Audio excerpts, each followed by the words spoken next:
I'm a student leader.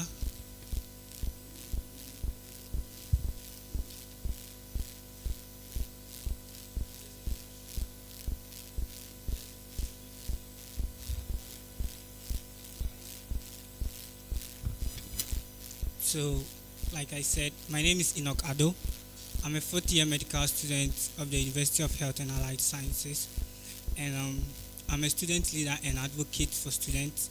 I've occupied various students' positions in my microenvironment, and I think it's time that I step ahead and take a bigger responsibility to benefit the entire student populace. This afternoon, I'm here to prove to you that I'm very competent and I can occupy the position of the Federal SRC Treasurer, and that's why I'm here this afternoon. Thank you. Mr. Ado, Sir. so for you to pick a form for federal office, Yes, sir. you have a GPA of what? 3.0. So why not president? Why treasurer? What is in the treasury Are of you the asking SRC? for my GPA? You're asking for the GPA as opposed What to is in the treasury of the SRC that you are so interested about? I'm asking a question. Are you asking for my GPA or I did not ask for your GPA. okay? I said that for you to be here, pick the form for a federal portfolio, you should have a GPA of 3.0. Do you agree? Of course. And that is what you have. You have your transcript, so we are okay with that. However, our question is simple, or my question is simple. Why exactly treasurer? Why not president? Why not secretary? Okay, so Why treasurer? okay. So as an individual, when you want to take a step, you have to sit down and take a deep introspection and then analyze your competencies and how best you can benefit the people. And at this point, I think I'll do very well, and I'll do the students a great honor and service to serve as the Federal SRC Treasurer. And that's why at this point in time, I want to pick the position of the Federal SRC Treasurer. Well, that's interesting. Yes, so just so you know, sitting in for the legal advisor is the second deputy electoral commissioner, an eligible member by constitution of the panel. We are informing you, and also before we continue the vetting, we want to know if you accept and you are conscious of this fact before we proceed. Okay, so you just told me, so it's fine. No, not that. If you are not comfortable, we can, because the legal advisor is out on issues of his health and some other special concerns. I'm very okay. I know. You are okay. Yes, please. Thank you. All right, so I'll hand over to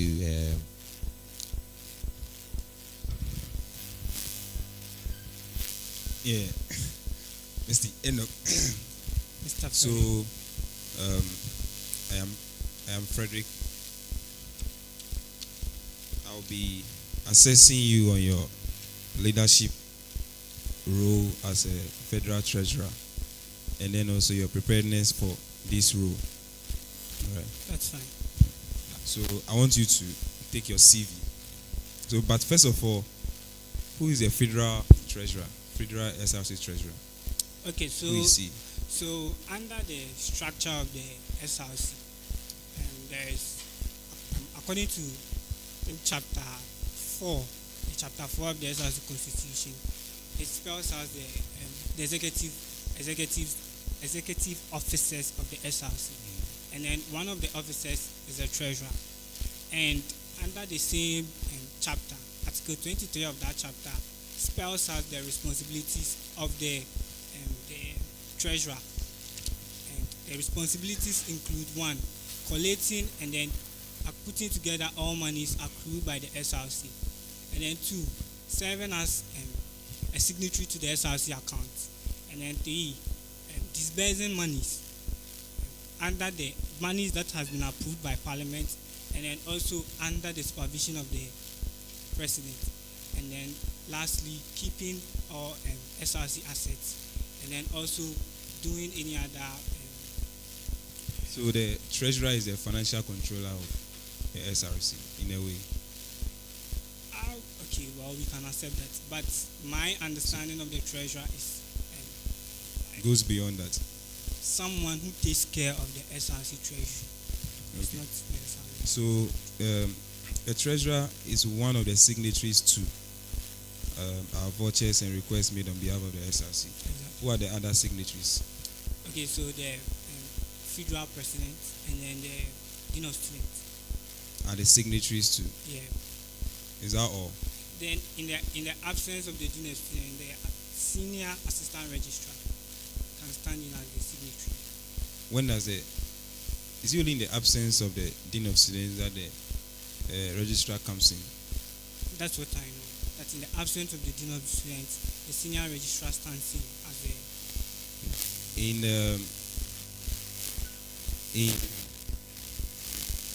in the location when budget is approved, when parliament approves budget, it goes to the dean of students first. But then also there are instances that budget goes to another office apart from the dean of students. Okay, so what happens is first when budget is written, it first goes through every committee that writes the budget. Parliament. Okay, fine. Yeah. So after parliament, it goes to the office of the dean of students. But if the amount is greater than 10,000 Ghana cedis, through the office of the dean of students, it gets to the vice chancellor. Then the vice chancellor gives permission for the amount to be disbursed. Are you sure it's a vice chancellor? Yes. So when does the registrar that you talk about come in? I said the senior. So let's say the dean of students cannot take care of the first point. Let's say we have 10,000 cedis. The dean of students is supposed to take care of it, and the dean of students is absent. Then the senior registrar can stand. Senior assistant registrar can stand. So who is the senior assistant registrar of UHAS? Well, I know the registrar is Mrs. Yamako Puni. Well, no, I don't. So have you ever handled funds of an association or any group before? Yeah, I have. Yeah. Which is? I've been a course rep, so funds for my class. I've also been the treasurer for the Medical Students Association. So I also took care of funds when obviously as a treasurer, I took care of funds. So how does the president handle funds? How does the president handle funds? Yeah. So I asked you, have you ever handled the fund of a group or an association before? You said yes, because you've been a president of a class president. Yeah. So how does a class president handle funds of his class? Okay. Didn't your class have a treasurer? Yeah, we have a treasurer. So how does the president comes in? Okay, so by handling funds, I think you also mean giving what's it called? Giving authority for the funds to be used. And as a class president, I'm supposed to do that before the treasury can come in and use the money. So that's the only opportunity that you had to handle funds? No, I was also the MSc treasurer. No, I mean those two opportunities. Yes, public funds, yes. Public funds. Yeah. What are the source of income to the SRC? Okay, so chapter 8 of the same SRC constitution, if you go to article 56, it talks about the student fund. And the student fund is the main source of income to the SRC. And then the student fund is when each and every student pays their SRC dues, that's what makes up the student fund. So the student fund is... And then apart from that, SRC souvenirs, sponsorships, and other assets that gives us money. That's where we get our money from. So currently, what are other assets of the SRC that gives us money? Currently, I know of the SRC bus. How does the SRC bus give us money? So do you know that we are paying an amount of money every year?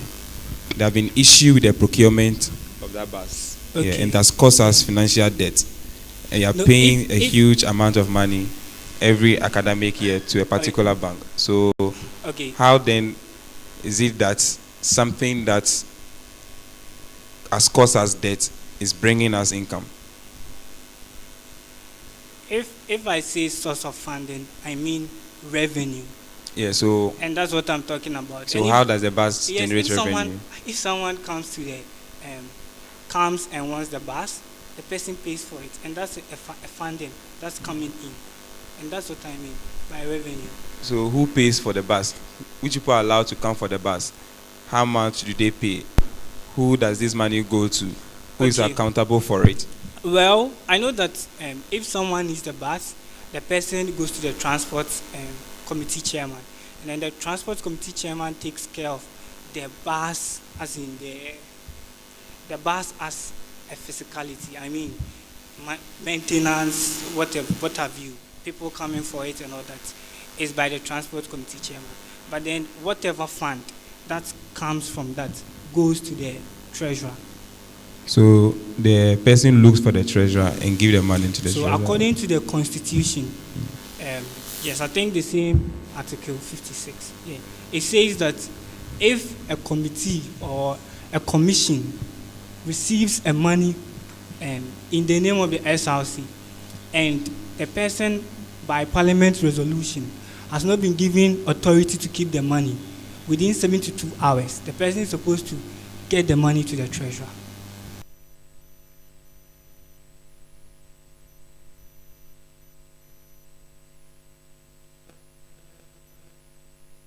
In terms of transport. Well, per my knowledge, I don't know any parliamentary resolution that grants him the authority to keep the money. All right, thank you.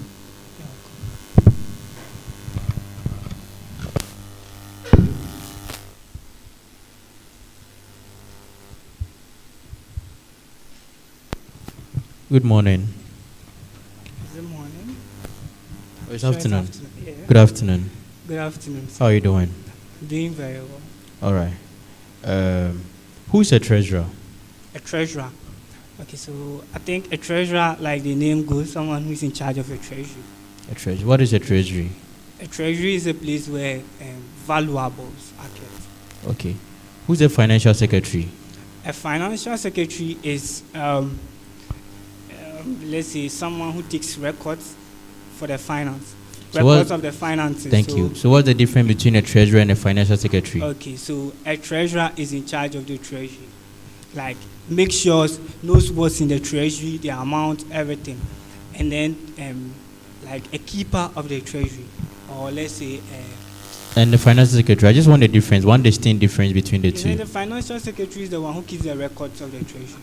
All right. Can you describe your experience in managing any financial institution or any form of management when it comes to finance? Your experience with that? Okay, so I've had some experiences, like I said. I've had experience with the Medical Students Association, and I don't think it's. I said just describe your experience. Maybe, oh, the experience was awful, the experience was great. Then just elaborate on it. Oh, I think every leadership position is a time to learn, an opportunity to be better. So And where also was that affect- experience learned from? It was fulfilling. I'm someone who usually do not have complaints or anything like that. So it was fulfilling. I mean, I did my best. So All right, I like thank the you. experience. What is accounting? Accounting. Okay, I think accounting has to do with putting together what you've been given and then making sure that they add up. What is bookkeeping? Bookkeeping. Bookkeeping will have to do with bookkeeping will also have to do with keeping records of your treasury or whatever you have. Give me the difference between accounting and bookkeeping. That's my last question. Okay, so I think with accounting, you are making sure that whatever you've been given and whatever you've done, they tally. And then bookkeeping has to do with keeping records of whatever you've been given. Yeah, that's it. Okay, thank you. You're welcome.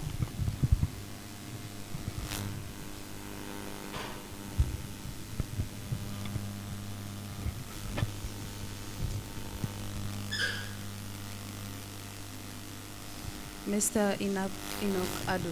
Mrs. Yvette Abnatenewa Apia. Miss Yvette Abnatenewa Apia. I'm to assess you on your knowledge on UHAS and the SRC. Okay. Can you tell me, you'll be dealing with the Dean of Students a lot. Please tell me her name, the current Dean of Students Affairs. Okay, the name of this Dean of Students is Professor Judith Tokbo Anaman.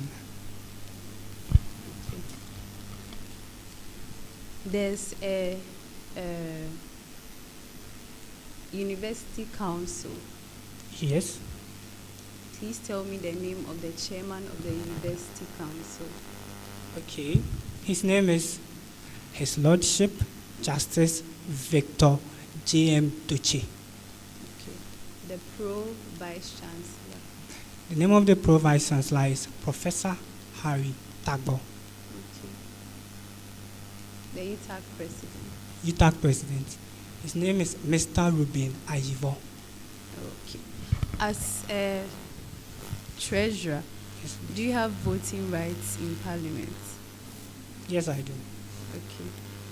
Have you heard of the Executive Committee? Yes, I know of the Executive Committee. Which people form part of the Executive Committee? Okay, so the Executive Committee is made up of the Federal Executives, the Provincial Executives, the SRC Legal Advisor, the GRASAC President, and then committee heads and their, no, that's Parliament, so they are not party.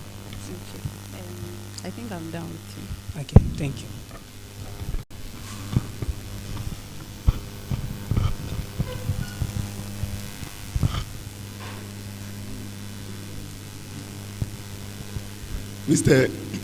Mr. Enoch Ado. Mr. Ajuaji Daniel Tese. Thank you for wishing my name right. So I'll be assessing you on your knowledge and skills for the office you are vying for. Okay, I'll do my best. Can we go? Of course. The first thing I would like to know, do you know how information is disseminated to students on campus? At best to my knowledge, I think information is disseminated through social media. Social media? Yes, best to my knowledge. What about the notice boards? It's an avenue, but unless information from management communicating between our own students, I think social media is the most popular way we do it. So you think SRC cannot disseminate information using the notice board? Oh, SRC can, but in disseminating information, you are thinking about how I'll reach my people. And the best way to reach us as students is social media. Okay. Have you printed your stickers out? Yes, I have. Where did you put them? Oh, I have some in my hostel, I have some in Hohoi, I have some around. Where? As in the places you put them, either on the doors, the walls, on the floor? I have one on the notice board of Asogli Hostel, Ahoy Hall. I have one on Banque Hall. I have one on Hilia. And I have so one they are on the walls? Not the walls, they are on the notice boards. So what if I'm able to tell you or prove to you that your stickers are on the doors and the walls and even on the floor? If you can prove, then you can take me out. So you don't agree to me that your stickers are on the walls and on the doors? I don't have any sticker on the wall. Mr. Enoch. Hello, sir. Did you paste the stickers yourself, all your stickers? Yes, I post my stickers myself. Everywhere? Not everywhere. The ones in whole. Did you paste your stickers yourself? Some of them, most of them. Did you paste most of them your stickers yourself? Most of them. Did you paste your stickers yourself? No, it's the question doesn't. The people who helped you to paste yours, did you give them specific places they should? Yes, I did. You did? Yes. So if we see your sticker on a wall, I don't think you see my sticker on the wall in whole here. That is fine. Okay, yes. That is fine. Because you know we can't go back to Hohwe. I'm not saying that is fine. No. That's fine. My statement is very categorical. I said you won't see a sticker of mine on the wall. Okay, for now. Okay, let's continue. And you also made mention that you put some on the notice board. Yeah, I did. So how important is the notice board to you? It's also an avenue to disseminate information. But you didn't mention it earlier. Or you think SRC cannot use it, but you can use it to disseminate information to students. Thank you. Let's continue. No. The point I made is, I have a clarification on that. It's okay. So, I'm good with that. Okay. So let's look at this. What's the difference between a CV and a resume? What's the difference? A CV and a resume. I don't think, best to my knowledge, I don't think there's any difference. Just that, they are used in different, what's it called? Different regions, or let me say, like, resume sounds more like a French something. So sounds like a French something. So I don't think there's any difference, best to my knowledge. You don't think there's any difference? No, best so to my you knowledge. see this as your CV and are the same as your resume, right? Possibly. Okay. Then I'll consider this as your resume. Do you agree to that? Fine. So what if I'm able to rule out that this, Honorable Chair, is it supposed to submit a CV or resume? A CV. So if I'm able to tell you that this is not your CV and it's rather a resume, will you accept that and will nullify this paper as a CV? No, I won't accept that. You won't accept that? No. Okay, I'm good with that. Okay. Let's go to your skills and competencies. All right. Good. Which of those skills over there do you think is more important to the office you are going in for? Most important? Yes, most, so that we talk about it. I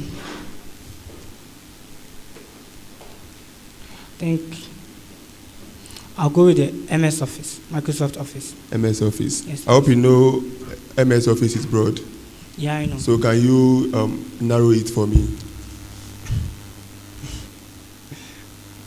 Okay, I'm good with Microsoft Word and then Microsoft Excel. Excel. Any of them you can. Okay. So let's talk about Microsoft Excel. Okay. You are printing a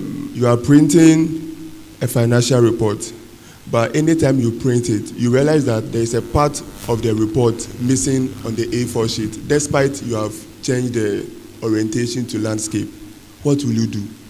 Orientation to landscape. Okay, but still, your financial report, some part of it is missing. What will you do? It depends on which one the orientation is supposed to be. If it's supposed to be in landscape, fine. Then the next thing that you do is you select the cells, the number of cells that you want to, and go to print, or Control P. There's a print preview. Then you see. Wait. That is not the right way to do it. And if you do that, you will still have some of your document or some of your report missing. You realize that when you open Excel. So I'm coming. No, let me end. You realize that when you open Excel, there is a faint line showing where, after printing, you will get the document. I don't know whether you say you are good at it, so you should know this. If you give me this, I'll do whatever you want me to do. If I give you what? If you give me the laptop, I'll do that and show you. You will do that for me, Yes. but you can't tell me. No, I'm trying to, but I don't know if you. Meaning you can just read and follow and tell me, but you can't tell me. No, but it's practical. Excel is very practical. It's not something that you are supposed to sit down and narrate. Okay. If you want me to do it, you can just give me the laptop. I'll do it for you. It's okay. So let's talk about using Excel and Word. Okay. Which one is appropriate for you to write your financial report? Oh, Excel is the best. Excel is the best. Yes. Why? Oh, Excel, it does the calculation for you, the averages, and it's also easy to input the numbers. I mean, when it comes with data analysis, Excel is the best. So do you think there's a need for you to incorporate Word, both the two, in writing your financial report? Because there's a need for you to justify.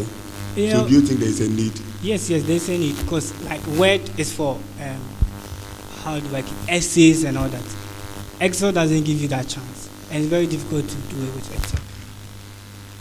Okay, let's do this last one, then we can continue. So since you are a federal executive aspirant, can we assume that you know almost everything about UHAS and the process and stages in UHAS in terms of our academics. Academics, everything is. You are informed, right? Yeah, I'm informed. Yeah, so by now you have known a lot. Everything is broad, I think. Yeah, so I can know some. just mention the stages in releasing results from the department to your portal, and which of these places can SRC influence? Okay, so I think the first thing that's done is after your scripts are marked, there's an academic board meeting at the departmental level, and then the results will be declared. So once the results are declared, every school has an examination officer. The examination officer sees to it that the courses are mounted. The results are mounted. And then once the results are mounted at that level, then it goes to the ICT. Then ICT now make sure that they appear in your portal. So you mean from the school level, it goes to the IT? Best to my knowledge. So it doesn't pass to the academic affairs for moderation? Okay. There's also an academic affairs board to moderate and make sure that. Let's all agree that you don't know the stages involved. I've described what best I know. Best you know? Yes, please. And to me, I said you don't know because you have taken one out. So you don't know. Thank you. So at what point, or what stage can the SRC influence? Okay, so I've been a rep, and this has been a very difficult situation to deal with. And anytime I've had interactions with my examination officer of my school, what the response I get is the delay is usually at the IT level. I don't know if it's because there are a lot of courses to be mounted or there are not enough equipment. I don't have any idea. But what I know is that's where the delay usually happens. So if anything, the SRC can go in there, negotiate with them, and then see how best they can help solve that. No, he's asking me which best way, where can the SRC come in? Okay. That's fine. Thank you. So yes, like I was saying, yes, I think that's the best way we can go about it. So I've realized something. I want to ask you this, then we'll continue. Okay, have you been able to identify yourself very well? Yes, I have. So what is your temperament?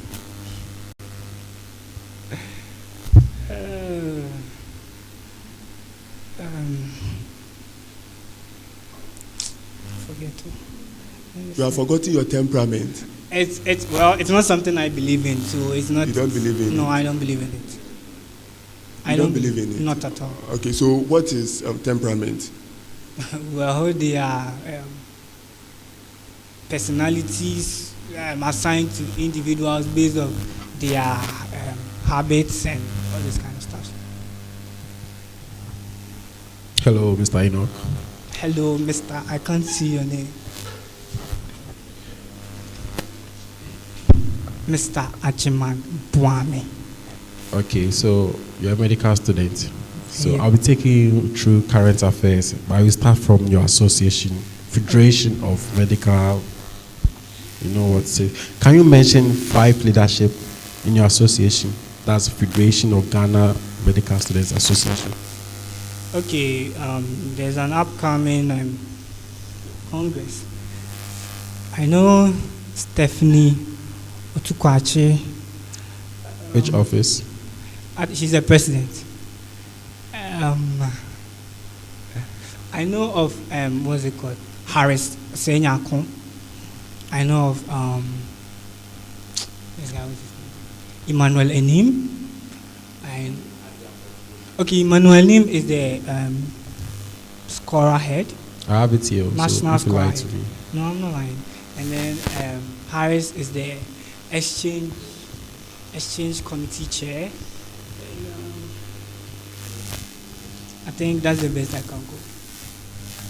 Okay. Do you know the board chairman of Railway? Railways. Yes, please. He's a lecturer of yours. Board chair. Lecturer. Yes, please. Wait, lecturer. Let's proceed. Okay. What's the current HIV status in Ghana?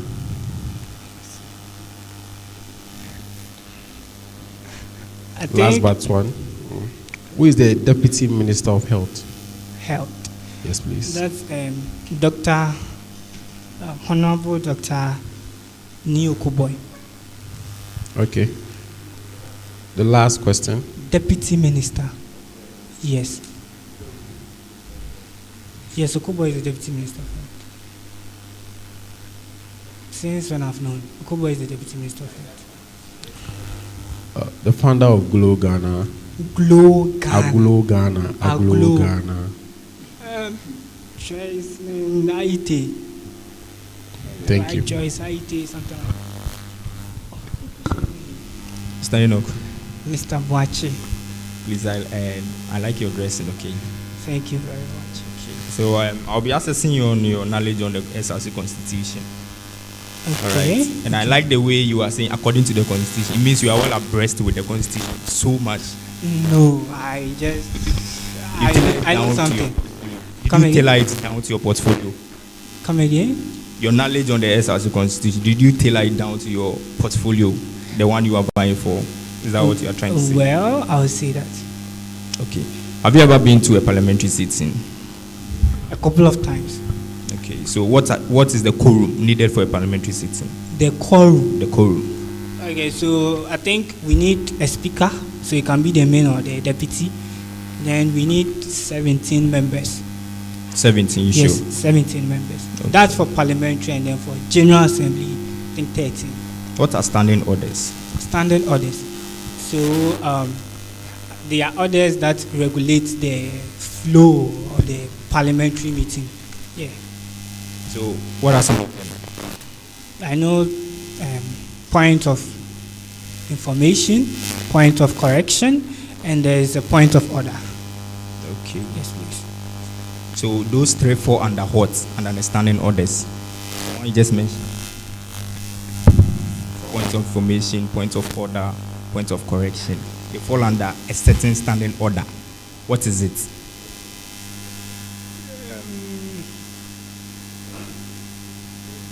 Well, I'm not. You are not aware of that. Okay. So I want to know if you know the responsibilities of a federal president. Give me three responsibilities of Federal a federal president. president. Yes. Okay, so the federal president is the spokesman, and then the federal president has a seat on the university council board, and then the federal president also he's a liaison between the student body and then management.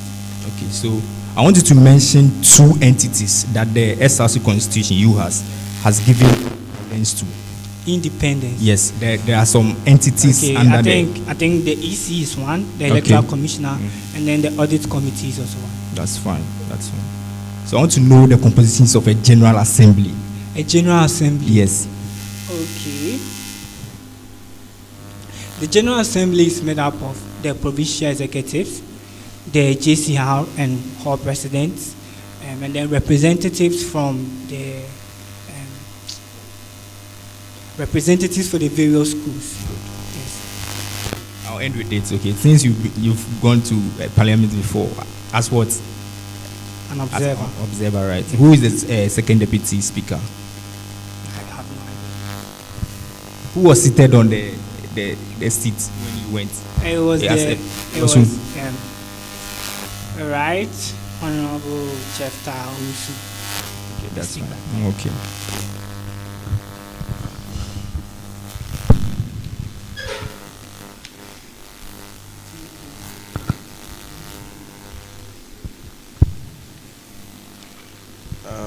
Good afternoon, Mr. Adam. Good afternoon, Mr. They asked the question. Adamatano. They asked the question who the Deputy Minister of Health is, and you gave them wrong information. So I want you to look into the camera right now. Deputy Minister of Information. Of They said health. Yeah. Yes, please. Yeah, health is what he said. You gave a wrong information. It was held. You can just give it. You can mention it again. I said it's Dr. Neo Kuboy. Kuboy, very good. So now look into the camera and tell the entire student populace that you gave a false information. You didn't know. Yes, I'm still confused. Okuboy, anyway, you let me not. After the elections, after he lost elections at Lezekuku, they just took that position out, and he's now the CEO of NHIS, not NHIE. Very good, not deputy. Well, that's fine. Really, so you can go back and check. That's the deputy fine. minister of health is Gifty Tena Ayele Mensa. okay. Thank you. We understand we are doing a vetting, but since we are students, for the purpose of learning, that's how come we may correct some few things. Okay, that's fine. When you were asked the difference between a resume and a CV, could you please run me through the answer? Okay, so what I said was, best to my knowledge, I don't think there's any difference between a resume and a CV. That's what I said. You don't think there is any difference? Yes. And that is why when he told you that what you presented to us was not your CV, you disagreed. A resume is a summary of two things: your work and your job experience. So it is tailored around those sides. When you talk about a CV, we are talking about you in entirety, your academic, everything about you. So a resume is usually 1 to 2 pages, very short. So when he tells you that what you have presented is a summary of your experiences and somebody like you, you understand it now, right? So you have presented a resume because this is a summary about you. When we talk about a CV, it's talking about you in entirety, captures everything about you. That is fine. I said that for the purpose of this vetting, we are also learning. So we are learning. Okay, thank you. Thank you. Okay, a quick one. Mr. Eric Addo. Sorry. Enoch Addo. From your mission statement, you are here to prove to us, the panelists, that you can be a good treasurer. So in your absence here today, what will be an evidence to the panel that you can be a good treasurer? In my absence? Yes, please. Well, I think it has to be with my interaction with the panel and my policy document. Provided you don't go for a job interview and you are asked to apply online, what justifies that you, Enoch Addo, can be a treasurer? If I'm not getting your question. If you are applying for a job or any scholarship opportunity, there is a portion of it you provide a document that shows that yes, you can actually qualify for that job you are applying for. So in your absence, you are vetted based on that document. I don't know if you are getting what I'm saying. No. Okay, so I don't understand. But if it's a job interview, that should be your CV or your certificates or something. Very good. So on your CV, that is the answer I wanted. On your CV, those portfolios you have held so far, Yes. what makes you think you can be a good treasurer? Okay, so I think best is the knowledge I've gained through my many years of experience holding these positions. Have you been found incompetent have you misappropriated any fund as a treasurer before? Enoch Addo? No, I haven't. You are the one I'm talking to, so any question is yours. No, it can't be attached to Enoch Addo.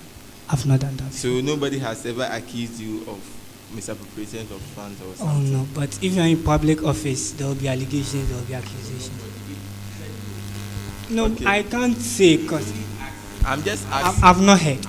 Okay, sure. Thank you. So currently, can you mention any of the assets of the SRC aside the bars you mentioned? That the SRC have any other assets you can think of?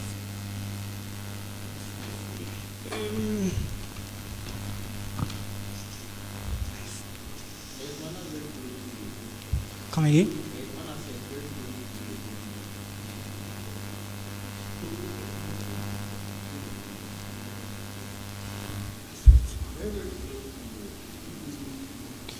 You don't know. Let's continue. UHAS based TV is one. Okay. Thank you.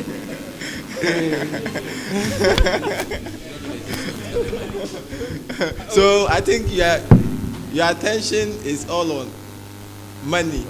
No, not only the bus. Money. No, not exactly. It's I about understand money. it's Because aside the monies, you don't have anything one thing about I any other assets of No, the no, I'm SRC. coming. One thing We I- have printing press over there. Nope. The SRC. Nope. Based to my You are knowledge, not aware the SRC has a printing press. based to my knowledge, the SRC doesn't actually gain anything from it. Where do you get your knowledge from? Maybe I would want to disclose after the, because No, you are see. I feel that you are coming to manage the funds of the SRC. okay. Coming to manage the things that belong to the SRC.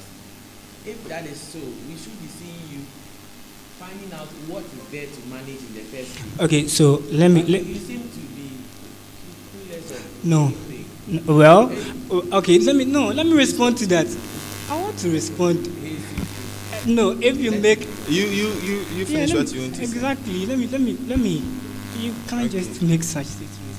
I mean, what I'm trying to say is He can. No, He invited you here today, so he can ask you any question. no. I'm just trying to say that if he makes some statements, he should give me the opportunity to.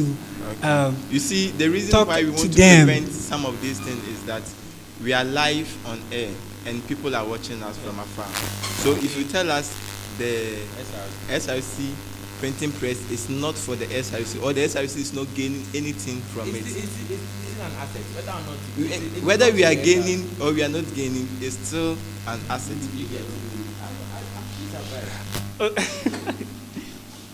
Have you written to the SRC, the council, to find out? If Fine. we are Fine. gaining I accept. It belongs to the SRC. so whether they are giving us profits or we are running at loss, Okay. it doesn't mean it's not for Fine. us. It's Fine. I understand. Thank you. So, have you seen the bus moving any student population or anybody coming in for the bus? I've not seen, but I've heard that. So, will you say it is also not for the SRC No. since it is not giving us money? No, that's not what I'm saying. I'm talking to the information I have because there are people with authority in the SRC. When you want some information, they are the people you talk to. Okay, now it's okay. Do you believe the current treasurer is not transparent? Because from your first statement on accountability, I'm a firm believer of transparency. So do you believe the current treasurer is not transparent? What I believe, I don't think relates to her work. And It's this her is- position you want to occupy, Exactly. isn't it? Yes, it is. So anything you are saying here, in a way, relates to No. her position. I think this is my policy document, and this is what I believe in. This is what I want to do for the student populace. What someone else has done or what they haven't done, I don't think. Do you it's- believe in continuity of projects?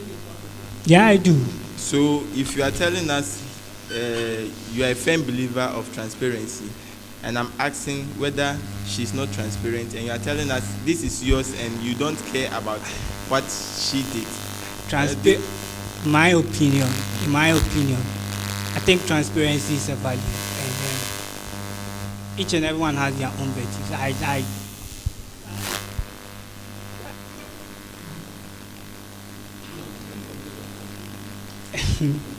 Okay, it's fine. I like what she's done. So she's done a Okay, good work. so under point one, he's not giving answers to it. So I think. Okay. You like what she has done? Yes. What has she done? As in her works that she's done. What has she done? Okay, so there is this thing. Recently, she organized a program. Were you there? At the program. Yes. I was busy doing other things, so You like the program? Even though A program you didn't attend. I heard of it, After and then that program, I was streaming it After live, that so program, I was. what other thing has she done? Well, that's one aspect of the thing that she's done, but I like. What other thing has she done?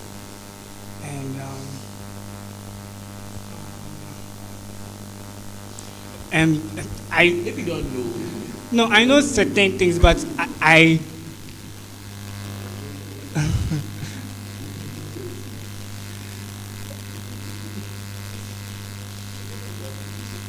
okay, she.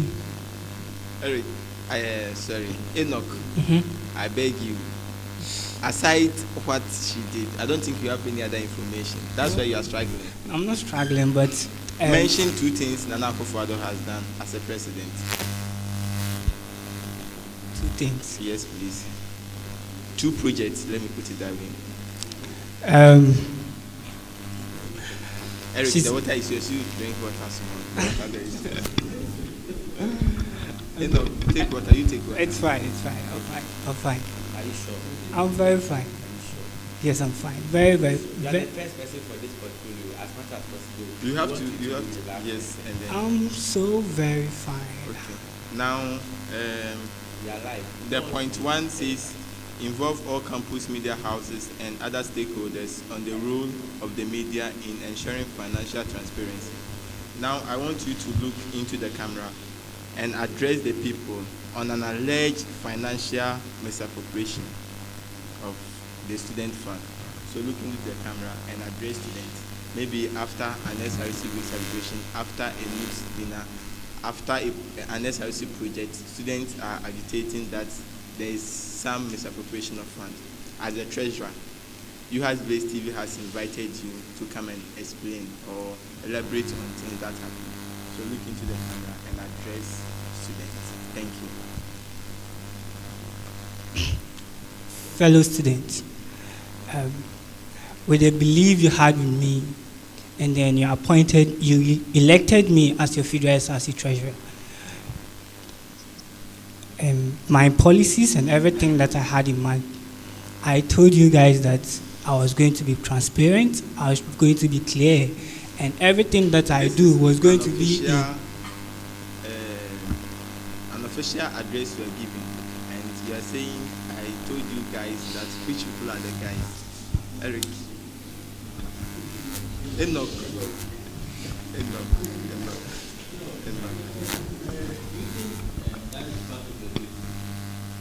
Well, I think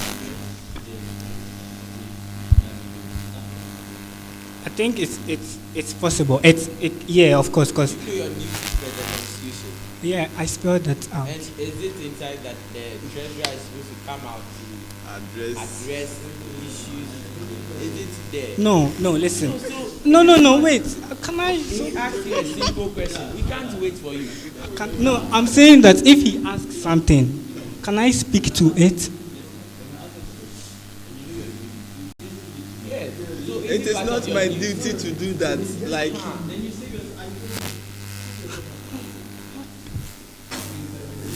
if not, you are not only misleading us, you are even misleading yourself. Because you are saying that it is not, is it part of your duty, yes or no? No, it's not part. So why would you, so when, in the first place, you should tell him that it is not my part. duty You are not to supposed do to that. address the student population. Then we move on. Okay, listen. Wait. I have something to say to that. No, I have something to say to that, and it will be fair. Give me the chance to say it.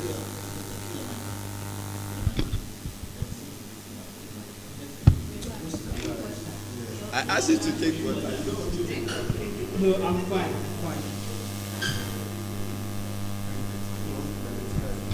So can I talk to what you just said? Yes, so what I want to say is that as an individual, anytime that you are managing public accounts, there's that mindset that people in public spaces mismanage persons. How best can you denounce that? Even though it's not part of should I say your job description or whatever, it's imperative to make it easy for you to work with the people. If there's an allegation or something and you are able to speak to it, it clears the doubts of the people. And that's the transparency I'm talking about.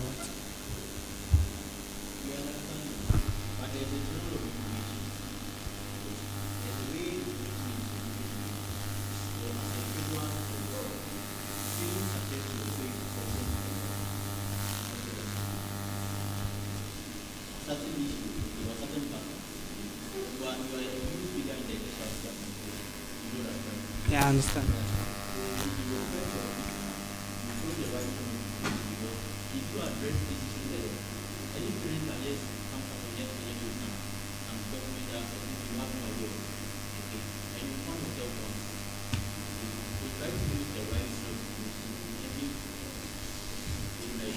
Okay, thank you.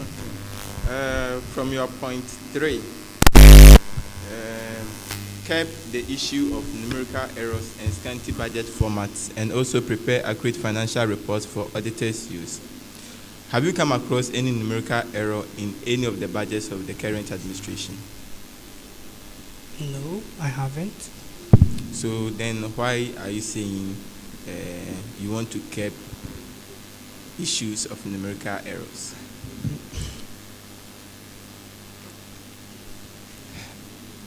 Mr. Adoma Tano. Yes. Do you know when we kept a situation or a menace?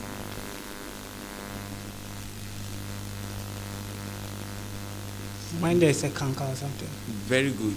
So it means you have identified some errors, some numerical errors, and you want to curb when you are voted into office, isn't it? No, that's not what I mean. That's not what you mean. I want to say I'm going to prevent that. You're going to prevent that? Yes, exactly. What do you mean by scanty budget? Scanty budget? Yes, please. You stated it means the budget is not well explained. It's not well explained. Yeah, exactly. Okay, so have you come across any of the SRC budgets that was not well explained? No. I think, I don't know, but I didn't prepare the document because this current administration is having some. If you want to, okay, you finish what it is. Oh, I'm done. Because this current administration is having. No, I'm trying to explain to him that the way he's trying to juxtapose my document with whatever is happening in the administration. I want him to understand that I didn't prepare the document because I have necessarily identified something wrong that's going on. This is what I want to bring on board, and that's why I prepared the policy. Do you know the first reason why people go in for positions? Well, personally, I go in for positions because I want to impact on the people, personally. The fulfillment in the... You feel there is no impact? No. No, I'm only asking. No. Because... Okay, no. Yeah. I find fulfillment in that, and that's why I go in for leadership opportunities. So is it, if you are, the question is that there is impact, is it that there is a little bit of deficiency? No, you're not getting me. So your impact is different from what is already being happening. That's it. Yes, let's put it like that. That's fine. Okay. I'm okay. Do you know the reasons why currently there are coups in Africa, like other African countries are experiencing coup d'etat? Well, mostly because people have stayed in power for too long. People have stayed in power for too long. Yes. But if you have stayed in power for too long and you're doing the right thing, do you think there will be a coup? Yes, I think so. You It has think happened. Yeah, it has happened. Well, I think so. Let me just put it like that. you have saved yourself some trouble. I wanted to ask other questions, but since you didn't move in that line, Yeah, I I think can't so. continue. Is it in your domain to scrutinize budgets? Well, it's in the domain of the, what's it called, the financial committee to scrutinize So budget. why then did you write scrutinize to reduce the risk of mismanagement and errors? In the Okay, and then as the head of the Treasury or the Treasury, I think I'll be working hand in hand with the financial committee. So it makes right. Or Do you know separation of powers? yes, I know separation. Don't you of powers. think you're over-exercising your powers? Not at all. So why do you want to scrutinize a budget I'm not despite there is a financial committee whose function is to do that? So you want us to vote for you, then you come and I'm you be not- like, no. financial committee, this budget, if you don't do it this way, I will not send it to Dean for Dean to sign. No, That is what you want. No. I'm not saying I'm going to supervise it. No, we are working hand in hand to make sure that we are in the best interest for the students. That's what I'm saying. And then my last but one question. Evoke trust and believe in the financial system of the SRC. That is what you wrote.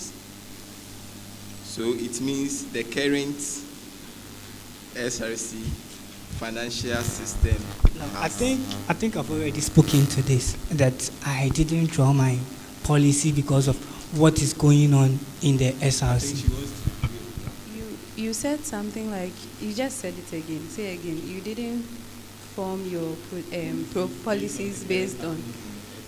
No, it's like you are just opposing it. No, Like, I okay, want this is to- not there, this is there. I want So to know are if- you saying you want to do this because that is there, or you want to do that because? And I want you to understand that this is what I believe in. He asked you a question. He said, do you believe in continuity of project? Yes, I do. Okay, so supposing you go to an establishment and the first administration came, they wanted to build a block for a maternity block, and they started, they did not finish. The second one came, they built what else? A labor ward. They did the foundation, they did not finish. And you come. Will you say because you also have other plans, you come and build another gynae ward, then like it will continue that? No, that's not what. I have a question. The things in your policy documents, what are they? What were you thinking about when you formulated your policy documents? I formulated it based on years of experience in the school and then things that I feel are necessary for the student population. Okay, I think you formed it because of some things, some issues that you identified, right or wrong? Yes, that's what I'm saying. Yes, please. Exactly. So if you tell me that you didn't form it because of problems in the SRC, I disagree with you. It No. is because of problems that you No. found solutions to. That is why you formulated this policy document, right or wrong? Yes or no? Not quite exactly. I think I want explanation to it, because if you tell me it's not because of a problem, then No. what is this? Like, what is the policy document? If there's no problem, is there a problem in the SRC? Are there things in the SRC that of course, need the to be students, done? we are not in perfect.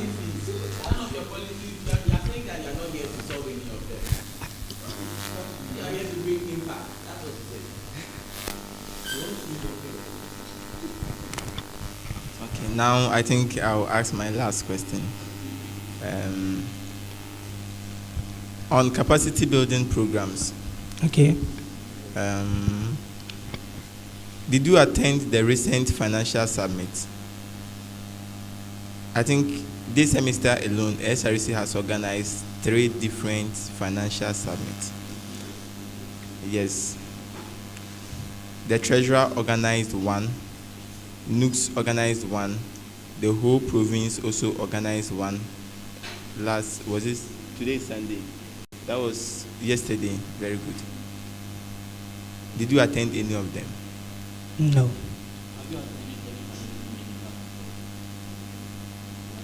So it Oh, means, yeah, of course. So it means you personally, you don't attend financial summits. How do you convince students that they have to attend financial summit? Don't you think you just want to come and waste our SRC money on organizing financial summits? No. Since you yourself No, you no, don't no. attend? No. Because if you don't attend, you might not be able to identify challenges over there. That's maybe when you voted into office. Maybe the time the people came, the time was 9, they came at 10. This is a challenge. The number of chairs we kept there was too small for the number that came. The item 13 we gave, people didn't like it. These are challenges you should be able to identify first before you start thinking of planning another one. Okay, so so since you are not attending, I don't think you should have kept it here that you want to start a capacity building program. No. I've been to other seminars in a school. Okay. Yes, and Our dues to organize. oh, I've been to SRC seminars. No, I've not been to Capacity them. building. I've not been to any of that.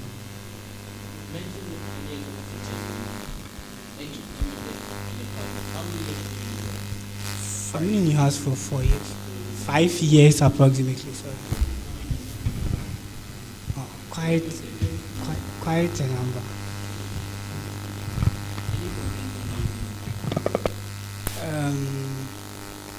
The SRC lunch, yeah, I was there, and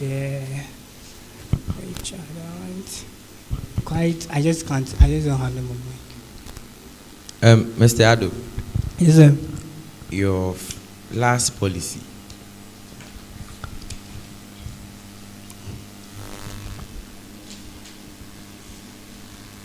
Special initiatives and continuity. I quote, I am an ardent believer of a leader with vision. It is imperative that as a leader, you are proactive and be able to judge the end from the beginning. It is important to also take decisions with posterity in mind. As such, my long-term special initiative include 1. The SRC Development Fund. Now you explain it as this fund will be set up and each administration will be mandated to keep a percentage of their funds accrued into this fund for a number of years to cater for various developmental projects. How special is this one? How is this continuity? 2 lines for each answer. Well, I'll put it that it's special because so far I don't see anything like that happening in the SRC. And then it's a continuity because I'm not thinking just of my administration. I'm thinking of the other administrations ahead. Thank you. You know that you said earlier that you are not well abreast with things that are happening within the SRC. Do you agree that with just this few minutes we've spent together, we can say that you don't know what is happening within the UHAS SRC? You do not know the assets that the SRC has. No, I spelled out the ones I know. You mentioned only one, the bus. You were giving a clue. You mentioned that even the printing press was basically nothing. And you call it a waste of resources. I've not said anything like that. We are not getting anything from it, so why is it there? Why is it working? We are paying for electricity. I don't think it's not bringing anything no, to I've the not SRC. said the SRC is paying for electricity. Do you know how we get the place gets powered? Do you know? No. But so you are not well abreast with the can SRC. Let me tell you what I know. What Okay. I know about the SRC printing presses. The SRC does not there's nothing like operational cost to the SRC. And what's it called? The SRC does not also gain any revenue. The person managing the place is the one who takes care of the place and everything that has to do with it. The man told you this himself? No. What is your source? My source is the Federal SRC Treasurer. The Federal SRC Treasurer? Yes. Is your source? Yes. On this thing? Yes. The name of the Federal SRC? Rejoice Aflu. Rejoice Aflu. And she can confirm that she told you this herself? Yes, that's what she told me. That is very well. My final question. Have you ever, when we asked you, you read the CI? Yes, I have. Are you sure you read the CI? Yes, I have. You know, a portion says that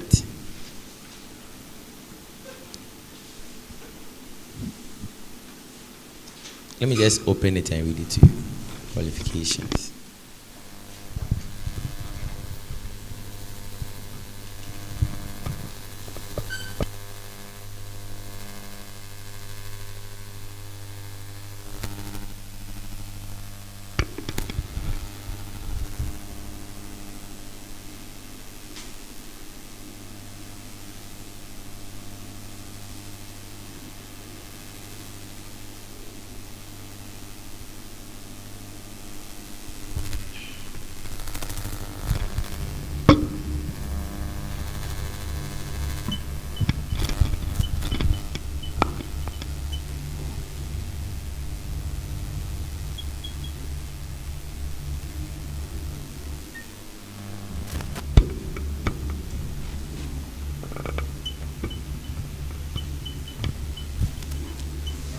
Eligibility criteria for aspirants.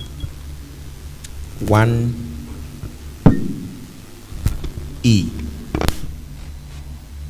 Not be adjudged or otherwise declared to have misappropriated funds or caused loss of cash or property.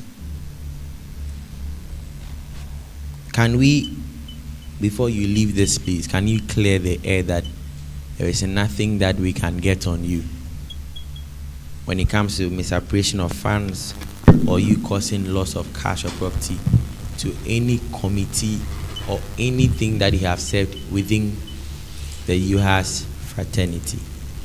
Okay, so like I said earlier, I don't think there's anything that can be traced to me. You have never been called to any committee. You have never been called to any committee. Just answer my question. I've been called. To a committee? Yes. On what? On an issue of, I think, some lost items. Lost items? Yes, please. And you have been cleared by that committee? Exactly, yes, please. Do you have a report on that? The report is with the acting Senate head of the Medical Students Association. Very well. Thank you so much. Do you have any questions for us?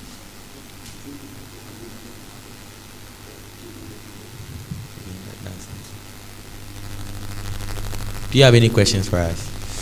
I'm fine. You don't have anything to tell us as well?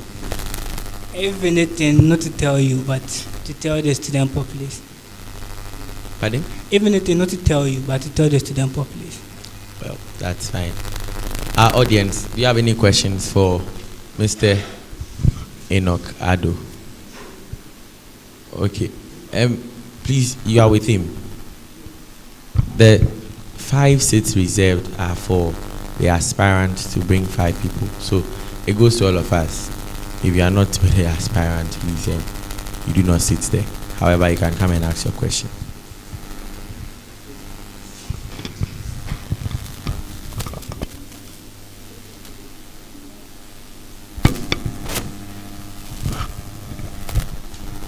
Honorable Enoch Ado. Hello, Mr. Please, my name is Bright Opontano, level 100 student of sports and exercise medicine. Okay. My question is, assuming, or let's say you couldn't win the election, are you going to support your policies with your co-aspirants who win or not? And my second question is, let's say, or let's assume your co-aspirant is also having the same policies as you have, and he's also capable of doing all the things that you are able to, are you going to step down for him to continue or not? Thank you. Okay. Okay, so in response to the first question, that was about if I would give my policy to my fellow aspirants. Well, these are things that I think would benefit the student populace. So if my co-aspirant also believes in it and he wants to adapt it, and I'm not able to run, that's fine. I'm ready to work with him too. Yes. Any other questions? Okay, so you said there's a second question. It was about me stepping down. Oh.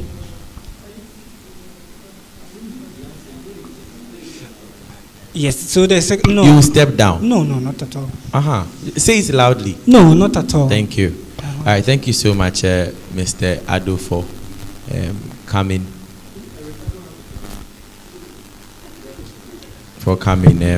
Please have a wonderful day. But before you go, please come. Okay, thank you.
Hello.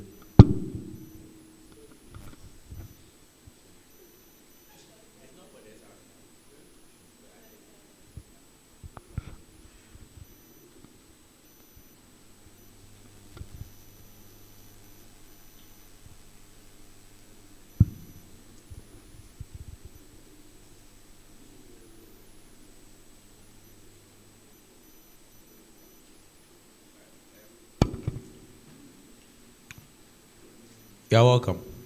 Thank you. Tell us who you are, why you are here, and why we should listen to you. Who you are, why you are here today, and why we should listen to you. I'm the person of Suk Epiphanus, a nursing level 300 student, a very hardworking and ambitious young man, of course. I'm the current NAMSA treasurer and the current SRC Deputy Finance Committee head. And I'm here to be vetted for the position of the SRC Federal Treasurer.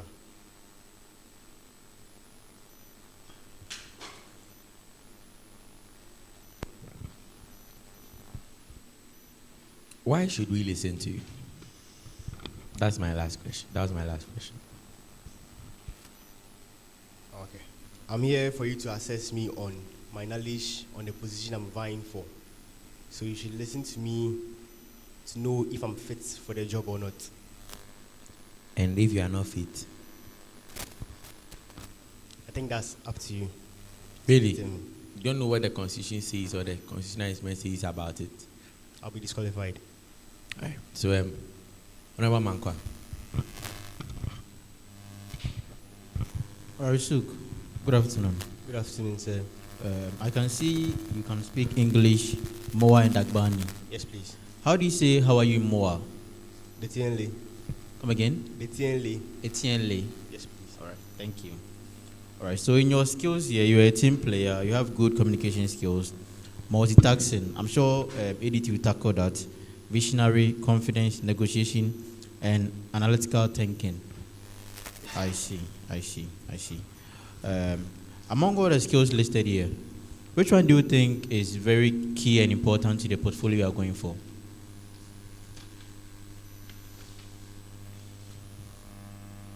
So I think team player is necessary, good communication skills, multitasking, visionary, confidence, negotiation, and Being visionary is a skill, right? Not everyone is visionary. Okay. Multitasking, right? Team player. I see. What of analytical thinking? Yeah, it's necessary as well. What was the last analysis you did, or the last analytical thinking that you remember you did? Since it's a skill you have, I'm sure you do analysis a lot, right? Yes. Okay. What was the last analysis you remember you doing? General analysis or data analysis? Any of them, since you are an analytical thinker, so any of them? I think every single moment we do analysis. Okay, so have you analyzed the current treasury of UHAS? I'm sure you should have analyzed it before going for this position, right? Yes, please. Since you are a visionary person, right? Yes, please. So after analyzing it, you saw it out. Oh, then I also have this vision for them, right? Yes, please. So what's your vision for the current SRC treasury? So my vision for the current SRC treasury is to accumulate more funds for the SRC and then to promote accountability and transparency as well. To accumulate more funds for the current SRC.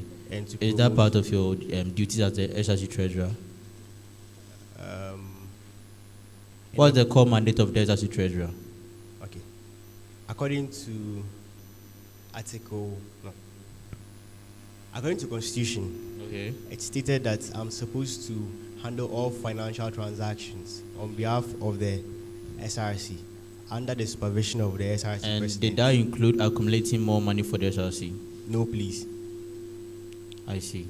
So, since it's part of your vision, how do you plan to accumulate more money for the SRC? Or you've analyzed to see that the SRC lacks money? Have you analyzed to see that the SRC lacks money? I think even if they have you analyzed to see the SRC lacks money? getting more money for the SRC. Have you analyzed to see the SRC lacks money?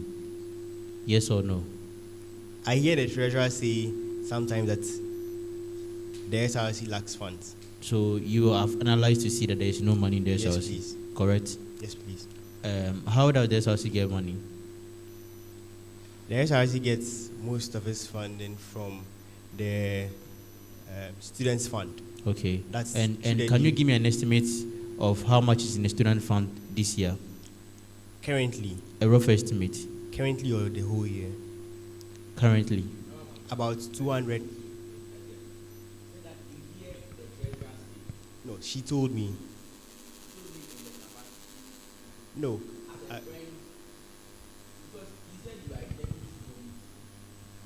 Finance committee. Yes, please. I. Correct?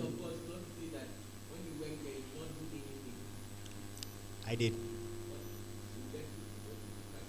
All right. So proceed. Yes. As you were saying. Okay, let me remind you. I think I asked you about what you've analyzed in SRC, and you said you've analyzed to see that they lack money, right? Please. And you wanted to probe further to know how you intend to get more money for them. Okay. So according to my policy documents, the second point, acquiring more assets, that's souvenirs or medical apparels, to sell to students. Are you aware this idea of yours has been done before? Yes, please. And then we can add more to it. That idea, what happened to the idea? Is it still in works? Yes, please. Which souvenirs are the SRC giving to students or students buying from the SRC that you know of? So currently, the SRC sells the SRC cloth and then the lab coats as well. Lab coats? Yes, please.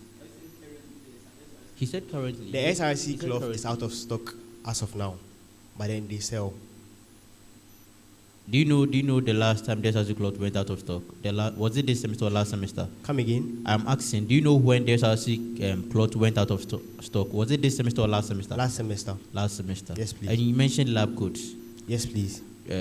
When the lab, is it still in stock, the lab coats? Yes, please. They are still in stock? Yes, please. I've never seen any publicity on SRC selling lab coats. Have any of you heard of any publicity where the SRC is selling lab coats? Not this semester, last semester. Quite early. Oh, okay. All right. So you intend to do more towards that, right? Yes, please. Then since it's getting out of stock, I'm assuming students are buying. Yes, please. So you intend to bring more, right? Yes, please. With your own money or with which money? I'm working on behalf of the SRC. So I'm asking with your own money or with which money? Monies from the SRC. How do you get money from the SRC? Okay. So a budget is brought from whichever committee it is. After it's brought to the finance committee. Which you are a deputy. So I'm expecting you to know better. So Yes. continue. It's brought to the finance committee for pre-auditing to make sure the figures and everything tally. Okay. And then there's no mistakes in the budget. Okay. Then it's forwarded to the clerk of the parliament, who then disseminates it to the parliament and is debated upon and then either approved or rejected. So when a budget is rejected by parliament, what happens? Is that all? Yes, please. That is all. So in Yes. case you take a budget to parliament and parliament rejects it, you leave the budget. You won't touch the budget again. If they ask me to work on it again, yes, I would. They can make recommendations to me. Okay, in the case it's approved, what happens next? So a letter is written to the dean of students. Okay. Seeking for funds. Then she approves it. When she approves it, if it's Who beyond follows the letter? the treasurer. Okay. Continue. If it's beyond 10,000 Ghana cedis, it has to go to the VC. Okay. For approval. So when the money is approved by the dean of students, how do you get the money? So the treasurer goes and then cashes the money out. Goes where? To the bank. Which bank? So we have, the SRC has an account with ADB as well as Access Bank. But the students' fund is ADB. Thank you.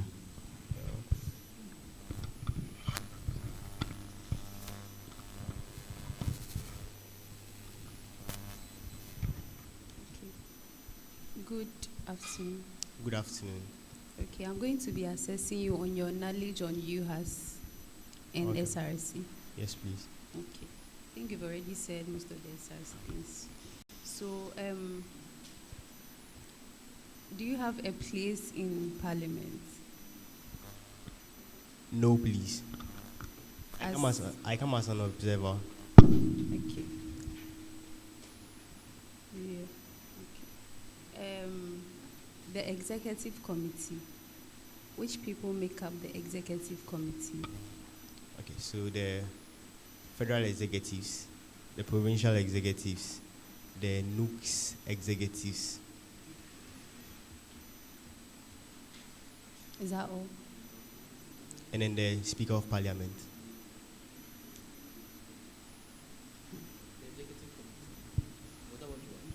Yeah. Please come again with your answer. Come again with your answer. The executive committee. Come again. Please come again with your answer. The people that make up the executive committee. The federal executives, the provincial executives, and the NUCS executives. Are you sure? I'm not so sure.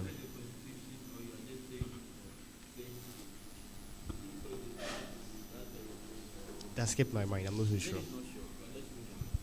Okay. All right. Okay. Thank you. Yes, please. Okay, so you said after drawing your budget and after approval, who does it go to? After approval by Parliament, Yes. who does the budget go to? The Dean of Students, Okay, so who is the Dean of Students currently? Professor Judith Anaman. Okay.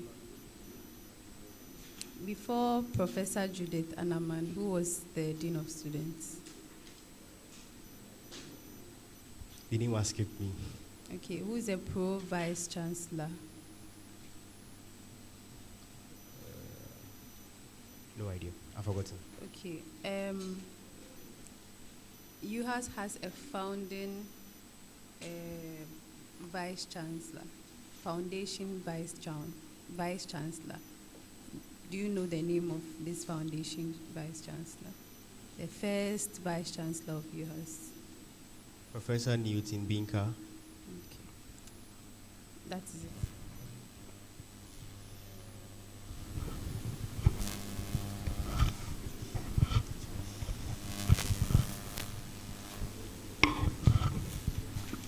Mr. Asuka. Yes, sir. Okay, I'll be taking you through current affairs, but I will use certain stuff stated in your CV to also assess you as well. All right. Can you mention one achievement Professor Binka did for Navrongo? For Navrongo? Yes, please.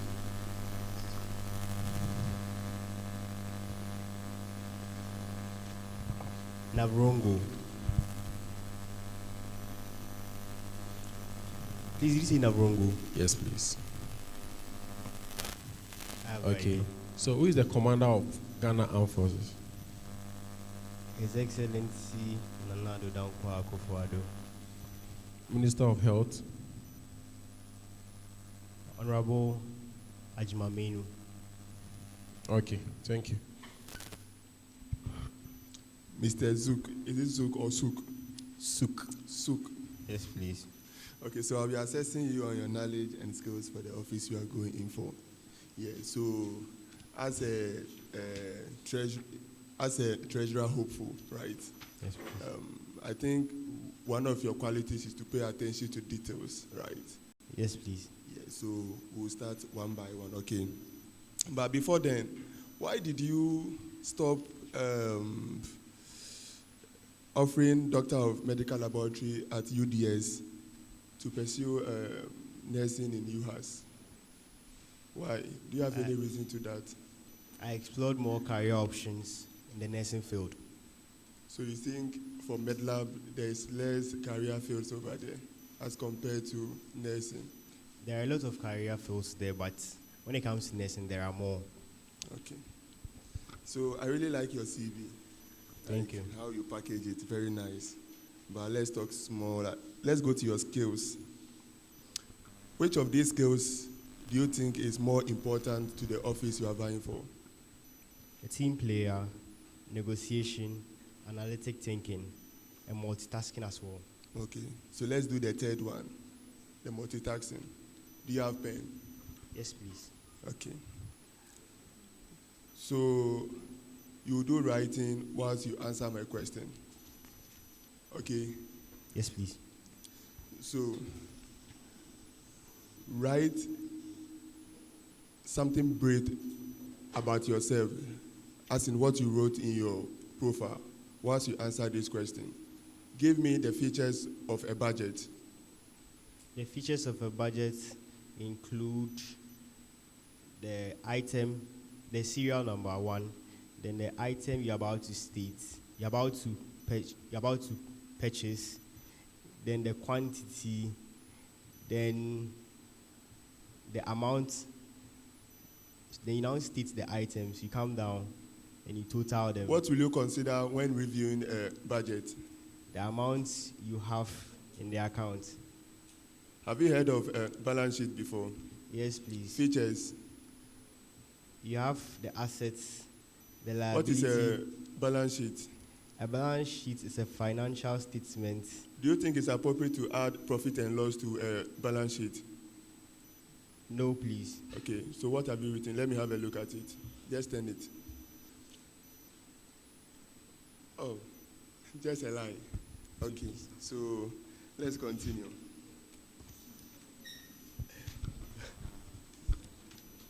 Have you taken a critical look at your policy document? Have you taken a very critical look at it? Yes, please. Good. It's very nice, but let's look at this. You considered putting full stop on every topic you stated over there. You can see number 1, full stop, number 2. But going down to number 5, you decided not to put a full stop over there. Do you have any special reason to that? I think that was an error. So you didn't put, so meaning, I should say that as a financial, as a treasurer, you'll be doing that kind of error. Our money, and this little, like you say, oh, this is nothing, but you should be able to put this full stop over there. Can we continue? When you look at the point 4, that paragraph, realize that at the end, you didn't even put full stop over there. Can you see? Yes, please. Good. So meaning you don't pay attention to details. Let's continue. What if I tell you right now that all the aspirants from Sonam, or let's say NAMSA, Sonam, any of them, you sat down, plan before applying or filing for the positions, because all of you, about 6 of you, you went together to Professor Adatara, and he wrote everything for you, and your names are on it, the 6 of you. Why? I think it's better for him to separate the 6 of you, give you different documents.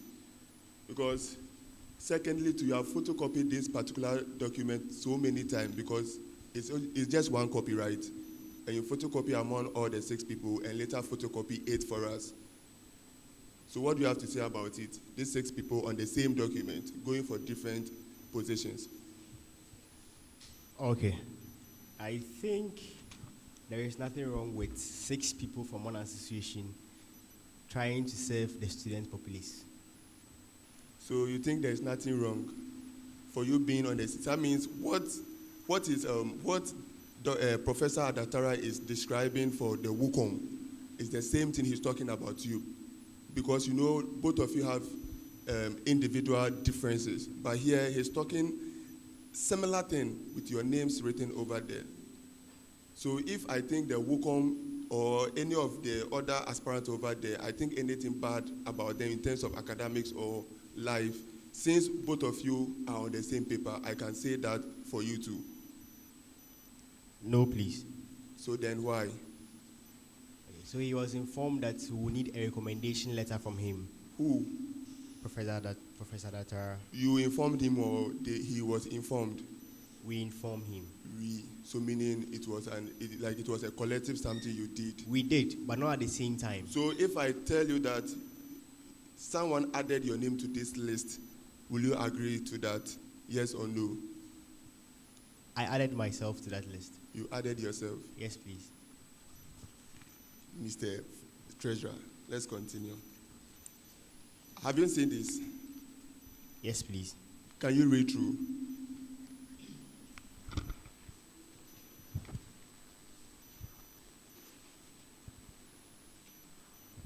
Can you read through? With what I have here, I can read through. So do you think it is presentable? As in, forget about the top, but the logo being, just look at the logo in the middle. Did you question the person who gave you the letter to do something about it? Because with financial report, it needs to be very clear for students or for people to be able to read. And you should know that with documents, especially official documents. So I can conclude and say that he is not respecting us because he cannot give us a document which we cannot read. You don't respect this phase of the process. I'm sorry you are not able to read it.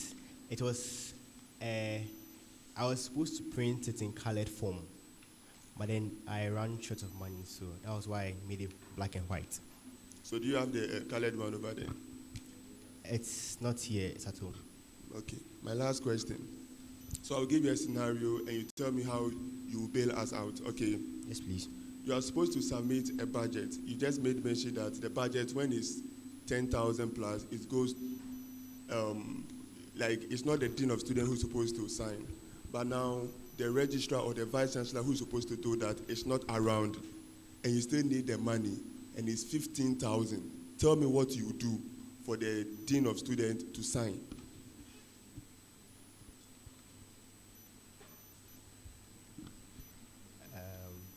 Okay, to be honest, I haven't inquired about such circumstance and what to do in that. Not even just critical thinking. Think around it and tell me what you do. 15,000, she can't sign, but you still need the money urgently. So tell me what you do. And how long is she going to take before she comes back? Let's say you don't know, but just that you don't, you know that the person supposed to sign the 15,000 plus is not around, and you still need the money, and the dean of students is around. So tell me what you do. What you do to that budget. How urgent is the budget? Very, very, let's say you have to even call for emergency parliamentary sitting to approve that budget for that money to be released. So tell me what you do. Just think around it. Everybody. I think I would, if the vice chancellor cannot approve. No, not that she cannot approve. She's not allowed to approve.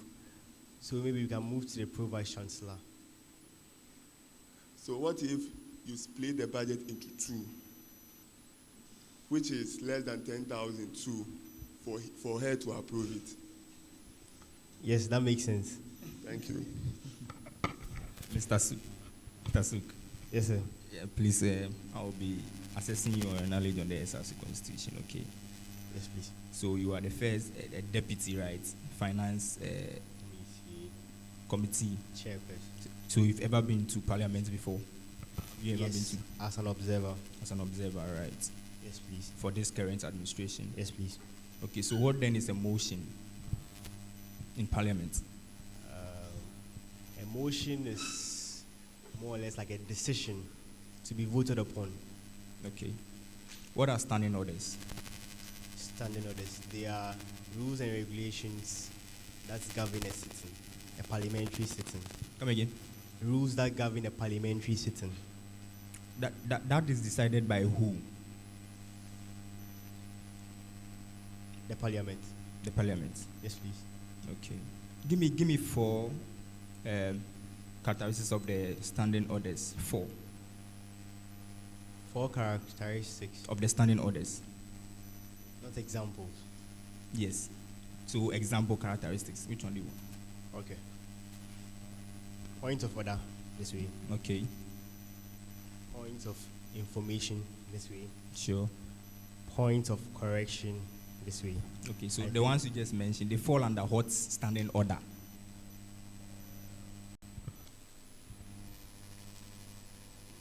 No idea, please. Come again. I can't remember. You can't remember. Did you read the Constitution Yes, please, I did. thoroughly? Yes, please. And then you can't remember that? Yes, please. You said thoroughly. You just said thoroughly. So I'm expecting you to mention it. I read through the Constitution, most especially my duties. Also, that's what you are going to do. It means No, when please, you I come, read you are through- just going to be fixated on yours. No, please. Okay. What is the quorum for parliamentary sitting?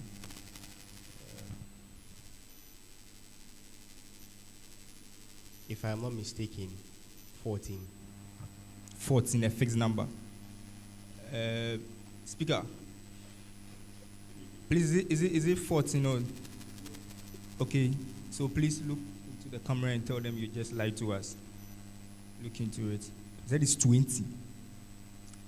So you are sorry. Apologize to the good people of Sorry. US. That's fine.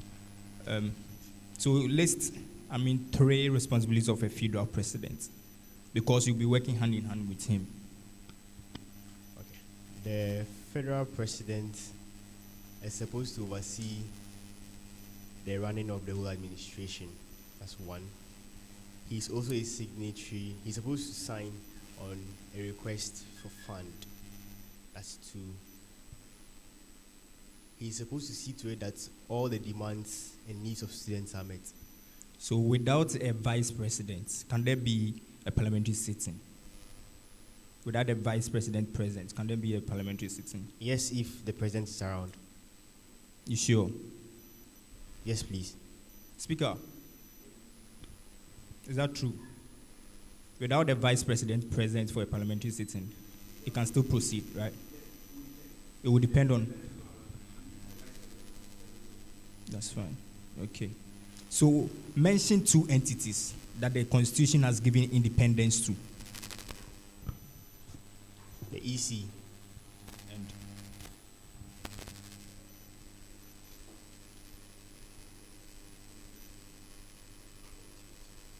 The audit committee.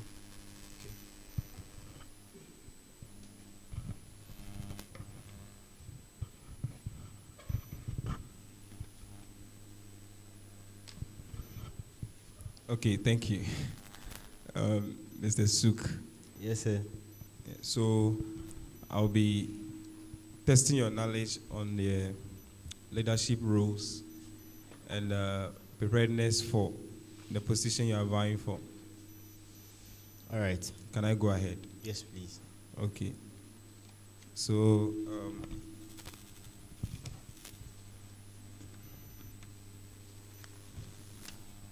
I'd like you to open to your CV.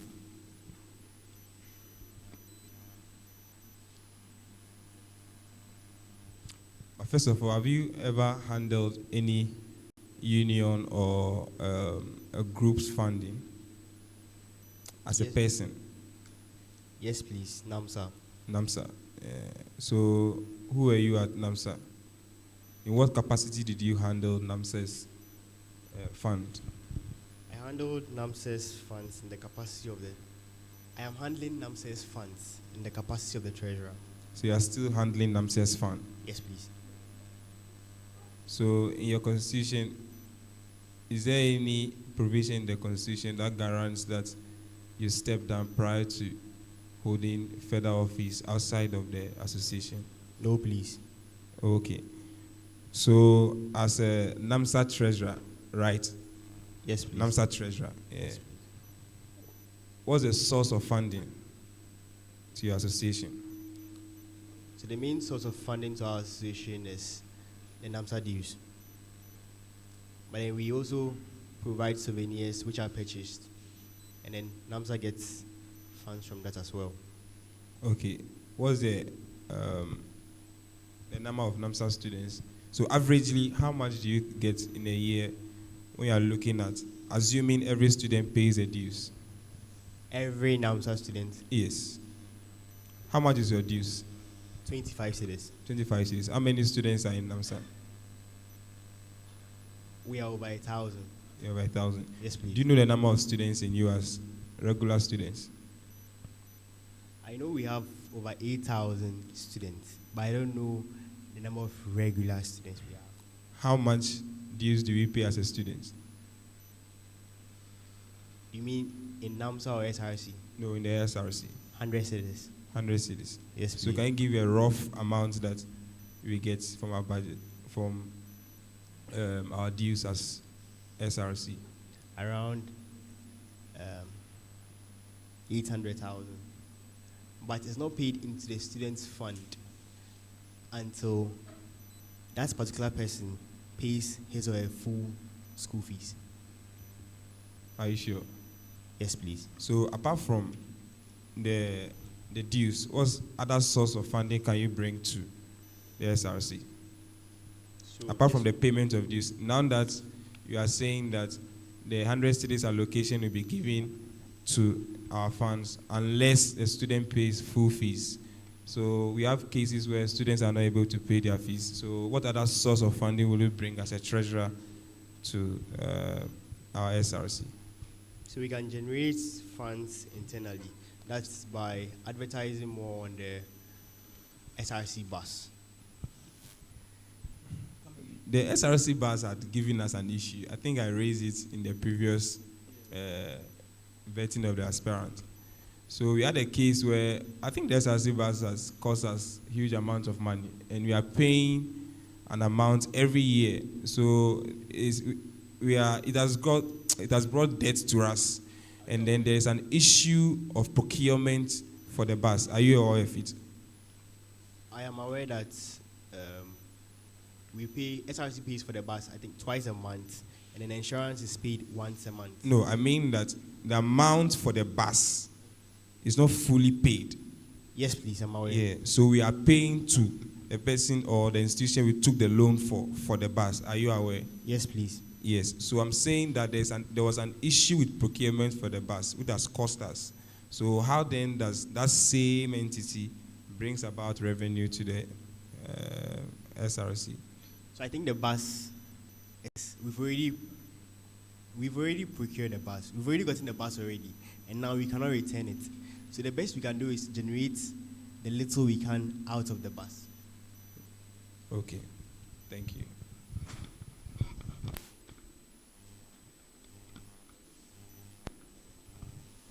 Suk. Yes, sir. Good afternoon. I'm Adoma. I'm not sir. Good afternoon, Mr. Adoma. Yes, please. You stated in your previous statement that the SRC insurance is paid twice a month. I said it's paid once a month. Once a month. Yeah, once a year. Sorry. Once a year. Face the Sorry for that mistake. Face the camera and do proper apology. Sorry for saying it's once a month. It's supposed to be once a year. Thank you. Thank you very much. Let's continue. From your financial capacity building policy, you stated the establishment of a financial empowerment network comprising financial secretaries and treasurers from diverse associations and groups. Are you talking about associations on campus or associations outside campus? Associations on campus, please. So in you UHAS. are going to do the networking here in UHAS. Yes, please. Have you considered the needs of students? Is it that they need this financial capacity building? Do you think they need it? Yes, please. Everyone does. Sure. How many of these summits have you attended this semester? I have attended one which was just organized, I think, a few weeks ago. So the other two, which was organized by the SRC, why didn't you attend?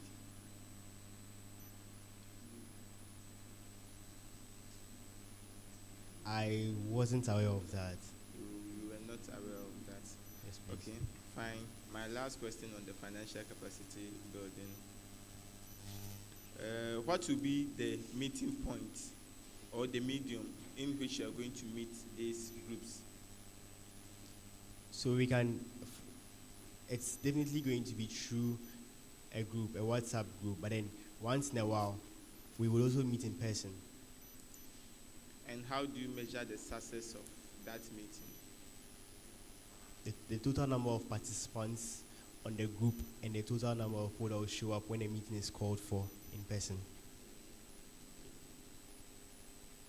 But the main reason why you met them, you are not going to measure that.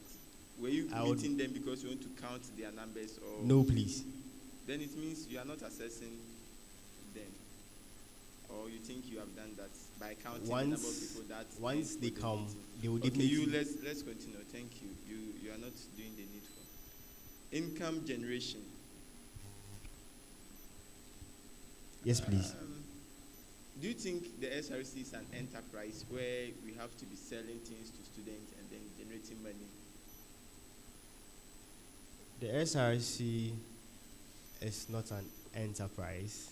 So why would you want to acquire more assets to generate more income for the SRC? Because the SRC needs it as much as it can get.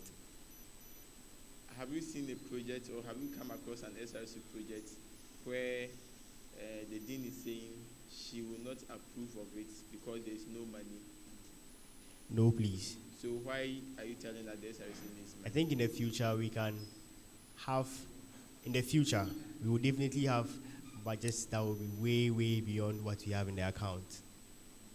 If the university wants to put up a structure or do any project that is beyond them, they don't sell what they have, or they don't sell things inside the school to people outside. Are you getting it? They only invite people in to come and invest. So instead of you acquiring more assets, souvenirs, medical appeals to generate income, why don't you seek for scholarship funding? Like ask people, okay, this is SRC. We would want you to come and sell lab coats at affordable prices so that people can buy. Is that not what you're supposed to be doing? Rather than going to buy lab coats and you selling this as an SRC. I think that's a very laudable idea. So you consider that? Yes, please. Okay, that's fine. Have you ever sought for any scholarship or any funding for yourself? Are you on scholarship? You personally, are you on scholarship? No, please. So let me take you back. Sponsorship scheme for student entrepreneurs. Meanwhile, you yourself, like, you're not on scholarship, you're not on any scholarship. So how do you intend to support a brother who is also in need of scholarship? The fact that I'm not on scholarship. Do you go to church?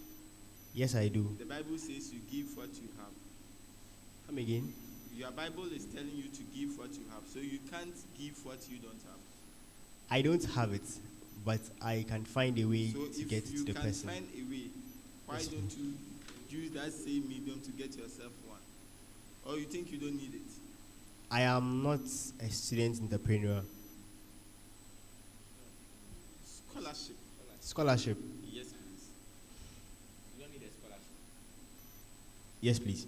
You don't need it. Yes, please. But you think a student entrepreneur needs a scholarship?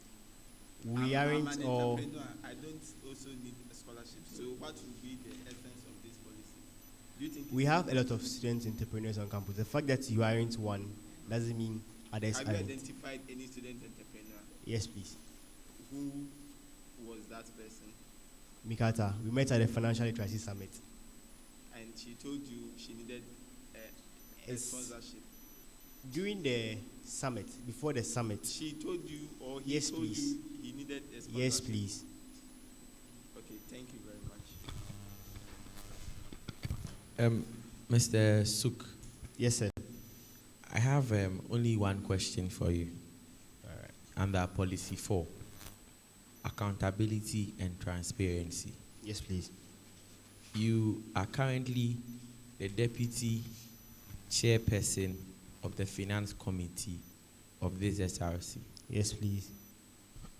Do you agree that the current administration is not accountable and transparent. No, please.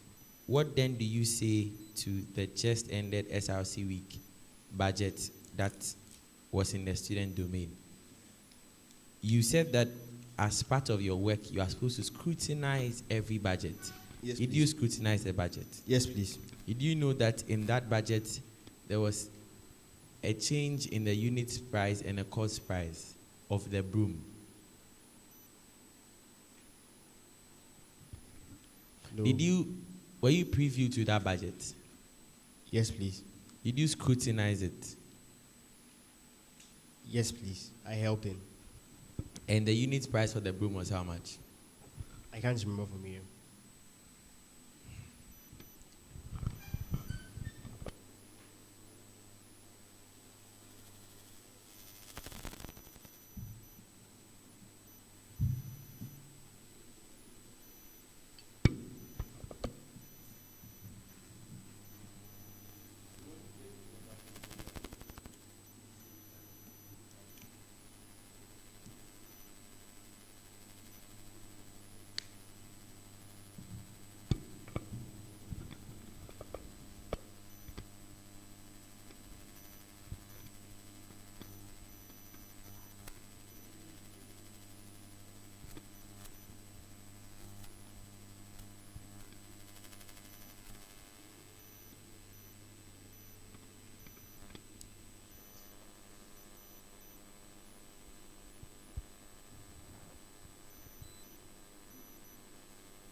All right, so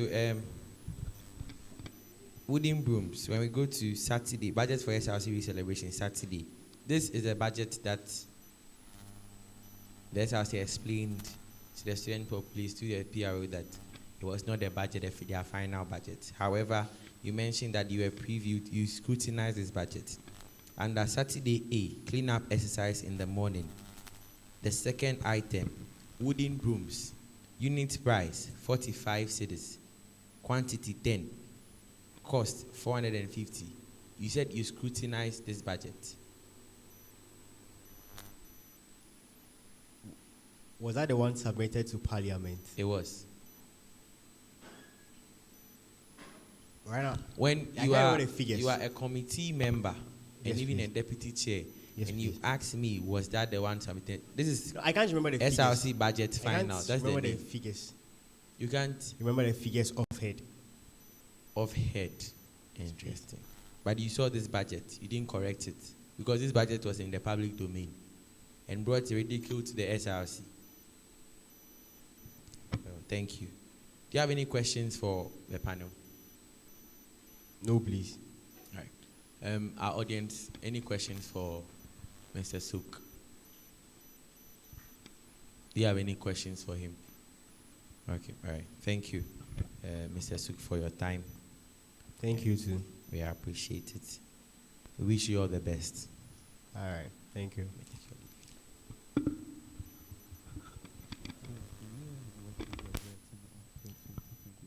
We continue with the Federal SRC President. However, 15-minute break. When we return at exactly 3 p.m., we'll continue. Thank you.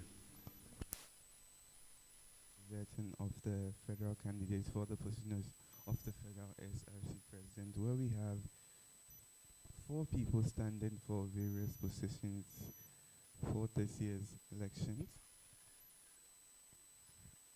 As you know, it's made up of 4 persons standing for the position of president. We have Priors Brian Logudo as the first person, Johnson Ezo Witzman going second. Then we have Fadil Mohammed going third, and then Frank Chati coming in the fourth. All these people will be vetted together with their vice president later today. So vetting officially started on Friday at Hohe campus with the Hokwe provincial presidents and executive, and then subsequently it would go with the other executives that will follow. Yesterday, the vetting happened here at Hull campus with the federal NUCS, the local NUCS president, and together with the other executives. So if you're just tuning in, do also send your messages on YouTube. I will try to read some of the comments that we are seeing on YouTube. The first one here is from Amanto Agbenyo. It says, Mr. Enoch is good. Then another comment from Husseini Kadiri says, hey, this guy can talk. Henry Bema says, nice. Papa Fafali actually says, Suk. And then Health says, why is it always the same question since Friday?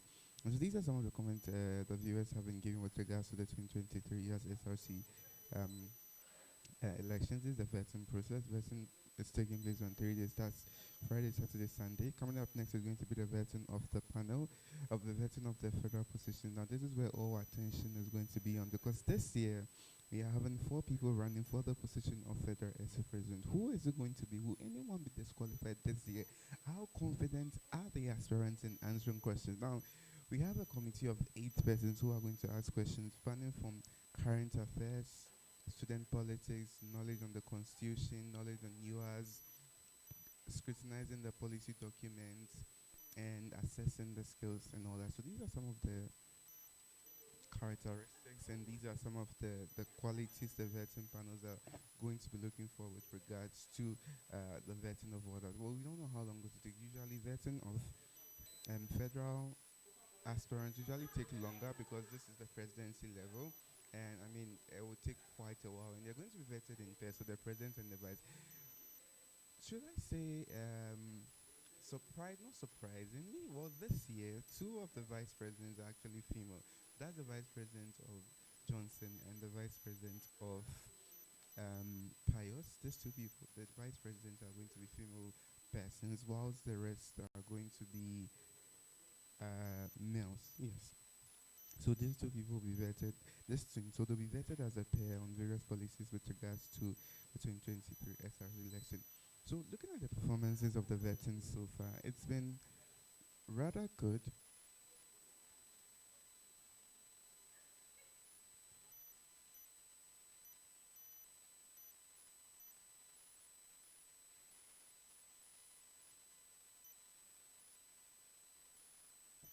Yes, so do stay with us as we bring you much more updates with regards to the 2023 UHAS SRC election. The vetting panel is going on recess. Once we come back, we'll bring you up to speed and live coverage of the vetting process right here on UHAS Base TV. Again, if you have questions you want to ask, send it to us and we'll bring it up. We'll bring you all the questions, bring you all of them. If you have any questions to ask, we'll send it to all the aspirants as soon as it goes. So just stay with us and we'll bring you more coverage. From now, it's a goodbye.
Right.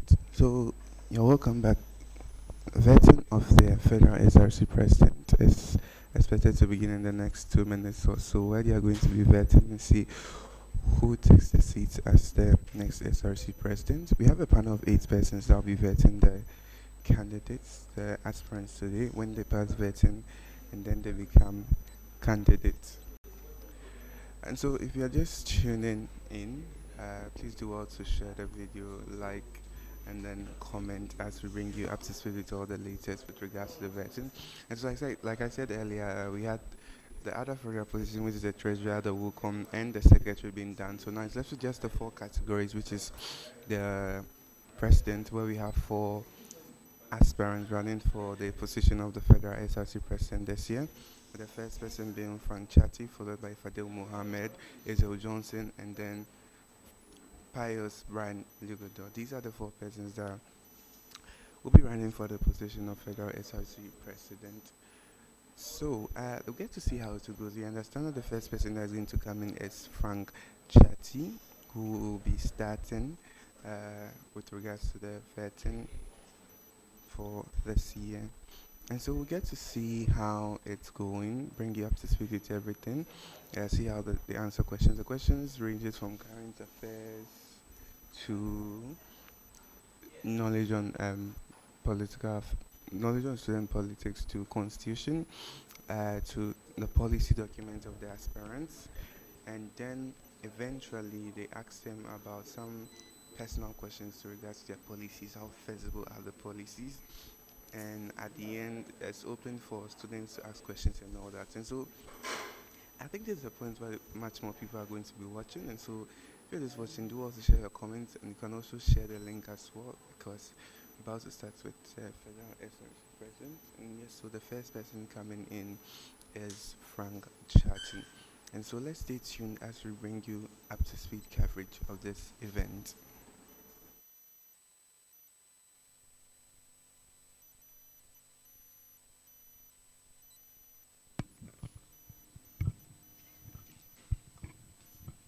Thank you, everyone, for your patience. We are back and ready to continue with the vetting of the federal SRC presidential aspirants. We have the first team entering. Quickly, you are welcome. Kindly use the microphone. I don't know which of you will start first, but introduce yourselves and tell us why you are here.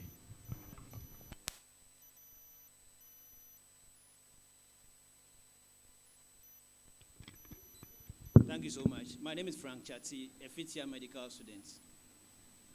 And he is Reginald Enam Gable Atiga, a level 300 public health information student. We are here to subject ourselves to this noble panel to be screened for the position of the federal SRC president and his vice. Thank you. Mr. Atidiga Reginald. Yes, Honorable. Why do you want to be a vice presidential candidate? Thank you so Or much. why vice presidency? Thank you so much for this question.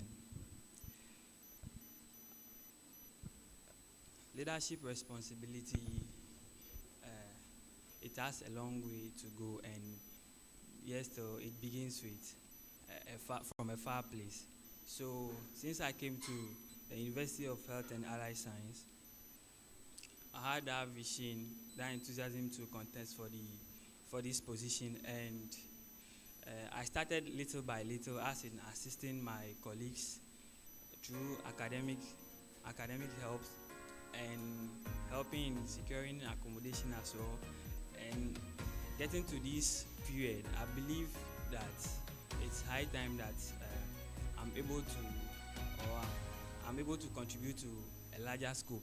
And also, being the vice president, you have the chance to help or assist the president in performing his duties. Thank you so much.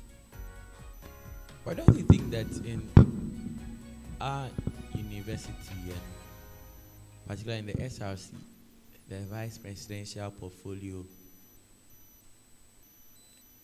is just empty, like they don't do anything?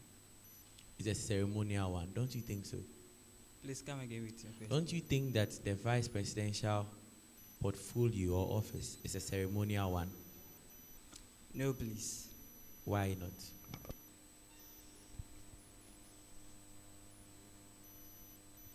All right, thank you. The vice president position is not a vacant or a ceremonial one, because it's not a ceremonial one, because when you work hand in hand with the main president, you work hand in hand with the main president. Thank you so much. Thank you, Mr. Reginald. Before we continue, even though we've asked a few questions about you, I'd like to let you know that one of the panel members is not in. That should be the legal advisor for the SRC, a parliamentarian. However, an eligible member of the panel, who is the second deputy EC, is sitting in for him. Would want to let you know, and if you are okay with it, then we go ahead with the vetting. If not,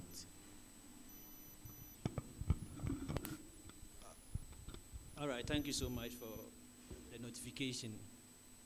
We are okay with it, so the vetting process can proceed. thank you.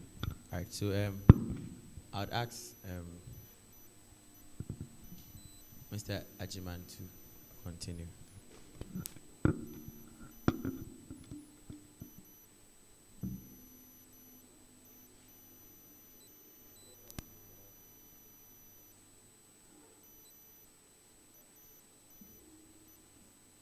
Welcome, Team Frank. So I'll be taking you guys through the current affairs. I have a few questions for you people. The Commander of Ghana Armed Forces. Okay. Thank you so much. Please, the commander for Commander Chief of Ghana Armed Forces. Sorry. Thank you so much. Please, the Commander-Chief of Ghana Armed Forces is the current president, His Excellency Nana Addo Dankwa Akufo-Addo. Thank you. What of the Ghana Police Service? The Ghana Police Service is Dampari, Mr. Dampari. Yes, Mr. George Dampari. Thank you. Thank you. Good afternoon, Honorable Chati and Honorable Reginald. I'll be assessing you on your skills and knowledge for the office you are going in for. So with this question, I prefer your vice talk and you keep quiet, no gestures, whilst we engage. Do you agree to that? So Honorable Reginald, please take the mic. First of all, did Honorable Chati look through your CV? Yes, please. He looked through and he said it's good, you can present it. Yes, please. Did you also look at his own? No, please. You didn't. So he is having certain things as the references in his CV, which you don't have. So meaning you will not be cross-checking him when the two of you are voted into office. You will just be there, as they said, it seems we have no vice. So you'll be doing the stuffs and you'll be there working on campus as a vice. That's what you want to do, right? No, please. So you didn't look at his CV, you didn't look at his document. Were you part of the team that drafted this policy? Yes, please. So can I ask you a question in it without you referring to this book? Yes or no? Okay, let's continue. So I'll I'll be assessing you on knowledge on happenings in UHAS, processes we go through. Are you okay with that? Yes, please. For a student to have, or for a student to write a supplementary exams, what is the grade? The grades that such a student have to obtain in exams? Grade E. Only E. Grade E and F. E and F. Good. So, what's the process of registering and writing these supplementary exams? Thank you so much. First of all, when you have a supplementary exam to write, you get notified by the lecturer, or when the results are out. You get what? Notified by the lecturer, or when the results are out on the portals. No, wait. Let's talk about the right way of doing it. No lecturer is supposed to notify you when you have trailed his or her course. So please, let's do it the right way, okay? All right, sir. So Thank let's you. go.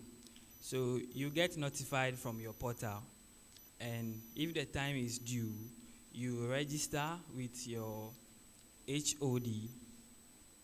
You go to inform the HOD that you have a supplementary exam, and they get you registered. And you have a fee to pay. Are you sure? No. Let's make this clear and simple. Do you know the process, yes or no? Please, I have a knowledge about it.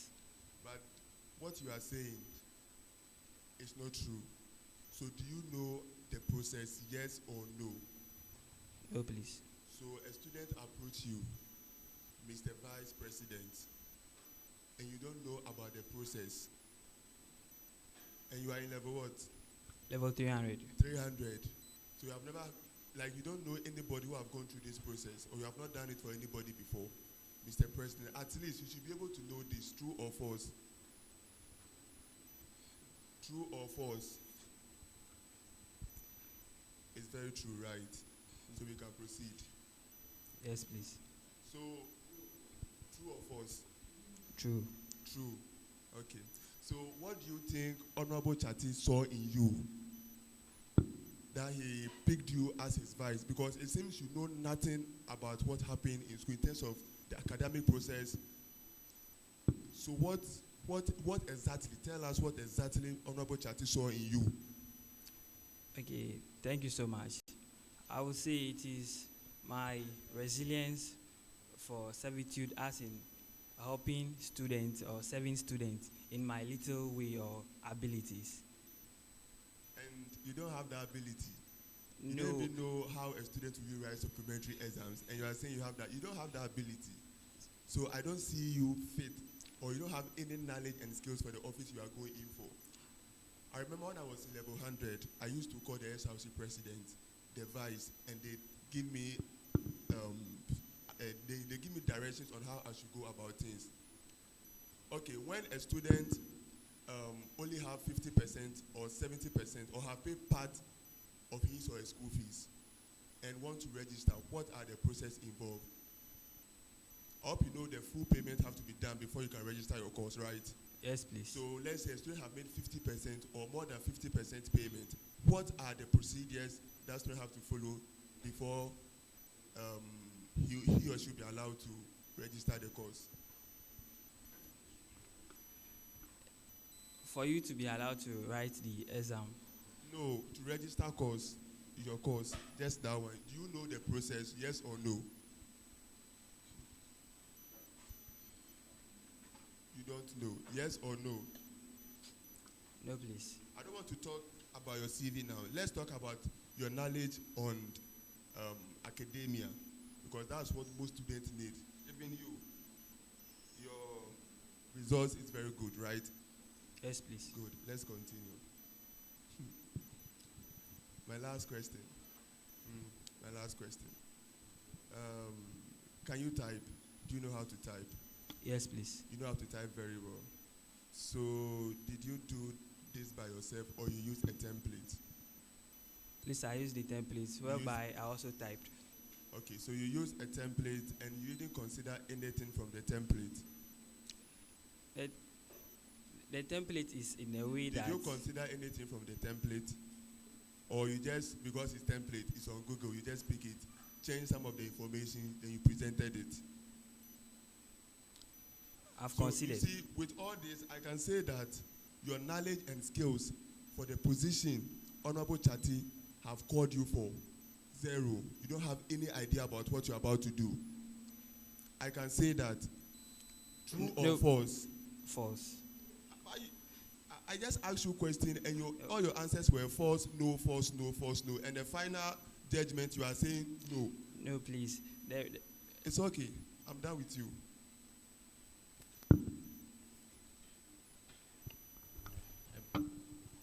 Honorable Mankwa.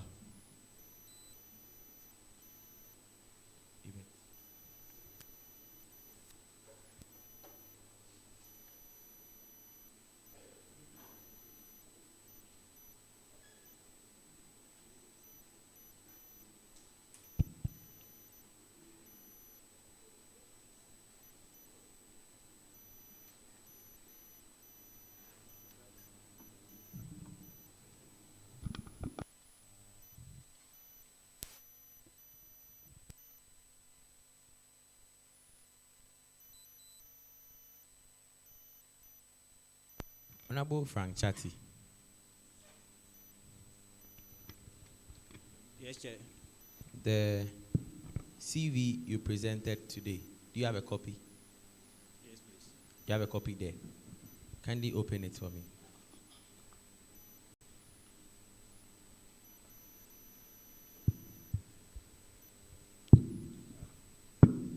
Can you show it to me? Can you just raise it? I want to see it. So this is it, right? On the day you filed your nominations, this was not the CV you gave to me. I agree. So what is the change in the CV? Why have you changed it? Because I realized that there were certain information that were missing that I believe were very significant and cannot be overlooked. So I therefore decided to make it known. Please to the panel. take it again. I can't hear you. Yeah, I'm saying that this is not the CV I submitted to you while filing nominations. The reason being that I realized that there were certain information that were very significant and I believe must be revealed to the panel, and therefore I decided to add some little info to it. The current CV you have presented to us. Yes. Go to referees, the last page, page 2. Who are your referees? Yeah, so my referees, if we said we would. No, you said this is your provided upon CV. request. If you So- say we, I don't know how many people you are talking. This is Frank Chati, Bechuba. Yeah, so my referees, one. Should I give them out? What did you write in the CV you just presented to the panel? Referees shall be provided upon request. The first, you said that the reason you changed or you brought a new CV was that there were some significant things that you felt were not part that you had to add to it. In the old CV, or the one you presented to us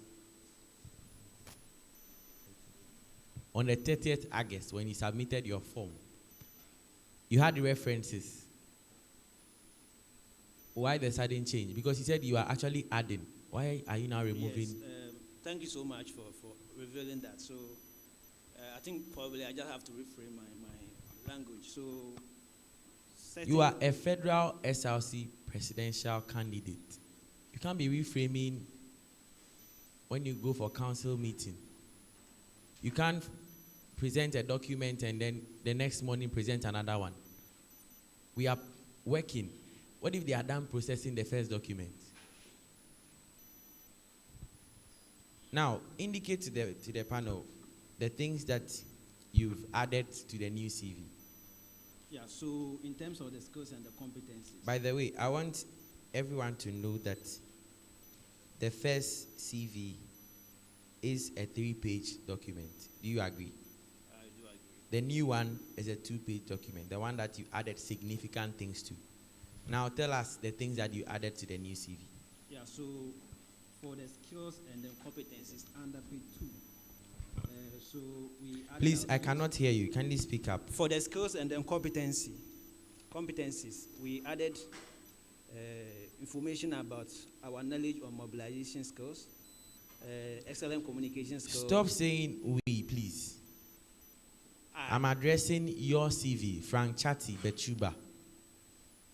So, under skills and competencies, you added. Yeah, so good knowledge on mobilization skills. In your CV you presented, it's here as key skills and competencies. The new one says skills and competencies. Are these not two different things you are trying to communicate here? Key skills and skills. Yeah, like I said initially, there were some additions and also some slight modifications were made, and some other information was summarized to make the CV very. I think you are attractive. now just Yes. changing whatever I said in the beginning. You started from saying that you have added, and when I brought it out that you have actually removed things from it, you are now saying that you have modified it and you have summarized it. You didn't use the word summarize at the very beginning. You are a federal SRC presidential candidate. Honesty is one of the things that I need to uphold. Continue. Mr. Chair, I'm very honest about this. I don't see the honesty in your CV. If not for the name, I would say there are two different individuals that they have presented their documents. So continue with the skills. So, Mr. Chair, I want to also say that per the regulations of the CI, nothing was mentioned about we not being able to modify some information that we feel significantly be related to the position. You are saying that you have filed nominations. Yeah. And you are now telling me that in the CI, we did not say that you cannot modify. What if you are not given the chance to print new documents for the panel and we had used the old one? What then would you say? I'll be okay with it. You'll be okay with Yeah, it. that was so, last year, my so CV I can form. now share the CV you filed with your nomination form with the panel to vet you on this CV and not the one you just presented to us. Can we go ahead? That is fine if you choose to. No Okay, problem. but before we go ahead, I would like to ask that. So, this CV you presented is the most current one that you've given to the panel, right? Yes, Chair. And then the CV that the chair is talking about is the one you submitted in your forms. Is that right? Is that right or wrong? That is very true. Okay, so now the question is that when was the second and final CV prepared? Yes, so it was prepared days after I submitted the. Yeah, so I want to know when it was prepared. So I had to work on it step by step, day by day, until it was completed. So when was the final day and date this final CV was prepared? So the printing was made yesterday. It was made yesterday. Yes, so then my follow-up question will be that the changes you made to the CV was as a result of the tapes that or the various vettings that you've seen, the various vettings of the other aspirants that you've seen, that informed you to make changes to the final CV, yes or no?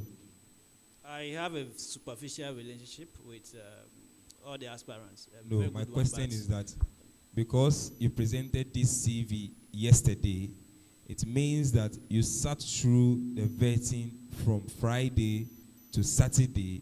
You pick information from the vetting because this vetting is being aired live. So you pick information from it.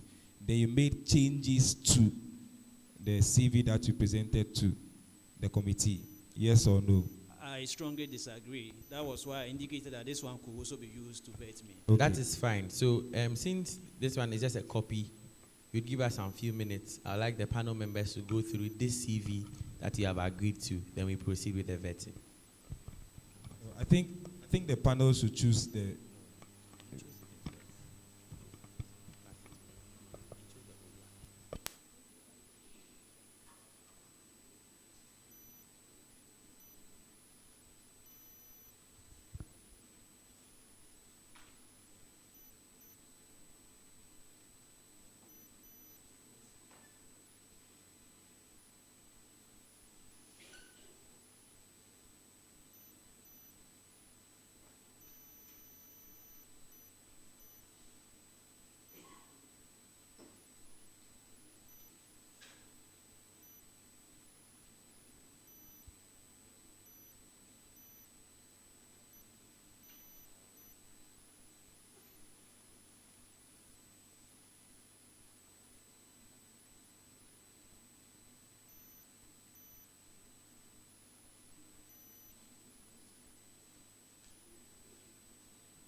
Hello.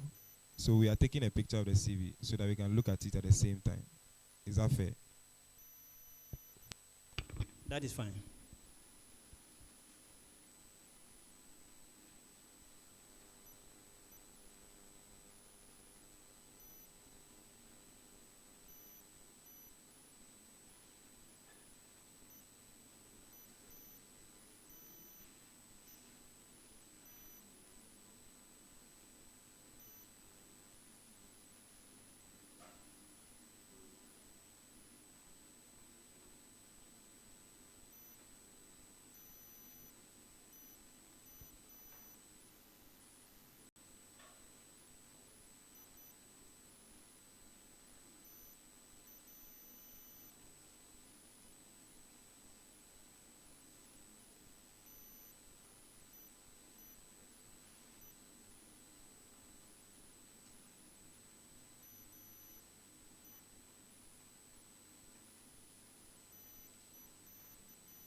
All right, thank you for your patience. Mr. Mankwa. Good afternoon. Good afternoon. How are you guys doing? We are doing great. Thank you. All right, so my question goes to the two of you, so any of you can answer. Okay. So, can you explain the primary responsibilities of the SRC president and how you intend to fulfill them? Yes, so the primary responsibilities of the SRC president has been stipulated in Article 19 of the SRC Constitution. So, one, the SRC president shall be the chief spokesperson of all students. Two, the SRC president, with all intent and purpose, in a disciplined manner, shall manage or run the day-to-day affairs of the SRC. The SRC president is a signatory to all vouchers that the SRC receive. All right. So the SRC president is also, the SRC president also gives He said he's a signatory to all vouchers. The word? Sorry, vouchers. Okay. All right. Let me use that. I just want to, I didn't hear you. I want vouchers, to be sure. VU, That's fine. VOU. Please go on. Please go on. All right. So the SRC president is a signatory. It gives the final authorization, okay, to all financial disbursement approved by the executive committee. The SRC president represents the student body. All right, thank you. On Thank you. the university council. Thank you. All right, so how familiar are you with the current issues and challenges facing students in UHAS, and what strategies do you propose to address them? My question again, how familiar are you with the current issues and challenges facing students in UHAS, and what are the strategies that you want to use to address them? So first, give me the current issues that you are familiar with and the strategies that you want to take to address them. Thank you so much. I think with the very current issue that students are facing, I must begin with security.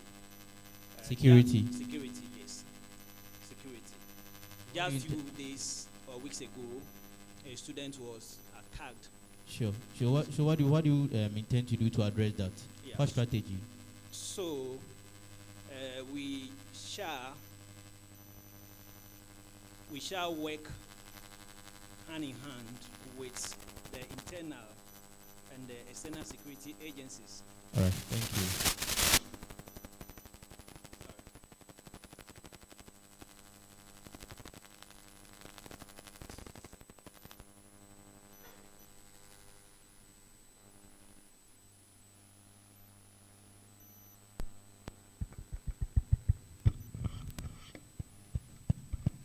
Hello.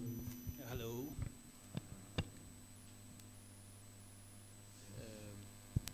I must say, I'm impressed with your policy documents. Thank you, Chair. I'm very impressed, but your CVs are very, very dissatisfying to me.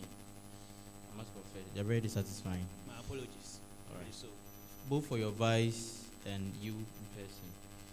I'm very dissatisfied. Okay. So I believe you know the SRC president is an advocate, right? very true. All right.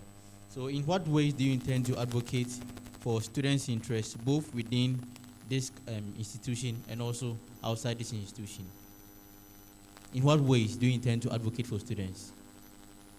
So within UHAS and also outside UHAS? So advocacy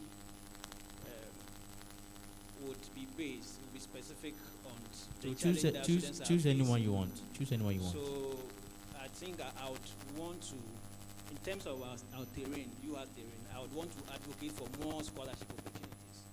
UHAS what? UHAS terrain. Terrain. Yeah, the terrain here. Okay. I would want to Where terrain means? Terrain means an enclave or a setting. Okay. Continue. All right. So I will advocate for more scholarship opportunities for UHAS students because one, our fees are quite higher comparatively to our other universities in Ghana. Two, because of How much is your fees? we pay 12,000.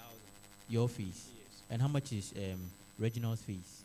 Regional fees, they pay around 3,000 to 4,000. Reginald, please give the mic to him.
Please, are you considering the old or The old one. Okay. I do not remember that, but if it is there, then it is true. Like I said, I've updated it. So what I have here is the new one. So are you good at graphic designing? Yes. Yes, good. Hello. But I want to say something. He asked you whether you are abreast with the old CV, in that there's a portion where you noted that you are good at graphic designing, right? You see, this vetting delayed for about 8 to 10 minutes because you told us that you presented, first of all, 2 CVs to us, and you told us that you like us to focus on the old one. Is that right or wrong? Yes. So, but in the new one, each of us had a copy of the new one. Okay. And then you made us go through the pain of a panelist reading or going through the CV and then passing it on to another panelist to go through, so that we'll be abreast with the old CV. Yes or no?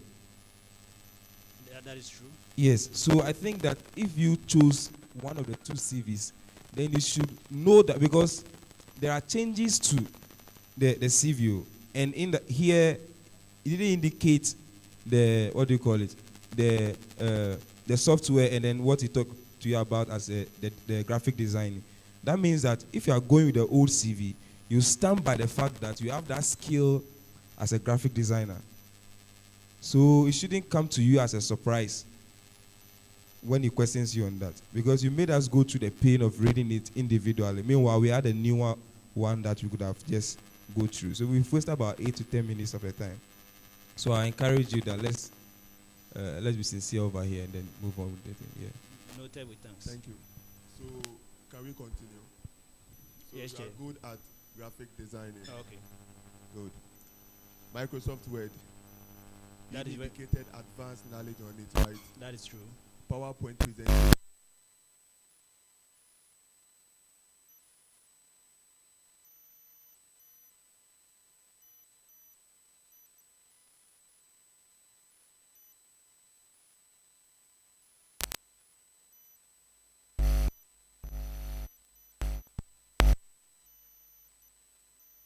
Designing.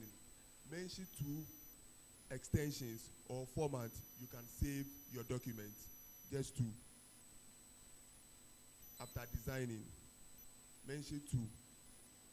So if you are not able to answer the question, I'll rule it out, meaning you are lying to us.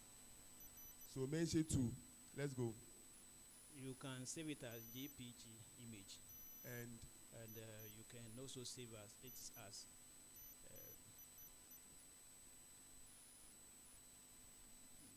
okay, let's I don't remember continue. the rest. So you don't have, so I can say that you have limited, even the JPG or JPEG you just mentioned is because probably someone sent your flyer to you and you saw that one.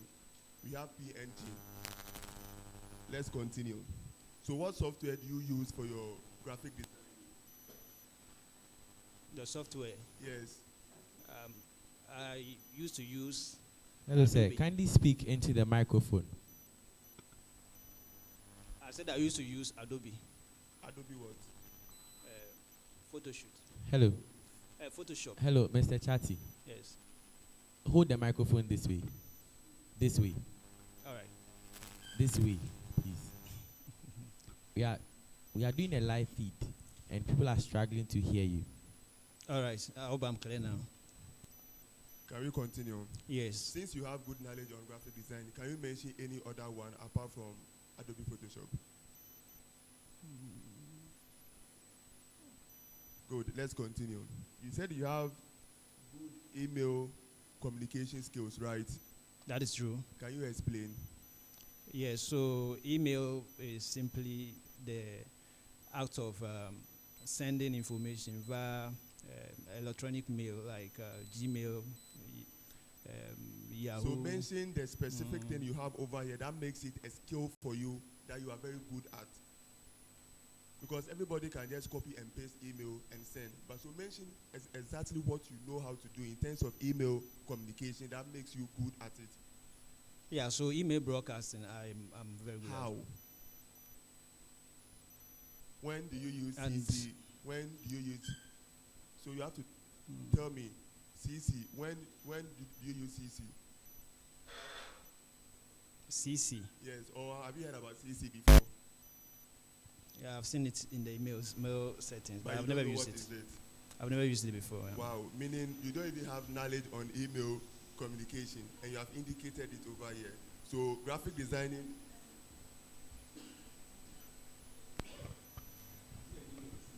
Yes.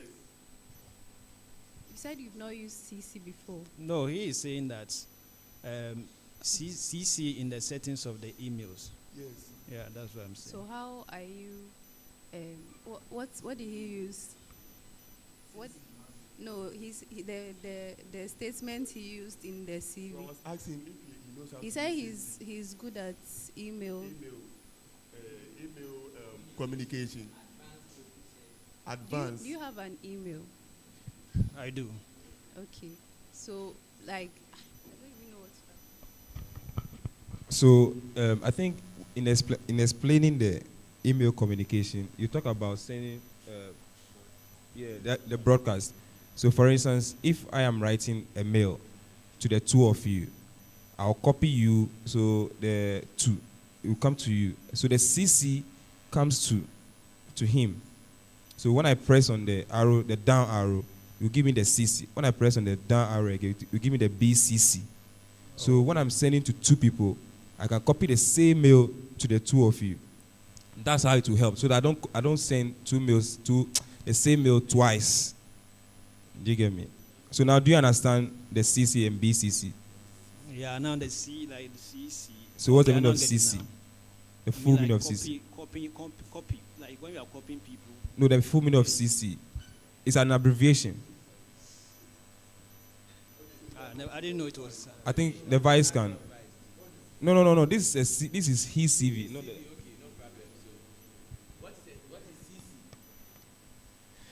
because if you tell us that you have an advanced proficiency in email communication, then you should at least know CC, how to use CC, and then BCC, and then the meaning of it.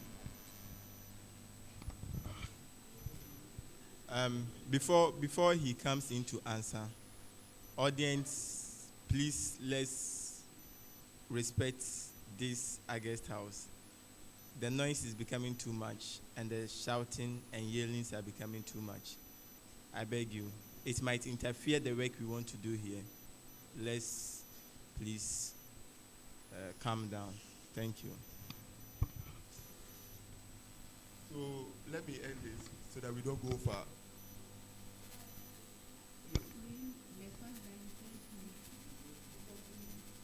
Okay, so do you know the CC? Do you know? Yes or no? So I'll take it out. Meaning with these two, graphic design and email communication, and the rest, you are lying to us. So we can conclude yes or no. I use the Yes tool or for no. broadcasting, but Yes I didn't or pay no. attention to the details of No. the CC. Yes that. or no. With these two, you don't have advanced knowledge on what you have stated over here. Yes or no. So you have lied to us. Yes or no. Let's end it here. Yes or no.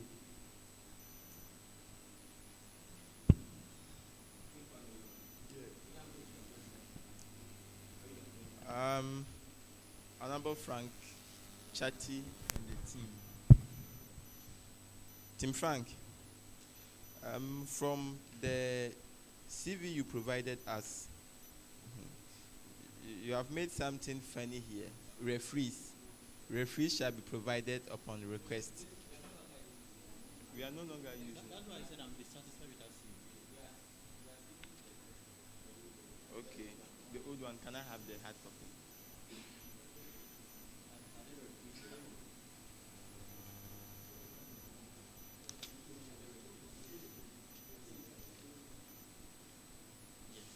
Okay, so here we have referees. That's very nice. But I don't think this is all the referees, or these are, you've cited all the important people you worked with, because you were student politician of the year, parliamentarian of the year, academic, SRC I don't know getting it. Okay, MSA Health Committee Chair or something, and then there is a certificate for it, but you have not Committee, cited the sorry. exact person who gave you that certificate. So I don't know if it is actually true here, because the referee is to tell me that okay, at any point in time I pick this very document, I should be able to call the person to confirm that yes, you were truly a committee chair or you were not a committee chair. Because last year, one of the issues that popped up was that you provided a citation, and then people were arguing that that citation was false. So now that you have not provided all the people you have worked with, don't you think this is questionable? Anyway, that is not my duty. Mine is to assess you on your readiness and preparedness for the position you are coming in for. And I will want to start with Reginald. Mr. Reginald, from your leadership experiences, you were a school prefect, assistant house captain, student rep during vocational training, and then Hohoi Provincial SRC PRO. Have you dealt with all this? Have you dealt with the problems on Hohoi campus that you want us to vote for you to become the vice president of UHAS? SRC. Please, I haven't dealt with all. Which of the problems have you identified on your campus, and how have you made input? Okay, thank you. Students have challenge with academics, so, and it is because of academics that they are in school. So through my little ways and efforts, we've been able to make an impact. Mostly it is through organizing of tutorial sessions and making solved past questions available to them. Thank you. Do you think you personally you need help when it comes to academics? Of course, yes. The reason is that I know not all. So you want to become SRC president just because people are having academic issues and you want to help them. That is your main focus. No, please. You said if I have dealt with all, and I said some. That's why I've mentioned So that. this is the only thing you have dealt with, and this is the reason why you want to become SRC president. You have been a PRO, so I was expecting that maybe you would want to become the PRO of the SRC or something like. Or don't you think you can be a PRO rather than becoming a vice president? No, please. So what makes you think you can be a vice president?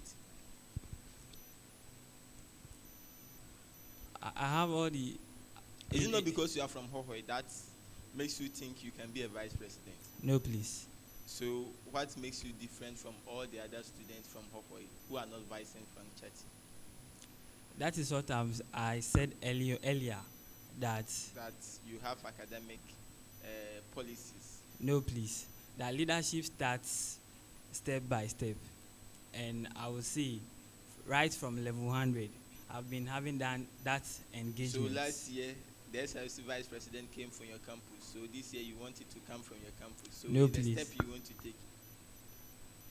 Please, is that the step you want to take? Last year the SRC vice president came from your campus, and this year too you want it to come from there. That's the step you want to take. No, please. Okay, that's fine.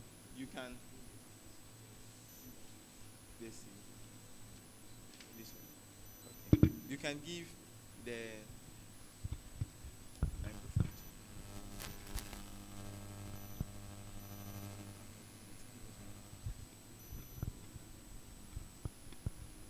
Mr. Frank Chati. Yes, Chair. Do you have any alliance with any of the other aspirants, like maybe provincial will come, federal will come, federal treasurer, federal secretary? Do you have any alliance with any of the other contestants? Alliance. Yes. Please, could you explain that? I should explain that. Okay. So alliance, what I mean by alliance is that maybe you have formed a team that, okay, Madam Yvette, PA level 400 student, if you are going to vote for secretary, since you are part of my team, please vote for Mawuli Spencer, who is also part of the team we want to work with as an SRC executive when we are all voted into office. I get you. I do not have any alliance of such nature. You have not formed an alliance? Any alliance of such nature. And do you intend to form one? For now, no. Do you intend to form one? No, please. Okay, sure. From the positions you have held so far, what makes you different from all the other aspirants coming for the SRC presidential position? Yes, so thank you so much for that question. Since I came to UHAS, I have been involved in student activism, and I've had opportunity to serve in the SRC as an academic affairs committee chairperson and also as a parliamentarian during the 2020-2021 academic year, led by Apalu and Ajimai. And I've made positive strides in improving the life of students on campus. One of them has to do with the fact that I was able to negotiate with management to allow students who were then owing school fees at the end of the first and the second semester to be allowed to register their courses. Do you think that was your responsibility as a committee chair? I do agree that was my responsibility. It was your responsibility to make sure students register. Yes, as an academic affairs committee chairperson, I'm more concerned about the academic life of students on campus. So yes. Don't you think it's a university policy rather than an SRC appealing to the university board that they should allow students to register? As long as there's a problem that affects the life of students on campus. I said, don't you agree that is a policy in UHAS rather than an SRC appealing to administration that they should allow students to register their courses? That is not a policy in UHAS. That's not a policy in UHAS. Okay, so you can continue with what you were saying. Yes, so we engage management diplomatically to allow students who were owing to register. And that gave most people who were financially challenged, because I mean all fingers are not equal. Aside that, did you do any other thing as an SRC committee chairperson? You realize that in the 2020-2021 academic year, we produced spiral notebooks, laminated spiral notebooks, and we distributed the spiral notebooks. Was that your policy, or it was the policy of the SRC president? It was my idea, and I pushed it. Was that your policy, or it was the policy of the SRC president? It was the policy of our administration, because I was working for him and for students. Are you aware when he came around to campaign, we all listened to the things he came to tell us? I know. I always go on campaign with him. So, was it captured in his policy that he would provide spiral notebook, or you gave him the idea when he won that, okay, let's provide spiral notebooks for students? It was teamwork.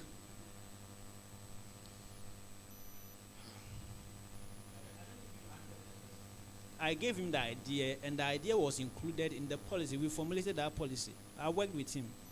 And it was Honorable Apalu's policy document to provide spiral notebooks to students. So you coming right now to tell us it was your idea. Don't you think you are telling lies? Because already there are a lot of falsehoods you have provided here, and you yourself, you can affirm to it. I have not provided enough falsehood. But what I'm saying is that right now, I'm here with my vice. Our picture is Team Frank policy document. My name is indicated boldly on it at the back. If you turn it, Frank Chatty. But his ideas are there. And so this is Team Frank. So Team Frank, you don't have any committee chairperson's picture or any committee chairperson's name here. So anything here belongs to Reginald and Frank Chatty. Do you get what I'm? Do you get what I really understand what you are trying to say. However, I disagree with you on the grounds that your philosophy you can disagree because you feel maybe you gave the idea, but it wasn't your policy, and you shouldn't go anywhere and tell people that it was your idea since you don't have any proof of it. I received citation for that, and it is a proof that it was my idea. Honorable Frank Chatti, thank you. Thank you so much. Team Frank. Good. Yes, Chair. Good evening. Okay. I have just a few questions for you, so I'll start with you before I move on to your vice. In every establishment, there's a leadership. Under which leadership is this university? Mention the offices under whose leadership this university is under. The leadership. Yes. The leadership of Prof. Lydia Aziato. Mention the offices. The offices, okay. The principal offices, okay. So we have the office of the Vice Chancellor. Occupied by Prof. Lydia Aziato. And we have the office of the Registrar, occupied by Ms. Ya Opuni Amankwa. And we have the office of the university's chairman, Justice Victor J.M. Duchi. Is that all? These are the principal offices of the university. I don't think the chairperson of the University Council has an office. He doesn't have an office. The chair, His Lordship Justice Duchi, doesn't have an office. Well, so there's no office to the chair of the University Council. Thank you. Okay. Is that all? So we have other directorates, and they are. No, they are I'm talking about the main ones at the top. The main ones at the top. You've okay, so mentioned the Vice Chancellor, the Registrar. Pro Vice Chancellor. Who is the who is Prof. Harry Togbo. Okay. Please hand over the microphone to your Vice.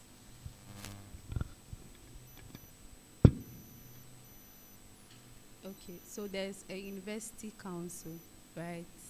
Yes, please. Okay.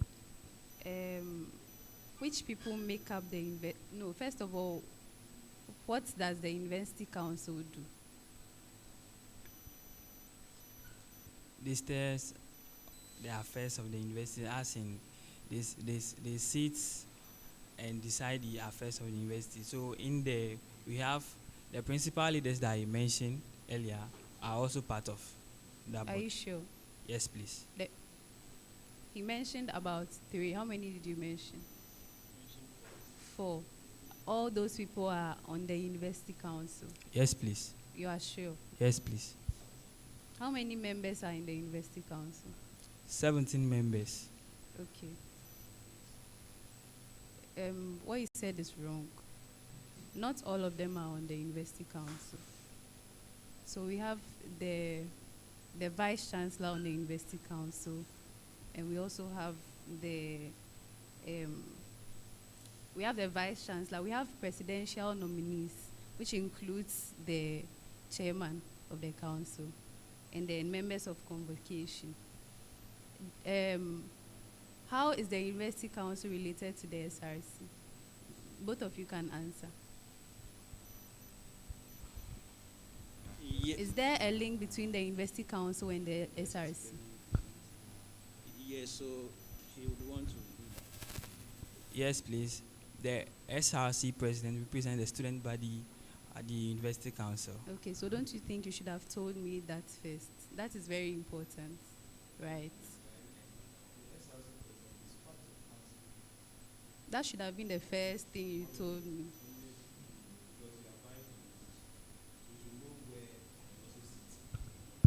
Okay, so from here you can go and read about the university council. Thank you.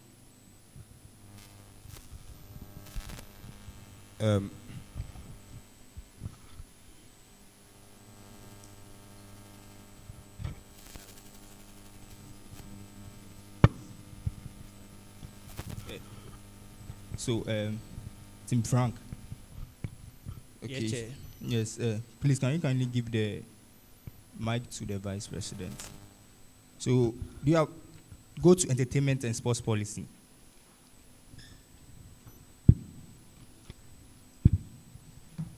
You are all abreast with the policy document, right? Yes, please. Yes, so we shall liaise with University Sports Unit to bargain for special academic and welfare privileges for our sportsmen. What have you heard that is happening? I realized that when my colleagues or our students, when they go for sports on behalf of the school, we do take eye when they are not around, and that affects them. Do you know of such victim? Do you know a friend or a victim of such circumstance?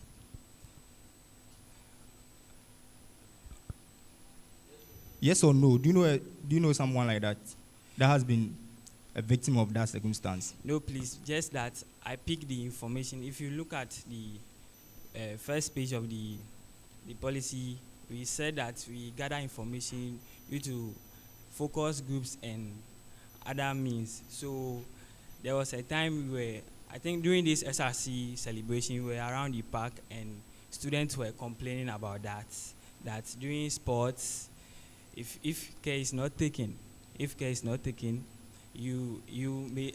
may put so much energy in it, and at the end of the day, if you go there, at the end of the day, they may write, or you may be squeezes. Yes, please. So I picked that as I was passing by. So I can't really tell a victim. Do you follow sports? Please come again. Do you follow sports? Not really. You don't really follow sports? Yes, please. Okay. Do you know the number of people who were failed? Do you know the total number of people who were failed? I mean, had a receipt, failed it, so they are now repeated. Do you know them? And No, among please. them, do you know anyone that is a sports person? I said no, please. You don't know. So how does this benefit them? Probably it's fine, but then they are also academically good, so they can pull through and then go their way. No, So how please. does this hold water? That is what I'm saying, that as I was passing by, I eavesdropped. They were saying it and I heard. Eavesdrop. Yes, please. That's fine. So let's move to physical development project. You are coming from Hohoi, okay? And then I'm reading through your policy document, and I'm just seeing buildings, secretariats, buildings.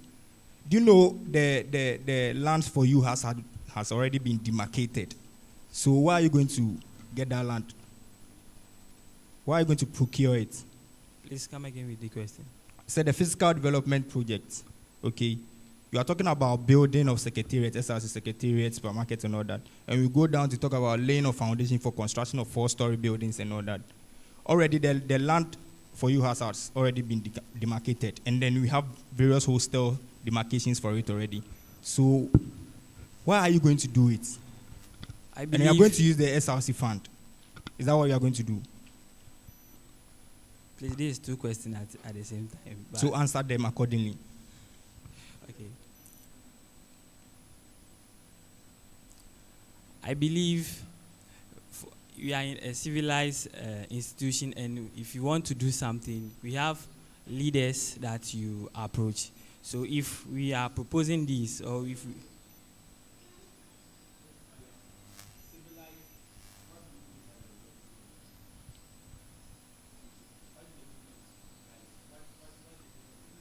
Because the word you just used. I'm talking about educated institution.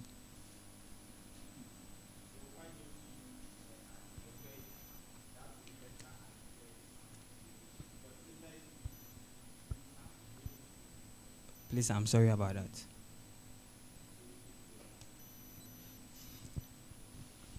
So, please, we are an educated institution, whereby if you want to do something, you have leaders that, we have processes and leaders that you have to report to them. So, I would say we will meet the Vice Chancellor. We'll have this deliberation with her, and she will definitely get us a place. She's the one that is going to get you a place. It's not as if you've seen a land outside somewhere and then you propose it. but she is going to walk you to the place and show you, I've seen a land here, so let's buy it here. Is that what you're saying? No. She used her connections. No, please. So the thing is, if you want to bring something on board, if you want to bring something into the school, you must first meet leaderships. It's just like you are home, you have your parents there, your dad and mom, and you want to do something. They are the head of the family, so at all costs, you must inform them and seek for their advice. Do you know what it takes to build, to put up a building? Do you know what it takes to build up a building? Yes, please. Because if it was that easy, the printing press would have been in blocks. You understand? Would have been in blocks. But you see what is there. Let's move on. Currently, what's the state of the canteen in Hohoi? Okay, the state of the canteen in Hohoi, it's an open place. It is roofed, and they sell on the bare floor, as in it is not tiled or even floored with cement. What is currently happening with the canteen? That's what I mean by the question, for clarity's sake. What is happening with the canteen? It is open that if you want to eat, if you don't have that courage, or let me say you are not a shy type person, you can have the chance to sit there. But it is open that even if you are there eating, everybody sees you around, and flies as well. So they are using the place as canteen, not a lecture hall.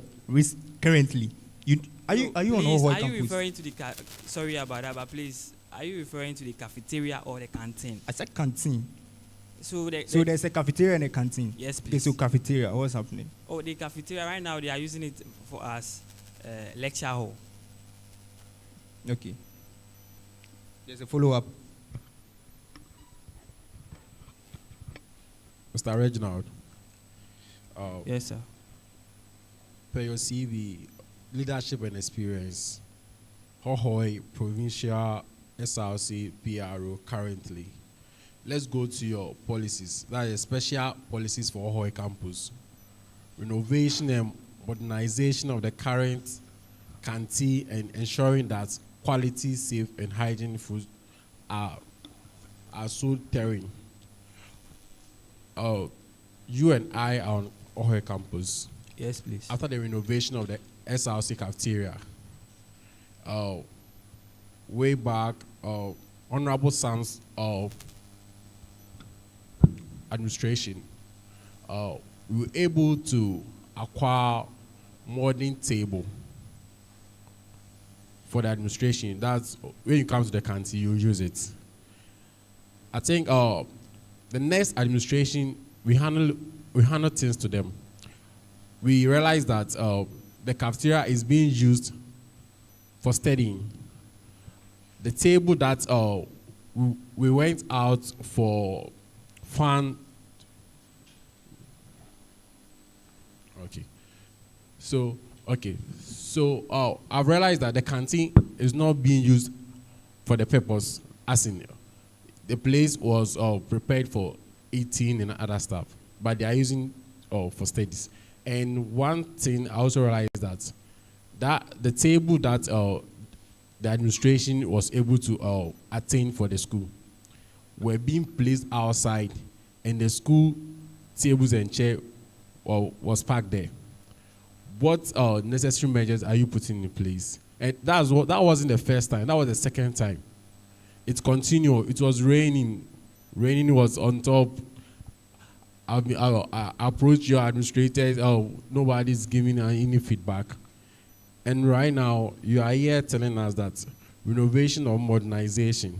And I was here, and one of the panels asked you that what measures or what problems are Hohoi people facing. You did mention of academics. I was expecting you to talk about the SRC cafeteria. You didn't mention of it. So what measures are you putting in place before tackling academics of people in Hohoi campus?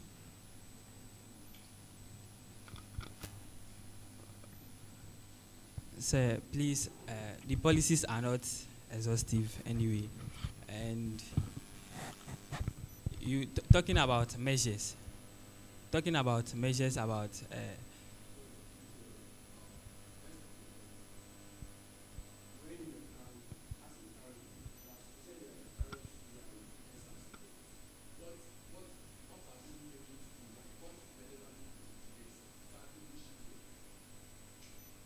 please come again.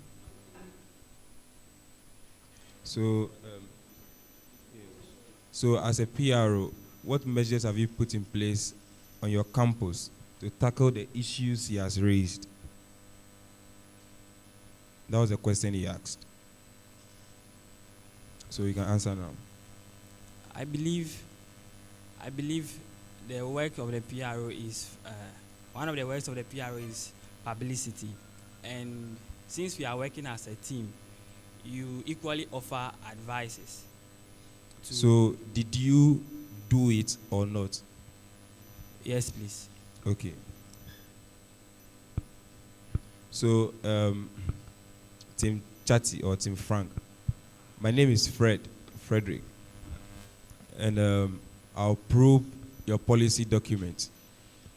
So my first question is that what is your flagship policy as a presidential aspirant?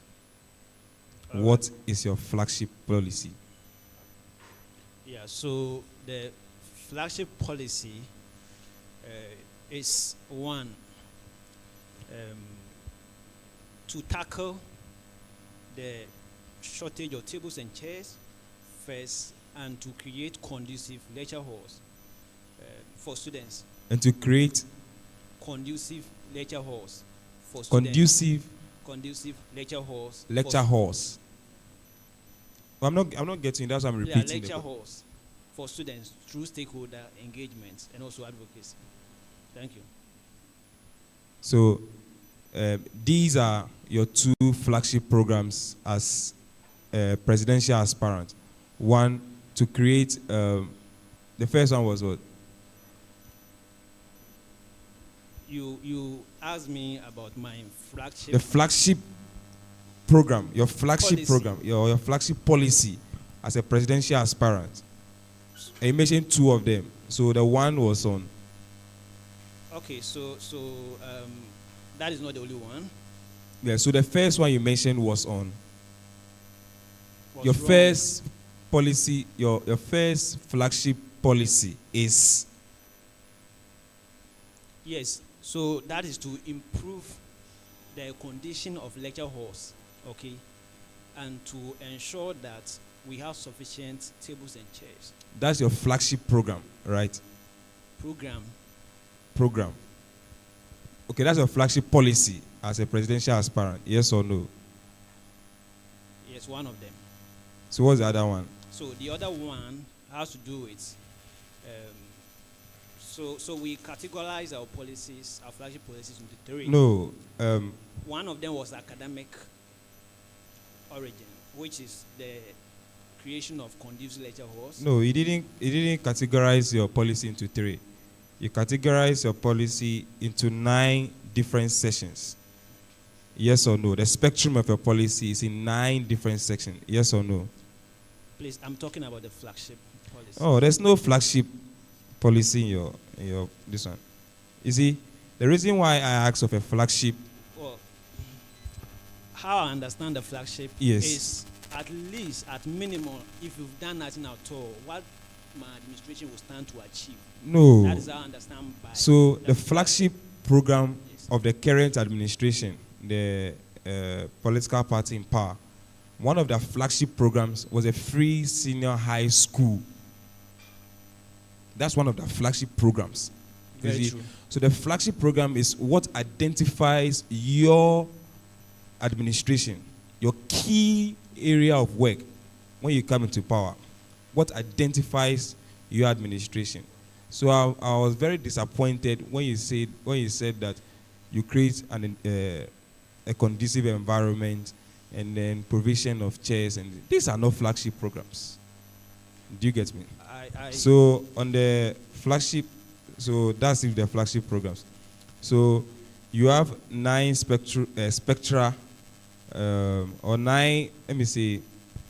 You've teamed your policies into 9 different fold. Yeah. So I'm picking the first three. First one is an administrative. Second is academic, and third is welfare. All right. Exactly. Okay. On the administrative policy, point 2, you said you give General Assembly membership status to all class representatives. 1. And then the one that follows says that you give General Assembly membership status to all departmental presidents. Now the question is that who makes the General Assembly? And what power do you have as a president to give membership to individuals? You are contradicting the constitution that brought you into power. You have no right to give membership to any classified representative that you are talking about, unless you do an amendment of that section of the Constitution. So my first question is that, so what chapter and article in the Constitution talks about the General Assembly, either in either of the provinces? I cannot remember the exact chapter, but I know what is there and what is. So what is there? What is there in the General Assembly? The General Assembly Yes. is formed by the provincial system of governance. You know, we run a decentralized sort of government, whole campus and the Wahoi campus. So the General Assembly is the higher decision-making body on the two. On the province. At the provincial Yeah. level. So what are the members of the General Assembly? So the members constitutionally, of the General Assembly yes, include the provincial president, the provincial president, the provincial treasurer, the provincial treasurer, the provincial secretary, the secretary, the provincial WUCOM, the WUCOM, and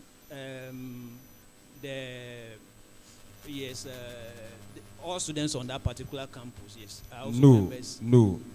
Students of that campus are not members of the General Assembly. So we have classified members of the General Assembly. And I must say that it's because you lack knowledge in that article of the Constitution. That is why you are bold enough to put there that you give General Assembly membership. You as a president do not have that power to give General Assembly membership to any category of student. It is constitutionalized in our Constitution who makes the General Assembly. So all other people may be observers, like the way we grant other students to come and observe during parliamentary sitting. So you need to cancel that out.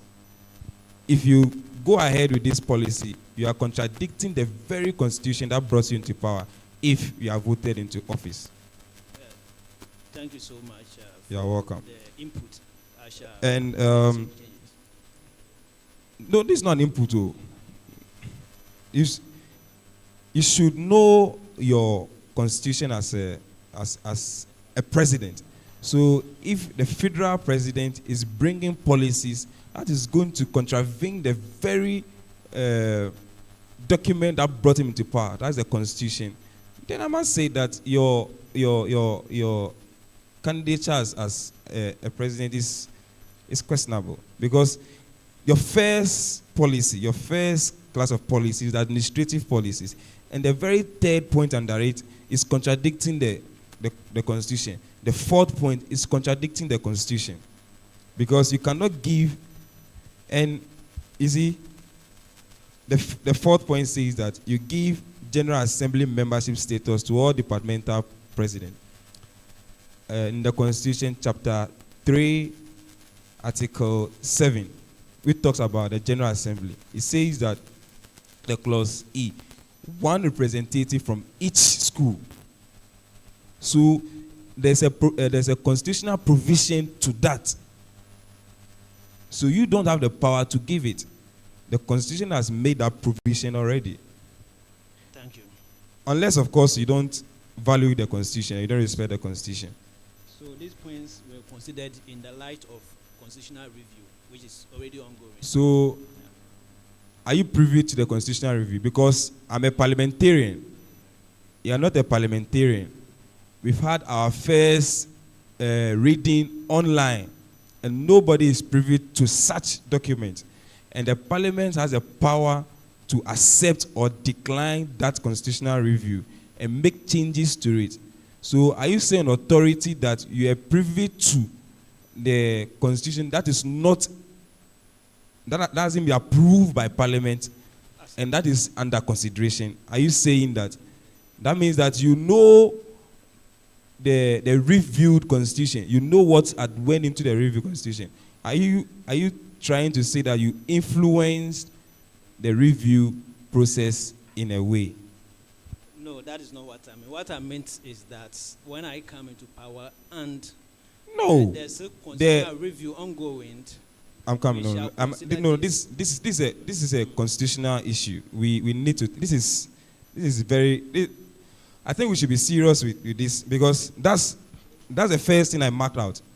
The speaker is at the back there, and Mr. Speaker, please, with all due respect, when we pass a review, when we review a constitution, how many years are we supposed to review the next constitution? It's 5 years. No, the speaker, 5 years. So when we approve this constitution and the constitution is enforced, when does a constitution review, when is the next constitution review per the year?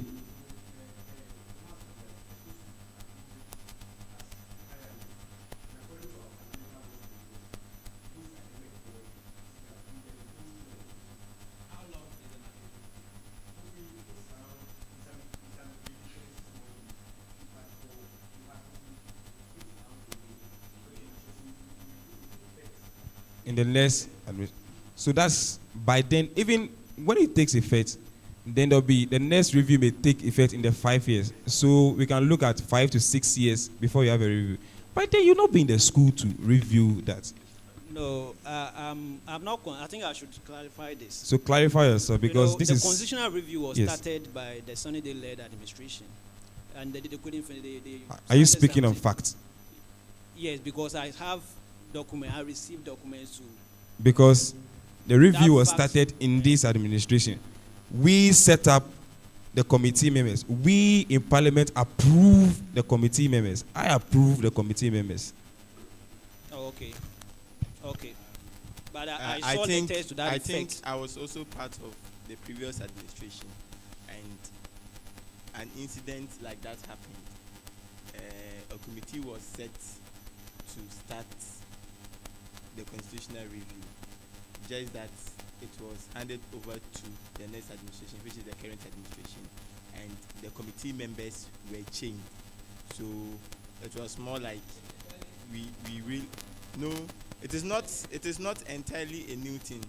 It was one of the policies or one of the programs they were undertaking, and they handed it over to the next administration. So sometimes if you hand over a project or a program to the next administration, when you come into office, what you do is that you call for documents and then you review it. So I think we can consider this as we reviewed the panel on the review committee, and then they started a new work. Sure. Okay, so away from the constitutional review, I was clarifying your points. If you just allow me to finish. Oh, he has clarified it for you. So let's continue. All right. So, in the same administrative policy, you talk about ensuring fiscal discipline, openness, and accountability across all structures of the SRC. Facilitate easy acquisition of the following. What's the third on that list? You mean the third point? Yeah, the third one. I think we explained that they give the General Assembly membership. No.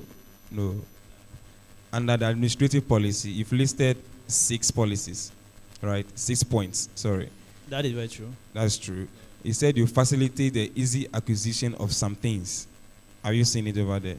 Oh, yes, I do. Good. I'm saying that mention the third item on that list. Yeah, that's the National Health Insurance. So, do you acquire the National Health Insurance Scheme, National Health Insurance Authority, National Health Insurance Card?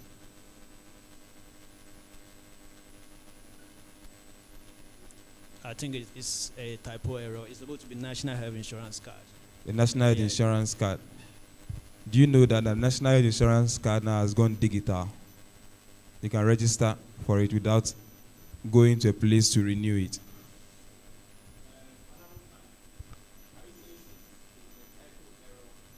An omission. An omission. Thank you for the correction. And when a student is admitted to school, one of the exercises the university allow the student to go through is that they will be checked. There'll be some examination, some health screening for the student. Don't you think that all these students may come with the National Health Insurance Card?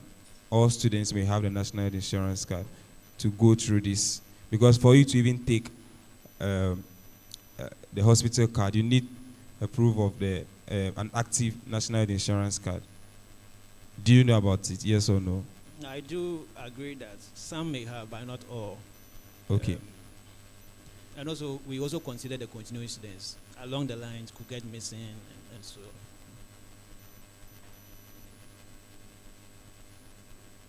All right, so academic policies. Under the academic policy, I want you to loudly read the first point. Okay, so tackling shortage of furniture. We shall put pressure. You shall put pressure. On I don't think the word is coined well. You cannot put pressure.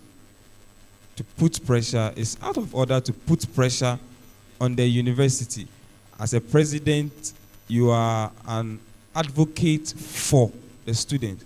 So the right word to use is to advocate for it. If you find a problem in the university, you can advocate for it, engage stakeholders to come and help. You cannot say you put pressure. So the question now is that how are you going to put pressure on the university management? Are you going to take them on? Are you going to invite a media house there? Because under your entertainment policy, you made mention that City FM and Joy News shall be partnered to cover all programs during week celebration. Your choice of words is critical. And you said that City FM and Joy News shall. Now these are two different media houses.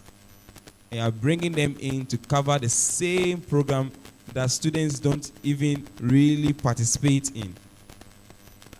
At the expense of the SRC coffers. And they say they have to cover all programs. All programs. Shall is mandatory, yes. And it means that you have, oh, that's page 10. Sorry, page 11. Sorry. Page 11, the first point.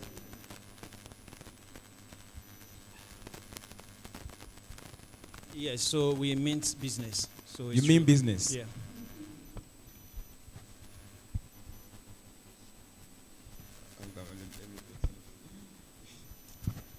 All right. So back to page 5. You talk about putting pressure. Do you accept that the word you use over there is wrong? Because one panelist is telling me that the alternative word to put pressure is to demonstrate. So are you going to put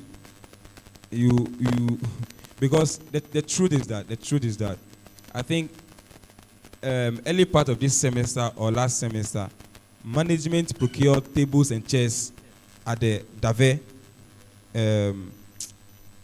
the Dave campus, and it was put in place. In front of the lecture halls. And then I think about a week or so time, they sent all the tables inside and replaced all the broken tables and chairs. So I think management has seen the problem. Management is working towards it. So it is unless you are not privy to the issues at hand, unless you are not seeing what management is doing to the problems that we talk about. Do you understand? Because even with your security issue, yes, there may be instances that students may be attacked, but on the Soko de Campos, management has set up a police a point over there where official policemen and women run that office. Do you get it?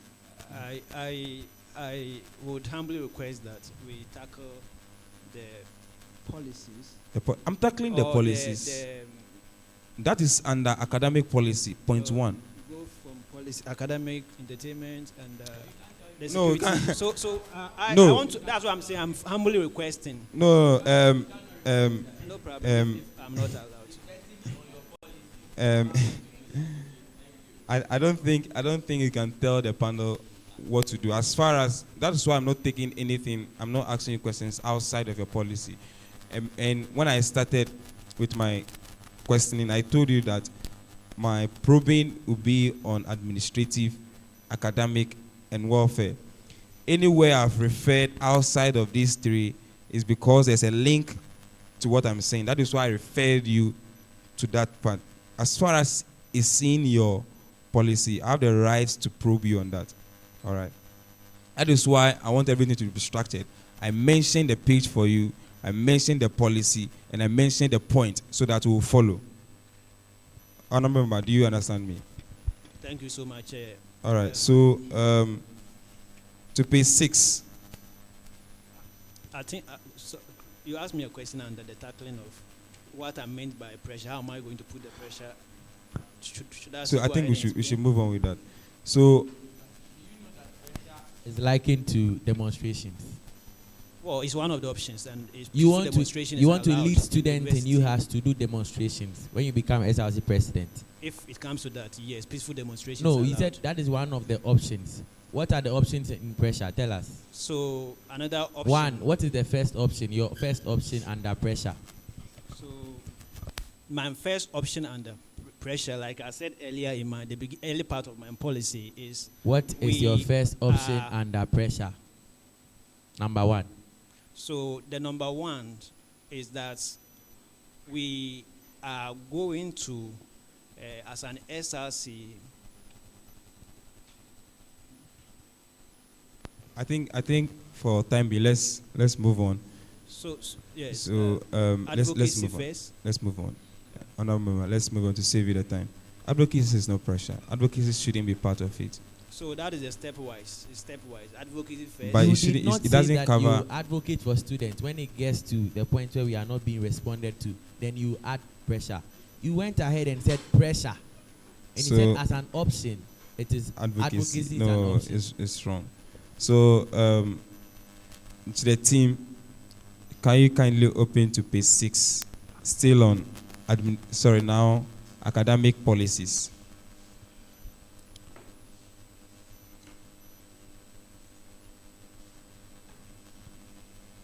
The first point over there, you said you ensure flexible school fees payment plan.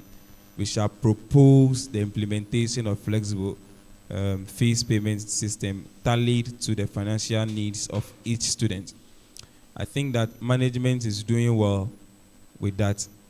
In as much as a student is supposed to pay the full percentage, the 100% of school fees in the first semester, there have been so many instances that management have allowed students to pay 50% of fees and allow them to register in the first semester to take classes or lectures and then take their exams, and then the second semester they make full payment. So I think management has captured this over here, so it is redundant for you to repeat this policy. On policy 3, on that same page, you said you push for the abolishment of repetition. 3, the third point. You know, if I could also be given the opportunity. The first one. Yes. Oh yeah, you can. So we are saying that we ensure a flexible fees payment plan. The fees payment plan we are talking about is going to be tallied to the needs of the individual student. We understand all fingers are not equal. Do you understand? So it's our financial needs. Currently, there's a policy which is the 50-50 payment plan. It's Yes. a policy, actually. Yes. So if you pay 50% of the school fee, you'll be allowed to register. Yes. and then sit for the Yes. end of it. But if you pay below that, you Yes. won't be allowed. Yes. So last semester, there were a couple of students Yes. who were not allowed to write it because they fell They below failed the to pay, yes. 50%. Yes. The 50% target. So we are saying that some students probably within the first semester wouldn't be able to pay the 50%. However, they can pay 30 and later in the second semester pay the 70 based on their financial capacity. So yes, so that is what I mean by we, instead of the 50-50%, it's a positive, no, if instead of 50-50, you go for the 50-50 is moving in the positive direction. Yeah. However, what we are proposing is a better way to meet the financial needs of students. If I'm getting you right, with the example you've mentioned, you propose 30%. Do you know that if you propose 30%, which falls short of the 50%, it means that in the second semester, the student is going to make 70% of school fees payment? Do you know that, yes or no? Yeah, that is exactly what I mean. Don't you think that the 70% is harsher than the 50% in the second semester? Do you know that the break, I want to learn. The break between the first semester and second semester originally is 2 weeks. So if students are going to take more than 2 months in a previous year to make 30% school fees payment and take 2 weeks to make 70% school fees payment, don't you think it's not rational enough? That is why I don't think it's not rational. That is, and I want to explain why. You can explain why. My explanation is that Yes. all of us, we have our own financial issues. For Yes. instance, I may not be able to pay the 50% this semester, but next semester, I can pay whatever percentage that's left.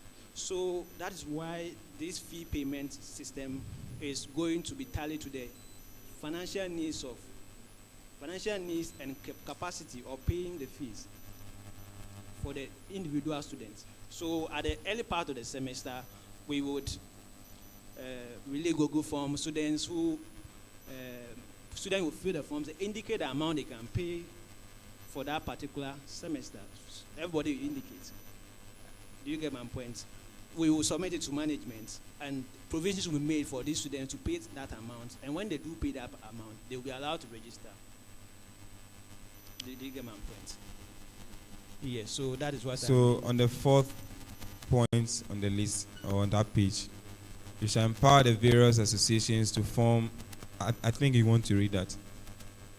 Yeah, so we shall empower the various associations to form tutorial teams which shall be in the service of providing tutorage to students facing academic challenges.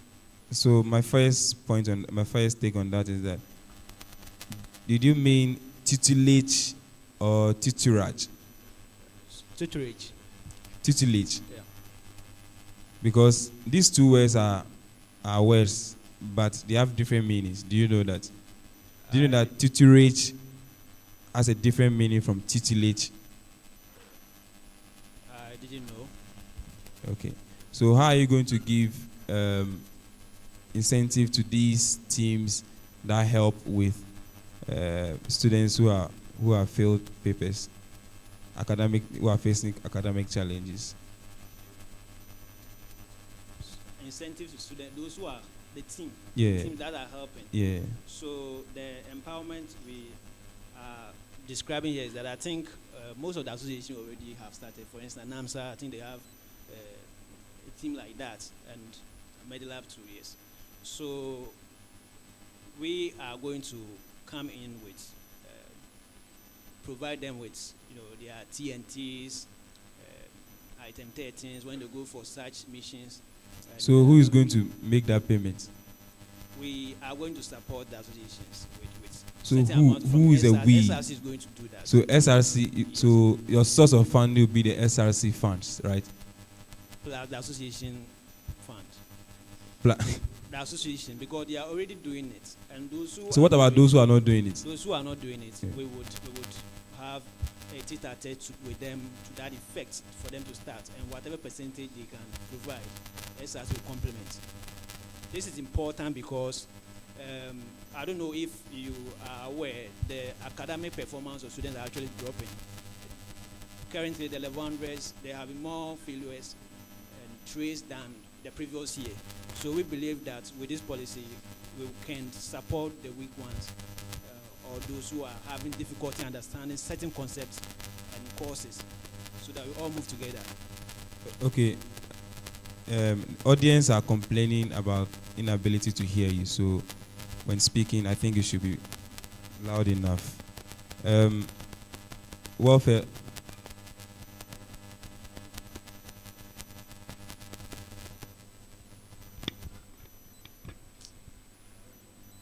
Yes, sir.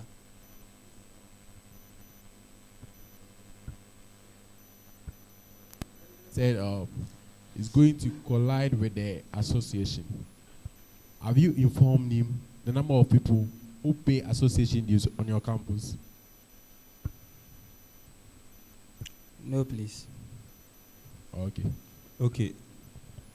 So, on your third policy, which is welfare policies, you talk about, I think, point 2, liaising with management to ensure the provision of special medical care and services to the physically challenged and the students with chronic illnesses. Is that right or wrong? That is very true. All right. My question to you is that list 5 physically challenged students or physically challenged situations you've seen on campus. 5 of them. Yes. Physically so challenged. 5. I know. 1. I know a lady who has one of her hands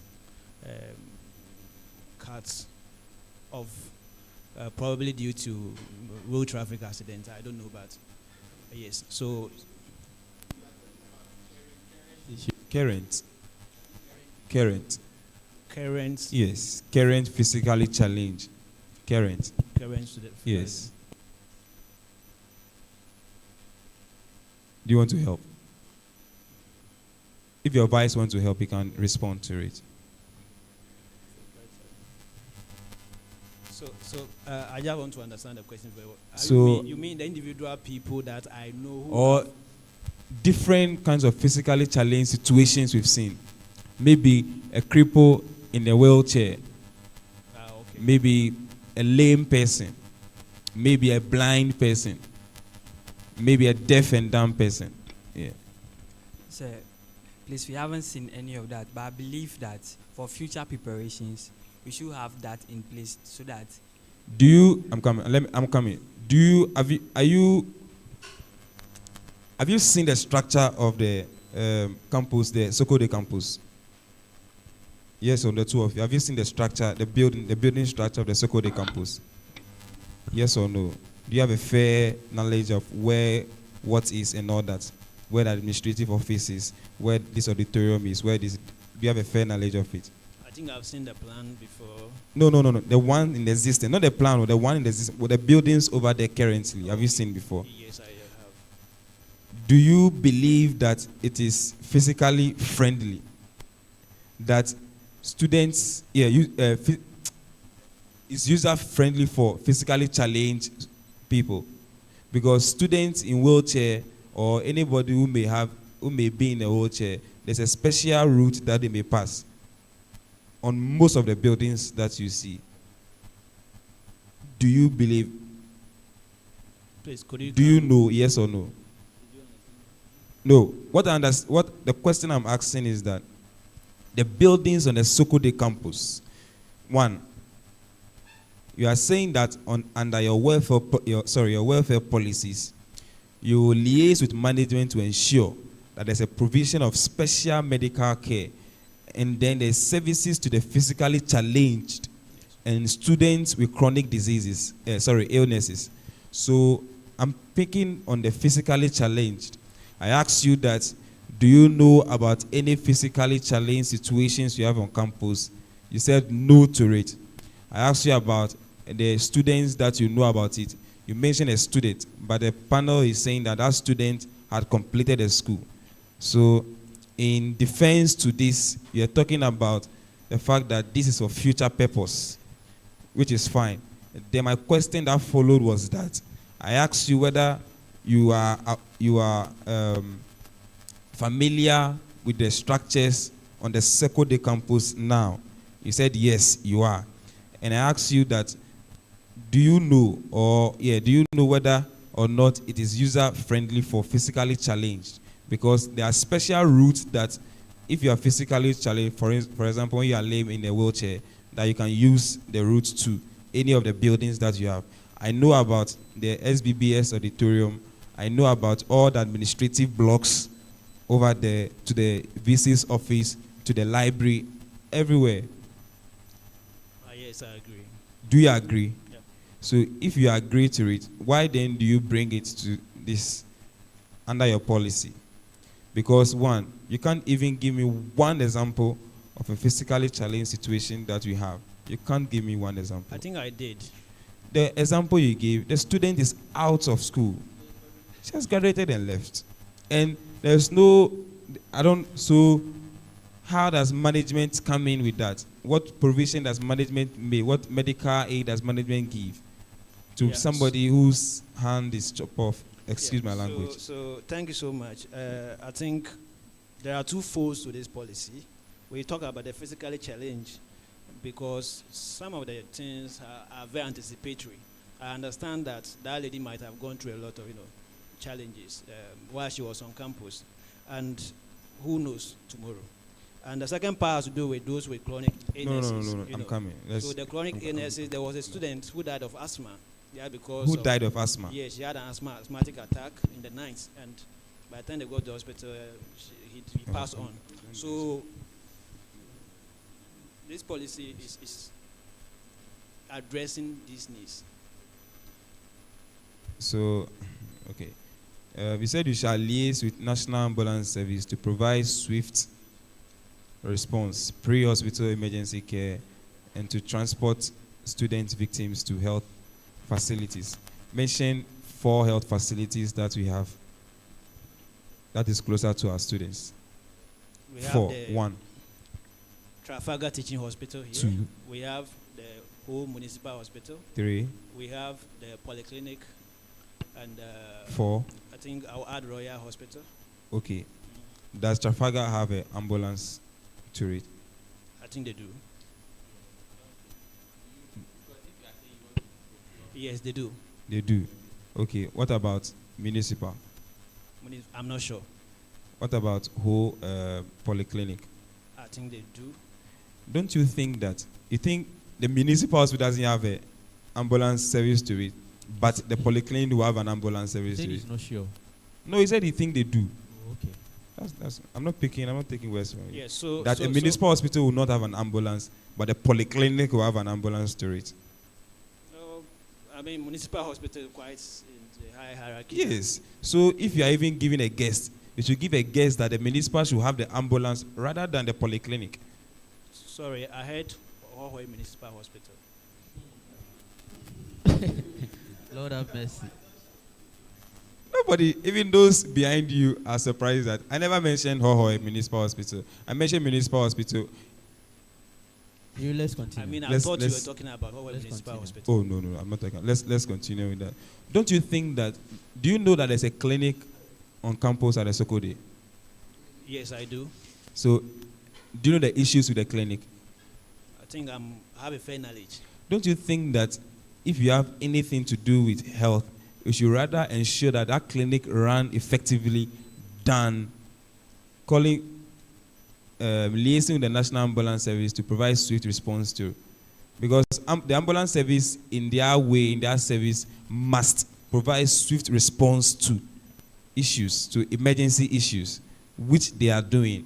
The president has allocated one constituency, one ambulance, which is working. The Trafalgar has an ambulance over there at the car park over there. Don't you think that you rather divert funds to the clinic and then make sure that the clinic is operational rather than calling for, because in as much as we may have emergency in this university, like you've mentioned, the numbers are not really high enough. Do you get it? As compared to students who may have illnesses on campus, who may need first aids and all that. So I think that if you have anything contribution to health, you should rather divert it to the clinics, the clinic that is not really operational now, than looking for ambulances. You talk about donating to my... I agree with you perfectly, and I want to thank you for that. You're welcome. If I'm elected as the president, you're welcome. Through your approval, I shall ensure that. Thank you. So my last question on that, you talk about blood donation, and then you are targeting 1,000 plus units of blood. In that you do it in 2 phases. You give one phase in the first semester, and then another phase in the second semester. I want to assume that if you are targeting 1,000 units of blood, you want to give 500 units in the first semester, right? And then Possibly, yes. the 500 units in the second semester. Is that right? Yeah. My question to you is that how much or how many males make 1 unit of blood? It's 500 mils. 500 males make 1 unit of blood. Yes. So, do you know that you are in medical school? Yes. Do you know that your association held a blood donation exercise? Yes or no? I think over the years they have been involved in this. No. Do you know about the current one? Yes or no? I do not remember. You do not know. You are in association. If really blood donation is of a concern to you, your very present association has done one, and you never have an idea of it, but you want to go outside and go and donate blood, 1,000 plus units of blood. Do you know the storage capacity at the blood bank? Historical, but no, I'm privy to that. All right, thank you.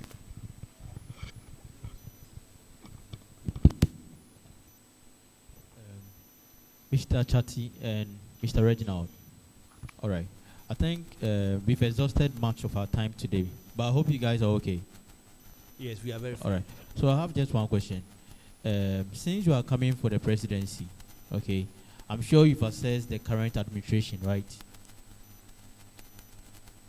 I'm asking, since you are coming for the portfolio of the presidency, I'm guessing you must have assessed the current administration to see some gaps that you would like to fill, correct? Okay, sure.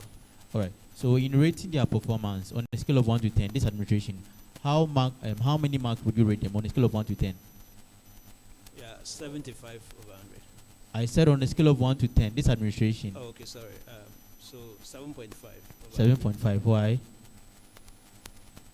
Why would you give them that marks? Why? I would give them that marks because if it had not been for the fact that we have an SRC that is functioning, we wouldn't even be sitting here. We would run into chaos. So the fact that we have leaders who are running the day-to-day affairs of the SRC. No. I said, why would you give them that mark? So maybe because of this, that. That is what I'm saying. Okay. So they have kept the association running up to this point. Okay.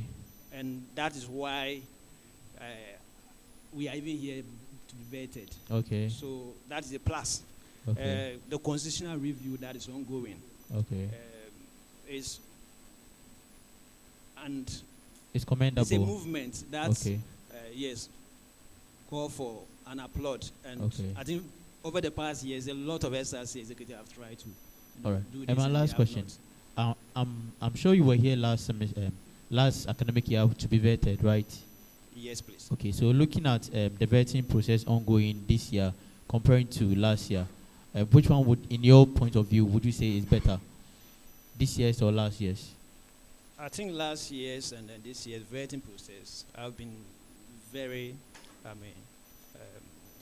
transparent, just, and then I would say that they are on the same rating. They're on the same scale. This year and last year's vetting are on the same scale. Yes, please. Thank you. All right, Mr. Chatty, I'll be ending with your knowledge of the SRC Constitution. My first question to you, in terms of number, what is the composition of the SRC? Number.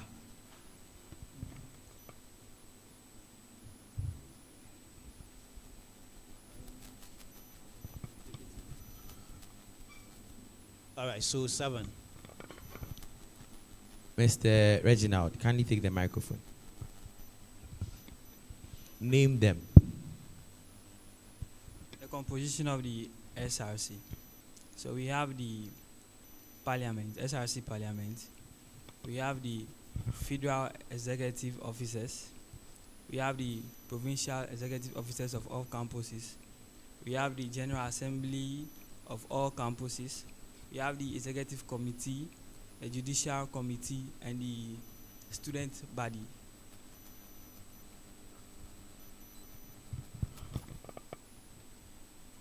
Under what condition does the Constitution provide that we have emergency meetings?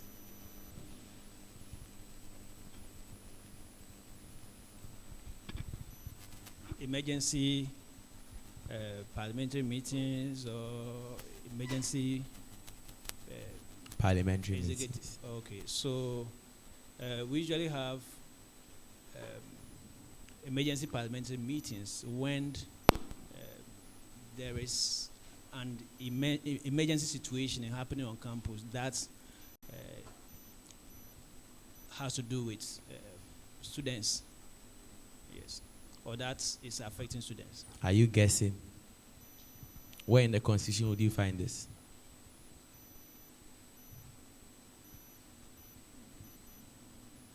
I usually don't chew those articles. Do you know it, Mr. Vice President? Aspirant. Because it is not even in the Constitution. All right, my final question.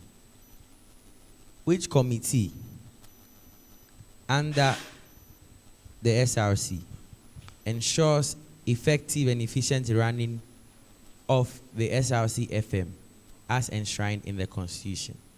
That is the editorial committee. All right, thank you. Do you have any questions for?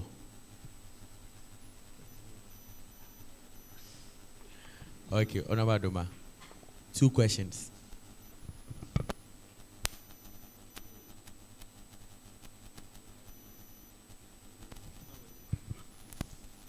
It's working. Okay. That's fine. Tim Frank, I was supposed to assess you on accommodation/hostel policies, scholarship policies, and entertainment policies. So I'll ask one question from each of these fields that you have talked about. But before I go into the questions, from the accommodation, we shall take the necessary steps to liaise with Works and Physical Development Directorates, regional municipal assemblies, and estate developers within HO to procure affordable and secure private hostel facilities for continuing students. Are you aware there is too much space in DFIAT that it can accommodate over 200 students as we speak? Yes. Aside DFIAT, there is also a space at Jimfuga Hostel. Are you aware? If you go to SRC 5-star hostel, there is still space. Are you aware? Yes. So, do you think this policy holds water? Since there are spaces and students are not in such hostels, is it that the students don't like those hostels, or they are not meeting the demands? Maybe the cost, and then the facilities there are not meeting the specs they want. Yes, so thank you. I think with the DFIAT hostel, the state of the hostel is very dilapidated. And then define, can you explain the state? I mean, like, it's very deplorable. It's in a very deplorable state, yes. What do you mean by deplorable? In terms of what and what? In terms Is it of that what? The beds are spoiled where you can Yes, there is poor water flow to the hostel, water supply to the hostel. When you go there, you realize that most of the wardrobes and then the mattresses are worn out, and you realize the that. Fiat hostel mattress. Yes. You also realize that. Most of the sockets and then the fans are damaged, and they have not been repairs. And So yes, Mr. generally. Frank, there is no the Fiat doesn't have any mattress issue. Last year, Acres procured 2 new pumps at the hostel. So all the information you are given here are false. Thank you. I have recently been there. I have been there. Do you know there's water issue at all the hostels? You have to move from your room and come and fetch water down. And it's not because of the state of the hostel. It's because of how the hostel was built. The height. The tanks there are not able to hold enough water. So we have the tanks down. So you have to come out and fetch water. Thank you very much. I think when it comes to the fair, it's renovation that is the biggest issue. From the scholarship policies, you wrote here ensure timely publicity of available scholarship opportunities as well as providing aid to students in the application process. And now my question is, do you think scholarship opportunities are not made available to students on time?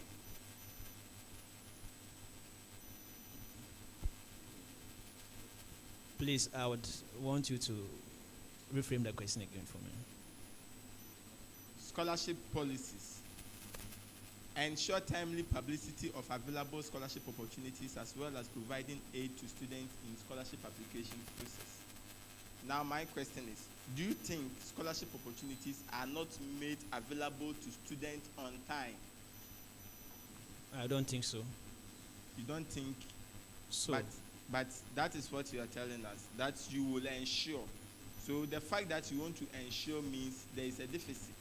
They are not doing it rightly, and you want to ensure students get access to scholarship on time. I think the local news has been doing so much work in publicizing scholarship opportunities, and when we come, we would continue with that and expand our scope. Entertainment and sports policy. The SRC week celebration under my tenure will be characterized by the following. We shall create an SRC committee celebration. We shall create an SRC week celebration committee. Honorable, you have worked in Parliament for, I think, a year, isn't it? And you know, anytime there is an SRC week celebration, we set up a committee for such a celebration. Yes. So you putting it as a policy, I don't think it's good you putting it there as a policy because it's already stated in the Constitution. Could I explain that? Pardon? Could I explain that? Okay, that's what I got from what you said. Now, back here, you wrote the purpose is to rebrand the SRC and to put it on the center of attraction. So it means the current SRC is not attractive. If I'm getting what you're saying. It is attractive. You can do more. Can you see where I'm reading from? Yes. The purpose is to rebrand the SRC and put it at the center of attraction. Yes, I can see that very clearly. Okay, that's fine. And then you also stated here, we shall rebrand our SRC week celebration as one of the biggest festivals in the Volta region. To achieve this, we shall ensure massive publicity across all the media houses in Volta region and in Greater Accra. And you came back and you are telling us City FM and Joy News shall be partnered. Please, City FM and Joy News, are they not in Accra or we have City FM and Joy News? Yes, in Accra. So why didn't you state? Why did you come back and tell us City FM and Joy FM, also stating a different, like starting with a different bullet? Thank you so much for the question. So, beginning with the first point, we creating an SRC Week Celebration Committee. Yes, it's covered in the Constitution, but what we are trying to point out is that we'll set up the committee at the early part of the first semester. And this committee shall be responsible. Do you think SRC Week celebration is important in the first place? Of course, it is. Mention 5 of its importance to we, the students. I should mention 5. Hello. 5. Yeah, I said mention 5 importance of the SRC Week celebration to we students. So the SRC Week celebration offers an avenue for socialization among students. The SRC Week celebration also give the SRC the opportunity to seek for investors and sponsorship to organize social and humanitarian programs that will benefit the students and also the community at large. The SRC Week celebration, as we are all aware, UHAS is very, very stressful. Academically, everything, the pressure is on us. So it gives students a period for them to release these stresses and also to revitalize and refreshing their mind for the academic journey ahead of them.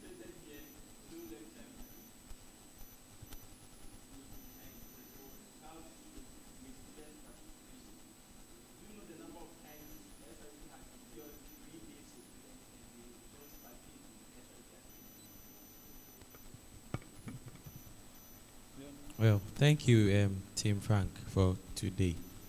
Do you have anything for the panel? The panel, yes. Any question, anything you want to tell us? Yeah, so my vice presidential aspirant and I would want to thank the panel for giving us the opportunity to be screened.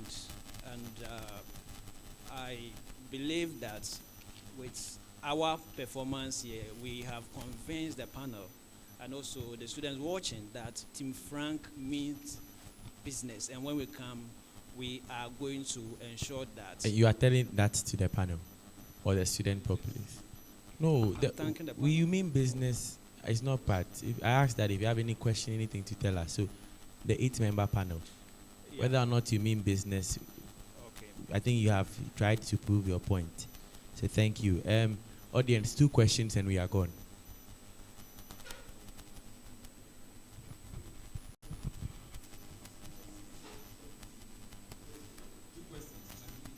Hello. Mister, please come forward. Hello? Yes. Hello? Please come. Do you have a question?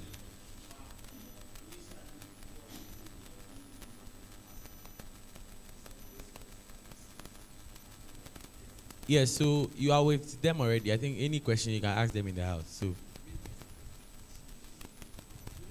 you are a supporter, are you? And so I informed you that you should come with 5 people, as in, and then we'll give them a special seat. So he identifies as somebody from your camp. So I don't know what question he will ask you. That will be fair. Please give the microphone back. Our audience, any question?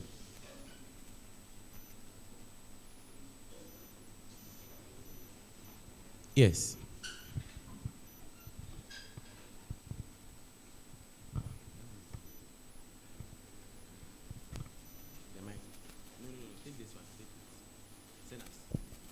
Okay, good evening.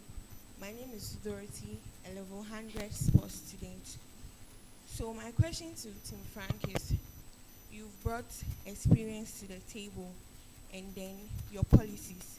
Apart from these 2 factors, what are you offering the student body? Thank you. Thank you so much, Dorothy, for the brilliant question. So apart from my policies and my experience, what am I offering students? So I'm offering students action. Team Frank would ensure that Team Frank will ensure that whatever we have stated in the policy, we are going to put it to action to improve the life of students on UHAS campus. Thank you. We wish you all the best. Have a good evening. Bye. Thank you.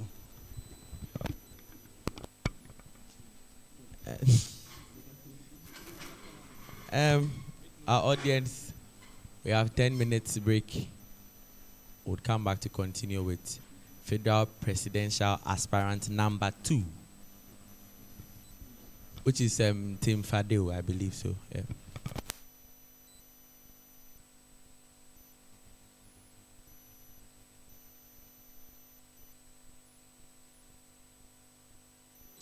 All right, so you're still live with UHAS-based TV as we are bringing you continued coverage of the vetting of the SRC panel. We just have Frank Chatti finish his vetting for today, which was quite a rather tense.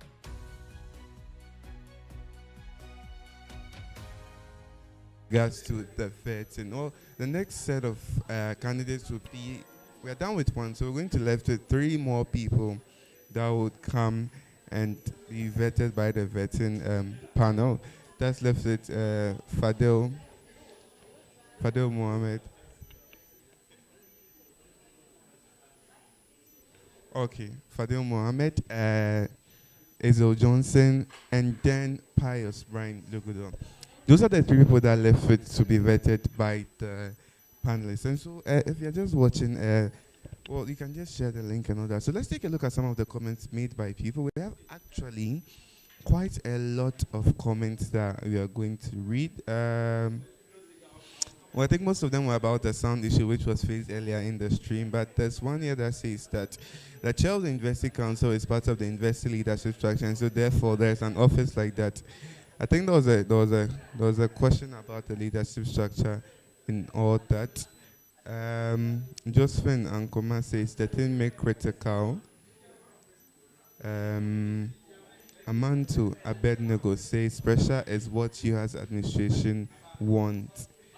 And yeah, just a couple of comments and people reacting to the questions faced by Team Frank Chatti with regards to the vetting for 2023. So let us know in the comment section what you think. How did the vetting go for you? Was it smooth? Was it okay? Are you okay with the panel's line of questioning? Because again, people have raised concern. I think there was a comment earlier which says that the questions the panelists are asking keep repeating.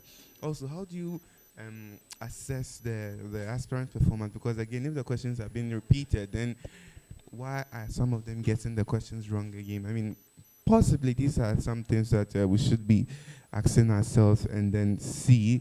And so, let's know. So we're expecting Fadel Mohammed, Ezel Johnson, and then Pius Brian Lugudo to come as the next set. Well, I think for Frank and this aspirant, they did their possibly best to answer most of the questions. Again, with regards to the federal presidency, most of the time, they are more critical of the policy document because, again, you can't come and put anything there and expect the student populace to believe it. And so, more often, the policy documents of the aspirants are being scrutinized into exact, very, very, very details. And so, I think that's just a summary of what has happened over in the last hour. So, coming up next will be the vetting of the next federal SRC candidates. We have 3 more to go. We are done with one. We have 3 more to go, and that will ultimately conclude the vetting. And so, if you are just joining, do stay with us here, and we'll come back to you live in the next 15 minutes as the panel is on recess to bring you coverage of the vetting. So, thank you very much for watching. I'll see you in 15 minutes.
some of them are not here.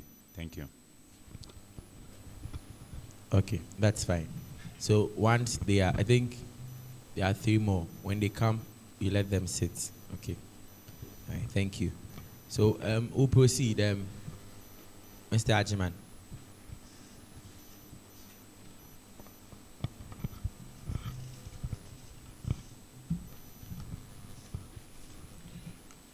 Good evening, Team Fadel.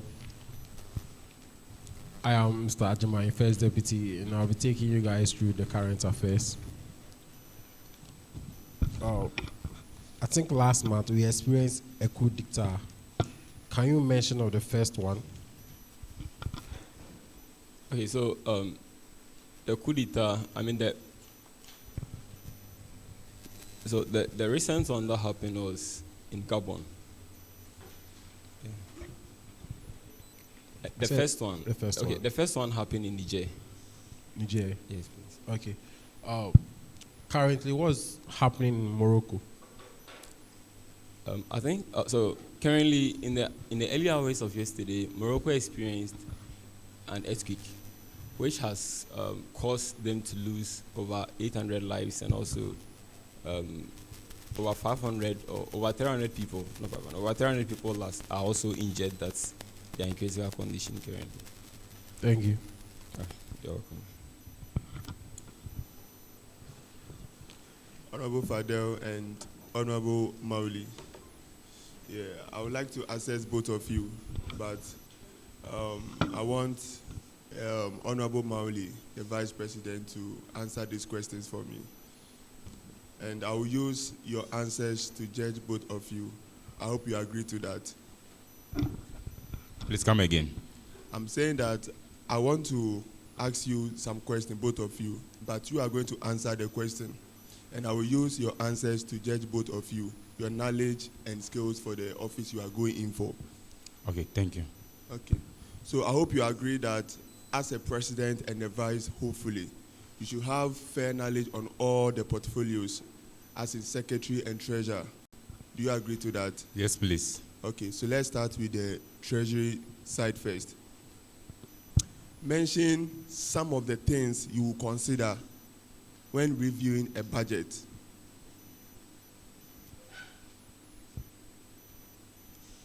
When reviewing a budget? Yes. First of all, thank you very much for the question. Honorable Fadel, please, can you stop writing? When reviewing a budget, I think you should look at the money at hand. Then you should look at the expenses the budget contains. Each individual items of the budget. Look at the prices that they contain. Look at the money at hand. Okay, so assuming you are supposed to take a budget contain 15,000 Ghana cedis. I hope you know who is supposed to, the final person to approve that budget, 15,000. Do you know, yes or no?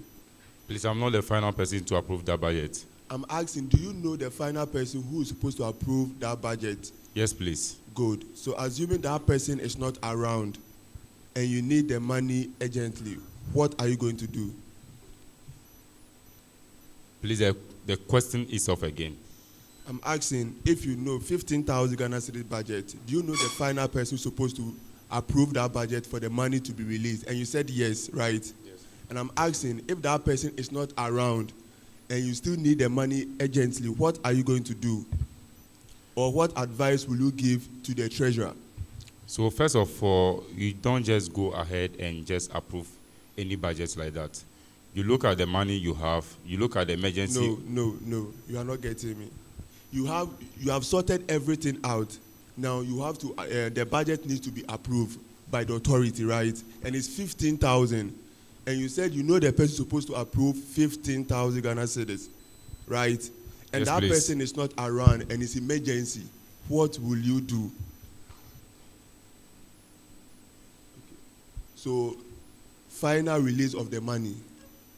Yeah, I think there's a limit to cash that or money that we approve. But frankly speaking, I don't have fair idea about the limit.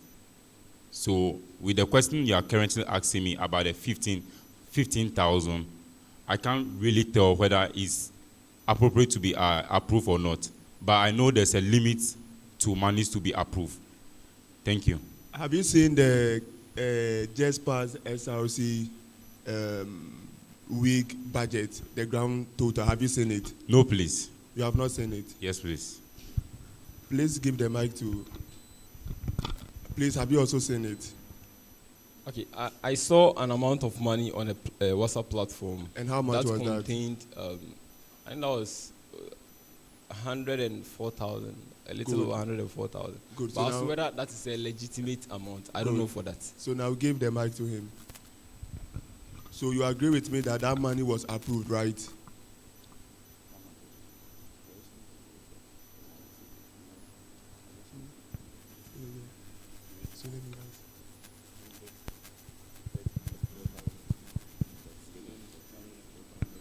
Was the money approved? Yeah, the money was approved, but Are you sure? hey, so sorry.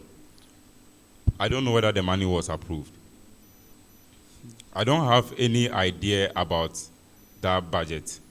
So who is supposed to sign for the final release of money? Let's start from the down. Let's start from the down. Yes. After Parliament have done everything and it goes to the top there, who is supposed to sign for the money to be released? I think the treasurer is also a signatory and the president is the Authorities. final signatory. Authorities, the top there. Please, the question again. I'm asking, a budget have passed through Parliament and has reached the top there. I'm asking who signs or who approved the final release of the funds or the money? So let's say you don't know. Please, I don't know. Good. Can we proceed? Yes, please. Good. A student approach you and says he have seen on his portal, as a student portal, and his grade was an E. Good. But after the release of the supplementary list, as in the supplementary exams list, his name was not included, and he approaches you, what will you tell that student?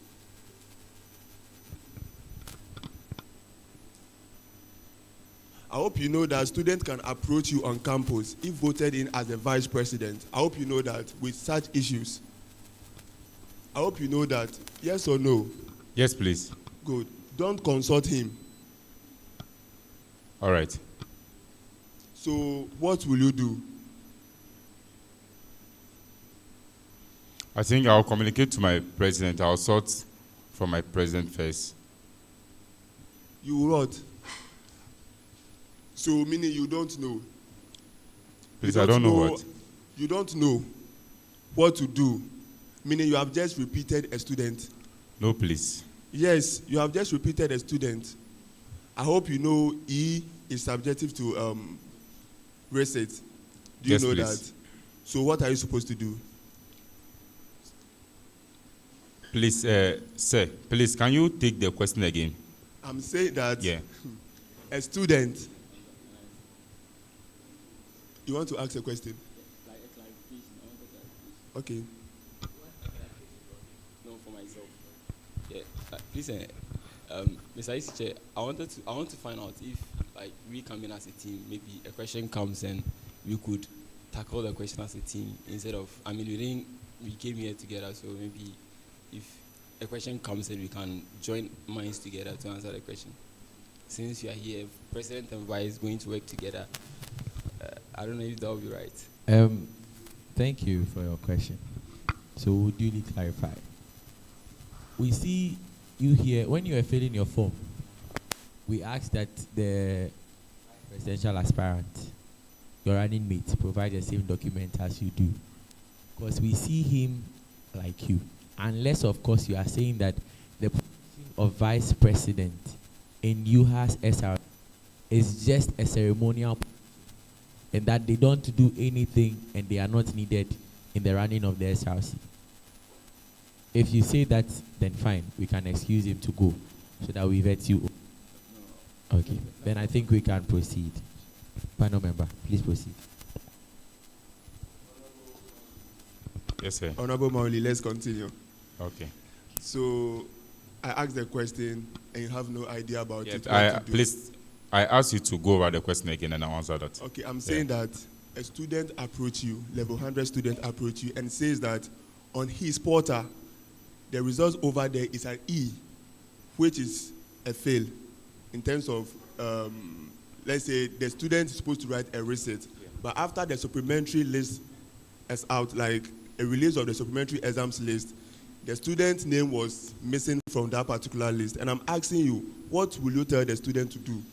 Okay, so I advise the student to kindly visit the academic office to verify on that issue, because it can be that in the later future, the E that is on the portal, that the supplementary list that is out, the name is not part. Later in the future that it should pop up again, he or she might find himself in a difficult position. So since the portal is to display the final result to the students and there's an E there, and the supplementary list, there's an omission of his or her name, the right thing is to verify from the academic office which of them is actually correct, whether the result is correct or the supplementary list, there's a problem with that. So, thank you. So you mean he should move from his department? He should move, like he shouldn't go to the department, he shouldn't go to the school, he should go straight to academic affairs to verify such an information. Is that what you are telling us? No, please. Yeah, but you just said it. Yes, so please let me correct myself. I think I omitted the lines of communication. So, or lines of seeking or sorting solutions to problem. So I think he or she, if I should take into, for instance, my school like this, he or she should go to the School of Nursing and Midwifery first and report to... Where? Whose office first? So it depends on the department.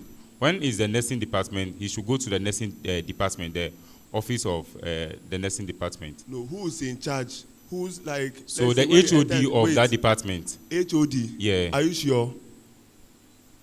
Oh, tell me you don't know, then we move on. Okay. You don't know. I know how to go about it, but I don't know the line of sorting the problem. Yeah. So do you know about school examination officer, registration officer, those things? Do you know about them? Yes, please. So can you mention your school, your examination officer's name? Please, I don't know. Good. Meaning you don't know that the student is supposed to go to that place. Thank you. Let's continue. My last question. I want you to tell me the stages involved for a result to be released on your portal. Because you'll be the president and a student will be like, oh, Honorable Maoli, I've not seen my result. It has been 3 months now, 4 months now. I've not seen my results. So tell that student probably the stages and where you think the delay may be coming from.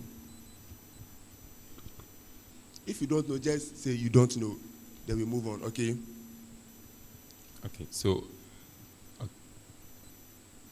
I want to give... You know yes or no?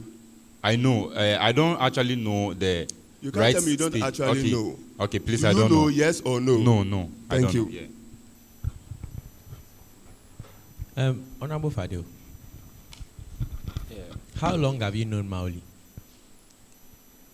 I think I've known Maoli since last year. I mean, properly, I knew him for the past 3 years when he was in level 100, but I didn't know him as a close person. I think we got to be closer to each other since last year. That was, I would say, 2 years ago. Maoli, why Fadil? Why am I advising Fadil or why? Yes. Okay. So thank you for understanding my question. You're welcome. Thank you very much for the question. So I think one thing is when I met Fadil, he was actually contesting for local NOCS president. That was the first interaction. Then after that, till last year, we met together and we started to talk about our visions for later on positions, and I decided to have more interactions with him, and what transpires between us was his interest is actually the students, the welfare of the students. and also to make environment of school more convenient for students. When you look at these positions that he has held past and the current position that I hold in my school, I think there are some core values that we share together. Core values of integrity, accountability, transparency, and also our ideology. Our ideology was also the same. And the reason why I'm voicing is that when you look at both of us, he has more experience in the SRC than I do. But when it comes to my position as a vice president, I've had that experience before. Yeah, thank you. So, your whole life, you just want to be vicing people? No, please. Because vice. And you have the same GPA. GPA is 3.0, right? It's above. I mean, the cutoff point. Yes, please. Don't worry if it's above or it can be in the sky. But my point is that you can equally go for presidency. Yes, and please. From the very start, it looks like you are not actually prepared to be a vice, because you feel that since he knows more about the SRC and has been with the SRC, you can just come and then follow him. That is the idea you are putting out. No, because please. there have been about 3 questions and then we've not received any firm answers from you, or answers that can actually confirm that you understand what it takes to be a vice president. That's why I asked from the beginning if it was not a ceremonial position for any of you. No, please. And that if the idea, since you are from Sonam. Yes, please. If the idea is not that since he's a medical student, you have the larger populace, you come together, you pull the people. The two of you are very popular. You said you are a vice president. Yes, please. So you pull the crowd and then they vote for you. At the end of the day, he does the work and you just do yes, sir. Is that the idea? No, please. And what is the idea? So I think I have more experience when it comes to the vice president position of my association. This is vice president of the SRC. Yes, please. Vice president of the SRC. Yes, please. So it's not an association. Yes, please. So as I was saying, I have the experience, but when it comes to the knowledge, according to the SRC, he is higher in it than I do. But it looks like you don't actually know anything about the SRC. Your knowledge on the SRC is very low because of the simple questions that he asked. I think it's fine. Thank you. You're welcome.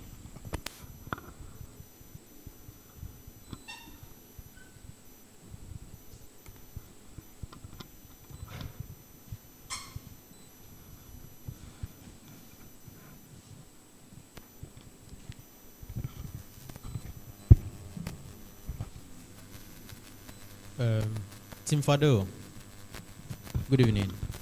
Yeah, good evening, honorable member. How are you doing? I'm doing well. How about you too? Tim Fado,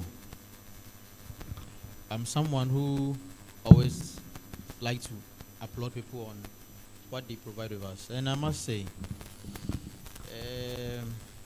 I don't know if you've been watching the vetting process over the past 2 days. No. Okay, let me ask this first. Did you come for the meeting we had with Aspirants last Thursday?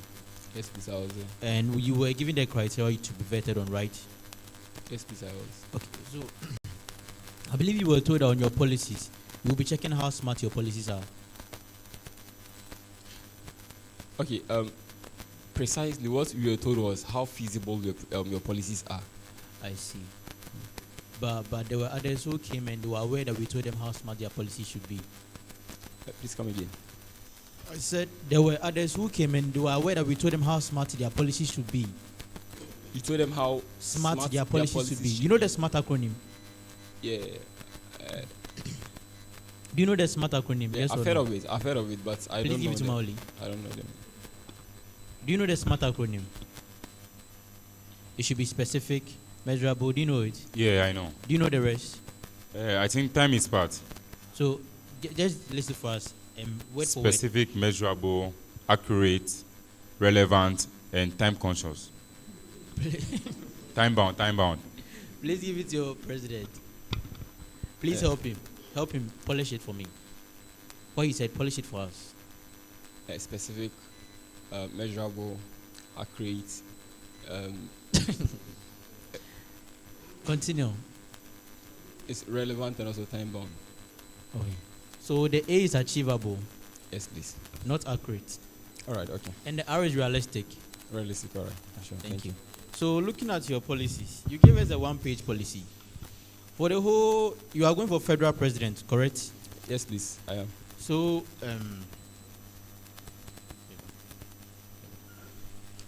I'm to assess you on the knowledge and skills of the office you are going for, okay?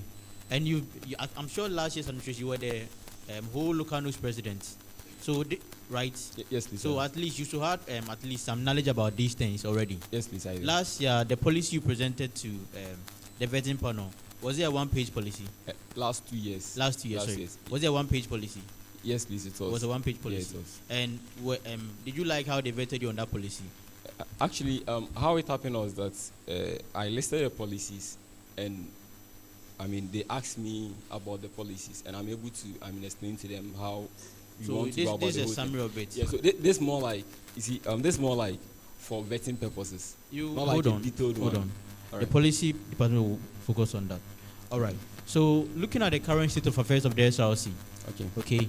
Briefly, give me the current state of affairs of the SRC. Briefly. I believe you've been going to parliamentary meetings, right?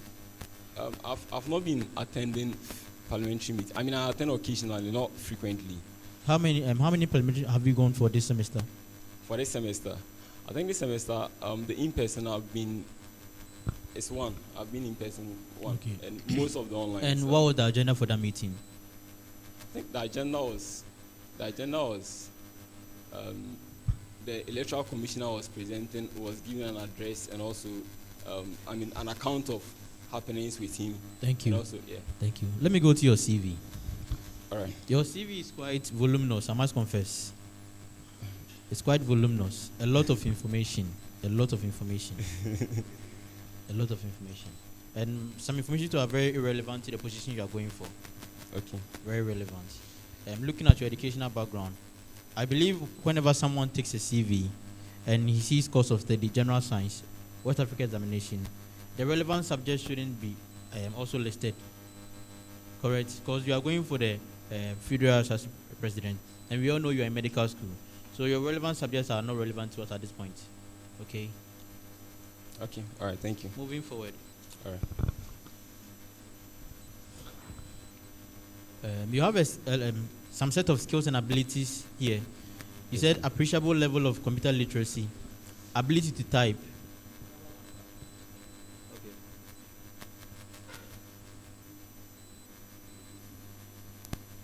Tim Fadil. Yes, honorable member.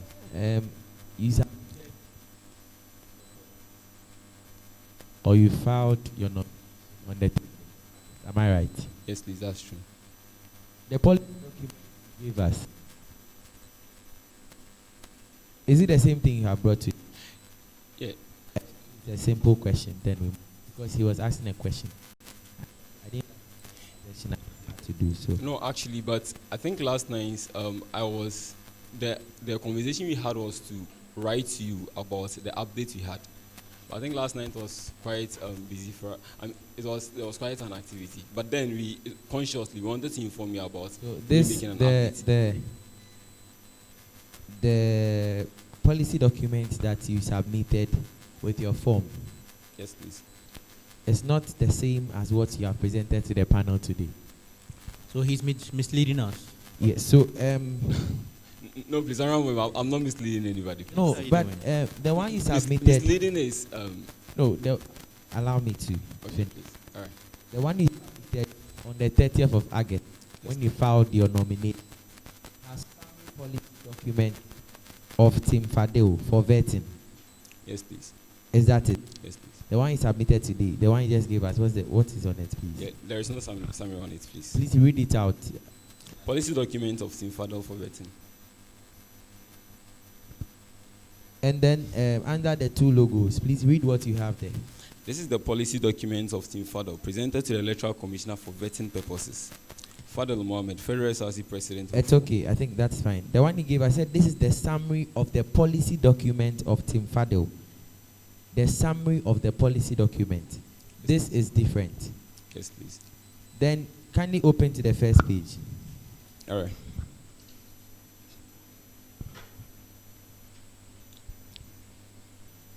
The policy document, how many do you have in terms of number in I your have- document now? I have 11 here. 11. 11, yes, please. The one I have here is 10. Okay, please. Yes, The one I have here is 10. So it means that this is not an accurate document, the one you have presented to us today. So for fairness, would stick to the one you presented to us on the 30th of August. Thank you. okay, Mr. Isi, please, I have a little objection. Please, I observed some little mistakes in that. I I think had to that edit. the And best when I thing, did that, I don't. the EC is not informed. Yes, please, yeah, So that's right. That's kindly, right. because we want to be very fair, our audience will agree with us that the parents who just left had a similar issue, and then we stick to the document that we presented the first time. And because we want to have experience vetting, we'd like to that we'll stick with the document they presented to us first. Thank Okay, you. all right, thank you. Chair, I need to involve something. You use the word fairness. So if we give Chati the chance to choose between the two CVs and he had his choice, I think we should give this team the choice to also choose between the policy that they give to bring fairness on board. Honorable, you see, when you compare those two things, you realize that the difference. And then I'm saying that this is what you presented to the EC. Yes, please, I accept that. That's true. And so we'll go with this. I will not rescind on this decision. Thank you. Right. Okay. Thank you. You're welcome. You're welcome. If that's the case, I would like us to strike out the new one you added to. Sure. No problem. What is the new one you added to this one so that we can strike and proceed? So the changes I made to this, the new one I added was point 11, which talks about increment of the monthly Vodafone data from 5 gig to 10 gig. That's the new one I added. That is the only you made. No, so the other changes were like rearrangement of, the wording and the statement, but then the substantive issue or the substantive policy is still the same. All right. So if that, I would like us to stick with the old one completely. Panel, kindly disregard the new one presented.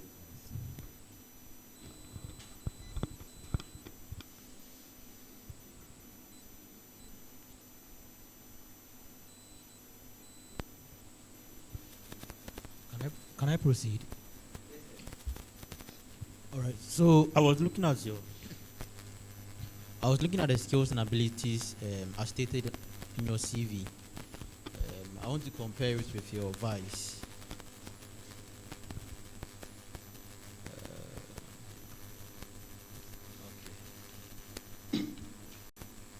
So your vice says he's an excellent team worker, ability to make effective decisions, effective time management skills, ability to manage multiple tasks,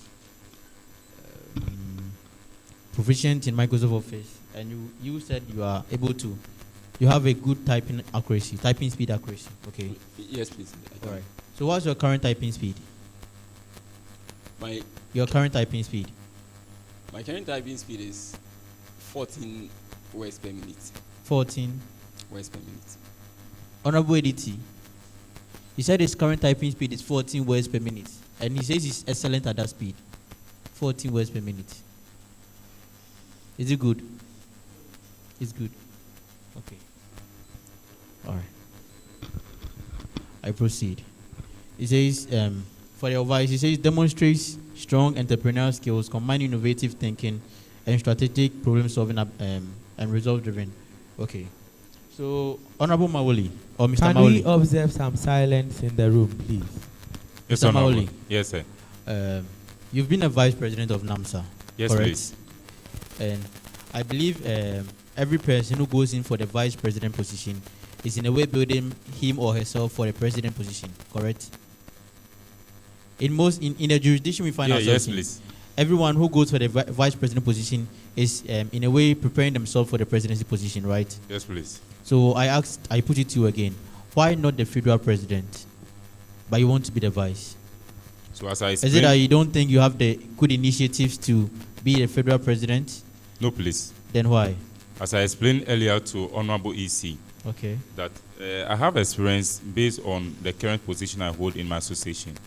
But when it comes to the knowledge base of, So when it comes to the knowledge to run a school, he is SRC, more experienced more than I do. Okay, so Yes. you want to follow but we his hold step. the same ideology together. You want to follow in his stead because you have the same ideas. Not necessarily follow his steps. Then That's what not are what you I mean. What do you mean? What I please? mean is I have the experience based on the position. Okay. But when it comes to SRC base, when it comes to SRC level, he is more experienced there than I do. Yes. Okay. Thank you very much. Thank you. All right. So, Honorable Fadel. Yes, please. I saw something eye-catching here. All right. So, under your leadership experiences. Yes, please. Okay. The last one. It says you are the founding member and leader of the UHAS Red Cross Society 2021. So that shows you are innovative, correct? Yes, please. Yes, please. All right. What's the current state of the Red Cross Society in UHAS? The current state of Red Cross Society in UHAS. The current state has not been so good in it, because because of the challenges that we've been experiencing generally, and one of the major challenges that we've been experiencing as a society on campus is funding. Funding. Yes. We try to generate funds from our members and use those funds in sponsoring our activities and the rest, but it wasn't coming. Did you think of external sources?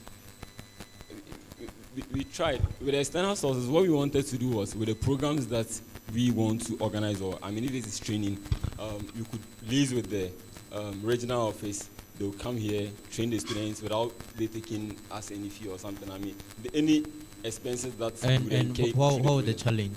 Come again. What was the challenge when you tried doing that? What was the challenge? For that, it's actually an agreement that I think earlier this semester I was at the office with them. I spoke with the director for Volta region. I spoke with him and he was positive. So what is left at our end is we organizing ourselves as executives. So when you are given the position of the Federal SRC president, do you think you still have time to manage the Red Cross, or you will neglect it? Sir John, John, popularly known as Sir John. He's the vice president and he's a very excellent guy. And he's currently level 300. So I think during the duration that I'll be, or during the span that I'll be the Federal SRC president, he would be able to, I trust him so much, he'll be able to manage the affairs of Red Cross on campus. Thank you. Right. You're welcome.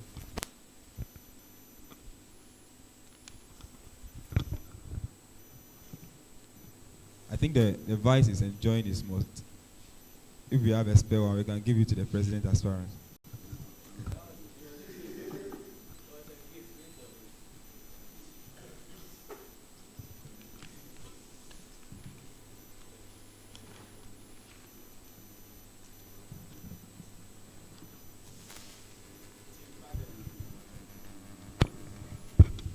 Yes, honorable member. Good evening. Yeah, good evening to you. I would want to start by asking Mawuli a question, so you hand over the microphone to Mawuli. It's not time for questioning, please. It's not time for questioning.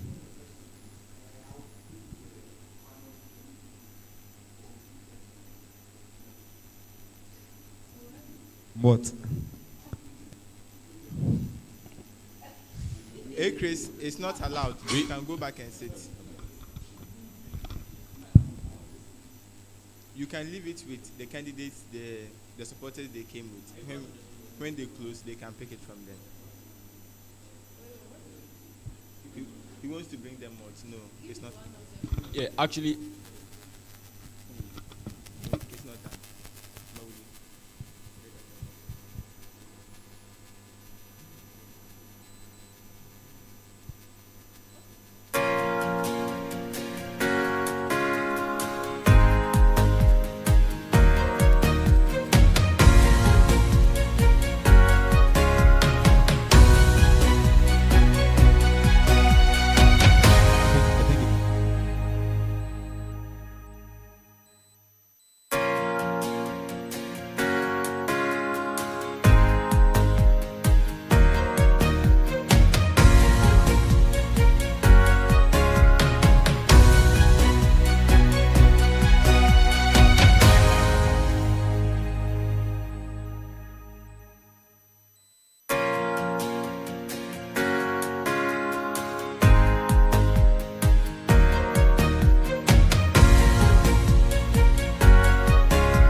Very much for the question.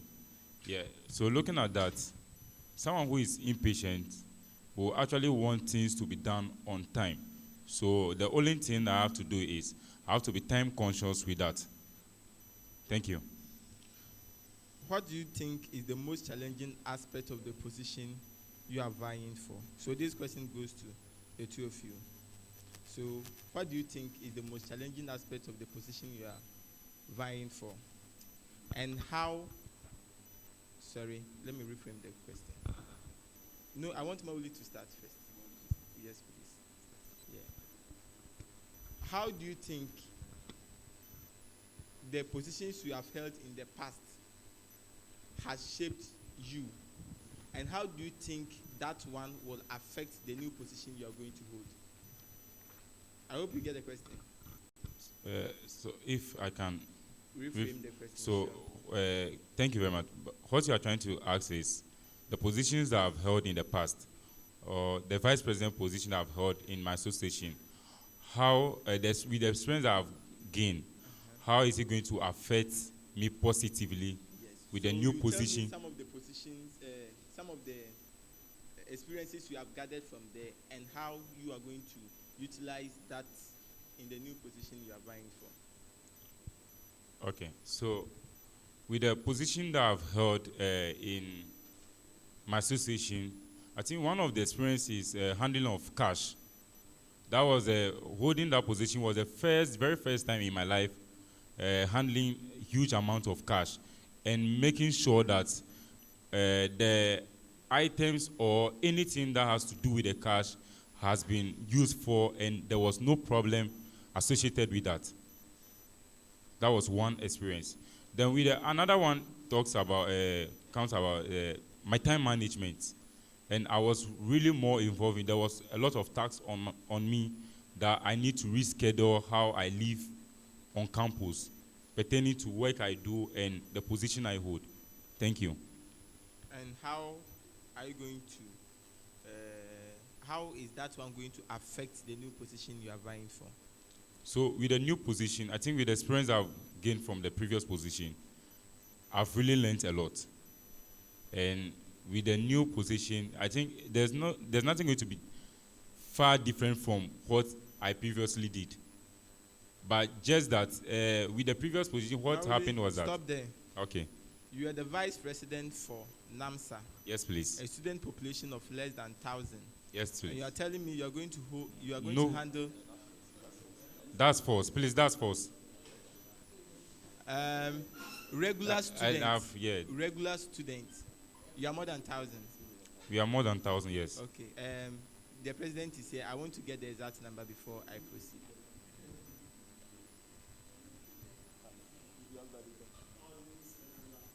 Okay.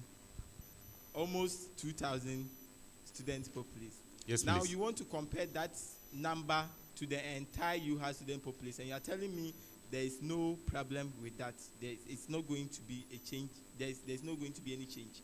Is that what you want to tell us? No, please. With what I'm trying to say. That is what you just said. That is not going to be. There is not going to be. I'm actually trying to say that it's not going to be any vast difference, because when you look at my objective of my CV, I intend to broaden more about myself, my experience and stuff. So I can't actually limit myself that with the position that I've held in the past, I should hold similar position similar position of the same association. I have to level up. That's what I'm trying to say. So there will be challenges, but I need to overcome those challenges. Yes, So and I have to be prepared for that. So you want to go further in life. That's why you are coming for vice president, right?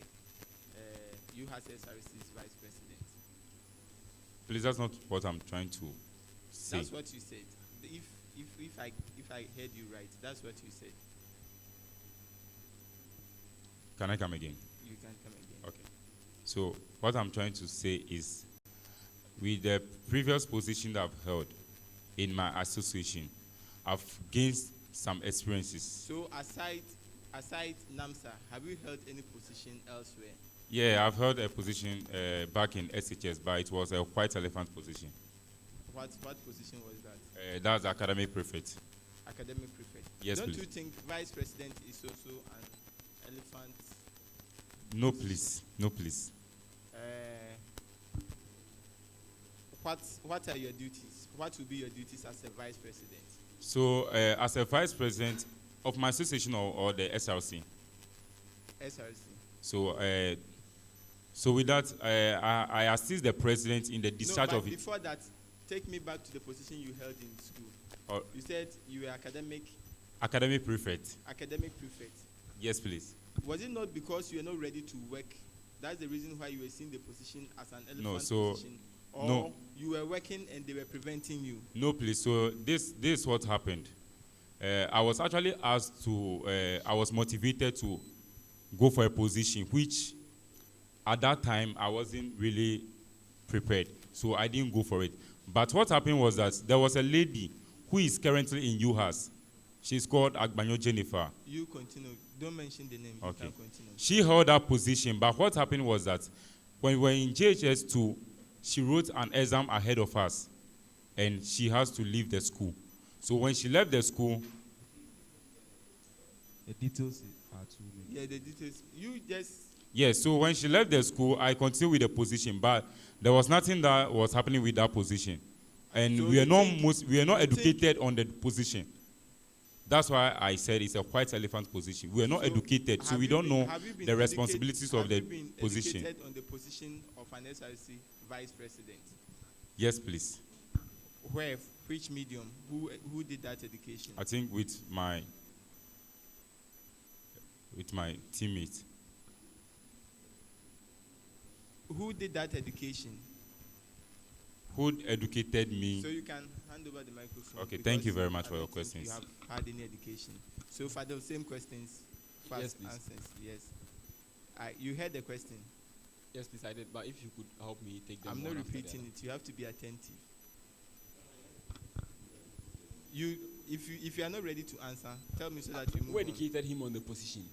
No, the question I asked, I told you is for the two of you. Like the It was a challenges. Okay, preamble. the first question you asked was challenges that I see with in SRC, as in like holding a position as SRC president, right? This was the question. What do you think is the most challenging aspects of the position you have held so far? And how has it shaped you for the position you are vying for currently? Okay, so talking about the recent position or like the earliest position that I've held, especially in all the positions, combining everything together. Yeah, so I think the challenge that I face had to do with the first. Hold on. Hello, Christian. The next time I see you talking again, you will walk out of this auditorium. Thank you. Okay, so like putting everything together. Those sitting on the table, please. There are spaces within. Kindly find some and then sit.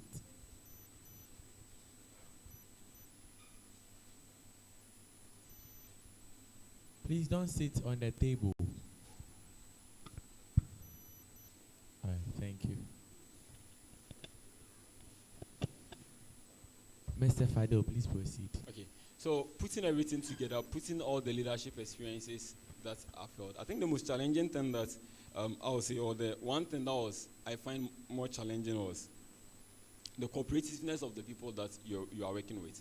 As a NUX president, you want to do a project or you want to do something. I mean, the people around you, getting to convince them as to why they should buy into that idea. Even if the project has to do or is going for students, getting them to show interest in it is another thing. Even though you know very well like this thing that you are doing is very good. Not like so if I'm getting you, there is an unfinished agenda in the SRC you want to come and finish. Okay, with what I'm saying specifically, that's not what I'm saying. No, from what I'm getting from the words you have used so far, there is an unfinished agenda in the SRC you want to come and finish. You started something you want to come and complete.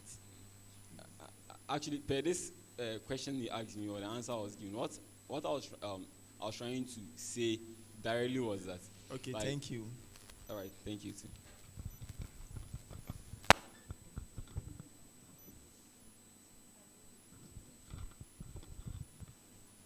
Hello? Yeah. Okay. Good evening. Good evening. Okay, so I'll be assessing you on your knowledge on UHAS and the SRC. Are we clear? We are Okay, here. so I'll talk to you first. Okay, please. I mean, Fadil. The university has a leadership. Yes, please. The university. Yes, please. It has a leadership.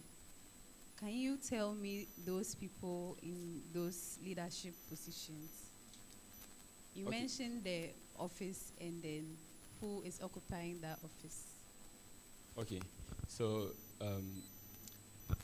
so the leadership of the school. So I think the highest decision The body. university. Sorry, of the university, the highest decision body of the university is the council, and as the officers. I mean, we have something we call principal officers of the Exactly. That's principal what I'm officers. asking. And the principal officers, we have the vice chancellor being part of the principal officers, and our vice chancellor is Professor Lydia Aziato. We have the pro vice chancellor being part, and our pro vice chancellor is Professor Harry Tabo. And we also have other officers like the registrar, Madam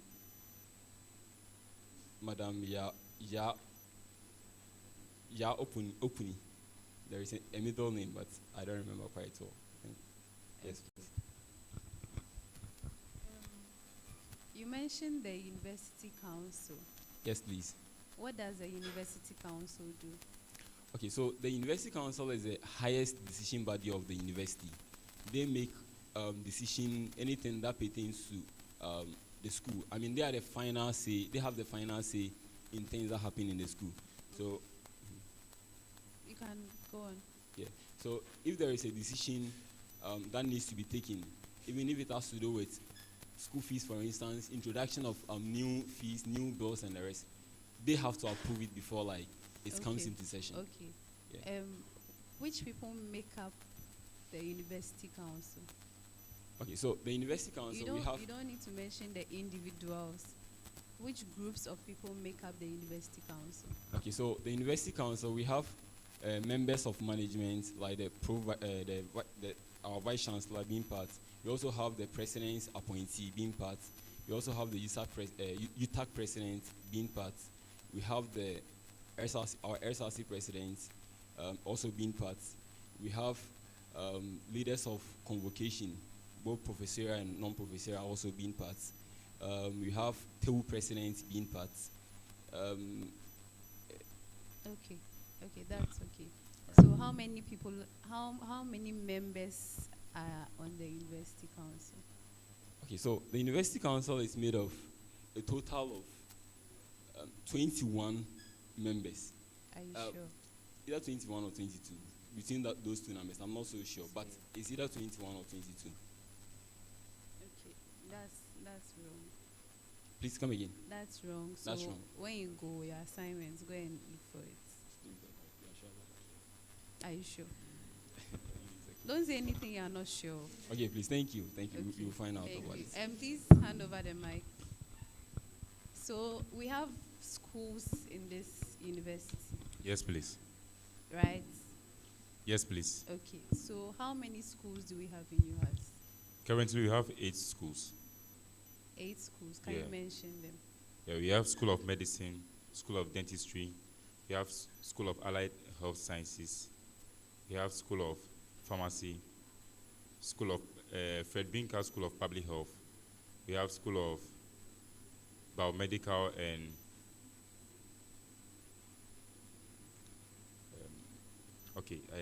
actually I don't know the full meaning.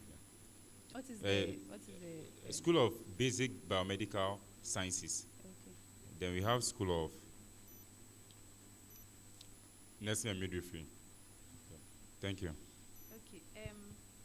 Apart from the schools, are you aware we also have institutes in this school? In Yeah. this university? Yeah. What are those institutes? Yeah. So we have 3 institutes, but 2 are currently working. Okay. So we have the Institute of Alternate and Traditional Medicine. We have Institute of Research, Yeah. What's the other one that is not currently? That's the medical health, Institute of Medical Health. Okay. Yeah, thank you. Which school are you from? School of Nursing and Midwifery. Who is the dean of your school? The dean of my school is Professor Peter Datara. Thank you. You're welcome. Thank you very much.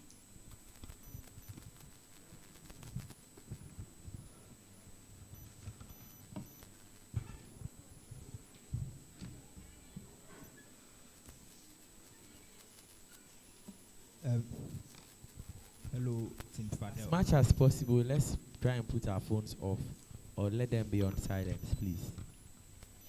With all due respect. Tim Fadel. Yes, honorable member. Good evening. Good evening, please. So I'll be assessing your policy documents, okay? Okay, please. Yes, and then policy 4, ensuring there is value for money in the fees students pay. Any component of fees that does not serve a purpose to students will be scrapped. Value for money. Please come again.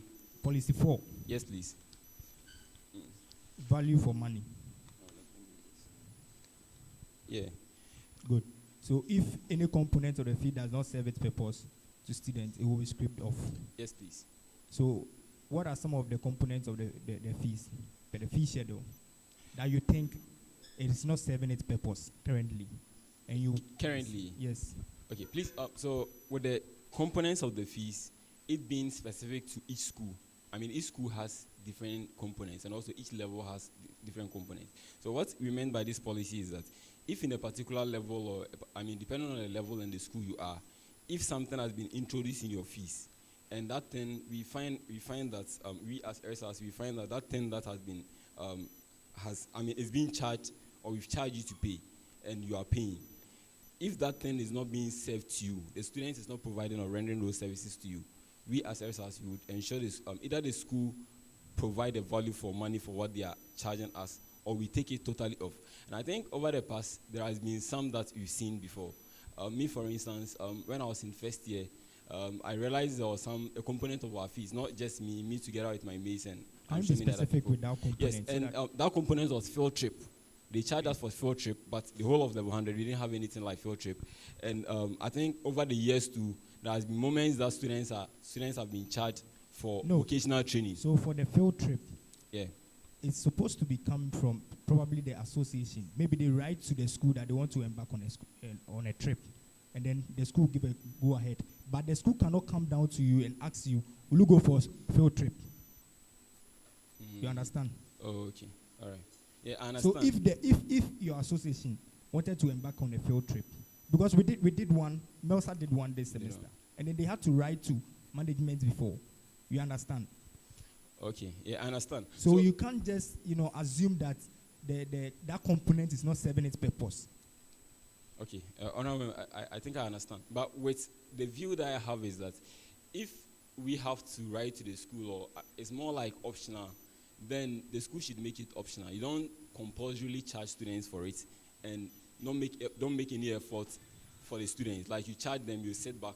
Those who come for it, then you give them the money. If I don't come for it, like you keep the money or use the money. So if you are making it optional, don't charge us for it. Let it be optional and let us. So when you were the local NOX president, yes, please. Did you realize this?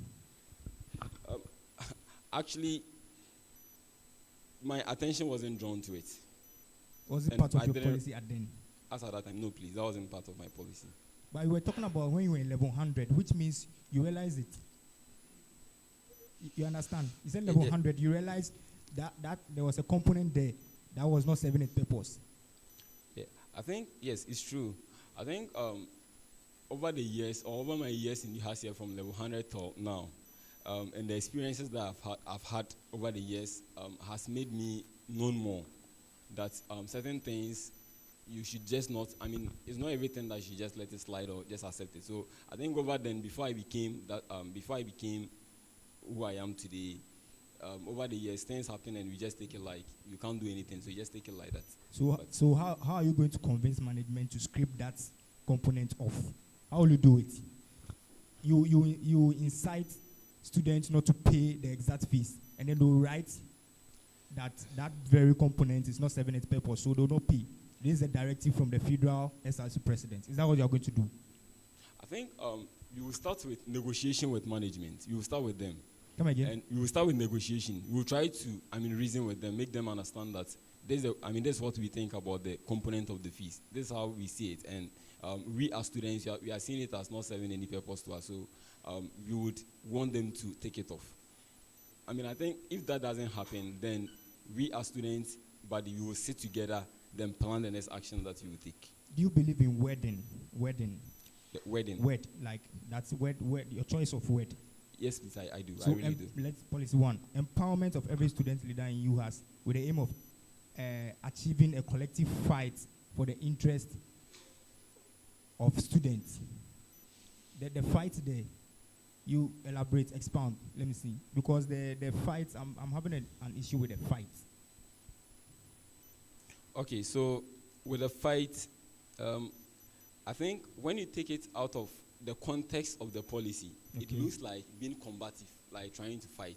Yeah. But if you put it in the context of our policy here, what you are trying to do is that, what you are trying to say here is that, with the aim of achieving a collective effort, more like effort. So it's not more like being combative, throwing blows over here and there, and more like making effort to ensure, or making effort for the interest of students. That's what I'm trying to say here. Policy 10, an infrastructural project that the SRC would deem fit to embark on. Yes, infrastructural projects. Yes, you have one in mind. Okay, so me, myself, I have one in mind. But I have one in mind. What do you have in mind? What I have in mind is getting a hostel for students.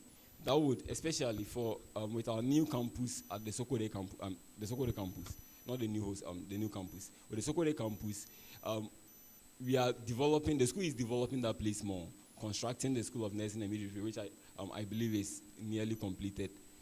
Meaning more students are going to be there in subsequent years. So, in making efforts to reduce the number of students who struggle with accommodation there, we could get accommodation there for students so that outsiders don't take advantage of our students and charge them outrageous fees and all that. So, have you been to the administration block? You know, when you get there, there's, I don't know how, there's a demarcation. The whole plan of UHAS. Yeah. That thing is there. Yeah. And then they've demarcated everything for UHAS. Yeah. So where will you get your infrastructure? It looks like you want to build on the school's land. But what you are saying? Yes, I think we are part of the school. Even though we are SRC, it doesn't mean we are totally out of the school. We are still under the care of the school's management. So we will speak to them. That is a challenge that we students are facing or is posing to us. So I think they would understand. Even not a specific place that we want. I think the estate department, they can work with the estate department and get us a more appropriate place that the hostel could be. Estate department? Yes, please. I don't understand. As in, we would work with the school, we would speak to the school that this is what we want. And I think the school, they have their own plan. And it's actually a genuine concern that we are giving them. And they would actually appreciate it. So through their own ways, they would find ways of helping us. Okay. I'm done. All right, thank you. Good evening, Tim Fado. Yeah, good evening, I don't remember. So I have some few questions from your policy, and then I'll probe into the constitution with you. Okay, please. All right. So what is your flagship program as a president? Okay. So my flagship program, or what my administration wants to focus on more, is policy number 1. Which is? Which is empowerment of every student leader in UHAS with the aim of achieving a collective fight for the interests of students. I think that's the main thing that I'm more focused on here.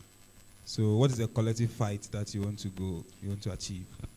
Okay, so what I want us to, what we want to do, we as a team want to do is that we see it as we being students and we being in school here, our fundamental aim is with academics. I mean, and anything that surrounds academics, being it accommodation, getting a proper place to sleep, mental health and all that. So anything that affects our academics, we are more interested in. And in getting a proper fight for academics, every student should be involved. Course reps should be involved, hostel reps should be involved, association presidents should be involved. And once we make them, we empower them, then it makes, for instance, you go to a lecture room and course rep sees that a projector is not working. He assumes that I'm a course rep, I can't do anything about it. But we empower them to make them know that we are all part of the solution. And if we should do that, then I think all our issues should be solved. Okay, that's good. I want you to, on your policy document, policy 8. Okay. What does it say, policy 8? So policy 8, it reads as creation of the, please, unfortunately, I still have the constitution that EC is not accepting. So if you could pardon me, so the policy 8 talks about. Yes, please.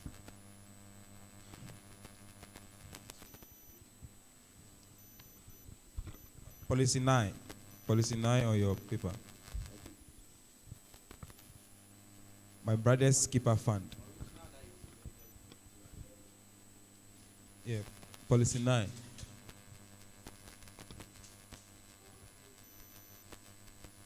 Policy 9 talks about my brother's keeper fund. That's what I want us to talk a little bit on. So what goes into the my brother's keeper fund? Okay. All right. Thank you very much, honorable member. So with the my brother's keeper fund, what we want to do is here we want to create a fund for students, and the aim of the fund, we want to create a fund for students, and the aim of the fund is to seek for sponsorship, both internally and externally, to sponsor students in payment of their fees and accommodation on campus. And we will do externally through the various scholarship organizations and also other established NGOs, and internally through donations from well-meaning students and lecturers. And what we want to do here is that, you see, when you go to our sister university like KUST, they have a fund aside the SRC, the student fund, called Kitwa Biansa Fund. I don't know if you are familiar with it. Kitwa Biansa Fund. And what they do with it is, there is fund, a different fund, and a separate fund from the students fund. And what they do with that is to help students, to support students who are having financial difficulties on campus. And that's the sole aim of that. Okay, so you seek to internally and externally generate funds, sponsorship. So what are some of the internal sources for this sponsorship? So the source of the internal sponsorship is going to be through donations from students and also lecturers. That's how we are going to do it. We intend to do it. What about the external? So the external, we would go to NGOs and also philanthropists around, businesses around that have interest in the SRC, to present our issue to them and ask them to support us. So have you attempted any external source for any position, any funding before, in any position you've held before? Yeah, I think I did. When I was the mixed president, we did. We did to a couple of corporations, just that we couldn't secure any fund. So what would be the problems that, maybe what were some of the problems that you weren't able to secure these funds? Okay, so during the time that you were going about that, how we presented ourselves was to present a good cause to them, that they should sponsor a good cause. But I think along the line, we learned some lessons from that, which should help us, because if you go seeking for fund because of good cause, and they don't have any interest in what you are doing, nobody wants to sponsor you, or nobody wants to give you anything. To sponsor students in the payment of fees and accommodation on campus. So I want to talk about the internally generated one, whereby there's going to be source of funding from students and then from lecturers. Yeah, and for this kind of purpose, I don't think you have or you get the kind of money that you want to. Because if it is to support each other in terms of maybe a little finance, in terms of maybe providing food, clothes, that kind of funding can help. But to sponsor to that level of paying fees and finding accommodations on campus, because students may be benevolent enough to give money, but the quantum of money that they'll give to support the funds may not be able to drive this program. Yeah, so I think that we can, it's a good initiative, but we can try other source of internally generated funds from our school, or sorry, from our university to support this one. But if you are going to rely on students, it may cause this program or this policy not to succeed. So the next question will be that if students start to donate to such fund, how will there be transparency? Who is going to watch who gets what, which student gets what, this amount of money? Because I know that the SRC gives a certain amount of money to help students. But in this year, I think the pharmacy students, they were given 6,000 cedis. So a student, so for 6 students, that means that a student may be getting 1,000 cedis. This vary from with other schools. So what would be the criteria to choose how many students get how much amount of money? Do you get my question? Yes, yes, I do. Yeah, so I think in the creation of this this fund, the moment you create it and we ask students to donate into it, and because the aim of they donating into it is to help others. The moment you create this fund, it becomes like a public fund of the students. So you will need something like a policy document to regulate it. Who is going to be the signatories to the account? Who you nominate? I mean, how you nominate the people, or how you appoint or elect the people who are going to be in charge of the account. So a policy document to regulate all these things, and the criteria for choosing a student, what makes them eligible, how much you are going to give to the student depending on the fees and all that. So you capture everything in the policy document. So I think this should also be a policy, a flagship policy in your administration if you are voted into power, so that it helps the student. All right, thank you. And they said, and if you pass the vetting, you are voted into power. So I want to go into the constitution. Which, so Tim Father, where in the constitution do you get your powers from as a president? Okay, so as a federal SRC president, yes, I get my source of power from Chapter 4, Article 19 of the Constitution. Okay. There are over 10 committees that will be set up by the SRC. Can you mention 5 each? 5 each? I'll mention 5, you mention 5. So we have thank you very much for the question. You're welcome. Yeah, we have the transport committee, okay, we have audit committee, we have,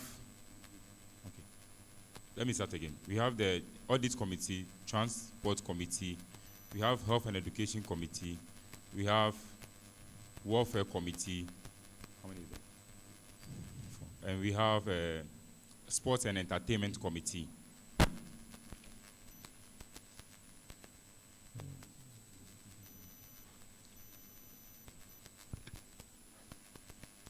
Is it sports and entertainment committee? Yes, please. No, these are 2 different committees. So you've exhausted your 5. Okay, so Father.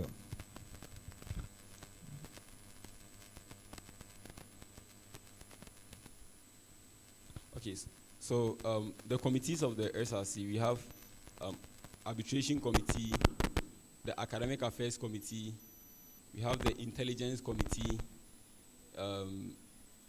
we have the judicial committee, and so that's 4.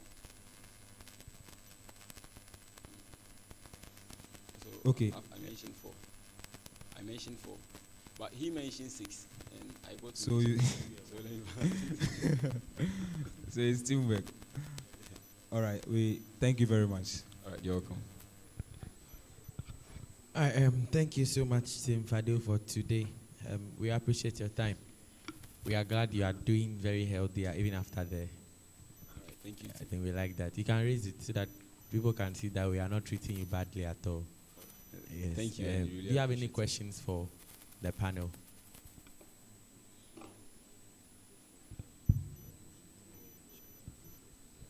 Do you have any questions, any concern, anything at all for the panel? We think we appreciate your effort also, and we are glad about the whole process, and I mean we are okay. We are really satisfied, and thank you very much. Oh, you are really satisfied. It's very true. Yeah, both in mind and stomach. Oh, I see. We are glad. We are glad. Our audience, any questions for Team Fadil? Young man, you are making noise, please. Any questions for Team Fadil? Any questions for Team Fadil? Please come forward.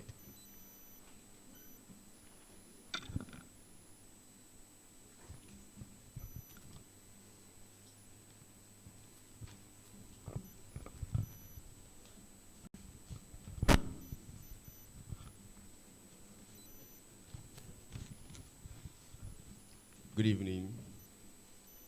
My name is Victor Kofino Gbeji. I'm a final year PA student. Tim Fadil, thank you so much. I'm impressed by your vetting. I just have two questions. The first one is in relation to a part of your CV that says that, you have a high proficiency in typing, or you have a high typing skill. I was just intrigued by the fact that you mentioned that your typing speed was 14 words per minute. I don't know if I'm right by that. That was what you said. I also have a little bit of background in IT, but the minimum range, even for average typers, is 35 to 40 words per minute. So the difference between 35 and 40 compared to 14 words per minute is quite, I don't know. So please, if you are presenting a proper document or a legitimate document to the House, I think that information should be very consistent. And all right, thank you. Let me add the second one so that you just address it. And secondly, about your My Brother's Keeper fund, that's a brilliant initiative, and I commend you on that. But then you know that funds you are likely to generate internally may not be so much as compared to those that you can actually get from external sources, right? And that would mean that you have to write proposals to businesses like you mentioned in that case.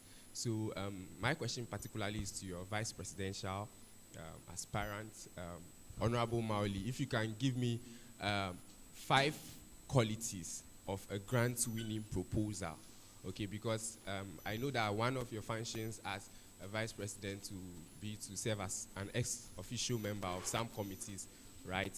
So you should have a little bit about finance. So tell us at least 5 important qualities of a grant-winning proposal. Thank you.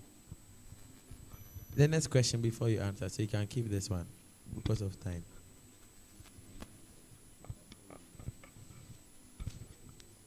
Thank you for the opportunity.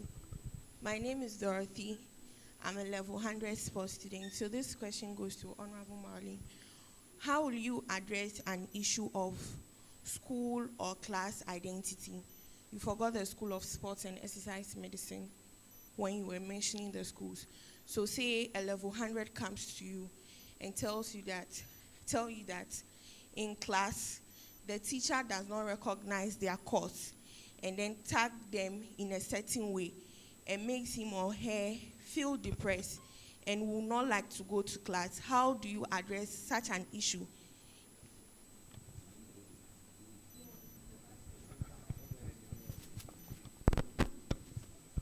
I believe that is the final question. So, Tim Fadil, I think you have consulted enough. You can just proceed and answer the question. Okay, thank you very much, Mr. EC Chair.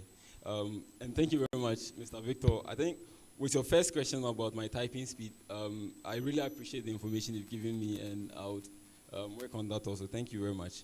And with the qualities of a grant, if Mr. AC, you would permit me, this is a teamwork, and he didn't, no, actually, I virtually did the talking about my brother's keeper fund, so to single out somebody to answer that question, I feel like it should be a team that should answer. Yes, so in your absence, when he comes to the SRC office, we may meet him. And he doesn't need to call you all the time. You are writing an exam, your final year exams. So, you just...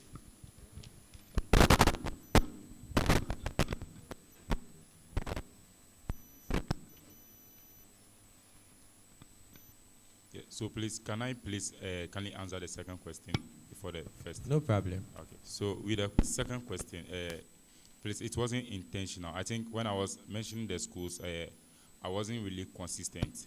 Then it got to a point that Honorable gave me a nodding of the head with another question, to continue with another question. So just proceed. I think she said she understands you. Yeah, so. Thank you. So with the second question, please, I don't have any idea about it. Thank you. That's the grant. Yeah. But her question was how you would identify in terms of school identity comes with an issue of depression. Yes.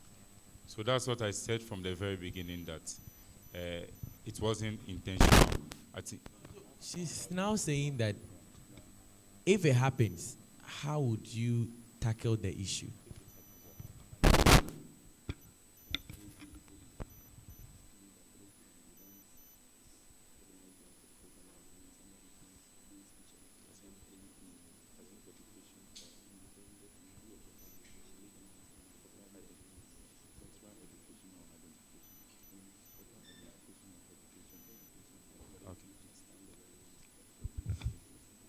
Yeah, so thank you very much for the question. So I think with that, we have to do a proper education on the course for people to know the relevance of the course that has been introduced or that is in the school. Thank you very much.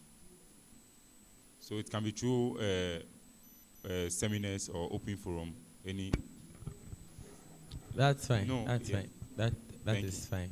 That is fine. You still not understood the question. That is, but it's fine. She's not convinced.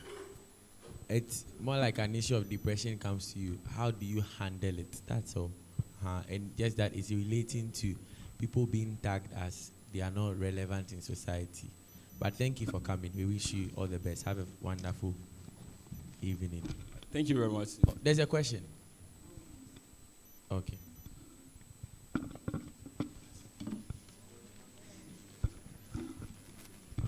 Thank you very much for the opportunity to speak. Tim Fadel, I would like to commend you on your performance during this vetting session. Thank you very much. Right, sir. Thank you very much. But to Mr. Mauli, I think we are all students, and we are all aware of schools like SEM and schools like School of Medicine. But I'm in School of Medicine. I don't know of the existence of a School of Dentistry, although it is being captured in the fundamental laws. So if you could give me more information on mentioning School of Dentistry as one. And when it comes to the committees that are in the Constitution, you mentioned committees like Health and Sanitation Committee. You mentioned committees like Transport Committee, which I know aren't in the Constitution. They are ad hoc committees that administrations create to, in a way, help in the duties, right? So that's it. That's a twofold question. And the second question is that, what is your view on the federal system that we are operating? Do you feel the provincials are not actually working? In this situation where you are from Ho, he's from Ho, and the provincials are also coming from Ho, do you think the provincials will be able to work? Or do you think there is some form of duplicity of function? And for that reason, should we scrap, as you used in your this script, used in your policy document, scrap that system of governance to a better one that will make the students' inclusion better? And what is your view on having a separate institution for the sandwich students to in a way, facilitate their inclusion in the SRC? Thank you very much. I think it's for the team too. So. All the questions are for the team. Thank you very much, Right Honorable. All right, Right Honorable. Thank you very much. Because of time, kindly answer it together, however you do it. Okay, so with the first question regarding our right honorable knowing about only School of Medicine in the fundamental laws and not knowing School of Dentistry, I think School of Dentistry was newly formed and it's been updated on the school's website. So we kept ourselves abreast of the information. So I think if the right honorable check on the web. School of Dentistry, there is. It's on the website. Please kindly check. Yes, please, there is. Hello, panel. The one we know is School of Medicine and Dentistry, but when he was mentioning, we are scoring, so it's not everything that we say it is wrong. Okay. So when we ask questions, you don't expect us to always say it is wrong. We have a score sheet in front of us. So when you give a wrong answer, we know it's wrong. We'll just call you. You understand? But he mentioned School of Medicine, School of Dentistry. So he mentioned them as two separate schools. Currently, they are running as one. Do you get it? So initially, they were going to establish School of Dentistry separately. Do you understand? On the web, I understand you. On the website, it is there as School of Dentistry, right? But you know, when you get information from a site, you have to compare it. You have to verify. Do you understand? Probably they've not updated it on the system, but right now it is School of Medicine and Dentistry. Do you get it? All right. All right. Thank you very much. Yeah. All right. So thank you. He said you are not done with this question, though.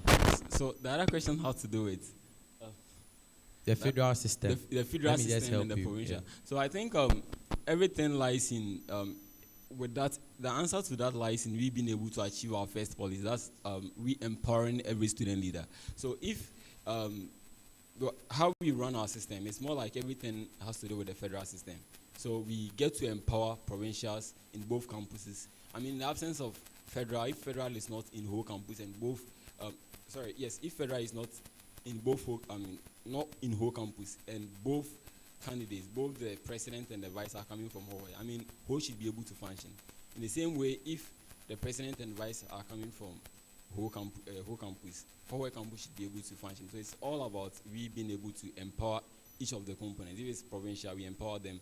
Local news, we empower them. Committees, we empower them. But you feel that the federal system and the provincial system should keep on being practiced? Please come again. That's what he asked too. Yeah.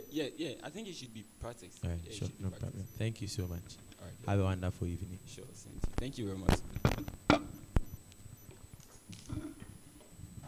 We'll take a 3 minutes breather and then we'll invite the next team.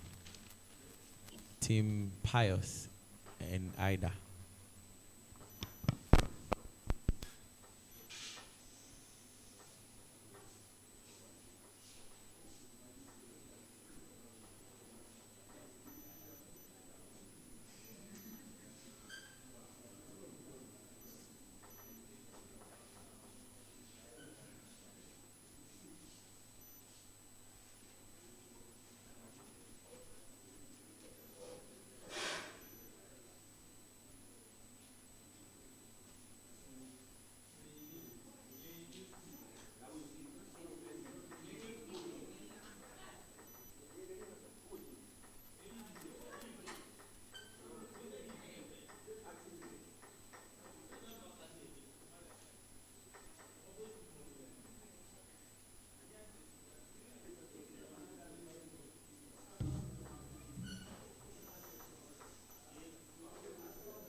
Good evening and welcome.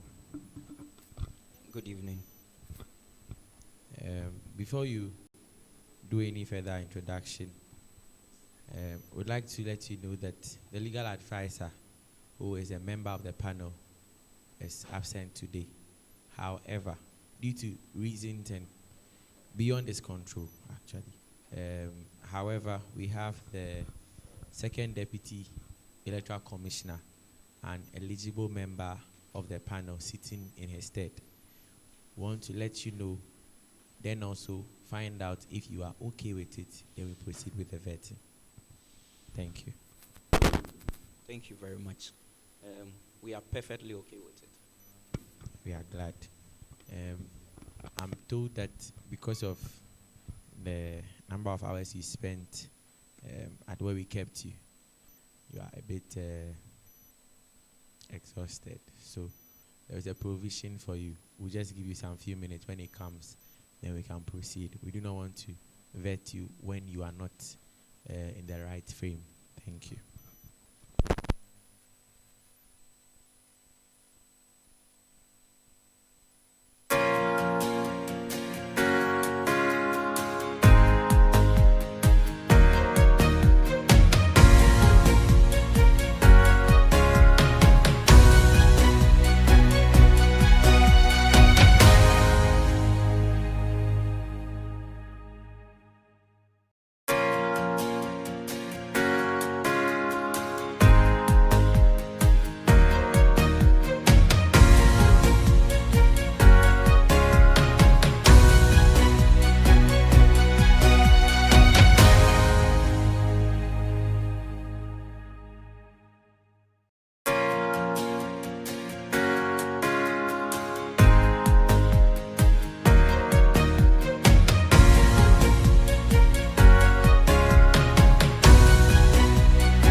We hope you can see us too. You can see us, right? All right, sure. Because of the light, we just want to be sure. We are glad you have exercised so much patience. We want to know who you are individually and collectively why you are here. Thank you. All right. Good evening to the panel and the whole UHAS student body. My name is Pius Brian Lugudo. I'm a professional physician assistant and a level 400 medical student. I am an energetic, affable, and also someone who has the interest of everybody I come across at heart, and try my best possible to offer my human nature to them as much as possible. Thank you very much. I'm in the person of Akaditi Aida, a level 200 nutrition student from Hohoi campus. And I'm aspiring for Okay, I'm Pious running mate. And myself, I am aspiring for the position of the SRC Federal President. So that is why we are collectively over here.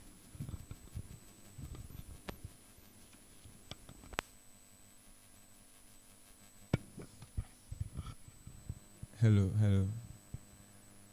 Are you guys under pressure?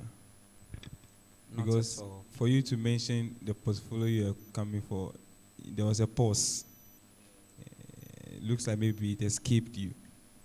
So if you're under pressure, the lady can drink the water, the guy will drink the water. Thank you very much. Or you're okay for us to proceed?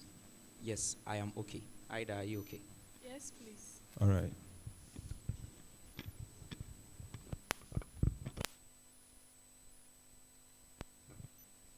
I want to ask you a question, but I don't know. Well, let's. I can proceed, right? Right. So, over the years, we've seen that running mates, one, they only pull the crowd. They have the masses. Running mates, they carry influence only before the elections. After the elections, they become normal students on campus. How different are you from what we've seen from the years now? Please tell us. Okay, so I've always had the zeal to serve humanity, especially student populace. And I am here. I am different because I am here to empower and encourage the female gender and their inclusiveness in leadership positions and participation.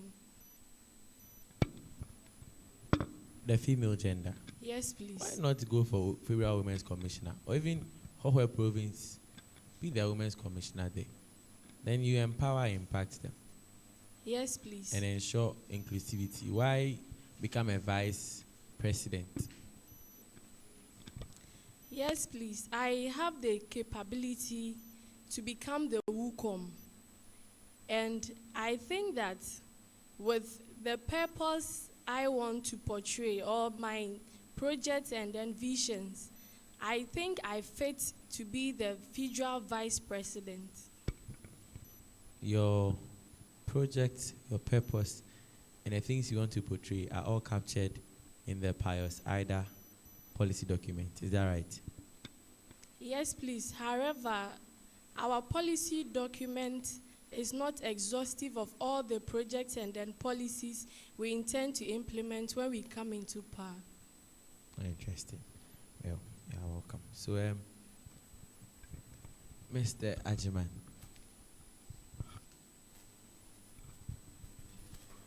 Team Pious Ida. Okay, so Miss Ida, I would like to ask you a few questions. You are a level 200 health nutrition student. Can you describe your previous leadership roles and experience? Thank you very much for the question. Back at junior high school, I was the compound prefect for my school. And back at senior high school, I was the house prefect for my school. I completed Our Lady of Luz Girls Senior High School in Avrongo. And from SHS 1 to SHS 3, I was the class prefect. So looking at this portfolio that you've already served, are you really sure that it exhibits you to run as a vice president? And let me finish. Compound overseer, class rep, population is not compared to UHAS fraternity. I hope you understand my question. Please, no. Can you please repeat the question? Okay. So comparing JHS population, SHS population is different from university. How are you going to handle issues? Okay, so I'm a leader who is innovative, who is confident, outspoken, and has good communication skills.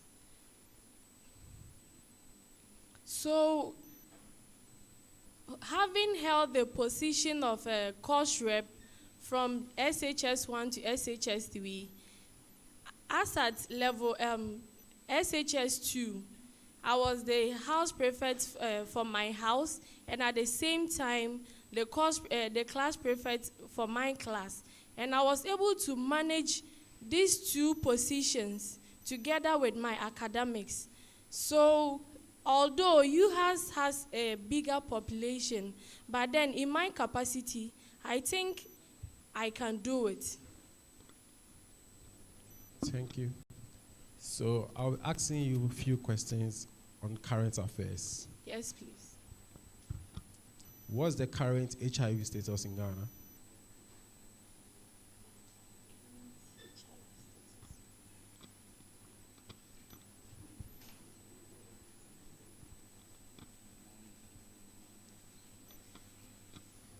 Should I proceed? No, please. I would like to answer the question. So, HIV status in Ghana here is more in females than males. No, I want the percentage. The percentage. So, per the last statistics, the HIV status. Next question. Can you tell me the second deputy of health, the second deputy minister of health, sorry, second deputy of minister of health? Please, the name skipped me a bit. So it means you have no idea. My last question. Do you know the founder of Aglo Ghana?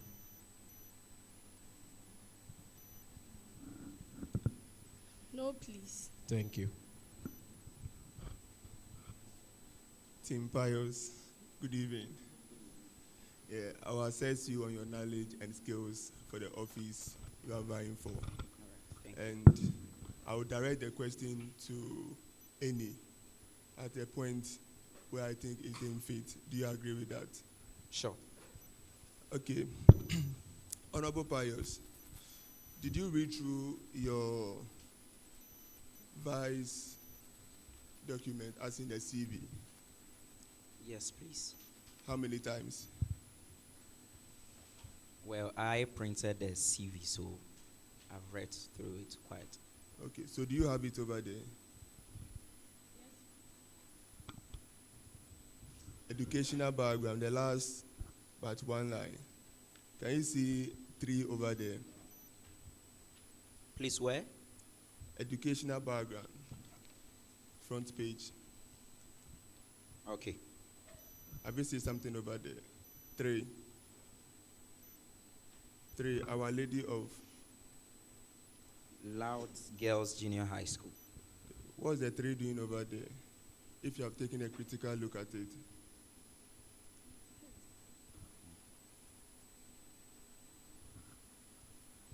Yes, please. I can see that.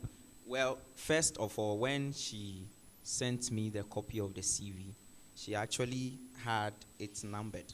So when I put it in the format it should be, I think by the error of printing, it's actually, the 3 appeared over there. So who drafted yours for you? My campaign manager. Your campaign manager? Yes, please. And your campaign manager, did he also read this one? No, please. No.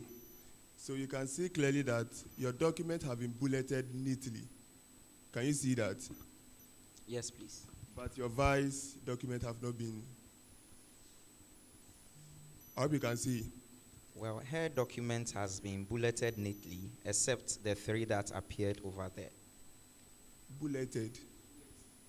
Bulleted? Yes. Well, we have different formats for a resume or a CV. So this is has one this of the document formats. been bulleted? Yes or no?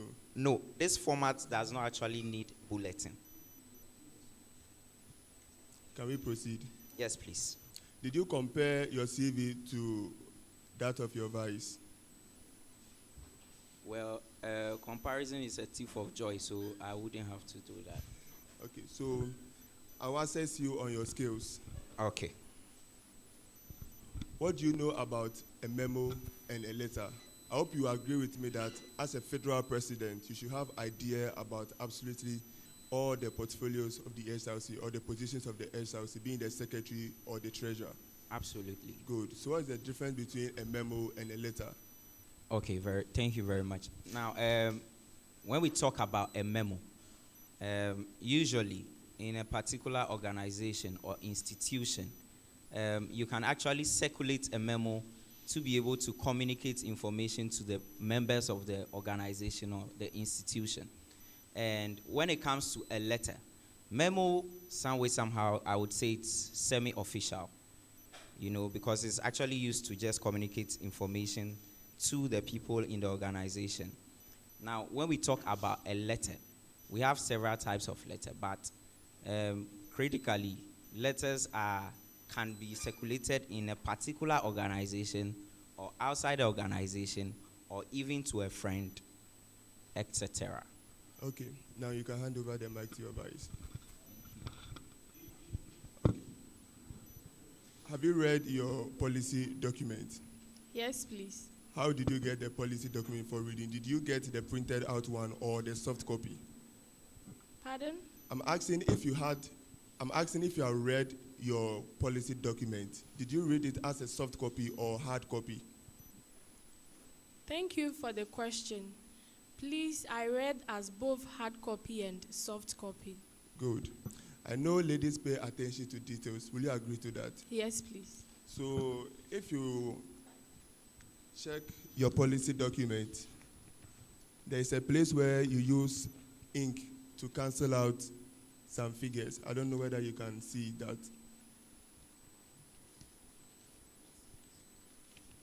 Can you see, I think section, is this 0 or what? Education. Then section, cancelled school fees and scholarship opportunities. Have you seen that? Yes, please. So did you consider it when you read the soft copy, or you just considered it after the printout document? Which is which? Did you consider that when reviewing or checking for spellings and other stuffs, when you had the soft copy, did you see that particular mistake? Please, I didn't. You didn't? Yes, I think this you is... You didn't? No, you didn't? What? Please, I didn't rectify this mistake. Good. So we can say that you are not paying attention to details. I hope you know that financial report letters will be passing through you. Yes, do you agree to that? Yes, and you please. are not paying attention to details. Okay. I'll ask you another question concerning budget, and I need yes or no answers. Can the Dean of Students approve a budget of 20,000? Yes or no?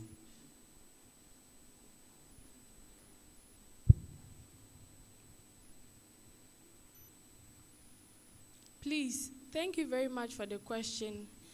It depends on... Yes or no? Honorable Pius? Yes.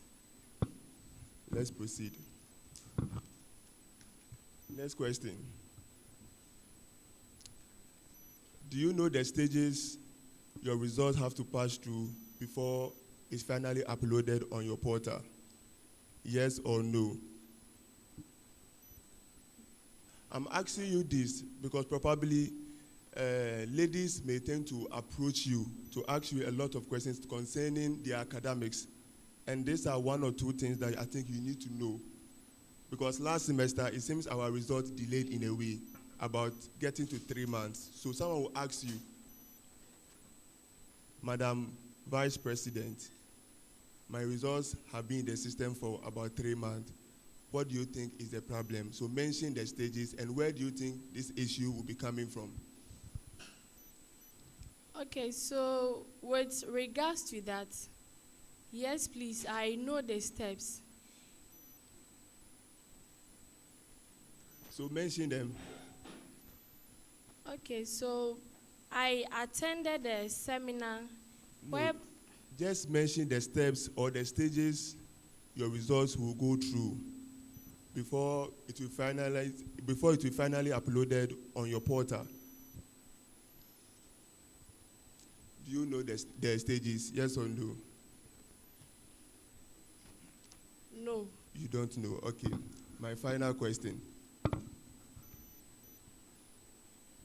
In your policy document, actually, I'm not supposed to talk about policy, but since I'm a sports guy, I think you need to tell me something small. Yeah, you made mention, I also like entertainment. I'm the intercon chair for my association, MELSA. So, sports and entertainment. Sports and entertainment, okay. So, have you read that particular policy? Yes, please. Are you a sports girl? No, please. So tell me how you are going to convince students yourself. You are not a sports girl. So tell me how you are going to convince students to participate in UHAS sports activities, especially the girls. Okay. I think that sporting, in my opinion, I think that as a health institution that we belong to, fitness of our health, and then it's very important. The status of our health is very important. And when we engage ourselves in sporting activities and entertainment, they become a form of exercise.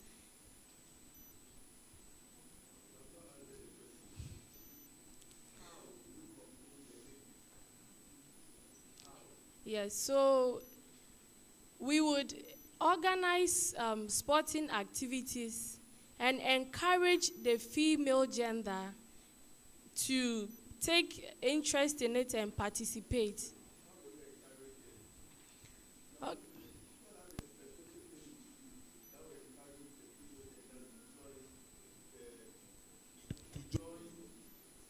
Like sports activities, because last year we went for Gusa, this year we went for Gusa at Legon, and sincerely speaking, out of 10 athletes we were supposed to present for the Gusa, we couldn't get the 10. We had only 8, and the 8 it's okay. So how will you convince ladies to join UHAS sports? Yes, by telling them the importance of it. Importance of it? Yes, please. Are you sure they don't know the importance of sports? Please, they do. So you are telling our ladies that they don't know the importance of sports, and for that reason they don't want to participate in sports activities. That's what you are telling our ladies. They are listening to you. Please, they do, but I will throw more light on it. Thank you.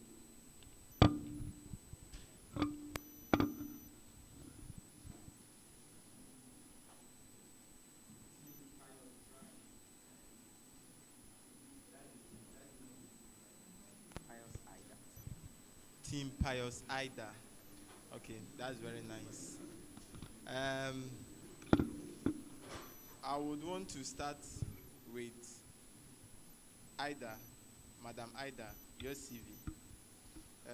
Your CV did not provide or capture any position you held earlier in the past. And do you know the importance of a CV? Yes, please. Mention 2 of them.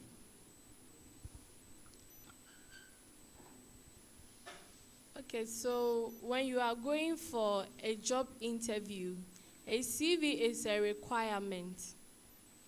And what is its relevance at the job interview section? It spells out your capabilities. Very good. And now, in your absence, the CV can identify or tell your capabilities, isn't it? Yes, please. Very good. So now here, what I have here, are you aware you are not capable of handling any position? Are you aware? Yes, no question. No. You are. Hello. Are you aware? Document I have here didn't spell out any capability from Madam Ida. Yes, please, I'm aware. Very good. Thank you very much. Please cross the microphone. Mr. Pius, how old is the UHAS SRC? Well, in 2013 up till now, so I would say the USSRC is 10 years old. 10 years old, that's fine. When did we start operating an SRC parliament in UHAS? We started the SRC parliament in 2016. 2016. So how old is the UHAS SRC parliament? Roughly, that would be 7 years. Which parliament are we running now? That will be the 7th parliament.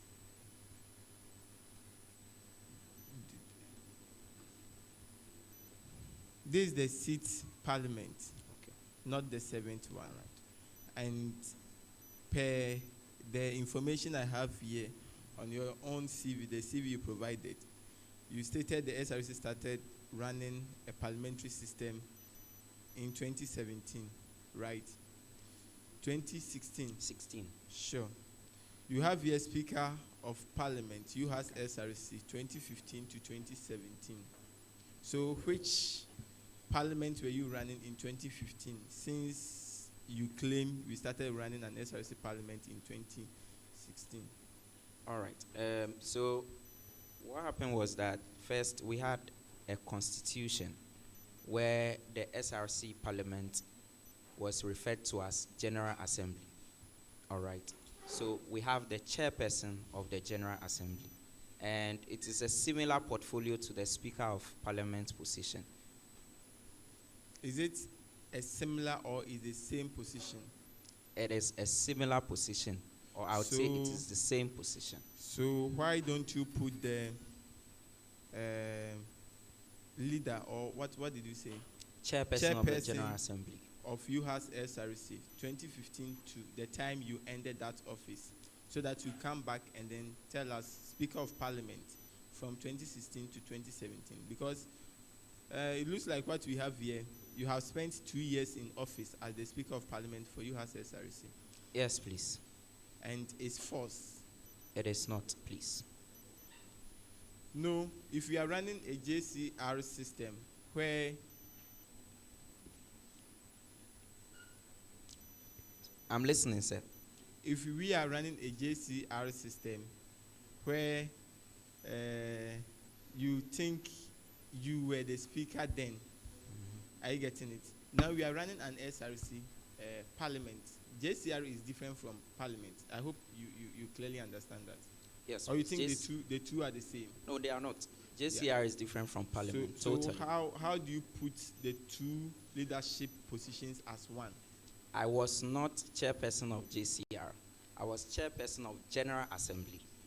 All right? Okay. GA, not JCR, okay. First of all.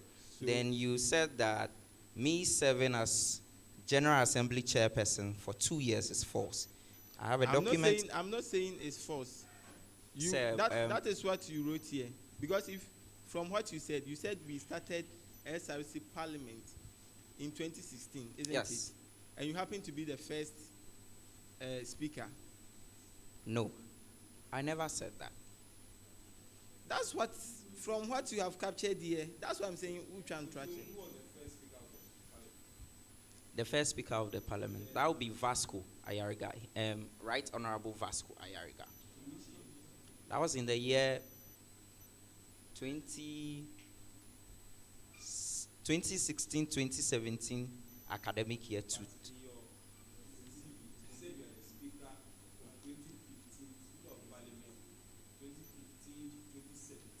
All right.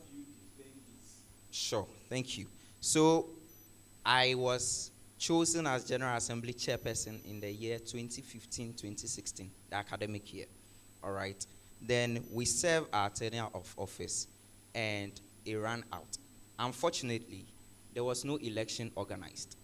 Okay. So, and the Judicial Committee, as at that time, I would say was in a menace, because there was power unrest between the Judicial Committee and then the executives, who think that after the executives are out of power or they have run their office, then they would rather take over.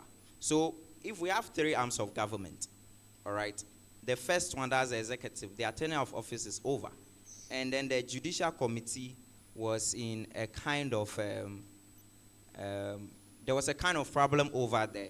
Then we have only one arm of government that can run. That is the General Assembly. General Assembly, as at that time, that's what I mentioned earlier on, is more or less like Parliament. It is similar to Parliament.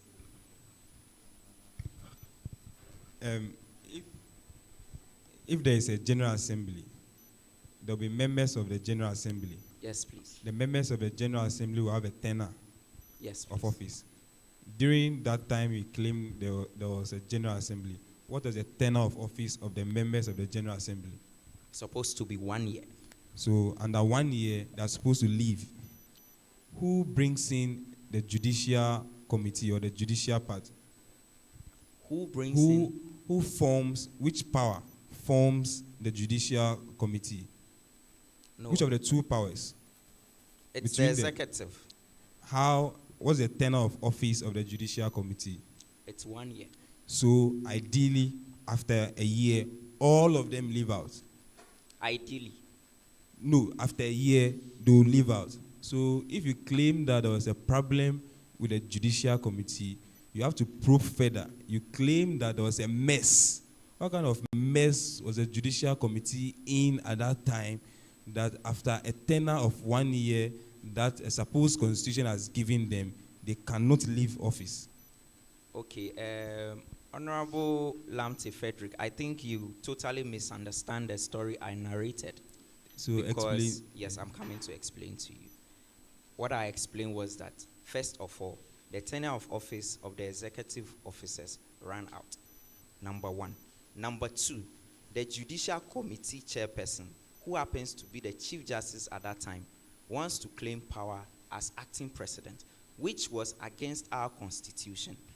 Even the judicial committee chairperson, when handing over was done and honorarium was handed over to executives, he did not receive his because of the problems he caused for the SRC as at that time. So the judicial committee was non-existent. All right, it is totally gone. It's not like they were lingering on to power. Parliament rather held on to power because the acting president as at that time, His Excellency Sadiq, is from Parliament. If we look at the Constitution, whenever election is not run, the acting president is a hall rep or a block rep that is chosen from Parliament. So Honorable Sadiq was chosen, all right? And surely there must be a Parliament that if the acting executives make a decision, they must bring it to, all right? This thing happened during Mr. Pius. Honorable Doma, a minute. The current constitution. Yes. Chapter 3. Okay. Article 6. Okay. The content. Do you know what is there? Not Very into well. details. It Yes. speaks about the SRC Parliament. All right. Article 7. Okay. Talks about the general. Article 8 talks about leadership of the SRC Parliament. And it says that there shall be a Speaker of Parliament. Now, let me refer you back to Article 7. Okay. It says that there shall be a General Assembly in all campuses of this university, which are, then it gave the composition of the General Assembly. Now, you mentioned that you were a General Assembly chairperson. Even though during your tenure, there was not a constitution we who was using. Yes. But once you refer to General Assembly, we understand that those individuals who are not, they are chairpersons of that assembly. I believe what every person here would have loved you to do was to indicate that General Assembly Chair and you indicate the date, Okay. that is fine. Of GA this year and that. So that's saying that this is misleading. Hope you understand. It is not misleading. A speaker runs a parliament. A chairperson chair General Assembly. True. Assembly chairperson before. True. Thank you. You can proceed with your question. You see, Pius, you are giving us a tough time here. If you had stated the referees correctly, you would have also called to find out if truly what you are saying is true. Because where you went to work as a national service personnel, you indicated the referees over here. Okay. I think at that time you had a dean of students or somebody who was superseeing the actions or duties. Exactly. Very good. So if you had indicated that referee here in this document, you see the other documents, I don't have it. This is the one That's I have. true. So everything I'm saying, I'm making reference to this document. So those ones you have there, I can request or I can say, let me have a look at it. Okay. This is what I'm using. Thank you. So the ones you want to show to me, I don't want to see them. No, I do not want to show it to you. You try. I just want to make reference to it. Let's continue. So you should have indicated all the referees, all the positions you held there. You should have given us the referee so that this banter we are having with you, we could have called somebody to find out if truly you were the Speaker of Parliament. Okay. Sure. All right.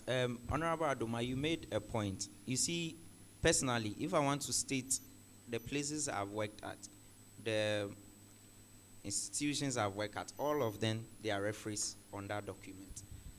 It will be a very long A list. CV shouldn't just be a one-page document. That is a modern CV. So a modern CV should have a page document. Everything is captured over there. So should I ignore this CV? That is another style of this a is not CV. modern. Well, I wouldn't say it is not modern, but I feel that No, this is you are this is saying an this is a modern- updated. This is this an a modern updated. CV. Yes. No, Pius, this is a modern CV. It's a modern CV. And it's a one-page document. Yes, please. This is not modern. It's not one-page document. It Let's is not agree one-page and document. continue. It It's is- not modern. it is a it's not CV. a page document. Do you agree? No. Then this is not modern. What do you define as modern?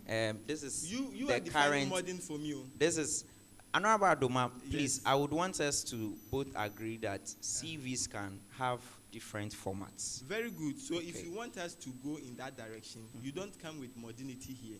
That this is a modern CV. This can also be a modern, but in a different format. So if you are telling me this is modern, that is the reason why it is just a page document. Then I hope you are getting what I'm saying. It is not a one-page document because it is modern. Are you getting? Do you get what I'm trying to explain? Yes, I understand you. Very good. So all the other referees could have gone to another page so that we can reference. Honorable Adoma, I had a CV before the referee died. Should I have captured it over there, please? Pardon? I had a CV before the referee died, and should I have captured it over there? Look, I think the case is going south, and then it's not very sweet. It's very simple. We are saying that you indicated that you served within the UHAS fraternity, but there is no one in your referee that we can identify to say that, oh, you are in UHAS. It is not an issue of where you worked. He just said that even where you worked, your national service, you indicated a referee. So how about the other places that you have? Why not a referee there? So better you tell, oh, this is the reason why. If you want to say wherever you worked, all the places you worked. Oh. Yes, I've not done that. And so, Mr. Chair, I understand you, but I think that Honorable Adoma, with all due respect, is not giving me the chance to answer the questions. You are not giving the chance to answer the question because you are not going in the direction I want you to. if I ask a yes or no question, you respond yes, no. You don't start with explanations. Like you don't try to explain a yes or no answer because we are dealing with time. So if you try explaining, that is when I cut you off and then I ask my question again. Very well. Sure. Thank you very much. Madam Ida, Vice Presidential Hopeful. Vice President Hopeful, sure. Can you give a closing remarks after an SRC Leadership Summit program? Yes, please. Okay. So within the next 2 minutes, I would like you to do that. Thank you.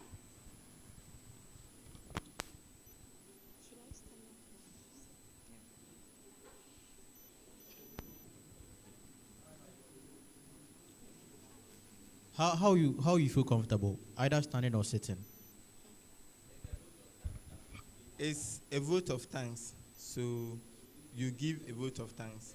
Sure, thank you.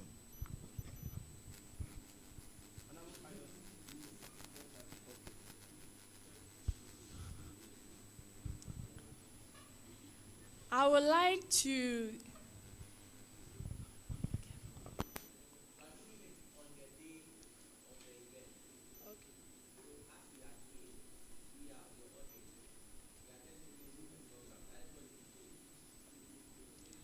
Mr. Speaker, all protocols duly observed.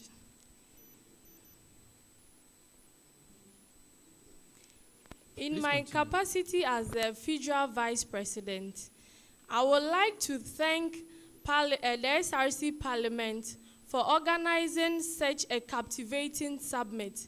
We are really enlightened, and we hope that whatever that we heard here, we will take it home, digest it, and it will impact in our lives meaningfully. I would also like to thank each and every one of you here for making time out of your busy schedules to honor this invitation for the summit. Thank you. Thank you too. So you chose to give a vote of thanks while sitting. Have you ever gone to any meeting where the person giving vote of thanks was sitting?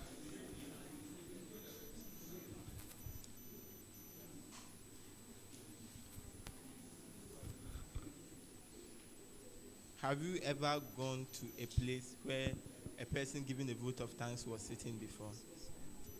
Pious, thank you. I will not take All right. Madam Ida Akaditi, right? Yes, please. All right. In your CV, I'm seeing languages spoken. English, Kasem, Guruni, Tallinn, and Tree, correct? Yes, please. How do you say, how are you in Tallinn? Lawala. Lawala. Okay, so Lawala. La Soma. Thank you. Yamawala.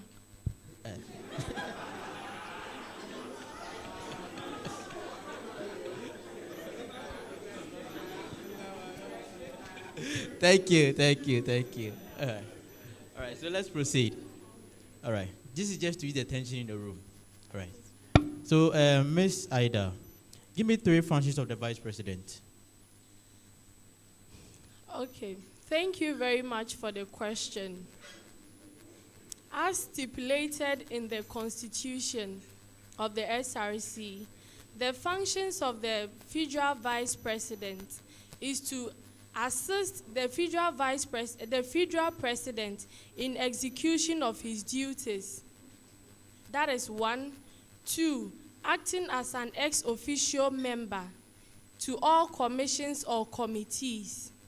3, acting as the President in his absence. Thank you. Okay.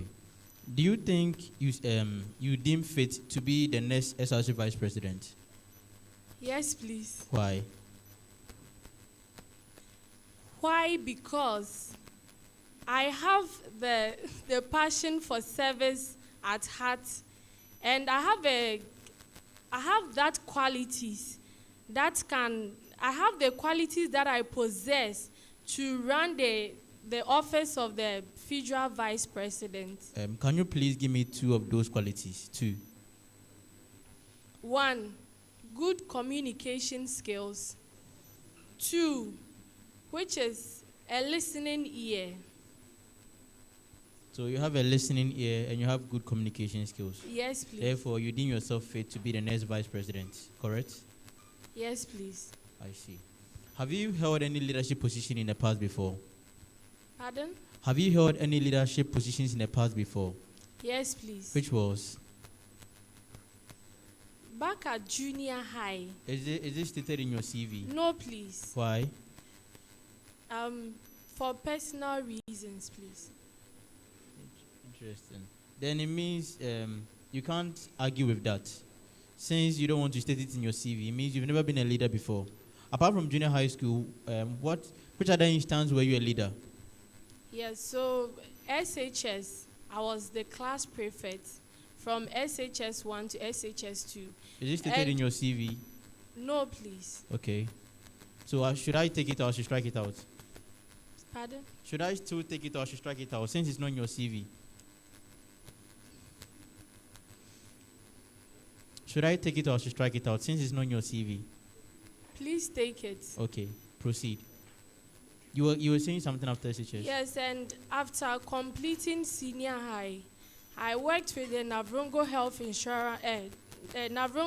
Research Center, where I was posted to the Kasna Nankana Western Zone, and I was their leader for that zone. Interesting. What were you doing as the leader? Yes, so the Kasna Nankana community is divided into sections, and I worked as a field worker there, collecting data for Navrongo Health Research Center. Thank you. Okay, so looking at your CV, I'm seeing workshops and seminars attended. There are no years here, so please help me. Pharmacovigilance training in NHRC. What's the full meaning of NHRC? Navrongo Health Research Center. What year was it? What year was that? Please, it's organized every 6 months. Every 6 months? Yes, to abreast workers on how to identify. Is it the same for the adverse events training? Yes, please. Is it the same for the assessment of developmental delays training? Yes, please. Is it the same for the water and sanitation hygiene? No, please. With the water and sanitation hygiene, at level 100, I attended that seminar with my preceptor. Which who was year, please? Which year? 2022. Okay.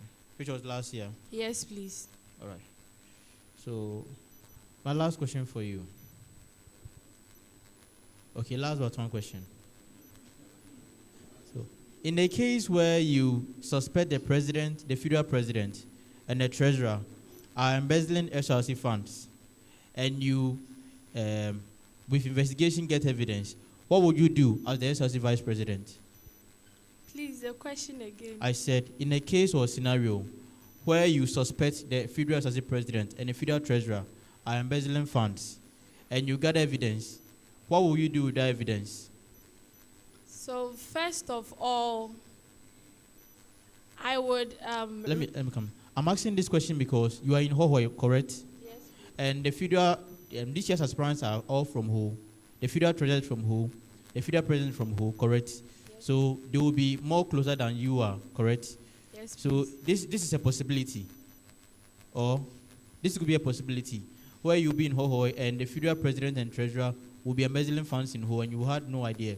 Maybe someone will hint you about it and you do your investigation and get evidence. So I want to know what will you do when you get the evidence. Okay. So first of all, I believe so much in my future president that I think he wouldn't involve himself. God doesn't trust men.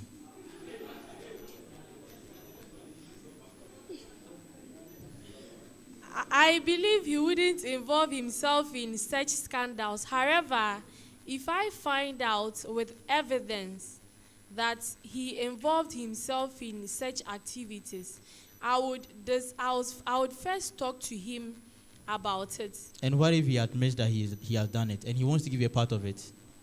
Please, I won't be a party to that. Straight away, I would go to the... All right. So my last question, then I'm done with you. Don't you think, okay, this goes to you. Don't you think Tim Pius are using your image as a form of women empowerment agenda to pull votes in the upcoming election? No, please. Why? I hope you understood my question. Yes. Okay. All right. So, before I agreed to become Pius's running mate or vice president, I checked out, we sat down together, shared our ideas and policies. And at the end of the day, I realized that my ideas aligned with his. And these were the reasons that informed my decision to accept to be his running mate. Okay, please pass the mic to you, Mr. Pius. Mr. Pius. Yes, sir. Give me 3 functions of the provincial president. The provincial president is supposed to see to the day-to-day running of the province in which they are. 1, they are part of General Assembly. So basically what they do is that they are the mouthpiece for that province. All right. Then also the provincial president would help steer the affairs of the particular province in which they are, and also help organize programs for that particular province. Give me 2 functions of the federal treasurer.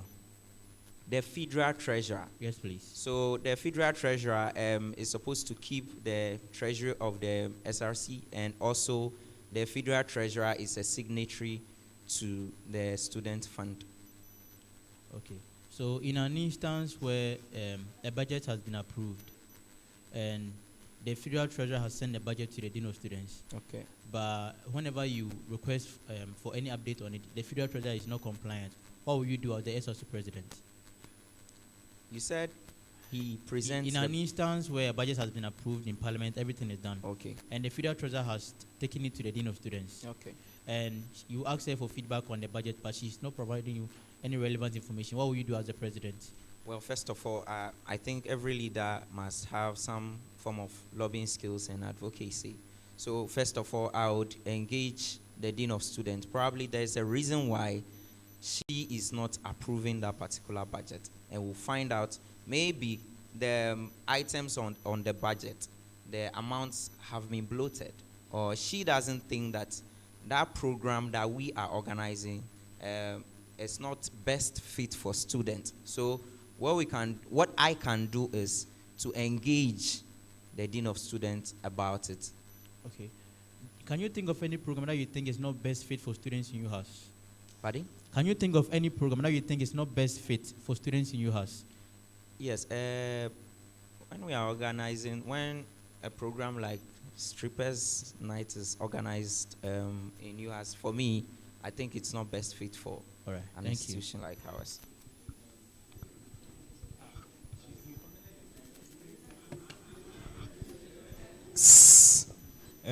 In your answering of his question, he asks you about General Assembly, and you as a federal president. Then you said forms part of General Assembly. Did you say that or not?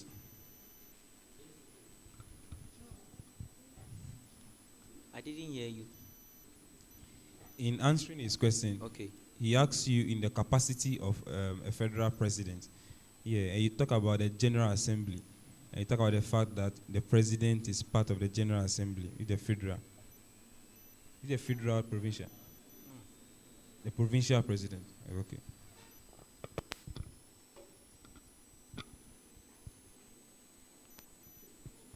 Hello? Is it working? Team Pius Ida. Right. Yes, please. Good evening. Good evening. I'll be taking you through your knowledge on UHAS and the SRC. Okay. Okay. So first of all, do you agree with me that any good institution will have a mission and vision statement? Very much. Okay. So does UHAS have a mission and vision statement? Yes, please. UHAS does. Do you know it? Not verbatim. Okay. So what is the mission statement of UHAS? So that's why I said it's not verbatim, but I can put something together. So UHAS, the mission is to be a research inclined institution. The words are not exact. I cannot get the exact words. Please hold on. Pardon? Hold on.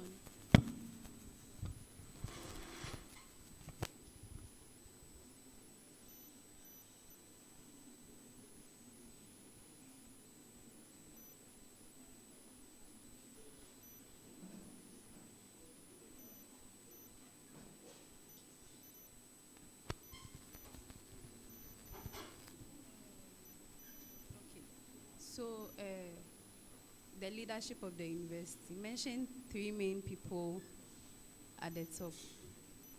At the top, okay.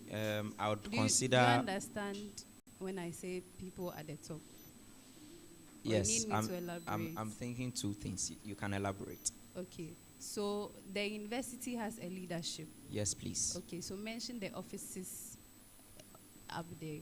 All right, so the Vice Chancellor is Professor Lydia Aziato. Okay. And the Registrar is Miss Ya Amankwa Opuni. And also the Dean of Students is Professor Judith Togbo Anaman.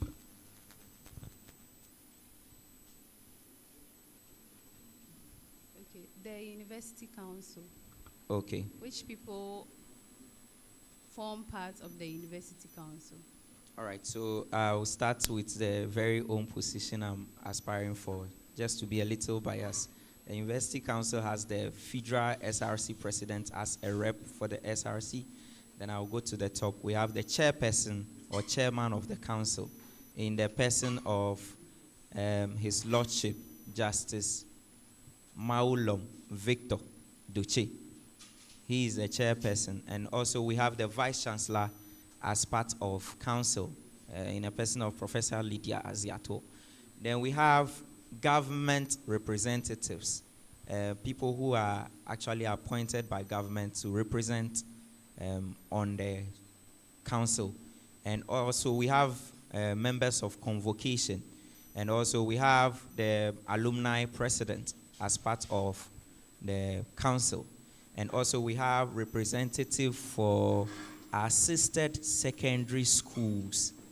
Yes, it's actually CHAS, but the CH skipped me small. Okay, so as the SRC president, you have to know what the offices of the university leadership, you have to know what they do. Yes, please. So that, do you agree that you have to know? What is the essence of knowing this? The essence is to know who you can go to when you need something done for the SRC. So the office of the vice chancellor, what does it do? Well, the office of the vice chancellor basically deals with the day-to-day running, administrative running of the university. And the registrar? Pardon? And the office of the registrar, what does it The do? registrar, some way, somehow, has academic as well as administrative duties. So I would say it's some form of by duties. Are you sure? Please Yes, come please. again. Come again. No, let him come again. I am saying that the Let's- registrar, Let's go back to the vice chancellor. What the vice does chancellor office of deals the with the day-to-day administrative duties of the university. And the registrar's office? And the registrar's office, it's a registry. So basically it deals with a lot of issues, including administrative as well as some part of academic issues. For example, when students are having issues with payment of fees, they usually write a letter to the registrar. So that is why I feel that she has part academic responsibility as well as administrative. I'm sure you will remember your answers here. When you leave here, please review the answers you gave here. Right? Because of time, we are not going to go into it. You'll be working a lot with the Dean of Students. What does Yes, her please. office do? What does? Her office as the dean of students. What is that office for? Well, the dean of students is responsible for, let me say, partly responsible for the running of the SRC. Okay, I say that because mostly she's a signatory to the student fund, number one. She also forms part of the appeal board for the SRC. So she plays some role in the SRC. And let me just say, she just sees to the welfare of students and acts as a liaison between management and students. Okay. Kindly hand over the microphone to your Thank you. Good evening. Good evening.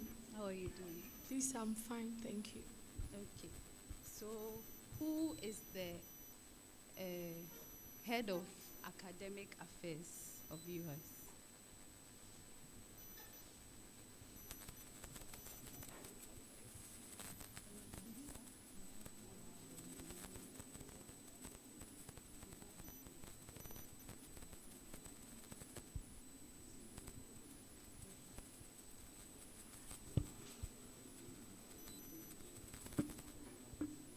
The head of, do you think you should know, first of all, the head of academic affairs? Do you think it is important that you know? Yes, please. Okay, so please give me the name of the head of academic affairs. Please, the name has kept me a bit. Okay, in this university, which office is the highest? What is the highest office in this university?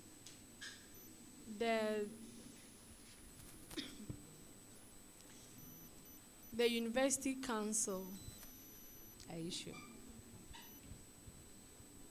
Please, the question again.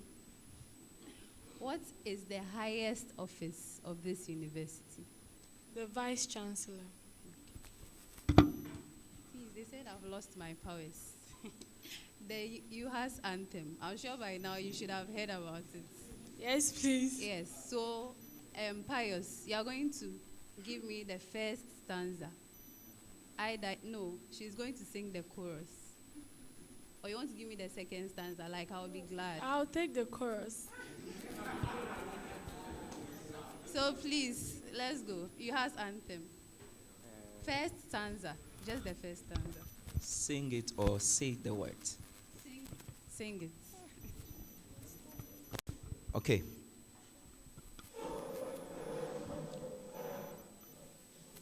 UHAS, arise and shine. God's glories dawn on you. Execute your duties well to make your nation strong. Arise, great giants, and shine for health and development. God bless you, has. Yes, great is you, has.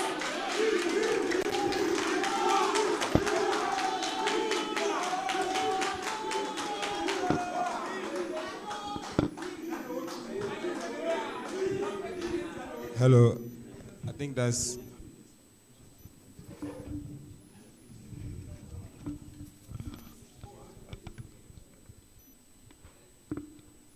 All right, okay.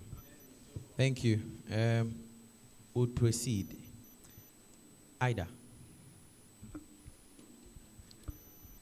what is your take on women empowerment? Yes, thank you very much for the question. I feel that women should have equal rights as men in the society. This is my take. In every aspect.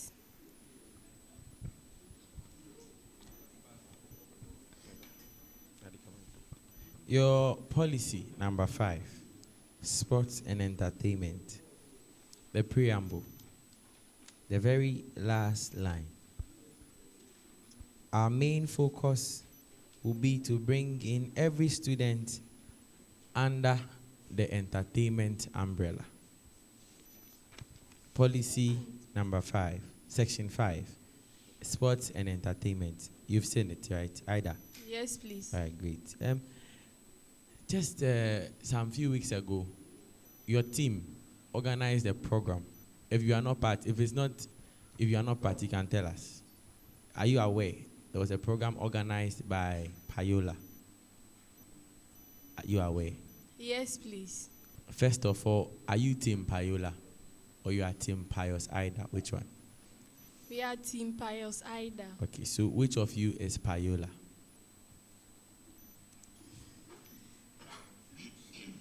Please, that is Pius's nickname. Very well. I guess.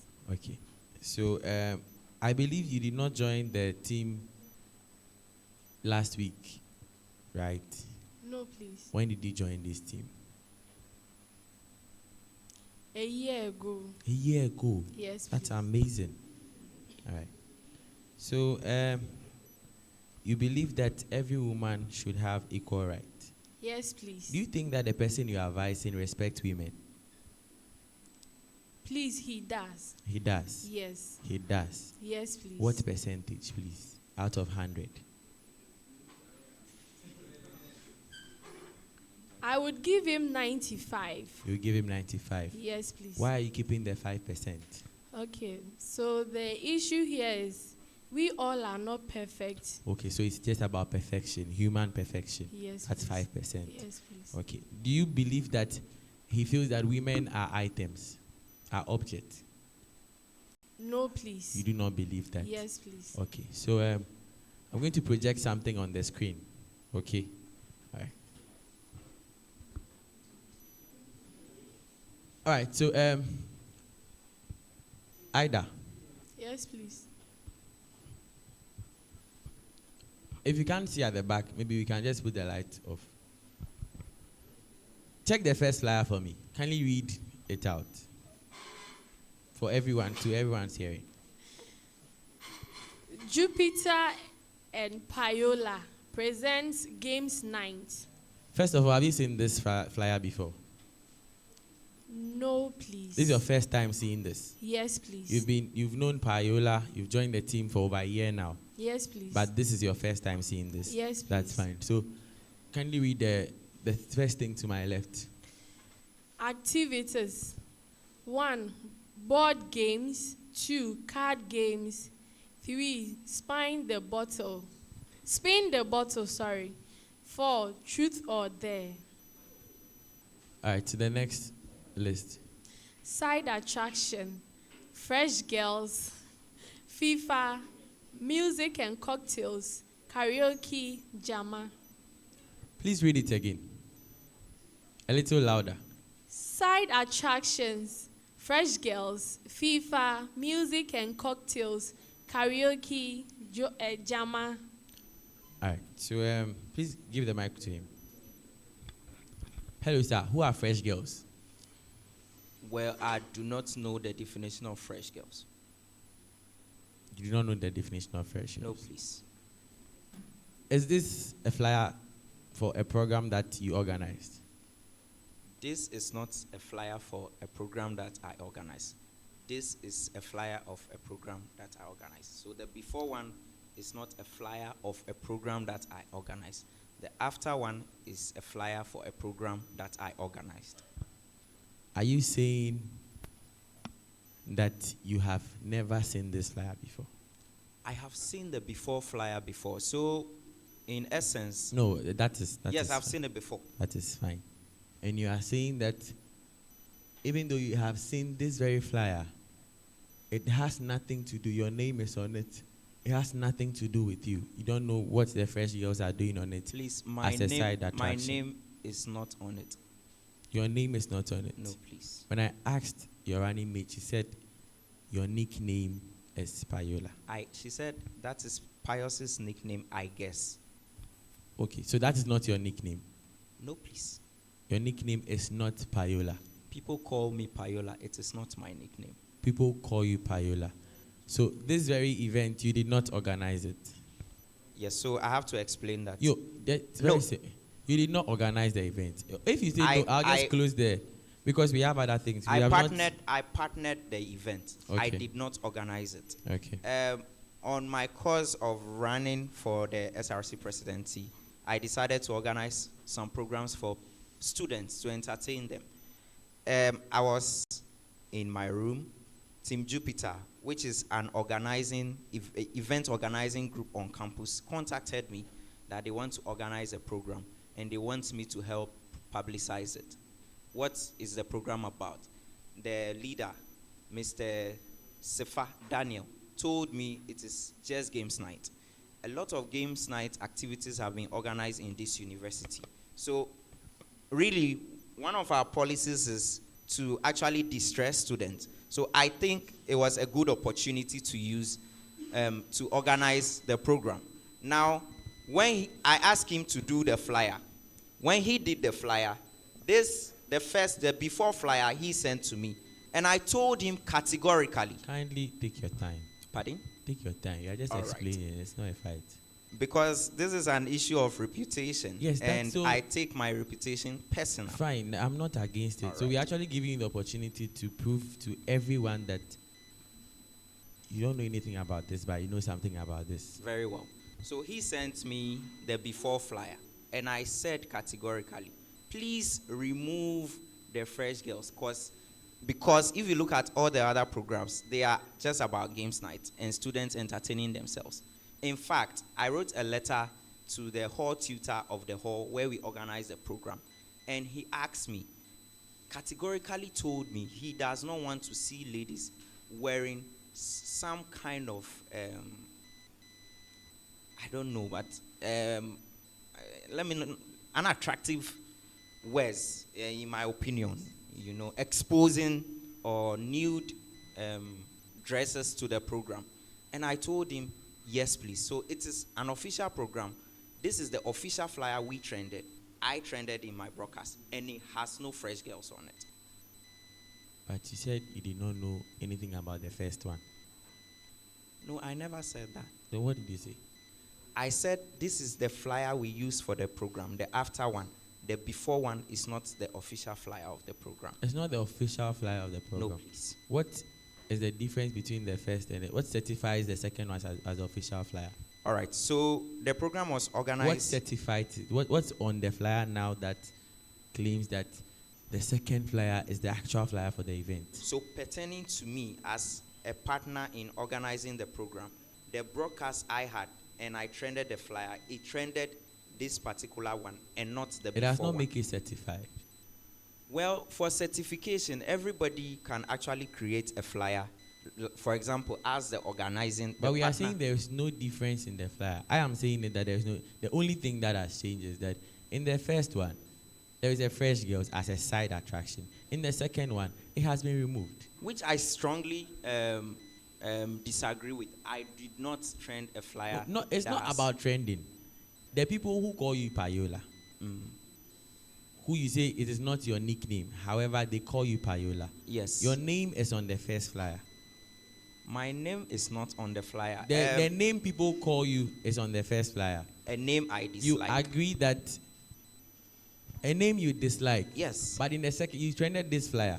Yes. Did you tell the guy that since you didn't like fresh girls on the first flyer, that was not your name in the second flyer? Well, even though I dislike the name, you see, names are things that if you tell people, do not call me that name, surely they will still call you that name. No, and sir. so I am not saying that the name is not attributed to me. I am saying that I dislike that name. I am personally not happy with the explanation and the defense you are giving. Well, and I think if you take the entire vetting for me to explain this, then please, I would like to do that, even if No, I think you've explained enough. You've said that you were there, they sent you a flyer, it had fresh girls, you asked that they should remove it, but the name you disliked, you didn't ask that they remove that one. Because people call me that name anyway. If you and Payola, it's in the public domain. Payola is after this flyer came out, there was no communication from your camp to say that you had nothing to do with it. It could have helped you. Because coming into this vetting, we received several calls that this was a flyer. That was when I even got to know about the flyer. and then I saw it. So as in, we decided, okay, fine, why not give you an opportunity to clear the air? But it looks like you don't really give so much attention to the people you interact with, in the sense that you are doing a collaboration or somebody comes to collaborate with you. You don't find out the details of the collaboration. They go ahead to do something and interdict you inside. You are going to be our SRC president. If somebody comes to you, you don't ask for the details. At the end of the day, you put the whole SRC into jeopardy. Mr. EC Chair, I just said earlier on that I was privy to the information that he was going to put on the flyer. He told me it's going to be games night. And I'm saying that you did not. How did the first flyer come out, get into the public domain? You, as in a collaboration, you should have been the first person to see the flyer. Very good. But it got into the public domain before even you got in touch with it. Exactly, that's very true. I saw it on someone's status. So that is what I'm saying, that it means that you are not actually paying attention to the things that are happening around you. And as much, it means that you cannot manage the SRC. No, please, that is not the meaning. So in the SRC, maybe my PRO, my public relations officer, may have released a communique, which if I have cited... No, I am particular about partnerships, collaborations. Okay, very well. Let's go to the area of partnership. Let's say the SRC is partnering with Whole Technical University to do a collaborated games night. All right. Then the people of Whole Technical University, not to denigrate them not in any SRC. way. You mean HU SRC, not yes, just please. the entire school? Exactly, the HU SRC. Fine. They create a flyer. They told me it is going to be strictly game night, and they create a flyer that has something obscure, abhorring on that flyer, and it's in the domain. My duty, first of all, is to contact the people organizing the program, which in this case I did. I contacted the guy, and I told him categorically, take off the fresh girls on the flyer. Even my roommates drew my attention to it. You said you do not like is on the flyer. You attended this event, and I'm saying that you did not pay attention to things. So the students of UHAS shouldn't trust you or put anything in your hands. They have to. Because you put it into jeopardy. You get into any contract at all that at the end of the day you don't actually know the details of it. So, Mr. Isi, that's the reason why I'm saying that the flyer I trended as it somebody is not who is about on the flyer you trended. I'm saying that the name you claim you do not like is on both flyers. And at the end of the day, somebody can use my name to do whatsoever they want to do. That is not what you have told us. You said that you know whoever is organizing this program. You Very even mentioned the head of the organizer by name. Yes, please. They called you for a collaboration. You even secured the venue for the event, meaning that you were actually into the program. Yes, please. So if the details of the program are not previewed to one of the main organizers, one, you use your name to secure the venue. Imagine that the whole administrator sees this flyer. What does he think of you? Well, he actually saw it. Good. And he asked me for explanation. And I categorically told him that flyer is not the official flyer of our event. The official flyer of our event had side attractions of games, not fresh girls. Interesting. Well, we'll get back to this. So we'll continue with the policies.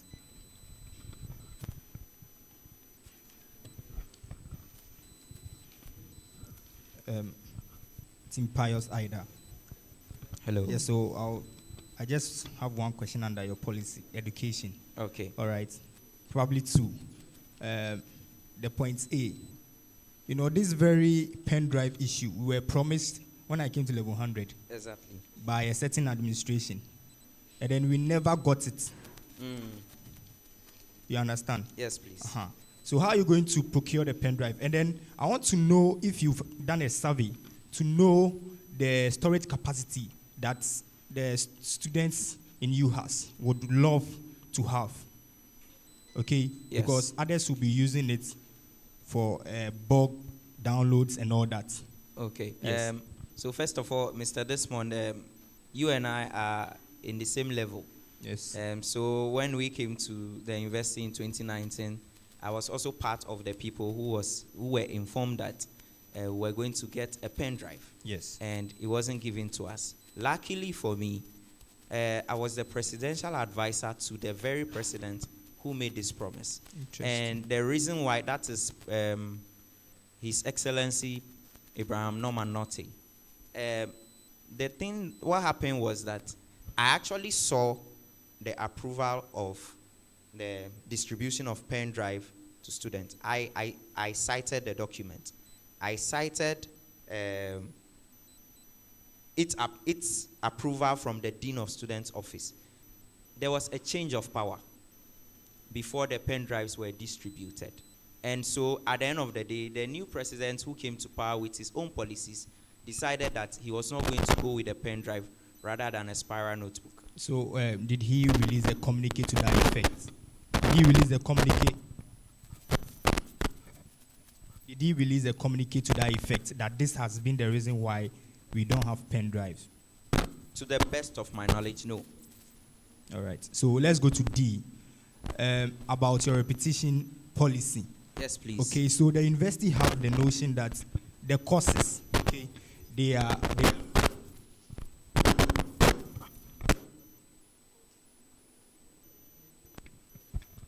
Hello. So they are of the view that the courses are arranged in order of difficulties. You understand? So they'll give you an introductory course. Okay. Then when you pass, you move on to the advanced ones. Okay. So if the university holds this, how are you going to convince them that they should change that policy into, let's say, a rollover policy?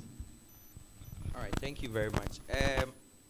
In terms of what we stated over here, you made a point that the courses are arranged in order of difficulty. We are not saying that the policy should be cancelled totally. We are saying that when you go to other universities where they do health courses alongside other courses, all right, they also have policies when it comes to repetition. Recently, I cited a communique that says KNUST, Kwame Nkrumah University of Science and Technology, if you trail 2 courses, you're actually not going to be given the opportunity to rewrite them. You'll be withdrawn. That's what I saw on X, the app. I do not know whether it is true. So when you go to other universities too, they have that policy as well. What we are advocating for is if a student resits a particular course, all right, and is given the opportunity to write it, and he or she did not pass, he should be given the opportunity to go to the next level whilst they are writing or trying the particular one they have not passed in previously. Because we strongly believe that it is training. UHAS, the health institution, is a training institution. Therefore, if I should be taught over and over again the definition of hypoglycemia by learning method, one day I would surely get it, and I will get it right.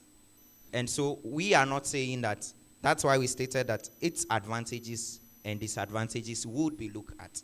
All right, so we'll just engage management, advocate for it, see the pros and cons of it. If it is feasible that our policy should allow them to move forward and be rewriting the paper whilst they are moving forward, we'll be grateful for that. Thank you. Okay.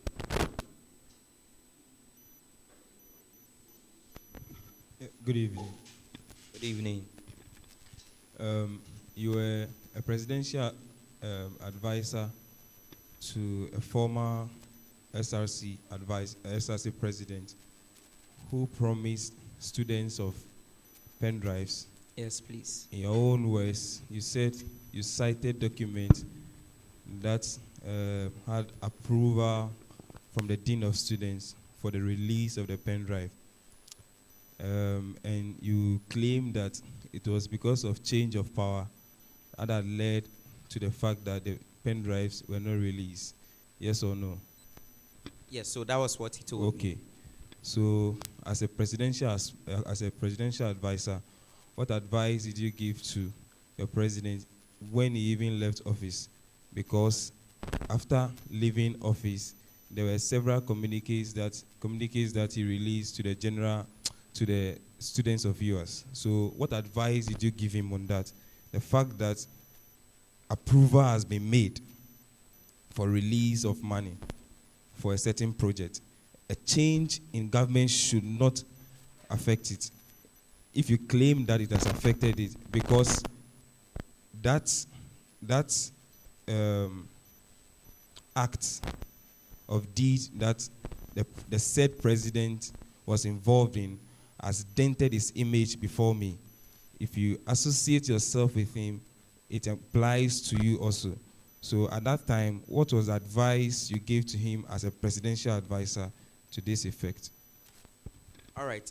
So as at the time that the pen drives would even be procured and distributed, we were out of power. I say we because I was part of the administration. All right. And we spoke about it. He informed me that the next president was not willing to continue the distribution of the pen drives or even procuring it in the first place. But approval has been made. Approval of budget. There will be approval of budget. Yes, please. I cited a check to that effect. So what happens to the monies that were released? Well, the money will surely be released into the... I am not sure about it, but the money will be released. But don't you think that there should be a proper form of communication from the said person, because it was a promise that he made and he claimed that he would do it, and then there was a process that was started. So don't think proper communication should have been done there. And as a presidential advisor, what did you do to that? Well, it's a good suggestion you are making, actually, because mostly we have SRC presidents coming in and going who makes promises, and if they are not fulfilled, I'm yet to see any communique from any of them saying... I'm not saying that if they are yet to fulfill. You see, everyone who was in school at that time will forever remember what the said person did for inability to that pen drive issue. Because he boasted, you see, you told him that you guys are in the same level. Yes. So you probably remember. I'm in the same level with you. Yes. So I also remember that act. And always when it comes up in terms of his political agenda, it will be a mark on him. Do you understand what I'm saying? You have to remind me what he did that tainted his image, because I'm talking in line with the pen drive issue. Okay. Yeah, and you boldly said that you cited a document. I don't know where you saw the document, but you said you cited a document. He showed it to me. Yes. So as a presidential advisor to it, and this was something that was all around the university community, and every student was complaining about it. Honorable, you keep saying this was something, he did something. I mean the pen drive issue. I'm not saying something. Okay. The pen drive issue. Yes, yeah. so he was aspiring for office. He promised to distribute pen drive to students. It did not materialize. I think basically because he was out of power and the next administration doesn't want to continue it. That was the end of it.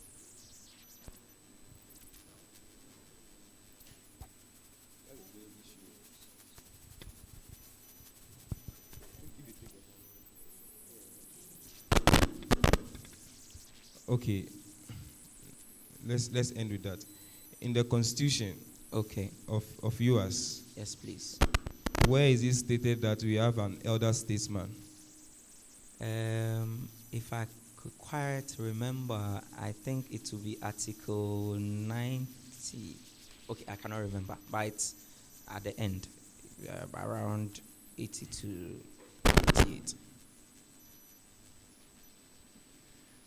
If you would allow me to make reference. 82. 82. Please, is that... 82 is scholarship community. No, I am saying if you could allow me to make reference, because I'm not too sure. Yeah, come and make reference. All right, sure.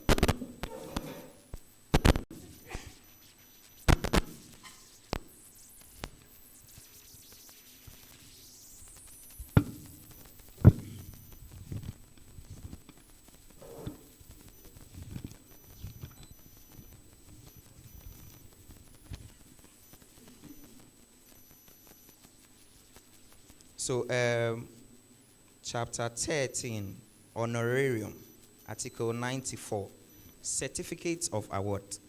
The fifth one says, okay, let me start from 3. An elder statement. The elder statement. elder statesman. Yes, please. That's where I'm reading from. 2. Any person who has been a member of the executive committee or a leader in the SRC Parliament or General Assembly and has successfully completed his tenure of office shall be an elder statesman. 3. An elder statesman may, whenever it shall be deemed necessary, provided he shall be available, be consulted on issues incidental to the work of the SRC, issues concerning students in general. 4. The executive committee shall refer to the welfare committee, which shall hold a preliminary inquiry into the application. Hello. 5. I think that's enough. Pardon? That's enough. Okay.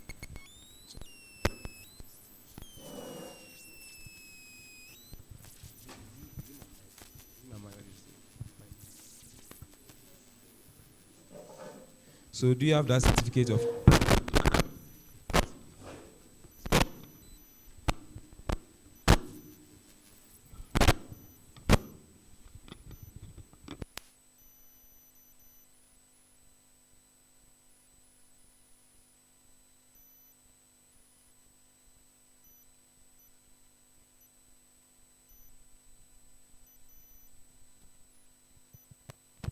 So do you have that certificate to prove your elder statesman? I was given a citation to that effect. So there is no certificate to that effect, right? I have certificate as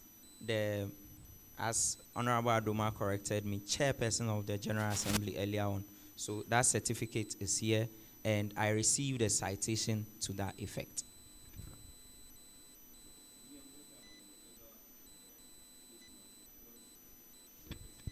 Yes, I am saying that it is because the preamble says anybody who serves as executive committee member or serves as a leader of parliament or serves as a leader of General Assembly shall be given that certificate. And the certificate came in a form of citation.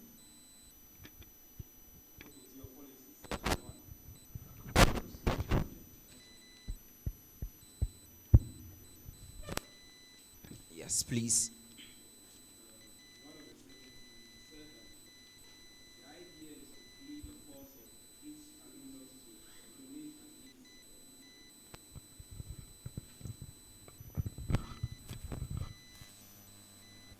Okay.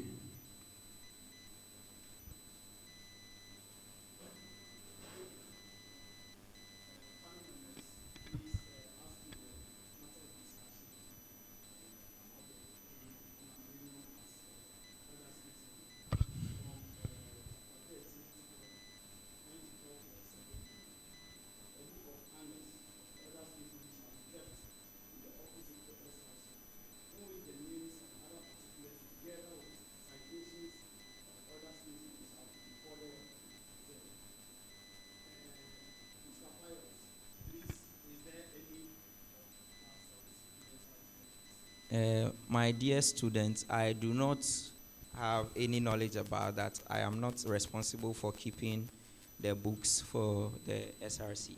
Please. So the idea is to plead the cause of each alumnus to donate at least 10 cedis to the aid, Yes, which is please. the alumni aid. Yes, please. Yeah. But do you know that last year, the VC and some heads of the university met students and then advised students that after you leave office, after you leave, you complete your tenure. After, what do you call it?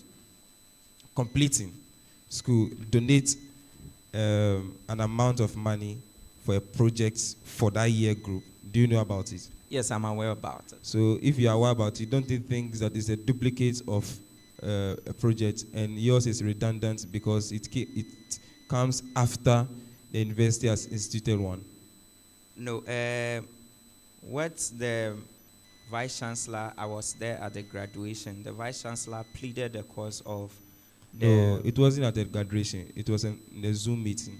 Zoom meeting? Yes. Then I'm not aware about that. Yes, so I'm telling you that the Vice Chancellor has this. Okay. Yeah. So I am not even privy to the Zoom meeting that the Vice Chancellor actually asked the alumni year group.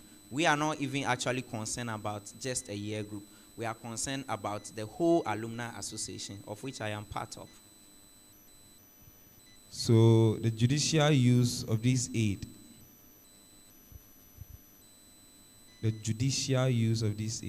Yes, please.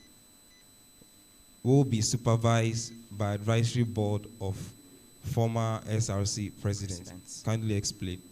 Well, we are of the view that normally we should have an advisory board to the SRC. It's a policy we want to bring on board, because to the best of my knowledge, there is no... Which section of the policy is it under? Which section?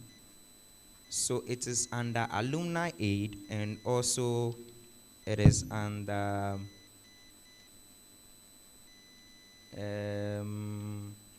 rebranding of the SRC. Continue. So section 4, policy C, sub-policy C, establish an advisory board of past SRC president who will be charged with oversight responsibilities on the actions and inactions of our administration. This is a policy that, in our strongest opinion, should stand the test of time for the betterment of our SRC. No, let's not go into that part. Okay. Let's focus on this one. We'll come to that later. The first one. Yeah, the first one. Very well. So, the judicial use of this aid would... So, let me not cut you. So, there's no advisory board of a former SRC president, yes or no? No. So, yours is to put in place an advisory board of former SRC president? Yes, please. Okay. Transport policy. Under B, you said you arrange 1, A, you secure more Ayalolo buses. Then 2, you arrange with various transport unions in Ho to offer affordable services to the UHAS students. Yes, Give me 3 transport unions in Ho that you know of. Well, I cannot give their names, but I know it is classified based on stations. So, for example, we have a transport union that is in charge of transporting students from here to, let's say, Kwetoi, or that is in charge of transporting students from here to Hohoi, or transporting people from here to Accra. But I cannot give their vivid names. There's a union that deals with transport of students from one location to the other. Not students. People. Yes. They are union that deal with transporting people from one location to the other, like the towns that we've mentioned. So what happens is that the drivers and also we call them bookers, all right? They come together to actually form a union so as to regulate activities of a particular group of drivers that commune people from one place to the other.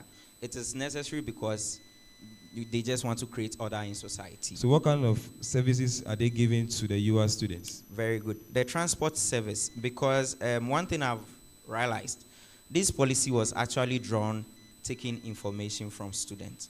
And many students actually complain that whenever, let's say, keke drivers pick them from one point to the other, they actually charge you because of the language you are speaking. So if you are speaking a typical Ewe, then they know that you are one of them, and they will take the usual 2 cedi 50 pesos from you. And maybe if you are speaking English, then it means that they will have to take more from you because you are a foreigner. But if we should partner with the unions and inform them about this problem, then it can be curtailed. So what kind of cars are they bringing to the community? So the transport unions, Honorable, the transport unions have their drivers and the owners of the cars already. So what kind of cars are you talking about? That's what I'm interested in. Well, it can be keke, it can be a taxi. What kind of cars are they talking about? So if it is keke, it is the same keke that's run. Exactly. Yeah. But the problem... If you are talking about keke, that means that there are some kekes in the community who are under these unions you claim that exist. Yes, right? Please. So if they are ruled by some form of union to regulate their prices, then these should affect the people that they take. In as much as maybe a passenger will not speak the language or not. I don't Do you get me? you claim that there are unions in the community Yes, please. which regulate transport services Yes, please. from one place to the other. Yes, please. Yes. And you say that this union is important because they regulate these prices and then the actions of the drivers. Yes, please. So, and you claim that sometimes keke drivers increase prices of their services just because a passenger can speak English or a passenger can speak Ewe. Yes or no? Yes, please. I said that. And I'm saying that if you claim that this union is put in place to regulate the actions of these drivers, Yes. and then their pricing, then if these drivers are still in town, we should also see their actions. Do you understand what I'm saying? Honorable, you can agree with me that we are in a society that has laws, but people still break the laws. Until So if people still break the laws, when you bring these people here, they'll still break the law regardless. No. So right now, what will happen is that when we arrange with the transport unions and inform them, because one of the policies under that is dialogue with management to establish a taxi rank at Sokode Hall offering services at affordable prices. All right. So let me give an example. We bring a union where we have about 20 drivers in them. We have a registry of them. If a student happens to take one of those cars and has been overcharged, then we will be aware of that. How are you going to identify such cars and such drivers? That's why I said we'll have a registry of them. You can keep the registry. How the students know that this driver is part of the union? Because it is a registry that will be displayed. You can keep the registry. Mhm. What will entail the registry? What will entail the registry? So what will entail the registry is the name and then the details of the car the person is using. So students will go about with number plate, keke number plate, names of keke drivers, put in their head. When you pick the car, ask you, please, what's your name? I'm this. It looks true. Okay, you are here. So you can't charge me this amount. That is not really the meaning of it. So explain what it. It means is that, for example, if I put a list of names of committee 20. members, yes, 20 of them. committee members, the students do not even have to take the list around. Oh, they can even access on their phones. Exactly. So a student will just scroll. Okay, car number G2, GT2233. Okay, you are part of them. Please, you can't charge me 3 cedis. Is that what you are saying? So if that happens, then a report can be made. No, is that what you are saying? That's what the student That's not will what do. I'm saying. So how the student keep track that this keke is part of the union that you claim that you brought to campus? Honorable, if you have a rank, let's say a taxi rank, all right, and we have a registry of names and then details of the car that the person is driving, all right. See, first and foremost, the importance of this. I'm coming. The administration can have it, and the administration will track it. Fine. Yes. But the students, how the students know that this car and this car are of the same union? No, the cars belong to the union and they are at the taxi rank. So maybe today you may not know all the cars, but with time you know that this car belongs here. You may even know the drivers. I don't think this policy is feasible. Yes, sir. And yes, please, several times. Yes. The app prompts me. So what we want to know is, you see, if you pick a Yango, okay, when it comes, you know this is Yango. Yes. Are you getting it? If it is a boat, you identify this is a boat. Okay. Now, if you pick such a taxi, how do you identify or differentiate that taxi from other taxis, or identify that this taxi I'm picking is the union's taxi? I get it. I understand the question now. So one way we can deal with that, the policy actually is not exhaustive of everything we plan to do. One way we can deal with that is to have stickers of that particular union. Did you think about it before you came here? Did you think about it? Honestly, no. So the panel is giving you more policies to add to your policy. That's very much appreciative of the panel.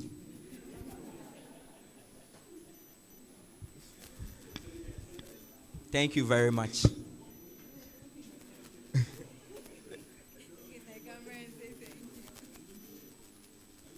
Okay, no.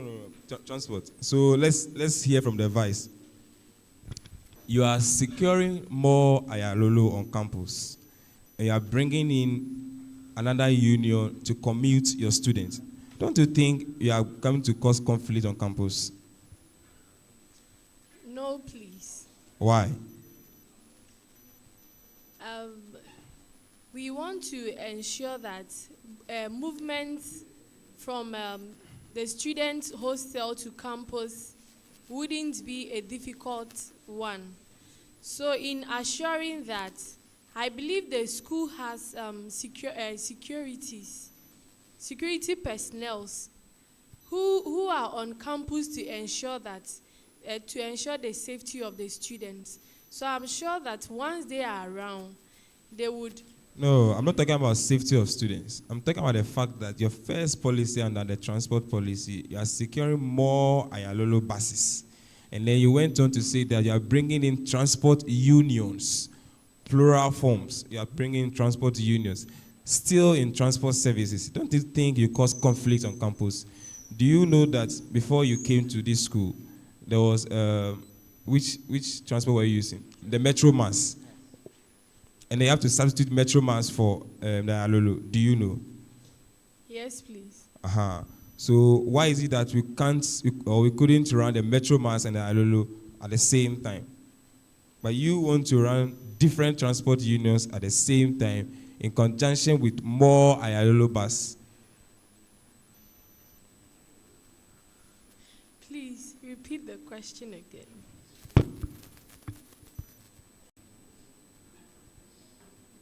You are securing more Ayalolo buses, right? It's in your policy, yes or no? Yes, it is. Yes. And then you are saying that you want to bring on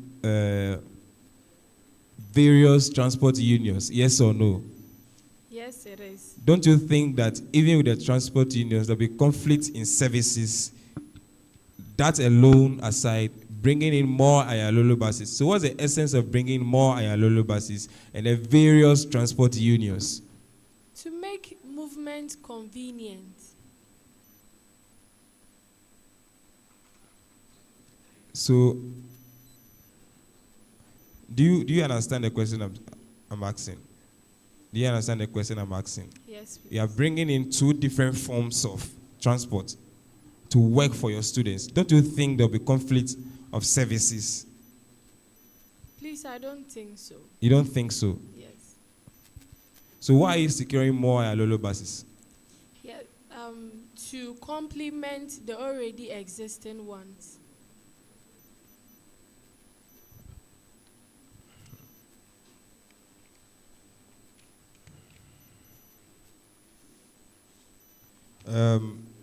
Your section 3 under health policy, you talk about your SRC care. Can you go into it? Okay, so our SRC care policy, it's a health policy, but we named it as your SRC care. And the purpose of this is, we all know the health of students. This is a health institution, and therefore the health of students should be of concern and a key thing. So with your SRC care policy, we are going to liaise with National Health Insurance to get at least 90% of the student body enrolled into the scheme. How many percentage of students in UHAS are enrolled onto the NHIS? Please, for now, I do not have any information about that. So but so what if about 90% of students are already enrolled on it? Yes, so if 90% have, we would really want to do more than the 90. Okay. So we get the 10% enrolled into the National Health Insurance Scheme. So on C, the same section, health policy, you talk about lessening the burden of hospital bills by setting up a fund that seeks to offer full or partial refund of money spent by the average student outside their active health insurance. What do you mean by the average student? Average In this context, So average students could mean anybody in the student in the university. So how would this fund be set up? Okay. Who handles what? What's the So- source of income of this fund? Yes, so we are using the alumni aid fund to fund your SRC care policy. Yes, whereby each alumni will be contributing at least 10 cedis annually into. Do you know how many alumni you have? Yes, please. What's the number? 5,000. 5,000. Yes, please. How did you get the 5,000? Please, I think you are lying. That UHAS in the span of 10 years has produced 5,000 students only. 5,000, exact figure, 5,000. You Yes, are lying please. you are lying to the panel. No, please. So how did you come about the 5,000? How did you get the figure? Where did you get the 5,000 number from? Okay.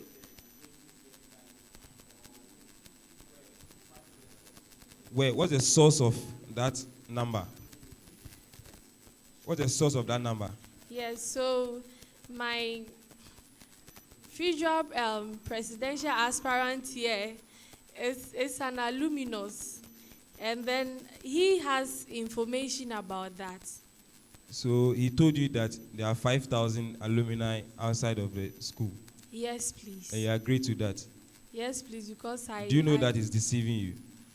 No, he's Do you know not. that he has deceived you? You think because he's your teammate, whatever he tells you is true? Do you know you are being deceived about the number?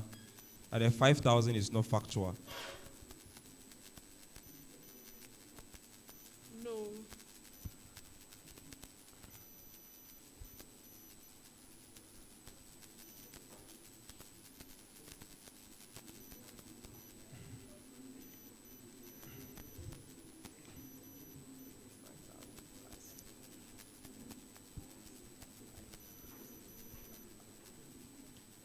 Section 4, rebranding of the SRC. D, you are marketing of the SRC by creating paraphernalia, some of which will be sold and others freely distributed. What kind of paraphernalia will be sold? Why would that paraphernalia be sold and another kind of paraphernalia will be freely distributed? Yes, so the paraphernalia could be in the form of T-shirts, wristband, spiral notebooks. Yes, and some of which will be sold because. So which ones will be sold? Please, for now, we haven't decided on that. But So who informs on which one will be sold, which one will be given freely? yes, so there will be a decision taken on From that. who? From the SRC. Yes, please. Do you know that members, students are part of the SRC? Yes, okay. So how will the students take that decision? By the SRC Parliament. The parliament will take this decision, Yes, please. not the General Assembly, not the Executive Committee, but the parliament will take this decision to sell or not to sell paraphernalia. What is the source of fund for this paraphernalia? Okay, so we'll be using part of the alumni aid fund to And the part will come from where? the SRC dues, please. So you are taking my dues to do a book and then come back and sell the book to me. It will be at a discount. Whether at a discount price or not, you are taking my own money to do a book for me, to sell the book to me again. Don't you think it's very unfair?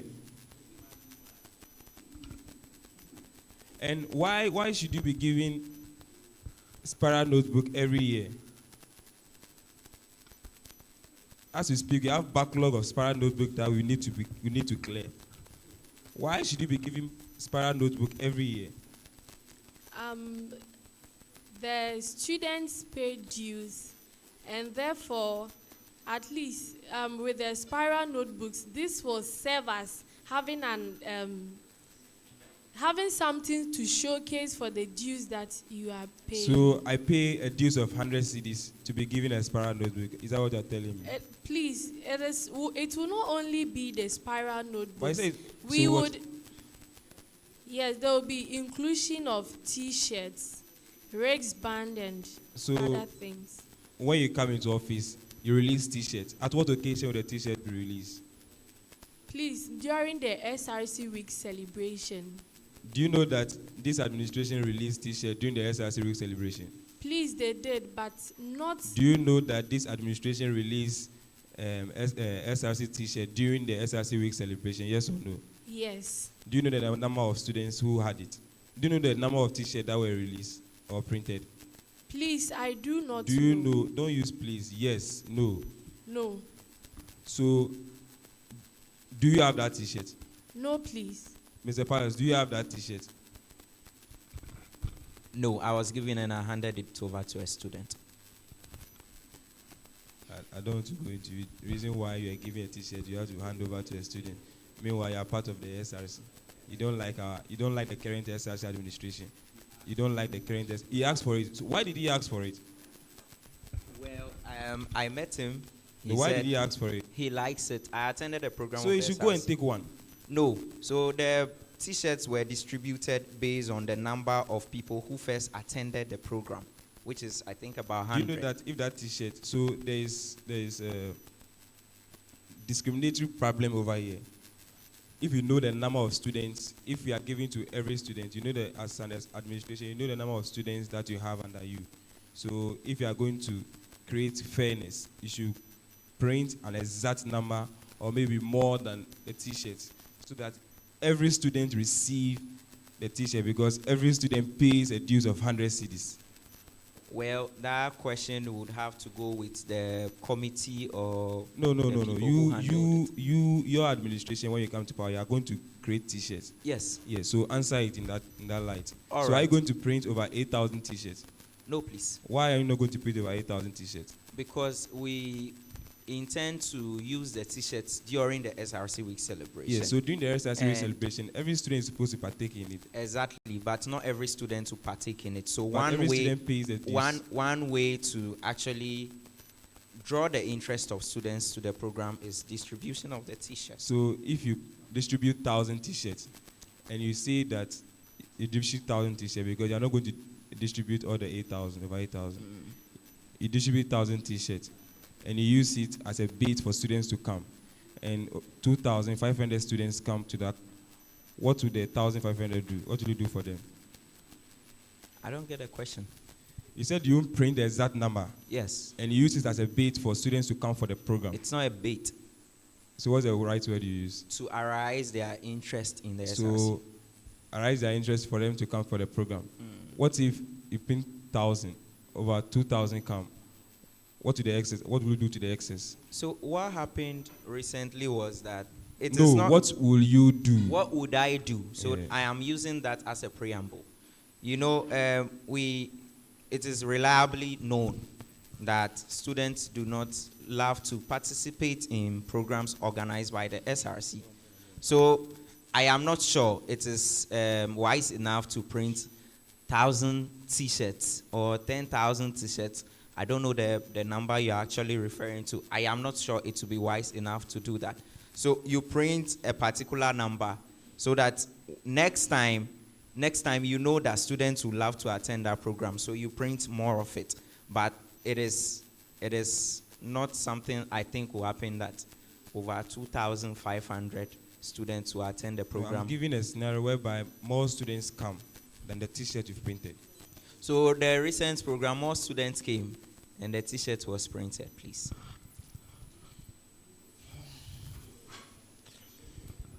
Team Pius Ida, from your infrastructure policy, which is section 6, You stated at the point D that in collaboration with the advisory board as stated under policy section 3C. Let's go back to policy section 3C. Ida, can you help me read what is under policy section 3C?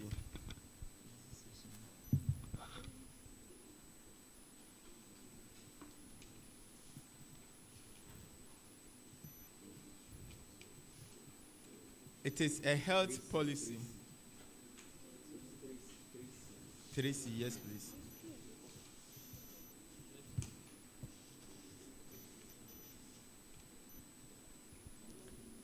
Lessening the burden of hospital bills by setting up a fund that seeks to offer full or partial refund of money spent by the average student outside their active health insurance.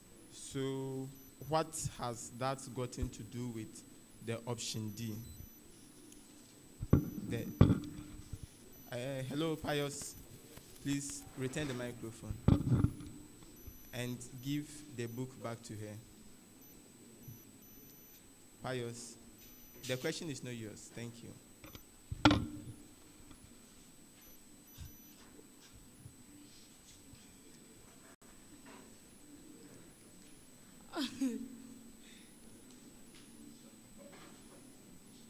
So, you see, initially we wanted you to admit the fact that there are a lot of errors with the information you have given us.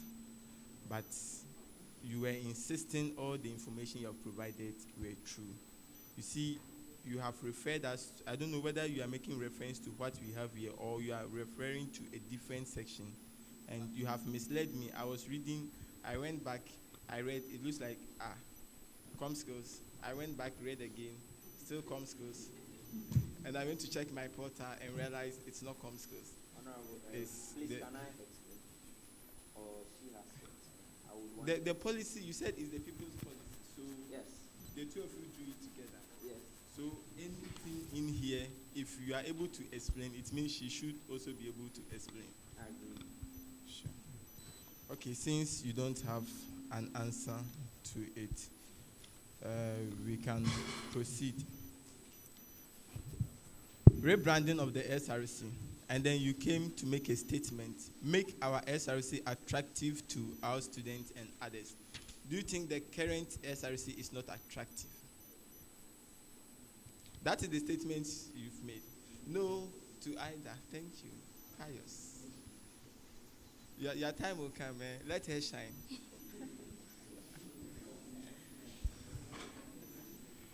Ida, yes. It's your time to shine.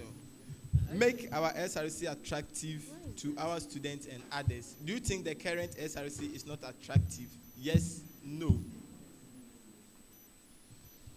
Okay, so silence means consent. It's not attractive, isn't it? No. Please, I'm not getting where you are reading this from. Oh, rebranding of the SRC. Point section 4. Point B. Getting to the tail end of the first line. Make our SRC attractive to our students and others. So do you think the current SRC is not attractive? Please, it is. It is. So yes. Why do you want to still rebrand it? If you have a structure and you just paint it, why will you still want to waste money and paint it again? It will be a compliment. It will be a compliment? Yes, please. Ida, don't you think you are going to waste our money doing unnecessary things? So, like, you can have a bash on Thursday, Friday, another bash, Saturday, another bash. Bash, bash, bash.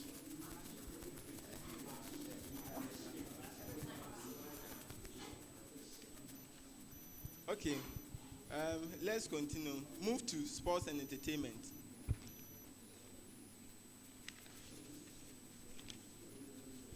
There shall be an SRC week celebration in fulfillment of our constitution. Ida, do you think what you have stated there is written in the Constitution that every year we should have an SRC week celebration. Yes, please. And do you think it's important? Yes. So which portion of the Constitution states that every year we should have an SRC week celebration? Please, I do not know the exact. Hand over the microphone. Mr. Pius. Yes, sir. You are welcome back. Thank you very much. Which portion of the Constitution states that every year an SRC should organize an SRC week celebration? And do you think it is important? Yes, so if we look at chapter 2, Section 2, aims and objectives, I think down there, it's written that the SRC week celebration is concerned. I cannot actually give the exact line. If I can refer to the Constitution, I'll be glad. And do you think SRC week celebration is... It's very, very important. And it's a must, we do it every year. Yes, it's constitutional. It is constitutional, so if you are not doing it, I think you are in violation of the Constitution. And it is very important because, you see, usually celebrations are used to promote themes. I'll give you an example. The current SRC administration recently organized the SRC week celebration. One important thing that I have taken out of the celebration is the promotion of mental health, all right, which some mental health experts were invited to speak to the issue. So it is because of the celebration, or the celebration was used to promote mental health, and which is a very good thing. Okay, thank you. So I'll take you through your knowledge on the SRC Constitution. Sure, please. But I'll take Ida through the Constitution. Thank Sure. you. Ida, do you know the standing orders of the SRC Parliament? Yes or no? Please, I didn't get the question. Do you know the standing orders of the SRC Parliament? Yes or no? No. Okay, that's fine. Who is the head of the Judicial Committee of the SRC? The Chief Justice. Who appoints the Chief Justice? The Executive Committee. Who is the Executive Committee? The Executive Committee is part of the SRC Parliament. That's all. Yes, please. All right, thank you. Okay, please, thank you for coming. You want to add something? Yeah, we would ask audience, please come down. We'll definitely give you an opportunity to ask questions. Yes, so we understand that the two of you are together. That's how I feel it. That so once I ask her, then the knowledge should be equal. Because the Constitution says that in your absence, she should be able to act as president. Thank you. Do you have anything for the panel? Yes. Personally, you made reference to a projection. I want to state categorically that I guard my reputation with all armor that I have at my disposal, and the display of what was on the board to me appears to deliberately taint my reputation after thorough explanation of what happened. And I do have evidence of what happened. So I want to state categorically that I did not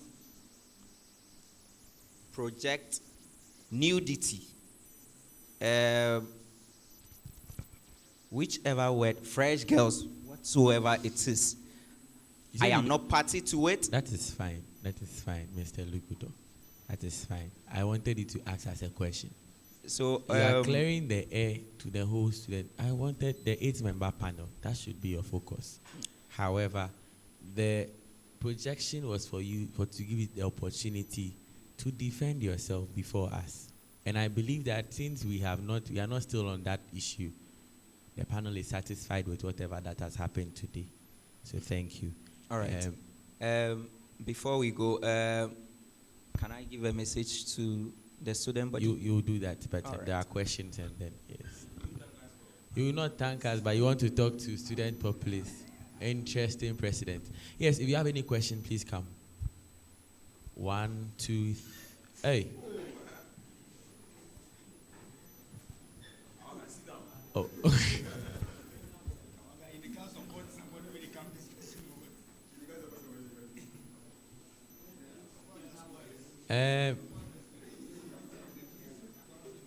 Oh, wow.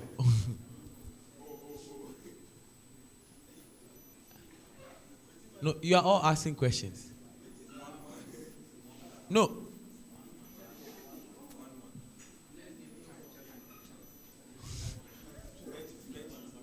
In the spirit of fairness, in the spirit of fairness, this is even an official program. So,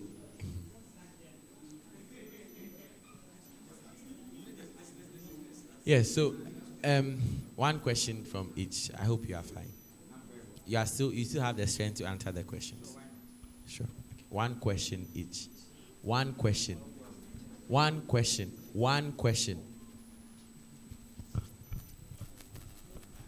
Okay, so my name is Gatipo Kofi, pharmacy student.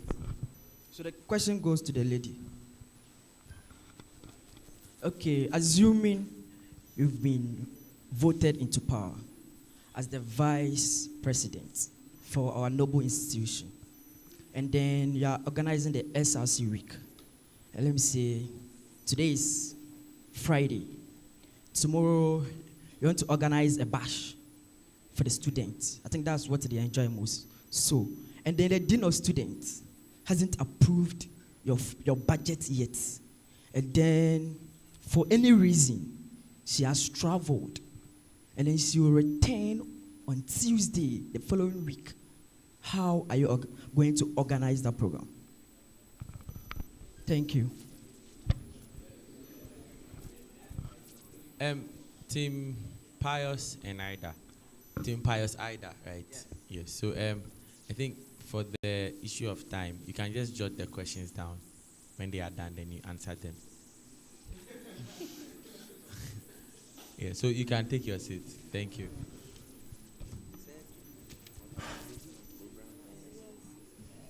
Okay.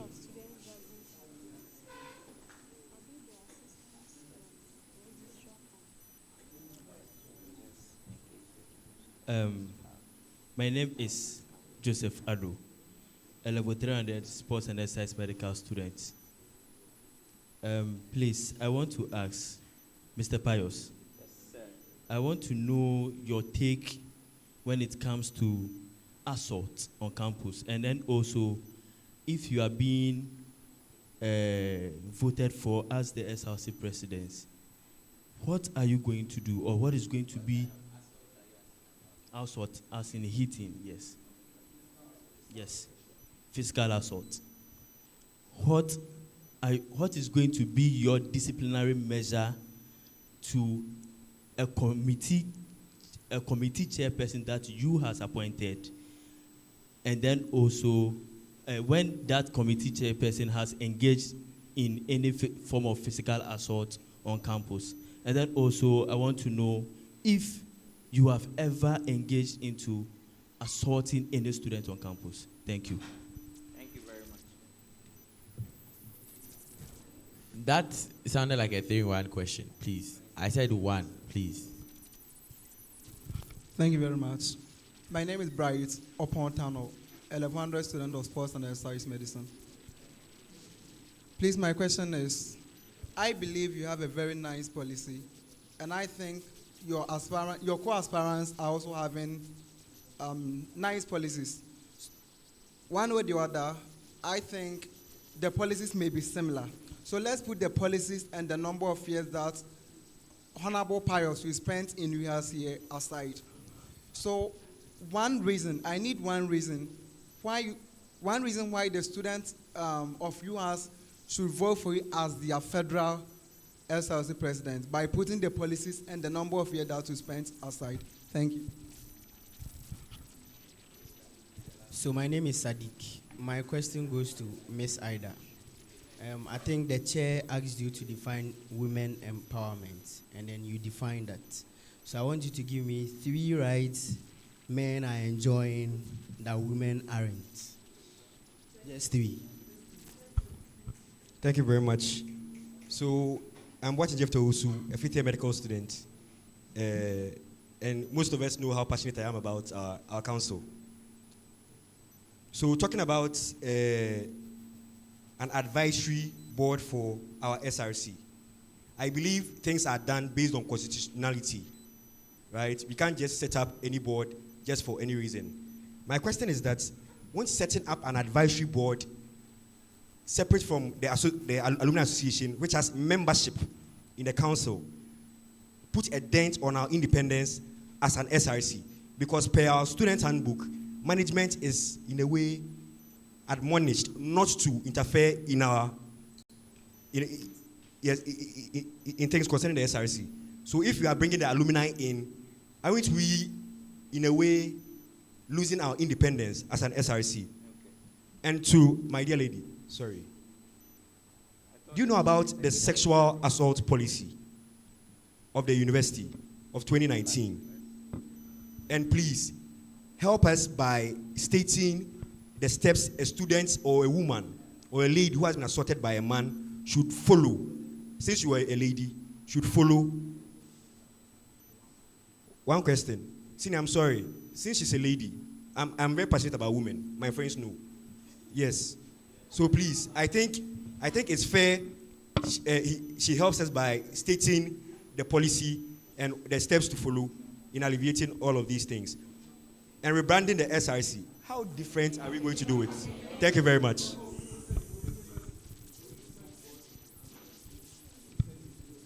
Okay, so my name is Hagan Joseph. My name is Hagan Joseph. My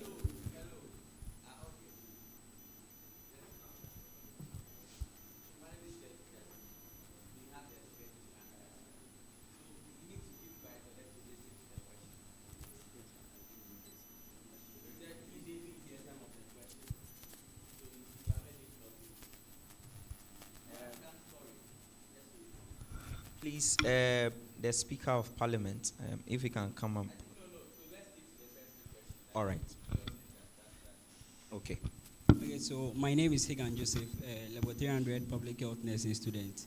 And then my question is, I want to ask Honorable Pius that when the second deputy EC chair was assessing his policies, particularly about the receipt stuff, so you were like, students will be allowed to roll over, right? So to what extent will a student be allowed to write a receipt? Let's say I'm a level 100 student and then I fail about 2 courses. Okay, I should roll over, right? So I go to level 200 and I fail 2 courses, 300 and I fail 2 courses. To what extent will I be allowed to write the papers? Thank you. Please, Adu Emmanuel, you are a third-year nursing student.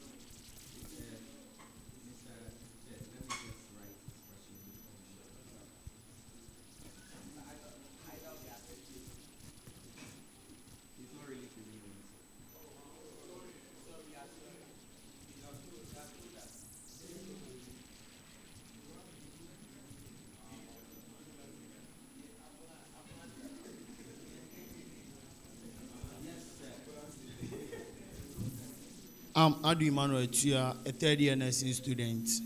Okay, in a federal system of government, what are exclusive and residual powers, and give 2 examples each? Exclusive and residual powers, and give 2 examples each. Okay, thank you so much, our audience, for your questions. I would advise that when you are answering the question, some of them were directed specific to yes, and then yourself. When you are answering the question, tell us that you are answering this question, and then you answer. Thank you. All right. I think the first question was to...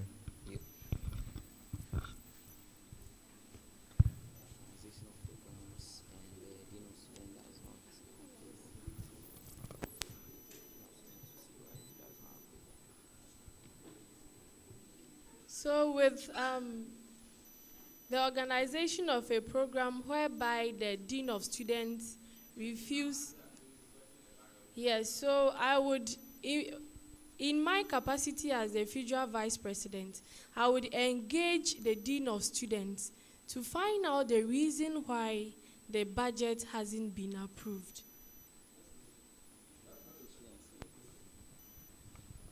The dean of students is not around to sign for you to get the money for the program. The event is on a weekend. She'll come back on Tuesday. What would you do? That's the question. That's the question. I think, Mr. Paul, you are confirming that, right? That's the question.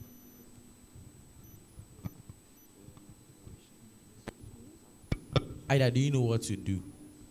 Do you know the provisions that are there? Do you know what to do? No, please. That's fine. All right, so the next question. All right, the next question was to me, and it's about physical assault. One reason why. So, physical assault, steps that can be taken if. The steps were to her. If a girl, a lady is No, assaulted. the question. Basti, your question, right? Right. Did you capture the question? Yes, I did. The steps that are to her about sexual harassment. You know. No, that's not his question. Yours is physical assault. Yes. I'm answering now. Sure. Feel free. Sure. And the person said, what steps? Please, can you come back? Okay.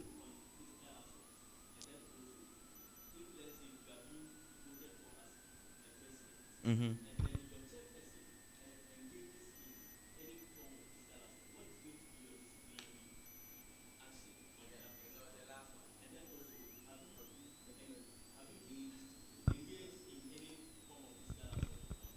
All right. So, my take on physical assault. I think that personally, I frown on physical assault. The background I come from, I am trained not to raise my hand at anybody. And if any of my chairpersons actually involve themselves in any form of physical assault, what steps am I supposed to take? It is captured in the student handbook. What should happen to any student who physically assaults the other, whether verbally or sexually or whichever form of assault? So then the last one. Have I ever physically assaulted someone? No. I think that's fine. This is your answer. The next question, please. But, Honorable, if he says no, then he has to. I think that you are supposed to answer the question. All right. I don't take that as a response. Okay, very well. Thank you very much. 3 things men are enjoying and women are. Yes, on the women empowerment. 3 things. The number 1. One is men having the final say when it comes to family decision Number taking. 2. And then men having upper hand in terms of leadership Number than 3. women. Hello. Please, let's comport ourselves. The last one.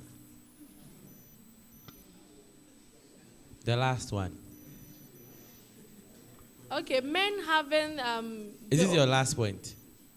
This is your last point. Yes. Please tell me. Men having opportunities to attain more careers than women. That's fine. All right.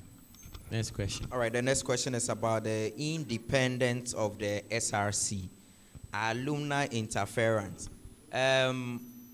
Honorable Speaker, for the independence of the SRC, it is clearly stated in the Constitution as to how independent our SRC should be. For all considerations, these former SRC presidents have served our council before. They have their strengths, they have their weaknesses. They can put all of this together to help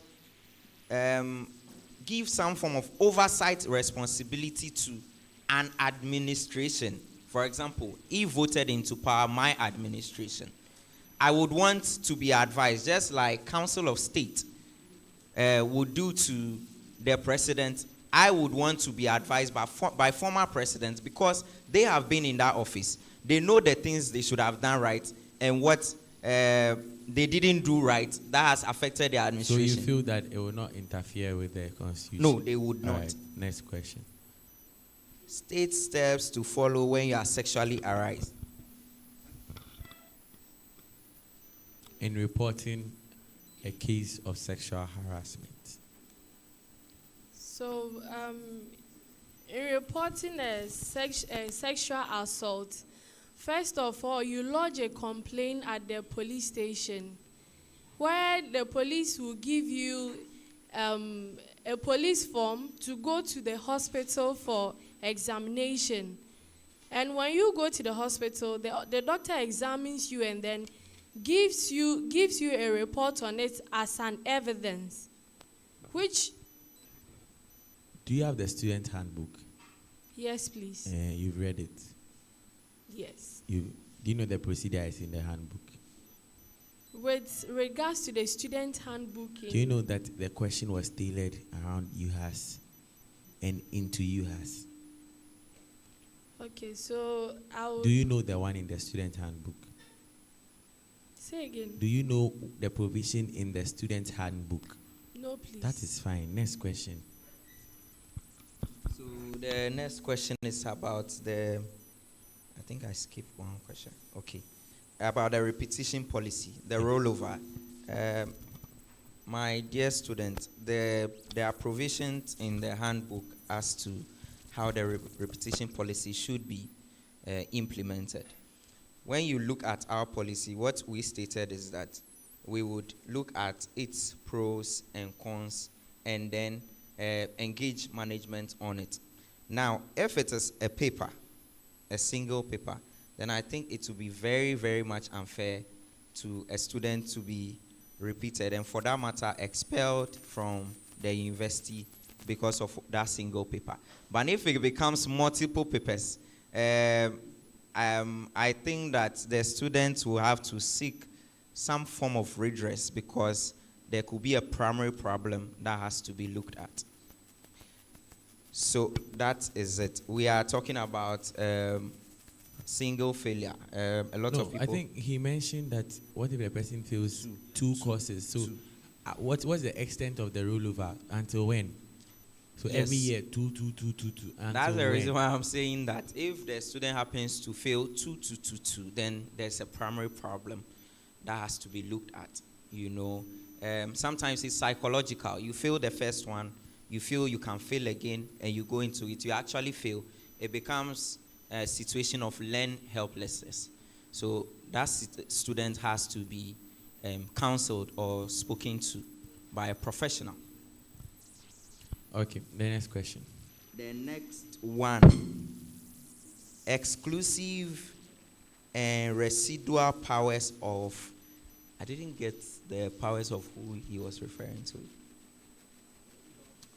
The federal president, very well. So our constitution has... Yes, your question again.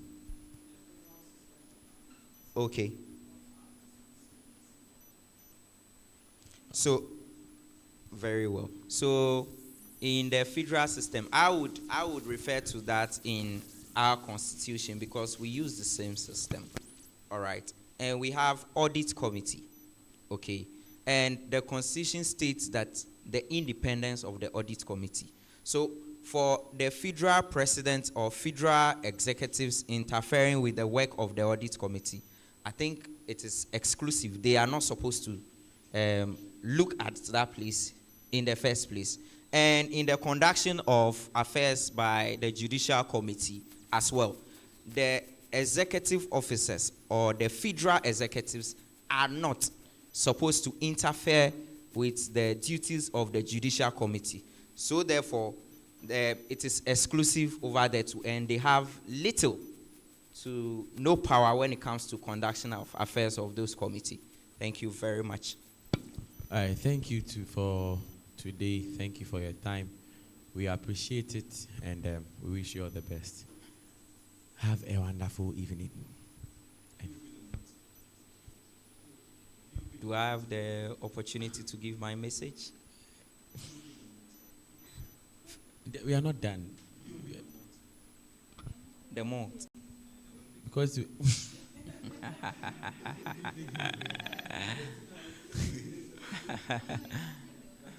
and it's surprised because they mentioned you're not feeling well. You've not taken the malt nor the water. And you've been here for over 2 hours.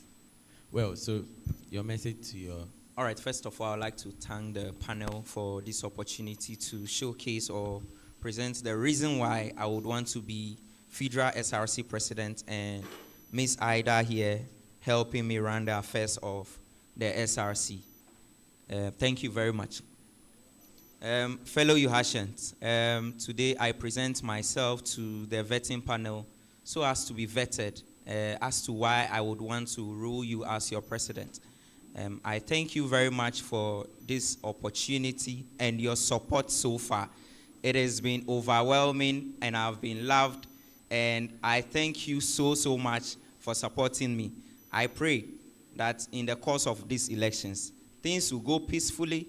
I am very much assured that we are going to qualify from the vetting and we'll enter into the election and we are going to win massively unless they kill God. Thank you very much.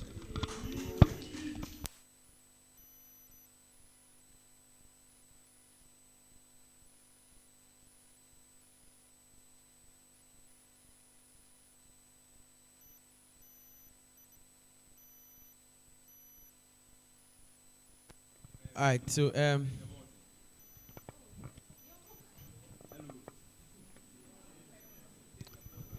we'd have a final rundown for the evening. It's been a long day. We appreciate your time. Team Vamijo is next. That is Johnson and yes.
You actually have a beautiful smile. That's fine.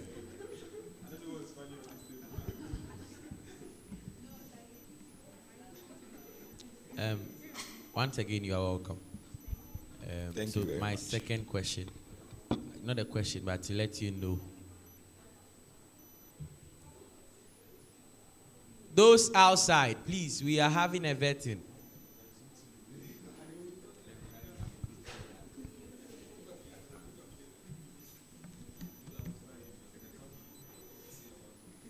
Great. Today, the legal advisor is not with us. And as a former Chief Justice, you know that he is a member of the panel. However, stepping in for him is an eligible member of the panel, the second Deputy Electoral Commissioner. We want to be sure that you understand this and you agree to be vetted by this panel. Then we continue. Thank you.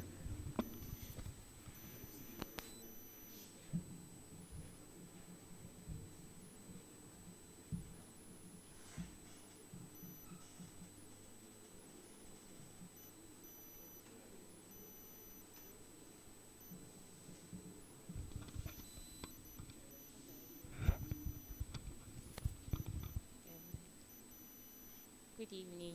So please we agree. Thank you. Please, I did not hear you. We agree What exactly are you agreeing to?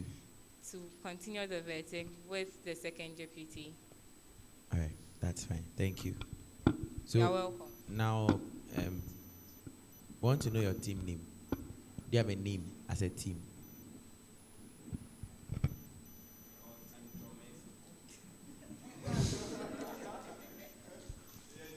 Is it John Mensa? All right, so it's the prospective Johnson Mensa-led administration, but then the mantra we use is Vamijo. So you'll be hearing Team Vamijo. Vamijo. Okay. All right, so just write Johnson Mensa. Johnson Mensa. All right, that's fine. With hyphenated, actually, we are not married.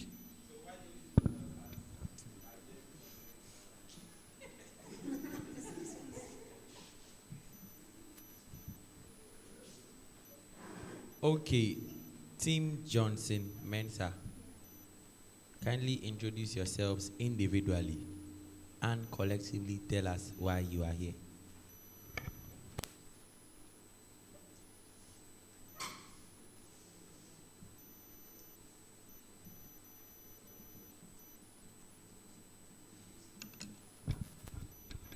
All right, so good evening once again. I am Vitzman Israel Johnson Duku.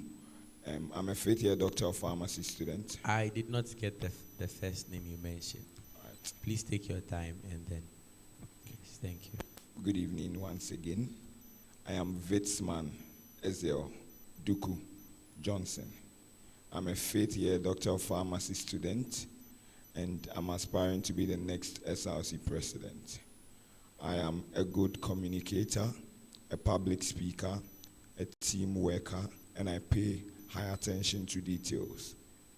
These skills and experiences has helped me to garner the hope and garner the interest to be the next SRC president of the University of Health and Allied Sciences, SRC. Thank you very much.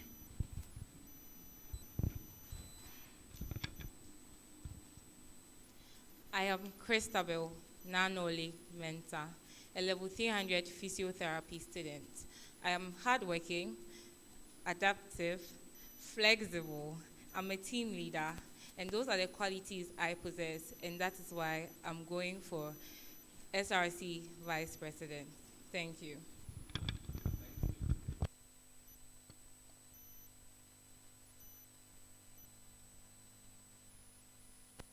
All I was right. expecting you to give us a collective reason why you are here this evening. Yes, but if you feel you have done it already, then we can proceed. Okay, so we are here to be vetted by the honorable panel. Thank you. All right, thank you. So, Mr. Ajima.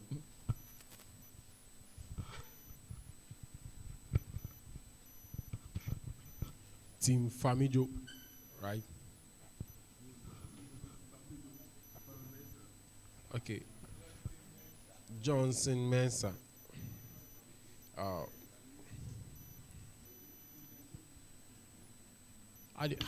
Both ways is fine. how do we say good evening in German?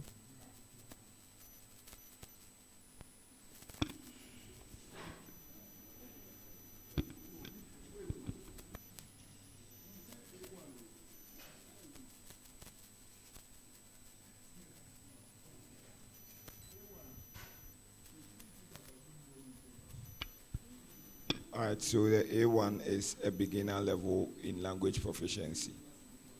So it's actually okay if I don't know good morning or good evening in German as a beginner. And I actually don't know. So did you stated this in your CV to lie to us, or what? All right, thank you very much. So I don't think you can just use one thing to just extrapolate that I am lying. That would be a hasty generalization on your side. So probably you could.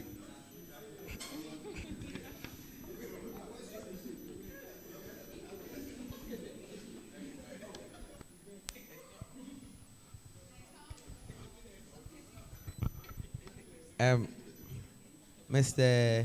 Johnson, it's a process where we want to get to know you, get to understand you, get to understand why you want to represent the student populace. So as much as possible, try and speak to the matters. Yes. The panel. He did not hear your response in German. That is how come he took the microphone to. Do you understand? Yes, so it's just fine for you to let's just keep a cool head. You've basically spent your whole day here. You came here before 2 p.m. or even 12 p.m., but you are still here. And we truly appreciate it. So let's just have a cool head and then finish this in one piece. Okay. Thank you. Thank you, Mr. Aisi. Chair. Okay, so Mr. Johnson and Miss Christabel now, I'll be taking you people through current affairs. So my first question is, what's the percentage of HIV case in Ghana?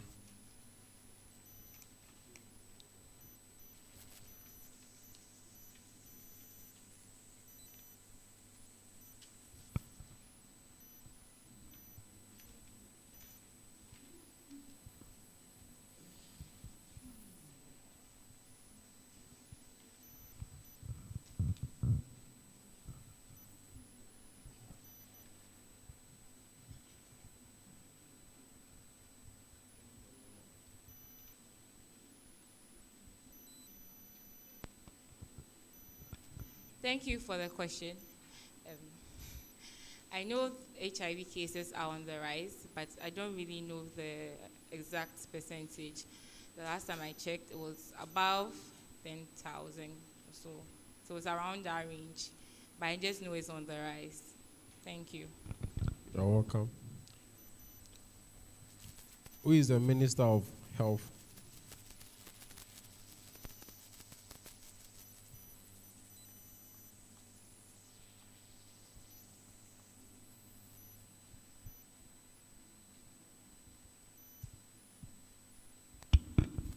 Thank you for the question. Honorable Ajiman Menu.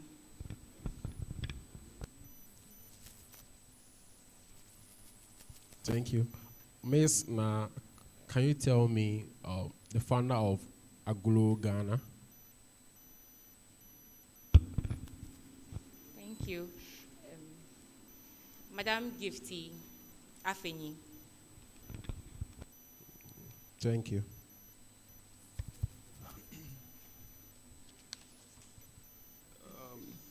Good evening.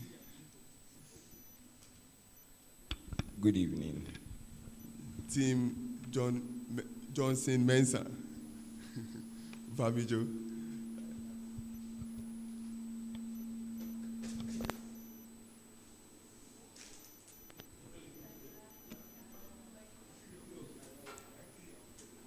So, I want to ask,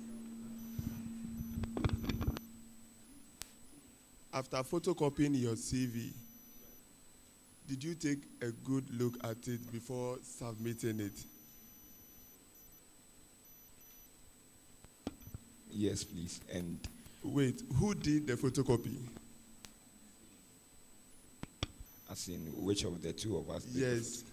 Okay, I did the photocopy, please. So I can say that you don't regard us, you think you are just playing over here. You submitted a document to us which is blurred. We can't see anything. Look, I've circled almost everything over here. So you think it's a joke. This phase of your electoral process is a joke. So you printed something out, it's faded, and you have the guys to pack it and share it among us to struggle. Oh, boss. Okay, so thank you for the concern. We are actually very sorry for that. That was a printer issue. Mr. President, hopeful. And just this process, you have started saying sorry, sorry. Meaning you end up saying sorry, sorry, sorry, sorry throughout. Just printing. You printed the thing out yourself. You stood there, look at it, and now you are here telling us sorry. Meaning you go to management and mind my words, you mess up over there and come back to the student and tell them sorry. Like, is that what you are trying to tell me? Please give the mic to your vice. Did you also say this, like this document? Are you aware we can't read? Yes or no? And as a lady, ladies pay attention to details. And you didn't, oh, dear. No. No. We are finding it difficult to read this. So should we consider this? Let's say this, you have not submitted a CV to the panel seated this evening because we can't read. So, Madam Mensah, let's assume, or let's say, as a federal vice president, you have fair knowledge on all the portfolios, right?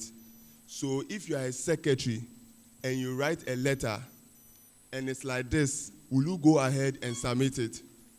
Or publish, or, oh no.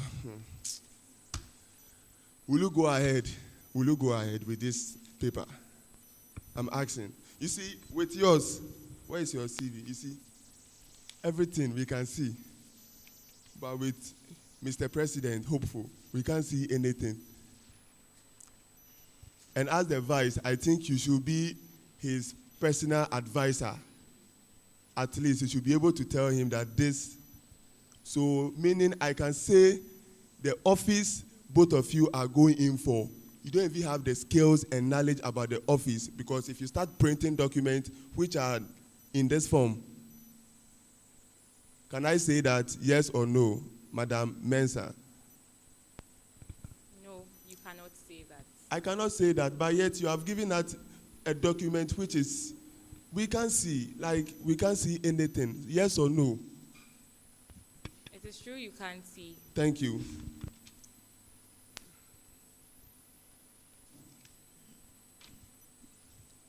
You see, with your CV, you can see the alignment. When you go to your educational background, you can see the alignment. Please, let's be sincere to ourselves. We are all exhausted.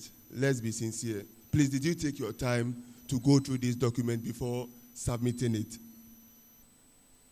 Because we can't be struggling with these petty mistakes over here.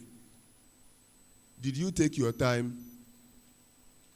Because, you give the mic to Mr. President. Mr. President, let me ask you a question about UHAS. You are in level 500, right? So I think this one you should be able to tell me, like, give me. So, after marking of our exams papers, give me the stages it goes through before the results are released on our portal or uploaded on our portal. The stages.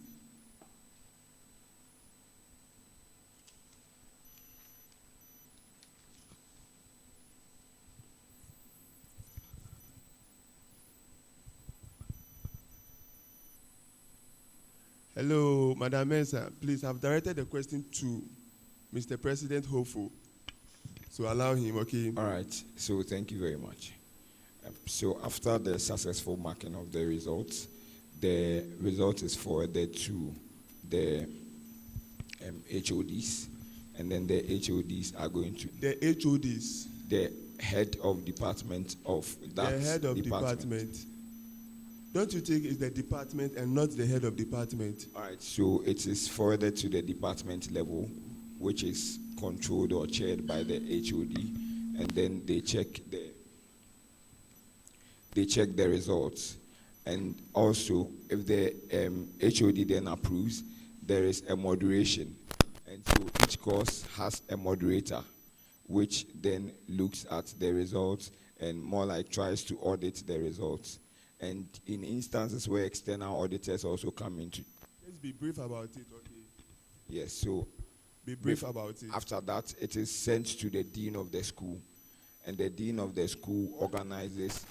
The dean of the school checks it, and then the dean of the school organizes a meeting where the result is going to be declared. So they go through each of the students' results, or probably they try and go through majority of the students' results to probably discuss what happened, and if there's a problem with a particular course, they try and let the lecturer explain why those results are so.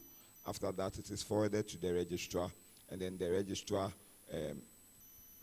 consults with the vice chancellor, and then it is released. So the result is declared, and then it's released, and then academic affairs gets access to the results, and after that, it is forwarded to the IT to be sent into our portals. Okay, now we'll give the mic back to your vice. Okay, so Madam Vice President Hopeful, the stages he just listed, do you think the SRC president can influence the release of the results on time? Do you think yes or no? Yes. At which stage? The IT stage. The IT stage. Do you know what goes into uploading the results? Yes or no? He's writing for you, eh? Do you know what goes into it? Look into my eyes and tell me.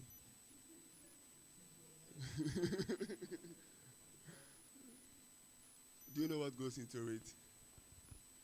I know it's sent to the server, so there's a server that should... For how long do you think the IT people will use to upload your results? For how long? And I know they have a timeline. You are not so sure, so just give me like just 2 days, let's say 2 days, 3 days, a week. Just give me any number of days. Maybe like 2 or 3 weeks. 2 or 3 days. Weeks. Weeks. Do you know we wrote exams about 3 months ago and it was released just last month or last week? So if the IT office uses 1 week to upload our results, then at which of this stage did the results delay? Well, let's continue. Can I answer? Okay. So when we came to school, I came earlier, and so I spoke to some of the lecturers and then the HODs, and then I was told the results are actually out. It's just left with the IT for them to upload it. So if they have a problem, then that's the reason why it will delay. But I know from my information in the source, it was ready. Okay, let's continue. There is a budget of 15,000. This budget have passed through all the process through Parliament. I hope you agree with me that every budget have to pass through Parliament for approval. Yes. Good. This budget have gotten to the final stage where a top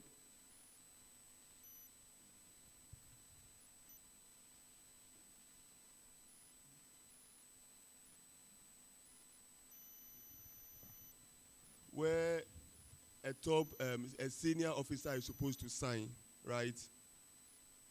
Do you agree with me with that? What's the name of that senior officer? Or the office who is in charge of final signature for the money to be released or approval for the money to be released?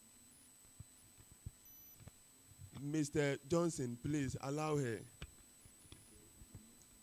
No, just allow her.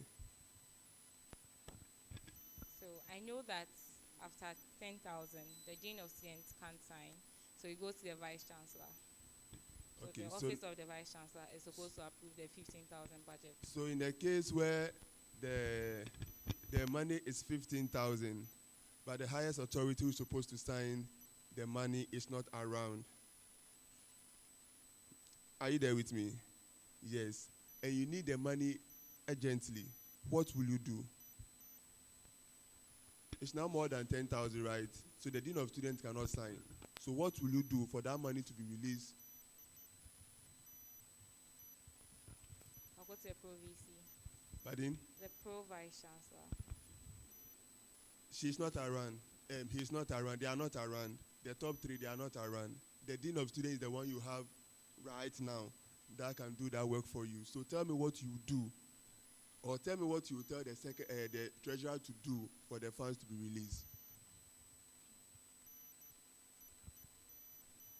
Pardon? No, just tell me, because probably they will call you alone.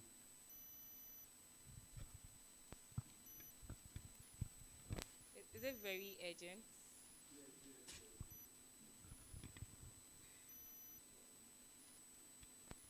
Well, the rules are there and they are stated clear. So it's either the vice chancellor, Pro VC, or the registrar. If they are not there, we'll wait. You wait. Yes. So that means if you're organizing SRC program, you wait for her to come. It can be postponed. It can be postponed. Yes. Don't you think if you split the budget into two, it will be cool? It's also an idea. Are you there? Yes, I am here. Okay, my last question. Please give it to Mr. President. Hopeful. Aspirant. Okay. Since you are the top, I'll ask you questions regarding secretarial staff or secretary office. Do you know the difference between a memo and a letter? And when you are supposed to write a memo and when you are supposed to write a letter?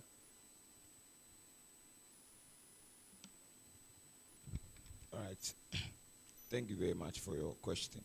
So, a letter is written to a letter is written to an office or the recipient when you want to actually. So let me deal with the memo first. So memos are mostly writings of notice.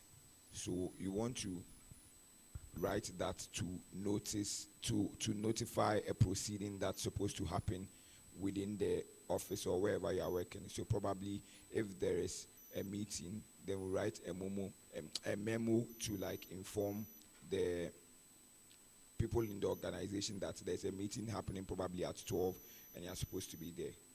A letter can have different purposes. That is, it could be a friendly letter, it could be a formal letter, it could be anything at all. But what makes a memo distinguishable and different is that a memo just seeks to inform people about a proceeding that's supposed to happen within a stipulated time at a stipulated venue. Thank you. Thank you.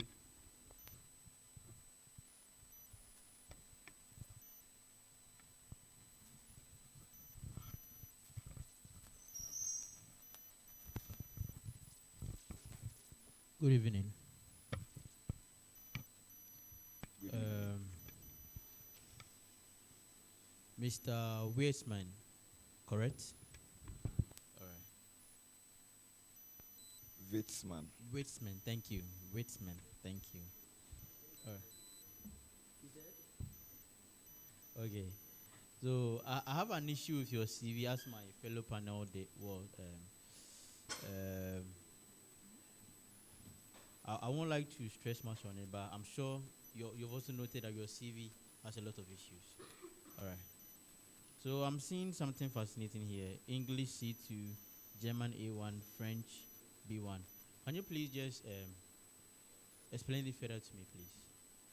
On your CV, languages. How you came about those scores? I'm seeing English C2, German A1, French B1. All right, so first of all, for English, so you could see the categories that are there. So What scoring is this under? Like what scoring of languages is this under? scoring of languages, as in, You're saying English C2. I don't know. I want to know, like, where do you get these scores from? yeah, so this CV was a professional CV I wasn't the one that wrote it, but then due to assessment and things like interviews. So, for example, when I had a German, probably when you go there and you want them to write your CV, and then you are conversant in a language, they just let you speak, and then they assess your proficiency level. So how do you say how are you in German? Can I speak a German language that That's what I'm asking. How do you say how are you in German?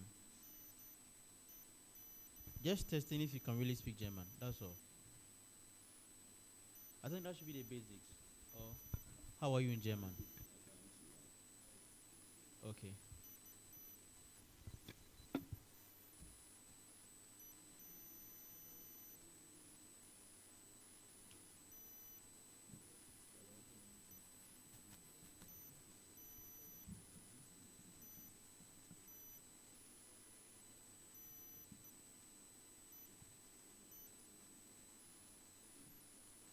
But do you think it's relevant for us to know that you speak German in coming for this position? Do you think it's relevant for us to know that you speak German? Yeah, I think it's quite relevant, owing to the fact that I'm a beginner level German, a beginner level German student. Fine. Do you know of any student in UHAS or any course in UHAS that is taught in German? No, please. But in the stipulations or in the mandate of an SRC president. Fine. So in your education and training, it seems you enter your education at the high school diploma level. There is no history of tertiary education, and I checked your experiences too. I think the only thing I saw was Merima UHAS chapter. So I want to know why isn't your tertiary education in your education background in your CV? I believe you know it's supposed to be there. Yes, please. It's supposed to be there, but the style of CV that I wrote had a limitation on the. Why didn't you choose a different one when you were having these limitations? You know these petty things can affect you, correct? Yes, please. Okay. In your experience, I was looking for something prominent. Have you served in a UHAS SRC before? Yes, please. The immediate past Chief Justice. But I'm not seeing it in your experience. The one I'm seeing is the Pharmaceutical Students Federation of Ghana. There's nothing on UHAS SRC.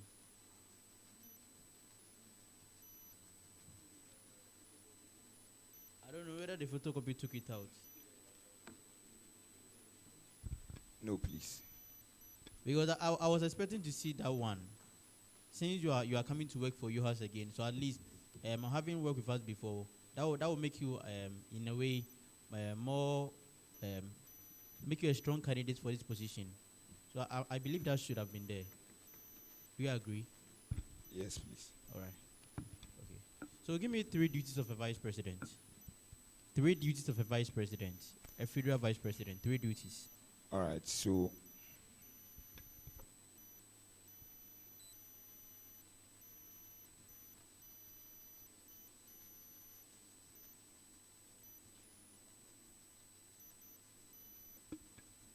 Okay, so in the absence of the federal president, the vice president is supposed to stand in and control or see to it that the day-to-day affairs of the SRC is being run.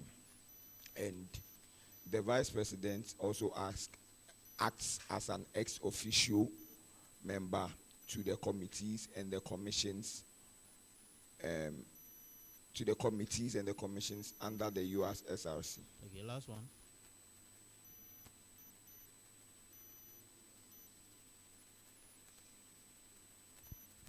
All right.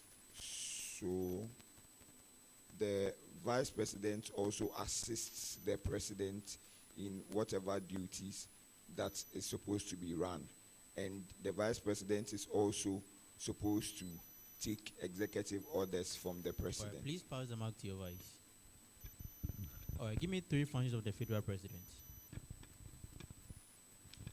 So the president acts as the chair, or no, is a voice for, sorry, the president is the voice for the students when they have the university council meeting, and the president is a chair, yes, for all meetings. The president is the chair for meetings. And then the president is part of the approval of the budget before it comes Is that out. what is stated in the constitution? Pardon? The things you listed, are they stated in the constitution? Yes. All right.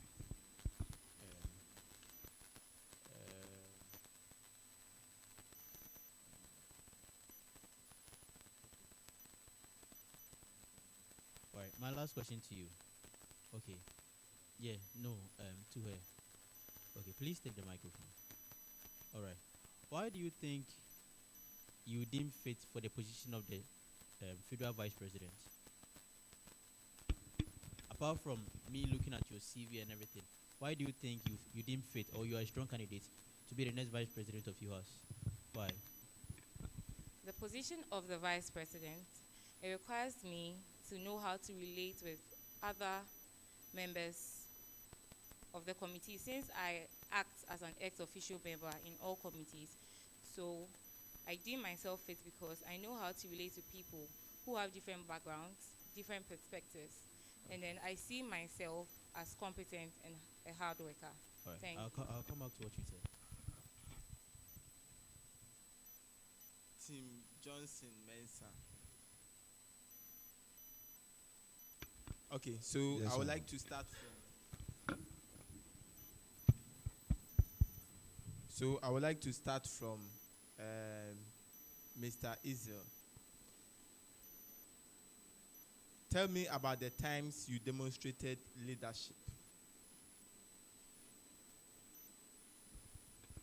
Times, and please, is there a cap on the number of instances that I'm supposed to give? I said, tell me about the time you demonstrated leadership. All right. So, in my third year as the debate society vice president, when we were going for the Ghana University's debating championship, and then we were low on funds, as in the school was supposed to give us funds for the tournament, but then it was delaying. I had VT, and I had to stall on my VT to at the International Maritime Hospital. I had to stall on it and then come back to Ho to come and chase the money. And after that, with interactions with the Dean of Students up there with the finance director and everything, we were able to make it to Sunyani, to Ghana University's debating championship.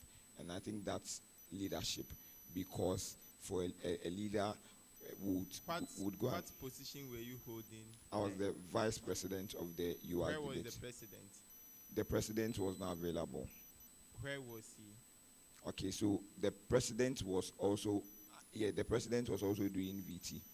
But then the president, when the president sought permission from the facility, it was not given. So the vice president had to So step aside in. that, can you tell us any other time you demonstrated leadership? Yes. So as Chief Justice, when most of the hearings, as Chief Justice, I think 2 of our hearings, we Did you didn't. capture that in your CV? All right, so okay, so let me. Yes, it's a yes or no question. No? I didn't capture that on my So CV. transfer the microphone. Thank you. Nanole, Same question. I hope you heard the question. Okay. Flo. As the class representative, assistant class representative for my class. So it happened this semester. Our timetable wasn't out, and then school was in session. So I was here earlier, so I had to speak to Aside fighting for a timetable, another time you demonstrated leadership.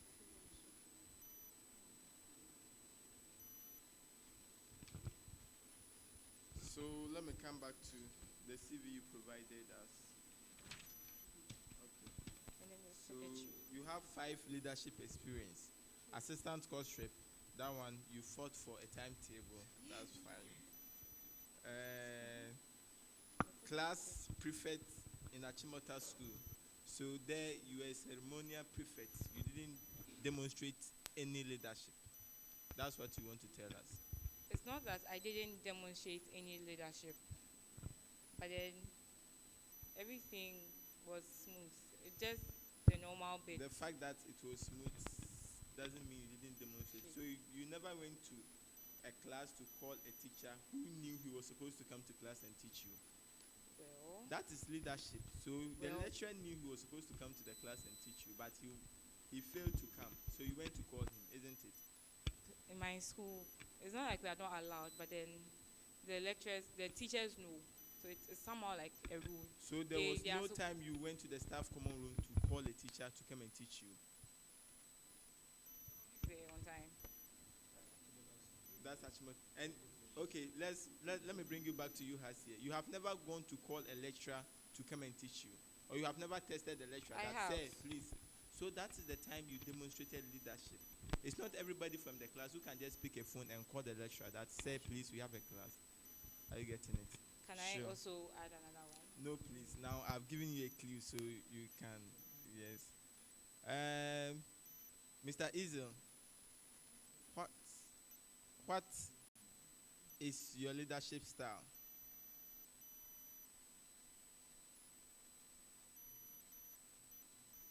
Anyway, do you know any leadership style?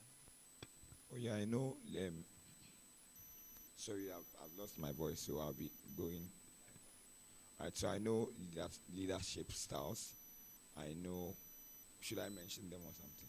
Okay, you mentioned 2 and identify the one. Mention the one you identify with. There is authoritative, and there is authoritarianism, and then there is democratic, and there is egalitarianism.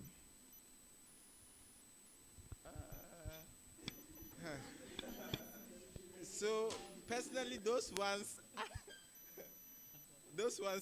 I know, and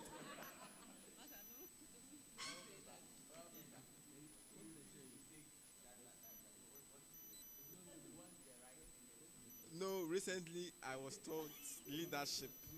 So what you are mentioning, I think they fall outside what I was taught. Are you getting it? It is only autocratic and then democratic. Did you mention democratic? So autocratic, democratic. I think those ones I was taught. These are the very 2 you have mentioned. There are others. Okay. No, I think that one. Okay, so now which of those ones you have mentioned do you identify with?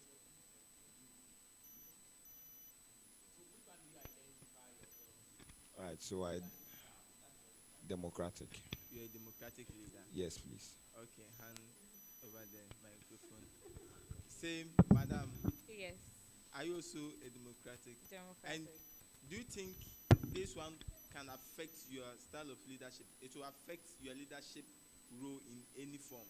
Because, democratic leaders, there are some negative effects of being a democratic leader. Do you think it will have an effect in your administration? All right, so I think for all leadership styles, they have their pros and their cons.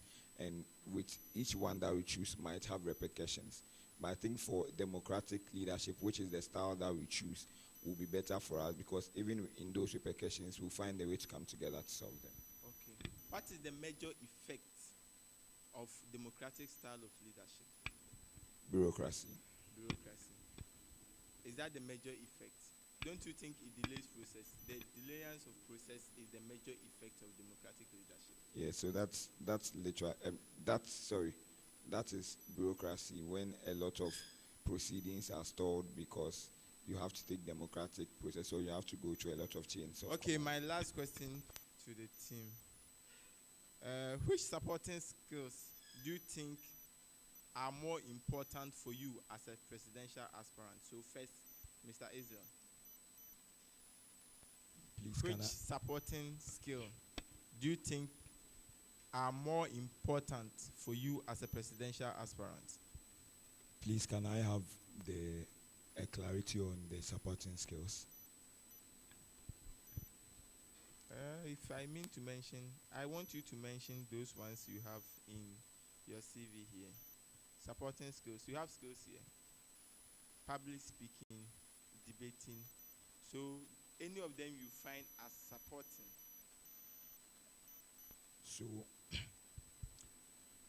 I think all of them would play a role in my leadership as an SRC president.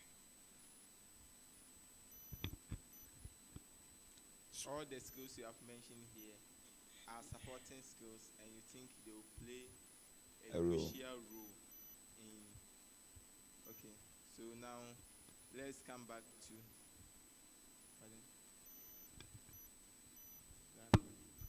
No, that is not it. This is a follow-up question on above. Excellent interpersonal ability. How does it support the role you are picking? All right, so thank you very much for your question. For the SRC president, and if you look at the mandates in the constitution for the SRC president, you are supposed to maintain a good interpersonal relationship, yes, you are supposed to maintain a good interpersonal relationship between the student populace, and that could only be done when you have good interpersonal abilities to relate with the students, find their problems, and the better you relate with them, that's when they'll probably open up to you to a lot of the issues that they are facing, for you to pick it up and help solve the problems. Okay, Nanole, you take your last question. How do you manage a conflict situation? How do you, or how will you manage a conflict situation? Thank you for your question. The first thing I'll do is find out why the conflict came about, and then get a mediator. If it doesn't work, go to the HOD. And if it's still worse than that, we move higher to the dean. Have you ever encountered one, and how did you resolve it?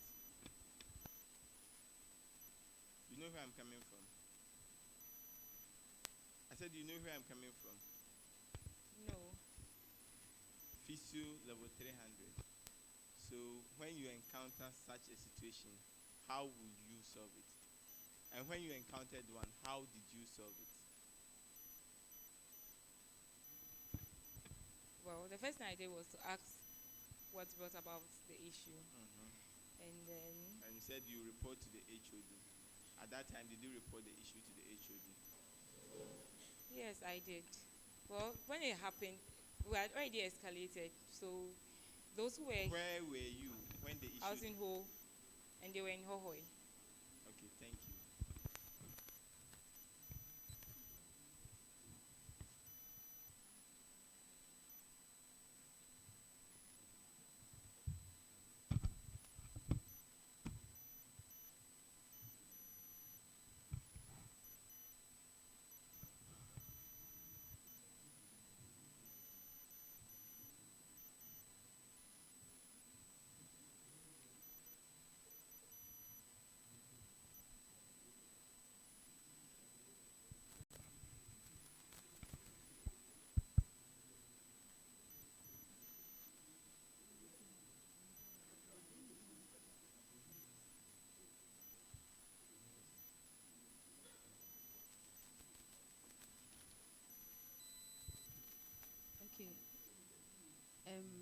Team Johnson Mensa. Okay, so I'll start with you, Mr. Ezio. I'll start with you. So the questions I'm about, can you hear me? So these questions are for you specifically. The university has a leadership, right? The university, it has a leadership. Actually, the university has a leadership. I want you to tell me the offices under that leadership. So in this university at the top, which people are there? Which people occupy that those positions? So you tell me the office and tell me who occupies the position.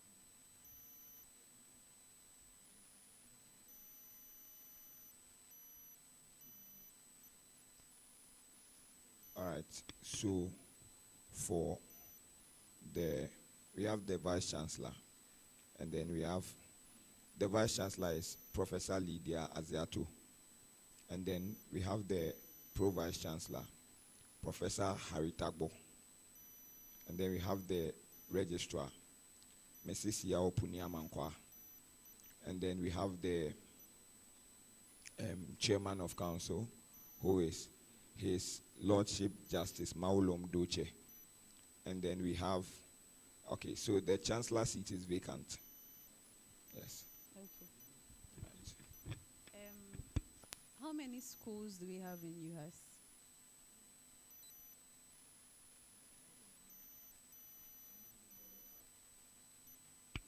Per the Act of Parliament, it's supposed to be 8, but we currently have 7 because the School of Dentistry is mixed, is together with the School of Medicine. So list the schools that we have in UHAS. School of Medicine, School of Pharmacy, School of Basic and Biomedical Sciences, Fred Newton Binker School of Public Health, School of Nursing and Midwifery, School of Health and Allied Sciences, School of Sports and Exercise Medicine, Okay. and then School of Dentistry, which is annexed to School of Medicine. Kindly hand over the microphone to Miss Christabel. Have you heard of the executive committee? Do you know of the executive committee? Yes, I do. Okay, which people make up the executive committee? Which people make up the executive committee?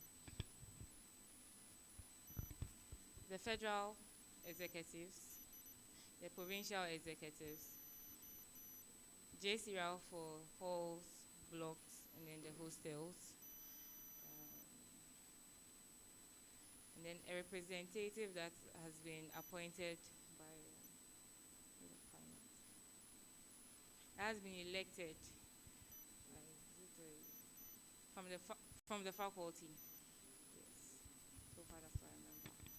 That's all you can remember. Okay. And then the president of the GASAC. Okay. Who is the chairman of the university council?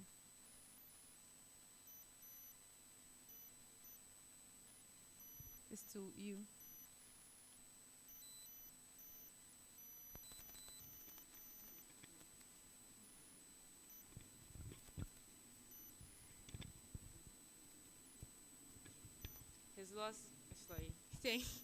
His Lordship Justice Maulom Duchi. Okay, please give the microphone back to Mr. Ezio. How many people make up the executive committee? Do I get a time to? Right. Okay, let's do it like this. Which groups of people form part of the executive committee? The federal executive form part of the executive committee. No, I'm sorry.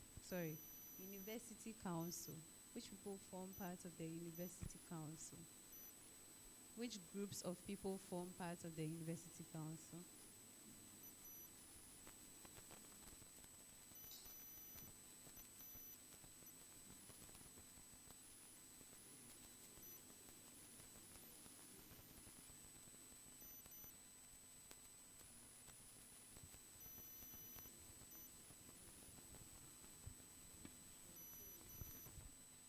Please, do I have an answer? All right. Thank you very much. So we have the chairman of council, who is a presidential nominee, and other presidential nominees. I think about five other presidential nominees. Then we have the representative from the Commission of Heads of Assisted Secondary Schools, which is CHAS. And then we have a rep from the Tertiary Education Workers Union, which is TEU. And then we also have an SRC representative, which is the SRC, the federal SRC president. Then we have the GRASAC president, we have the UTAC president, we have the registrar, the vice chancellor, and the pro vice chancellor.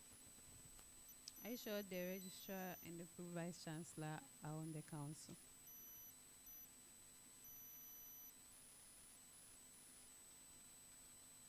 Or it's just a yes or no question? Yes, please. The registrar serves as the secretary of the council.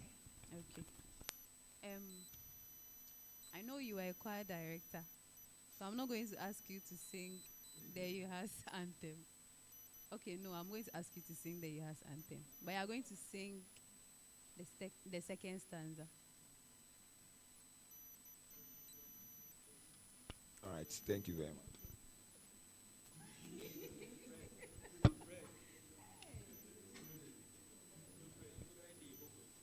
Second stanza and third stanza, the two of you should choose. Which one will you sing?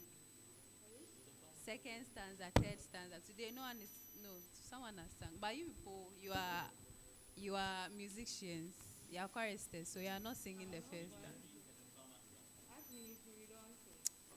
Choir director. Yes. University choir director.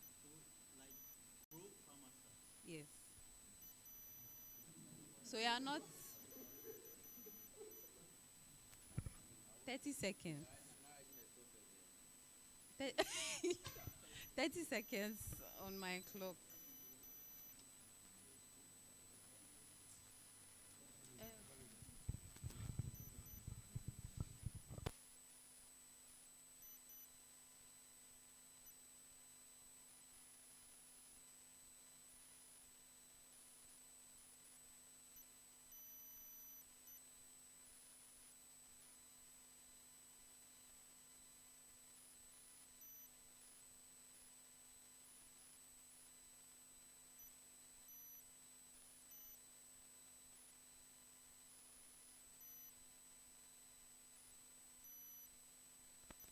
Are we singing? Hello. Yeah. Hello, can you hear me? Yeah, we can hear you. All right, so I'll be taking the second stanza. All right.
Calm down. You are singing a song.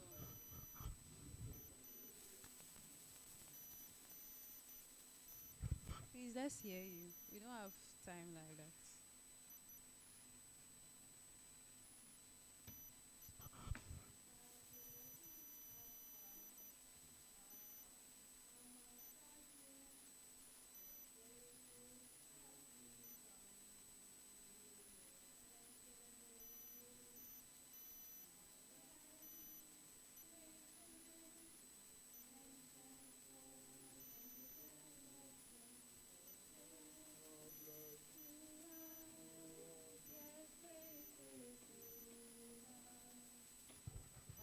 the descant was. Never mind. And please, you don't sing an anthem sitting. Don't sing an anthem sitting.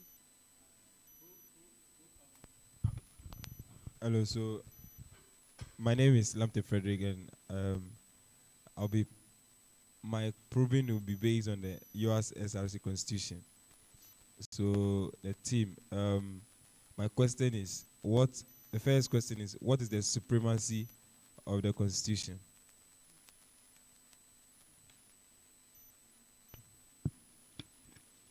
The SRC Constitution shall have jurisdictions over the student populace, halls, association, blocks, and hostels under the school, under the SRC.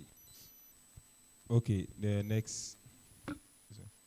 We have various committees in the UHAS SRC Constitution. Can you mention 5 of these committees?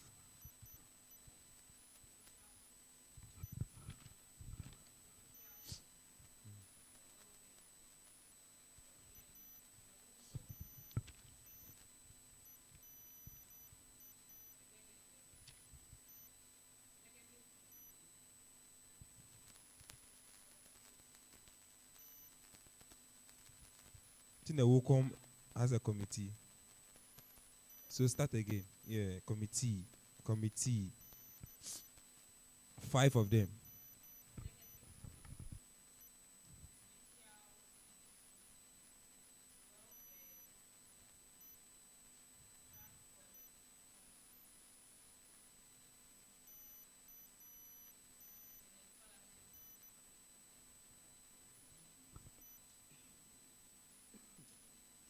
So to Johnson, which provision of the Constitution do you exude your power as a president if you are elected and voted upon?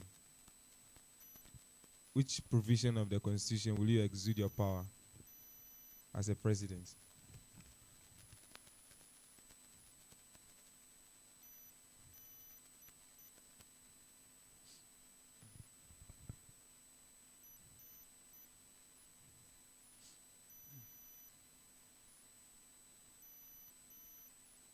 Which provision of the Constitution will you exude your power as a president?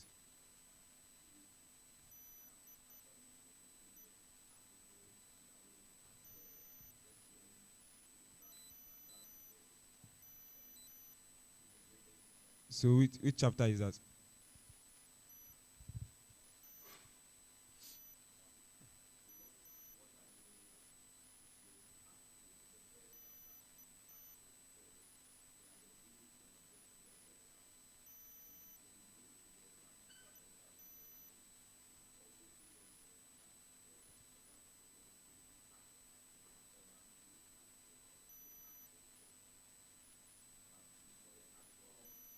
So that's Article 19.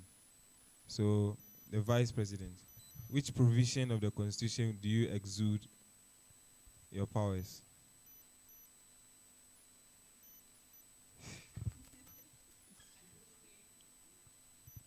It's Article 21.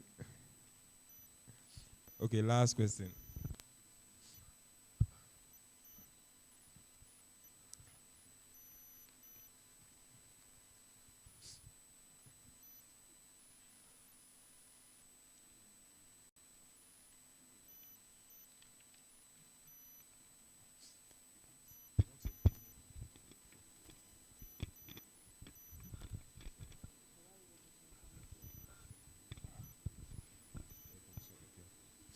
So, under Chapter 2, Article 5, we have the composition of the SRC. How many are they? The different composition, the number. 30 seconds.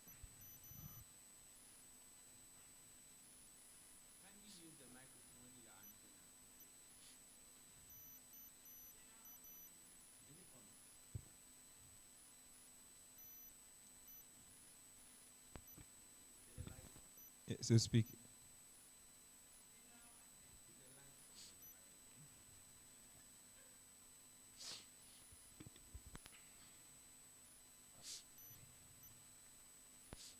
Hello?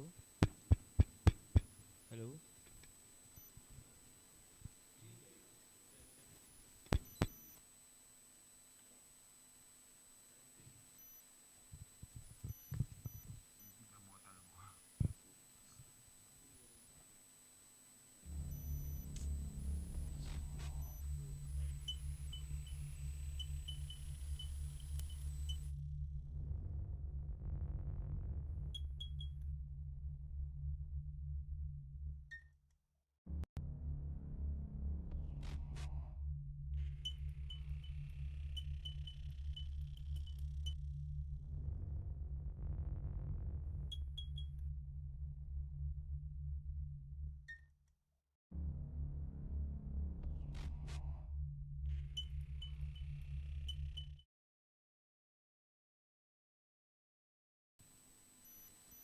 So what's the number?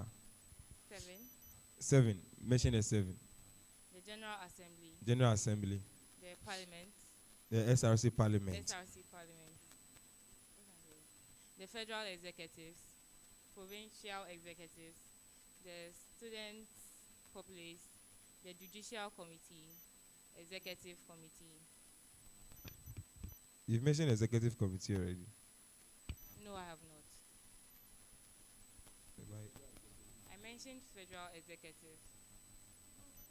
So go over them again. General Assembly. The SRC. It's okay.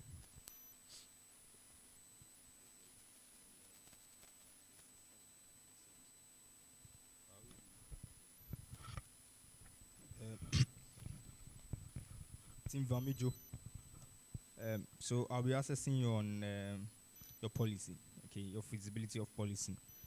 And then I'm going to start with the sandwich focus policy, okay. So I'm interested. You've made something here, and then the about time here. 10. So are you? Is it an information you are well abreast with that the nannies pay same accommodation as the sandwich students? Yes, please. So when I had a visitation to the Sokode hostel, what I was informed of is both the nannies and the people, they were paying around closer to 1,000 cedis. And what they are paying is the same thing they are paying for their nannies. Wow. So what are your plans about this? What will you do? How are you going to do it? Are you going to speak to the hostel management, or you go to, school management, speak to them, get people? How are you going to do it? So what we are going to do is we are going to liaise with management.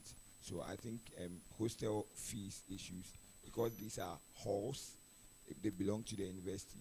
So we'll sit down and then we'll talk with them that this is the problem that the students are facing.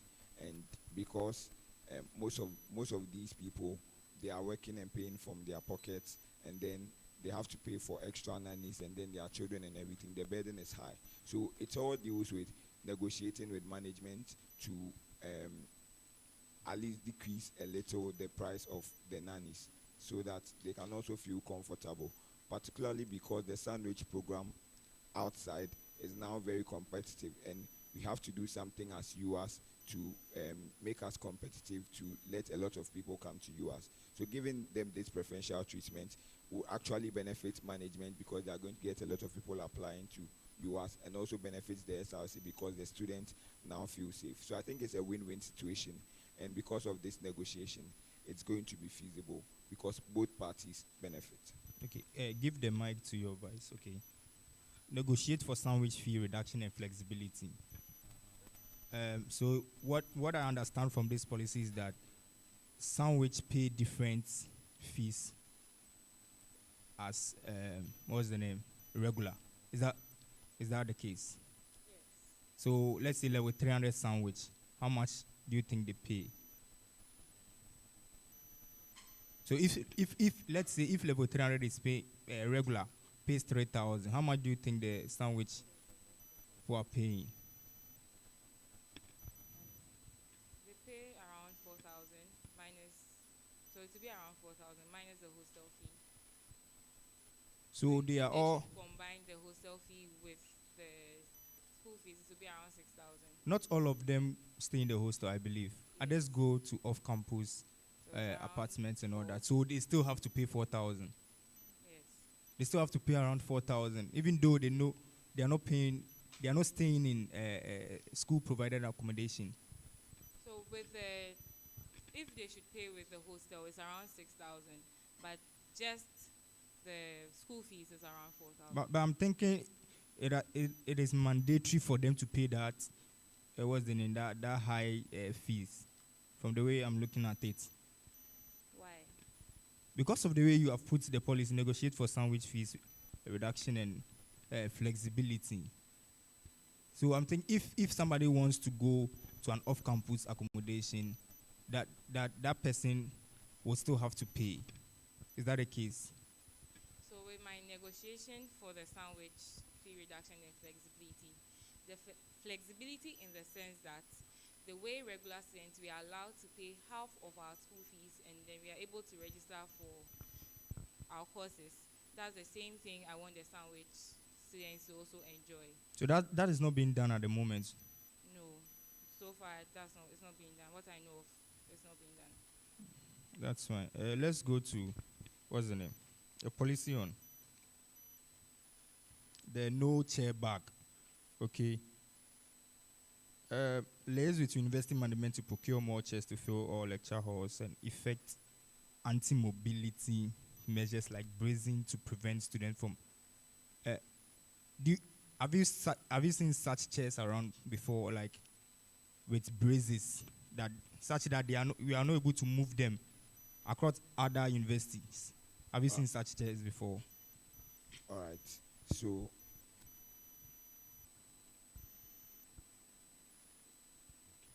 all right. So the bracing is with respect to very large auditoriums. So for example, for the Professor Kofi Anido auditorium, because we don't have chairs that are braced and permanent in the auditorium, whenever we have activities, whenever we have anything, we have to move chairs up and down. And that means that one, the rush in moving your chair to class because probably you want to go and sit in front or probably because you don't want to sit outside, means that a lot of people tend to drag the chairs, a lot of people don't handle it well, and that also decreases the lifespan of the chairs. So what we want to do is to put chairs within the auditorium that are braced, that cannot be moved, to make it a fully fledged auditorium. So we liaise with management to do that. That means that we don't have to move chairs to the auditorium again, and whatever chair that we are going to procure will now be in the classrooms and don't need to be moved really to that effect, because whenever we have programs we have to move our chairs from the class, and already I've told you how it's bad and it's leading to the problem. Yes, so let's go down there. Liaise with management and external stakeholders to procure special chairs. So to me, I'm thinking a special chairs like the one at the back there. Is that what was in mind when you drafted this policy or when you were formulating this policy? No, please. Which the one? Chairs that can be braced in the auditorium. Okay. Yes. Yeah. Okay. So it means the auditorium can be used as a lecture hall, right? Still can be used as a lecture hall. Okay. I have no question. Okay, Team Bamijo. Team Johnson Mensa. However, you have AKA Vamijo. Well, internet connectivity, page 7. You are advocating for the Vodafone package to be increased to 10 gig. That's in terms of data. And in terms of talk time, you are looking at 1,000 minutes.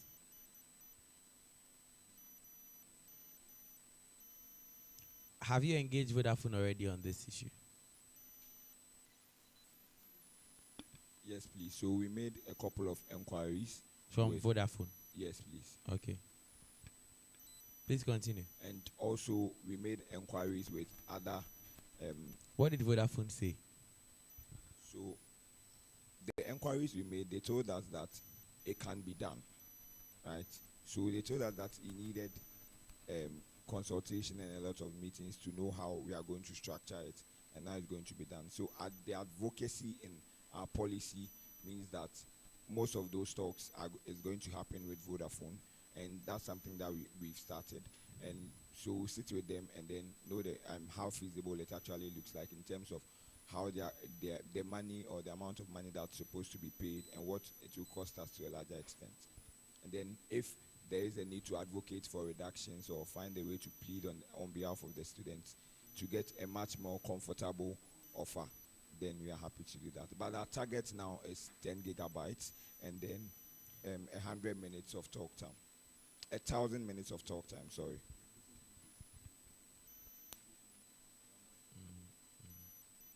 The issue on accommodation, a revamp of the SRC app. You mean the UHAS SRC app, the UHAS mobile app? That's the app you are looking at. You know the current state of the app. What is the current state of the app?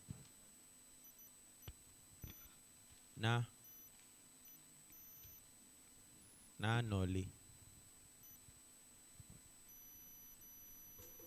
Now, what is the current state of the app? If you don't know it, you tell me you don't know it, then we progress. You don't know it. But it's in your accommodation policy that you revamp the SRC app. How do you intend to do this? Without consulting Johnson at this time, because you had so much time to do so. So talk to me. I don't really know much about the app, but then I believe This is in your policy doc. Did you read this? I did. Was it prepared by one person and then you are both here? Is that the case? We are together. We are in this together. If you are, so you prepared this very policy together? Yes. So now I can ask Johnson to leave the room and then we talk. Is that it? But we are a team. But you can, but we are a team. I can ask Johnson to leave the room and you answer my questions. But we are a team. Yes. Answer yes or no. Yes. Very good. Then answer the accommodation issue, especially what do you want to do with the SRC app. You said you don't even know the current state of the app. How do you want to revamp it? What do you think that is wrong about it that you want to maybe make it work better than the current state? I'm not saying there's something wrong about it. We just want to include the part where the students will be able. Is the mic working? Yes. Then speak into the microphone, please.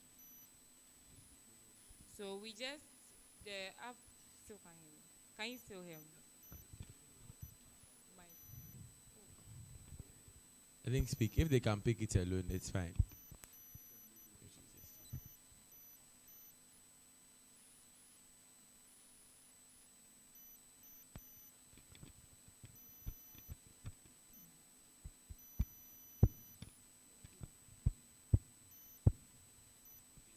Hello.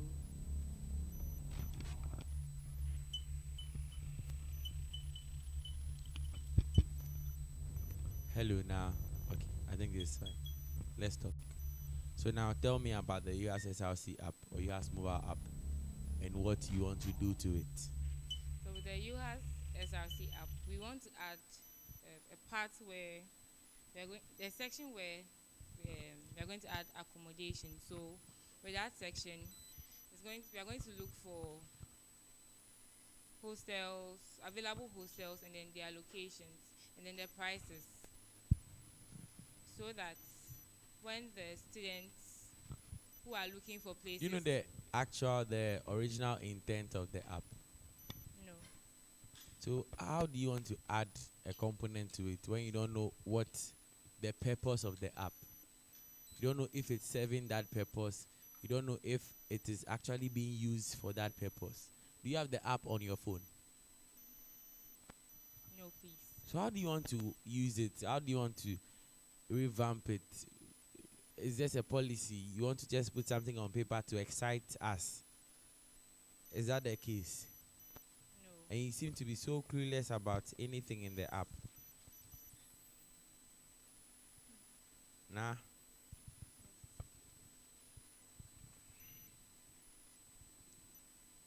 you do sports? Yes, I do. What sports do you do?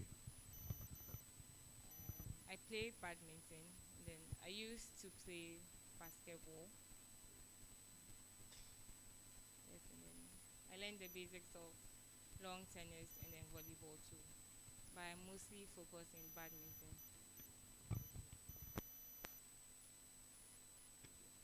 All right. So say that you want to liaise with management to prioritize the commencement of a sporting center project.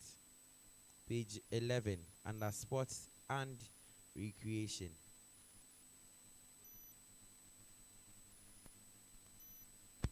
Yes. Tell us about the sporting center. So we want to have like a spot where we can have different different kinds of sports being played here, not just the usual football. So where do you want volleyball. this project to be? Where? Where? So I will have to find. We will have to find that out from the. So you don't have a plan. Pardon? You don't have a we plan. can't just get. No, but you are coming here with a policy document. You are just that. Okay, let's write this. When we come, we'll come and tell them. That's the plan. So we'll go through the procurement process. Where do you want this to be situated? Aside procuring things, where do you want this center to be? A place where it's accessible to all students. Where? You are the one bringing the policy to us. You know that everybody is tired, though, but I think I don't want to get tired again. Sokode. Where exactly at Sokode? Have you gone to check the place? Have you made enquiries if it's feasible? Because you are bringing this. This is what your administration wants to do. So, those of us at Dave, how do we assess the place? Did you consider us? Yes, Even those of us here at Trafalgar, as ugly, did you consider us? Or because you want the level 100s to vote for you, so you are telling them you want to build a sports center there? No. So. Thank you for coming. Do you have any questions for the panel? You have some questions for the panel? Interesting. Right, so thank you very much for vetting us. First of all, we want to know what our success in the role as SRC President and Vice will look like to you in the next 10 months.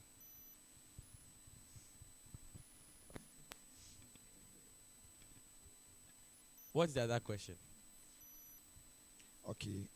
The other question is, what is your definition of proper work-life balance for an SRC executive? And the third one is, based on the discussion we just had, do you have any concerns around our ability to perform this role, or just around us I didn't hear candidates in the general? last question, the Okay, third so question. based on the discussion we just had and the vetting we just had, do you have any concerns around our ability to perform this role, or just around us as candidates? All right, so want to say that thank you for coming and that we appreciate your questions. However, we refuse to answer them, and then we wish you all the best. Audience, do you have any questions for them?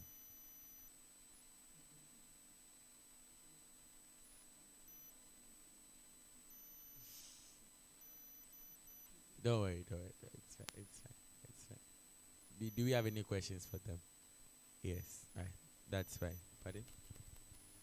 I was asking the audience if they have questions for you, but they said no.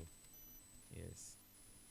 But definitely, these policies they are beautiful, and it's we want to see, in case the student populace give you the nod, and maybe when you pass depending on whether or not you pass the vetting, and you are given the nod, please ensure that you are true to the student of UHAS, and that you ensure the implementation of everything here. These are problems that we have, and you have found solutions to them. If you have any last words for the good people of UHAS, you are free to do so. Thank you.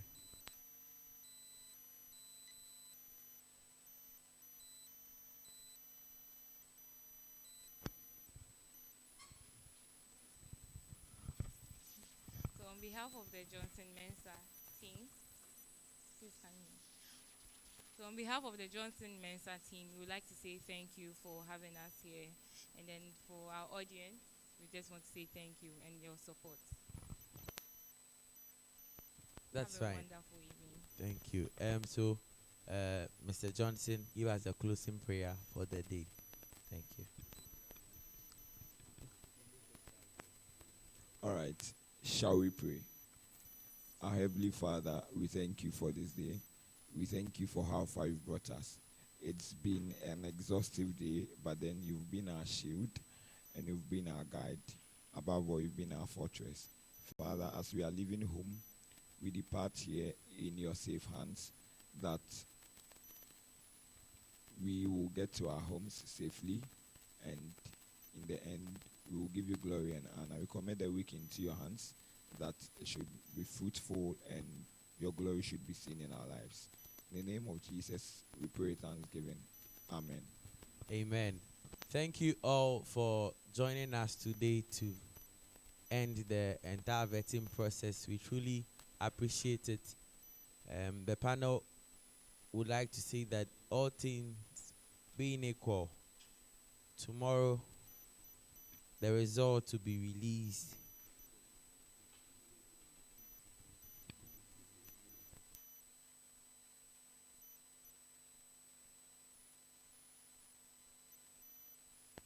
All things being equal, tomorrow the result to be released as stipulated in the roadmap.